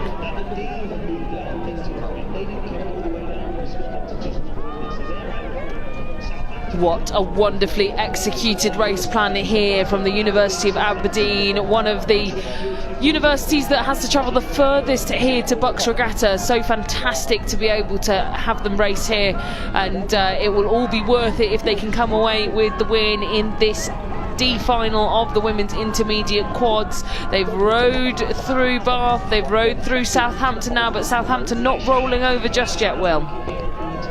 No, definitely not. Wins the last 200 metres now for these top three crews in the D final of the women's intermediate quads. I think Southampton still trying to hold off Bath and hoping that their sprint is able to bring them back up level with Aberdeen. Aberdeen probably had that faster race pace. Have they got a sprint left? You can see the umpire following the three boats just behind them, moving away from some of the other boats on the course, but into the last 70 or so metres as we cut to our finish line camera, and you can see that it's lane number 6, Aberdeen, who are going to cross the line in first position just about now, ahead of the crew from Southampton. Then it's Bath University B coming through in third. And we've got a pretty close battle for 4th, 5th and 6th. I think it's going to be the Nottingham Trent A crew in lane number 2. They will come through in 4th position. See them just coming through the finish line now, and it'll then be Queen's Belfast and Nottingham Trent University B crew, and all of our crews there in the women's intermediate quad D final across the line.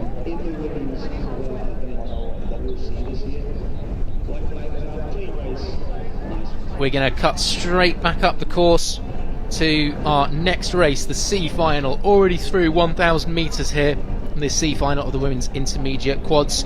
Another 6 crews: Liverpool, Edinburgh University, Birmingham, Nottingham, Cardiff and Surrey racing in this one. And going through the 1,000 metres, it was Surrey who were out in front. You can see our full lineup there on the top left of your screen.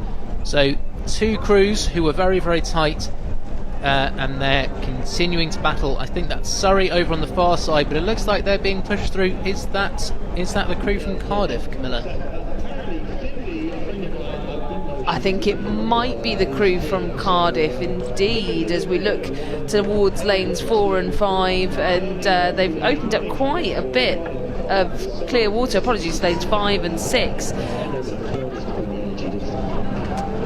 So yeah, we're panning there to the top 2 crews in this race with 500 metres to go. It looks to me like Cardiff still in the lead, but not by much, still overlap there, and we're about to hit that timing marker with 500 metres to go. That will decipher just how much separates these 2 leading crews. It's then a fair vast gap of clear water back to the other crews in this race.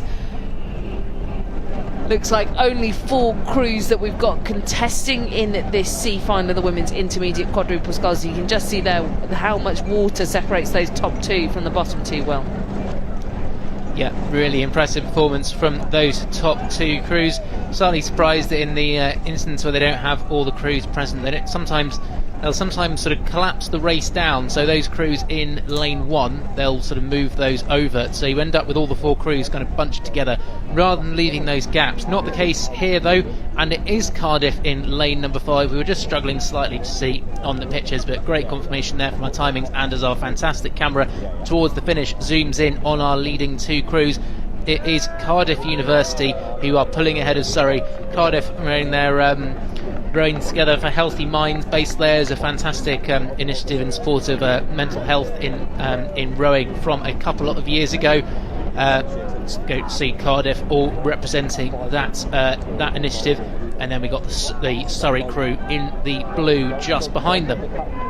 Yeah, a few brave members in that Surrey crew in this rain to be out wearing skins, that stern pair. I suppose it's not too chilly though, the wind has died down a little bit. Still a nice breezy tailwind taking them through the final stages of this race. Yeah, and just see the Cardiff crew entered the red buoys. That signifies 100 metres to go only. To Ryan on the live stream, woo, go on Cardiff. Yep, they've had an absolutely fantastic race, Ryan, and you can see they've got about 30 or so metres to go as they're coming up to the line now. So in lane 5, that's Cardiff that are going to cross the line in first position. They are ahead of the crew from University of Surrey. And then our remaining two crews, so we have Birmingham and Liverpool in third and fourth, rounding out that C final of the women's intermediate quads.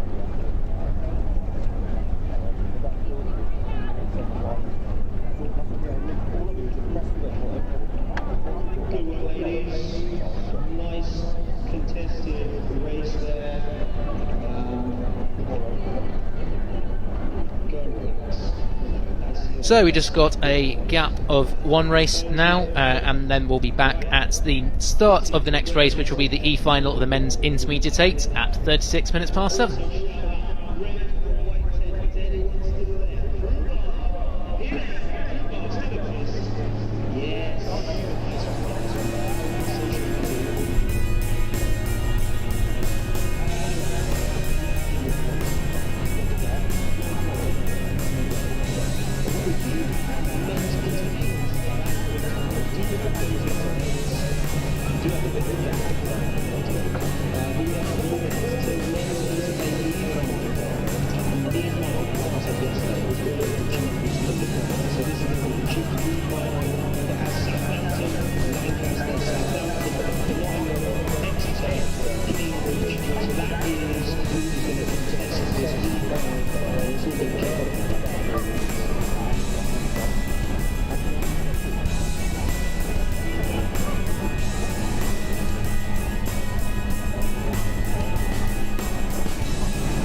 And we are underway with our next race. That fantastic view again from the start tower. We're on to the men's intermediate 8, so I think this should be our last 3 races of the day. We've got the E-final to kick us off. 6 crews again: Southampton C, Lancaster B, Southampton B, Nottingham, Exeter B and Cambridge B are representing in this one, race number 311.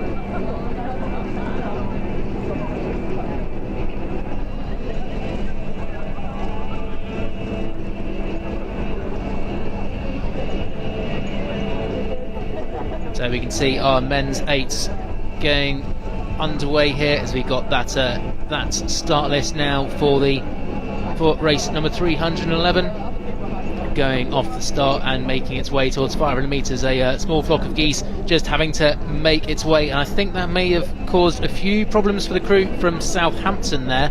I just saw the bow side of the Southampton crew may not catching a crab, but definitely looked like they were hitting something that wasn't air or water. So I hope the birds down there are okay. You can see it's the crew in lane number 4 from Nottingham University with those yellow blades who are going out in front. Yeah, Nottingham looking superior on their home course.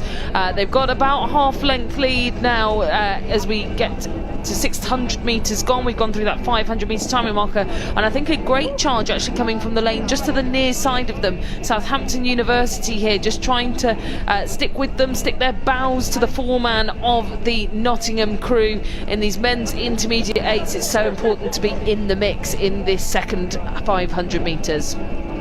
Yeah, so you can see Nottingham have taken a bit of a lead, but the three crews behind really not that much separating them. You can see that on the times on the top left of the screen. I think it's Southampton, Exeter and Cambridge, really not a huge amount separating them. So there we go. So we've got Nottingham, Cambridge, Exeter and Southampton. So it's actually that Southampton crew, the ones who are struggling after hitting those, going through those birds, struggling slightly.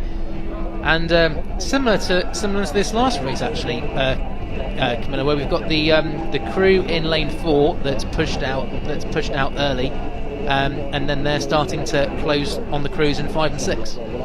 Yeah, although I'd say more unusual in the 8s races to get sort of pulled in by the rest of the field, but you've got to break that elastic band. If you want to be comfortable out in the lead in the 8s, you need to really step on once you've strode down to your racing rhythm. You need to make a step on, and I don't think Nottingham have done enough of that as the crews around them are starting to swallow them up. Yeah, so great start from Nottingham, but as Camilla said about snapping that elastic band, if you can get out to a length, if you can get to that elusive clear water where there's no longer any overlap between your boat and the boat behind you, then it's so much easier to control the race. You can see them anytime they make a push, you can respond to it, and so it just makes it a lot easier, and it's also very demoralising for the crew behind if you're a whole length down trying to close that. So those times going through 1,000 metres, still Nottingham out in front, but only a second ahead of Exeter. Cambridge sitting in 3rd, Southampton sitting in 4th, but it's that Exeter crew in lane 5, in those the green lycras and the green blades. They're going to start chasing down Nottingham as we move towards 500 metres to go. This is a really exciting race with 500 metres to go. We've had jostling around all over the place, but Nottingham fending off all the challenges, all the punches that have been brought to them. Southampton brought the earliest of those, but it's now the other side of them, just to their left-hand side, that Nottingham are now going to need to watch out for Exeter, who are choosing this moment to really push on. They're trying to move their way up the canvas of the Nottingham boat, and this really is an early move if they've chosen to sprint from now. Yeah, it takes a lot of guts to move from this far out. It seems just, if anything, in an 8, not necessarily going for those big pushes, but maybe when you get into the second half, you're just trying to step up through the gears. Some crews use the idea of that kind of tier system or gear system, like, right, we're going to move up one gear, then another, then another, then another, and there's no point where you're like, right, we're just going to go for it now. It's about that sort of constant acceleration. So all of our crews through 500 metres to go. It looks like Nottingham still out in front, Exeter and Cambridge trying to close the gap. This has been a really fantastic race to watch develop, and I'm so intrigued as to whether Nottingham will be able to hold on despite everything that's been thrown at them. At the moment they've still got the lead, but only just ahead of Exeter. Southampton are now slipping back and opening the door for Cambridge to come through.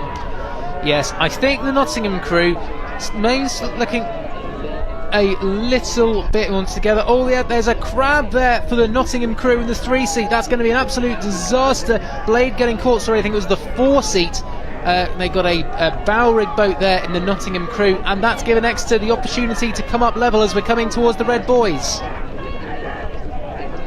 Yeah, that was a huge mistake there from Nottingham University, and it's opened the door for Exeter to come on through, and they're going to grasp that opportunity with both hands, Will. Yep, Exeter coming up as we go into the last 20 metres. Exeter have put their bow balls in front. That incident with the crab has cost Nottingham dearly in the last 500.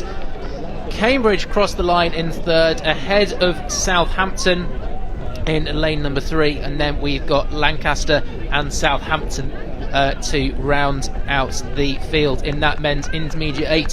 Huge disappointment there for the Nottingham crew. You can see some of them got their heads in their hands, disappointed with that small incident in the last, well, pretty much 250 metres. And I think we weren't right alongside when it happened, and you can never say for sure, but I think that may have cost them the race.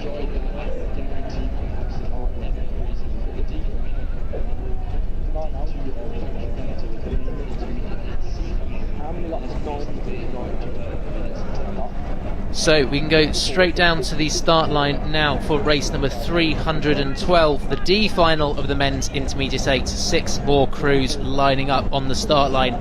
They should be starting in just about a minute's time. So we've got University College London, Oxford, Swansea B, Swansea A, Manchester and Imperial B. It's great, these 8 races where you've got 6 breaks across the course. And with 8, because the speed is so high, you really get those tight races generally, and off they go. Really good start there, or like a little bit of trouble there for the Swansea A crew in lane 4, just getting a bit bogged down on stroke side, not able to get those blades out. You can see that she's still sort of way down on stroke side even now, but a really good start for for Imperial in lane number 6.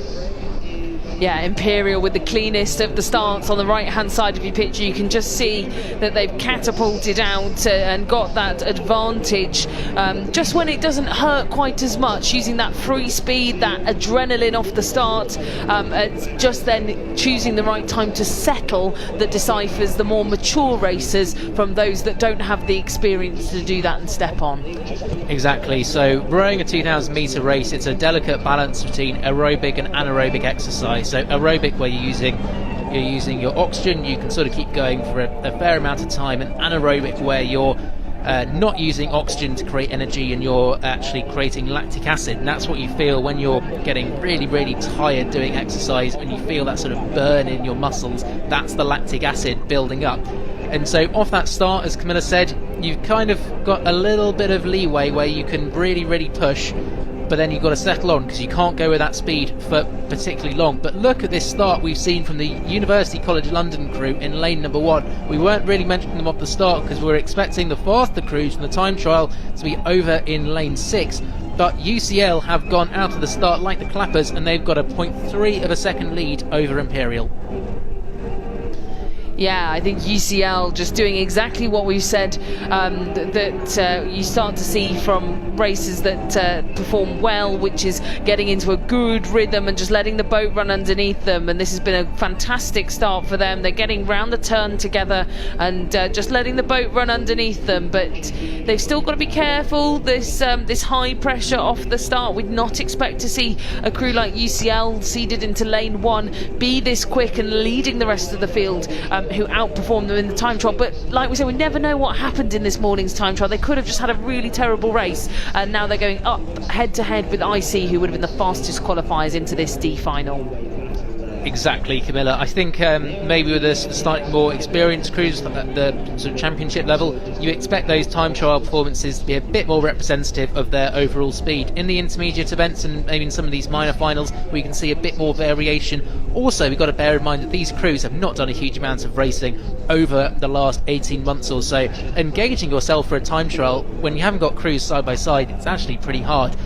Coming up towards 1,000 metres, and it looks very, very tight between Imperial and UCL. If you sort of draw a line along those buoy lines as they go, I really don't think there's a huge amount separating these two crews, Camilla.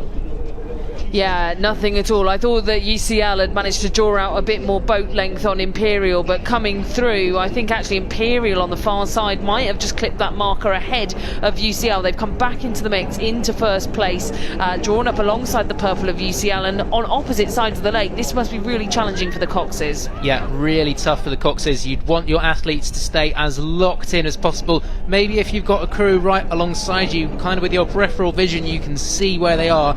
When it's on the far side, the Cox is going to have to be paying a huge amount of attention to respond to any moves that the other crew might be making. So we've got UCL and Imperial on opposite sides, and then Manchester in lane 5. They're sitting in third, about 3/4 of a length behind.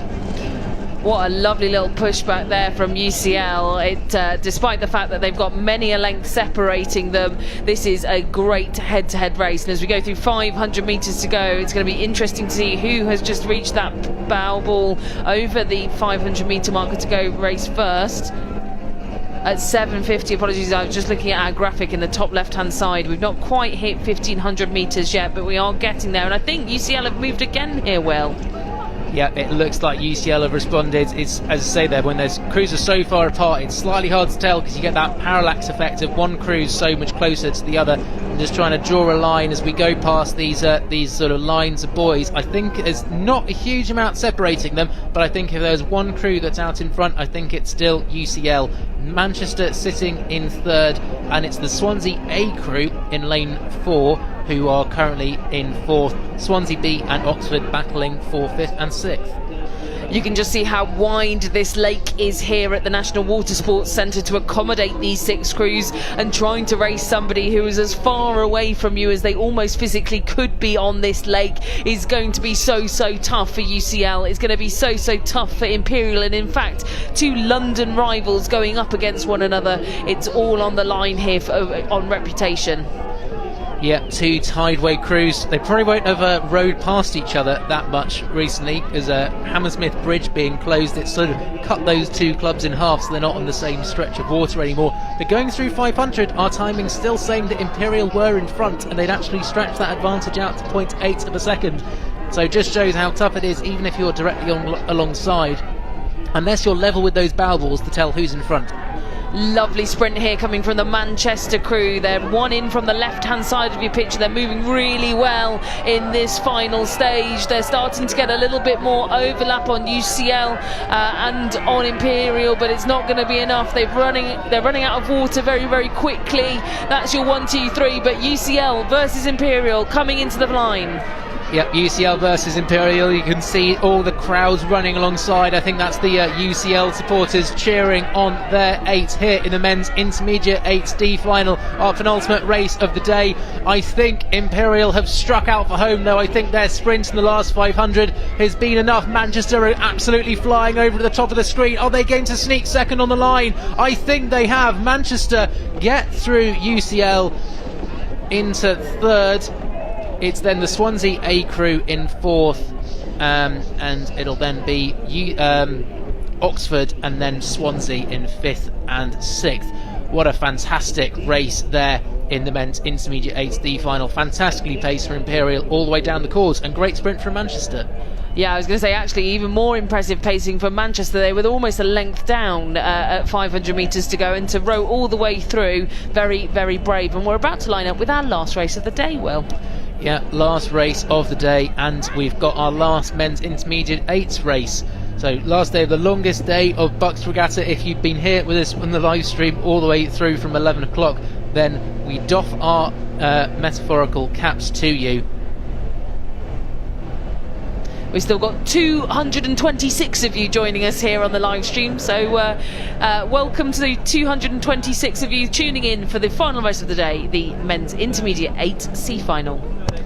So 6 more crews in this one. We've got Durham University B, Lancaster A, Queen's Belfast, York, Sheffield and Newcastle B setting off in this one.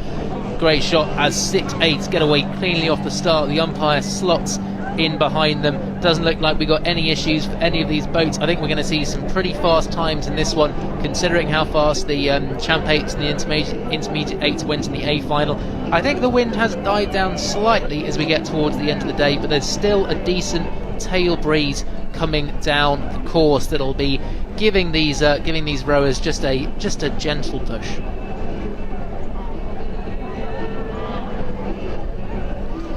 So once again, a huge thank you to everyone that's made this regatta possible. We're here at the end of day 2, and what a day it's been. It's been action-packed, lots more medals handed out and a lot more places determined, and can't wait to see this last race, the C final, progressing down towards us. There'll be 500 metres just as we're speaking now. Yeah, so coming up towards 500, they'll be taking around about 1 minute 30 for each of those crews. You can see those blue boards, those mark every 500 metres, 250 metres, my apologies, and I think they're coming through that 500 metre marker now. So 129.8, pretty much as we said, around 130 split per 500. That would equate to around 6 minutes in total for the race. Probably go a little bit quicker in that first 500 when you've got all that energy in the legs. It looks like it's the crew in lane number 3, that's Queen's Belfast, who are out in front at the moment. We've then got Newcastle B over on the far side, who are sitting in second position. And again, it's lane number 1. We've got Durham University in lane number 1. They're currently sitting in third.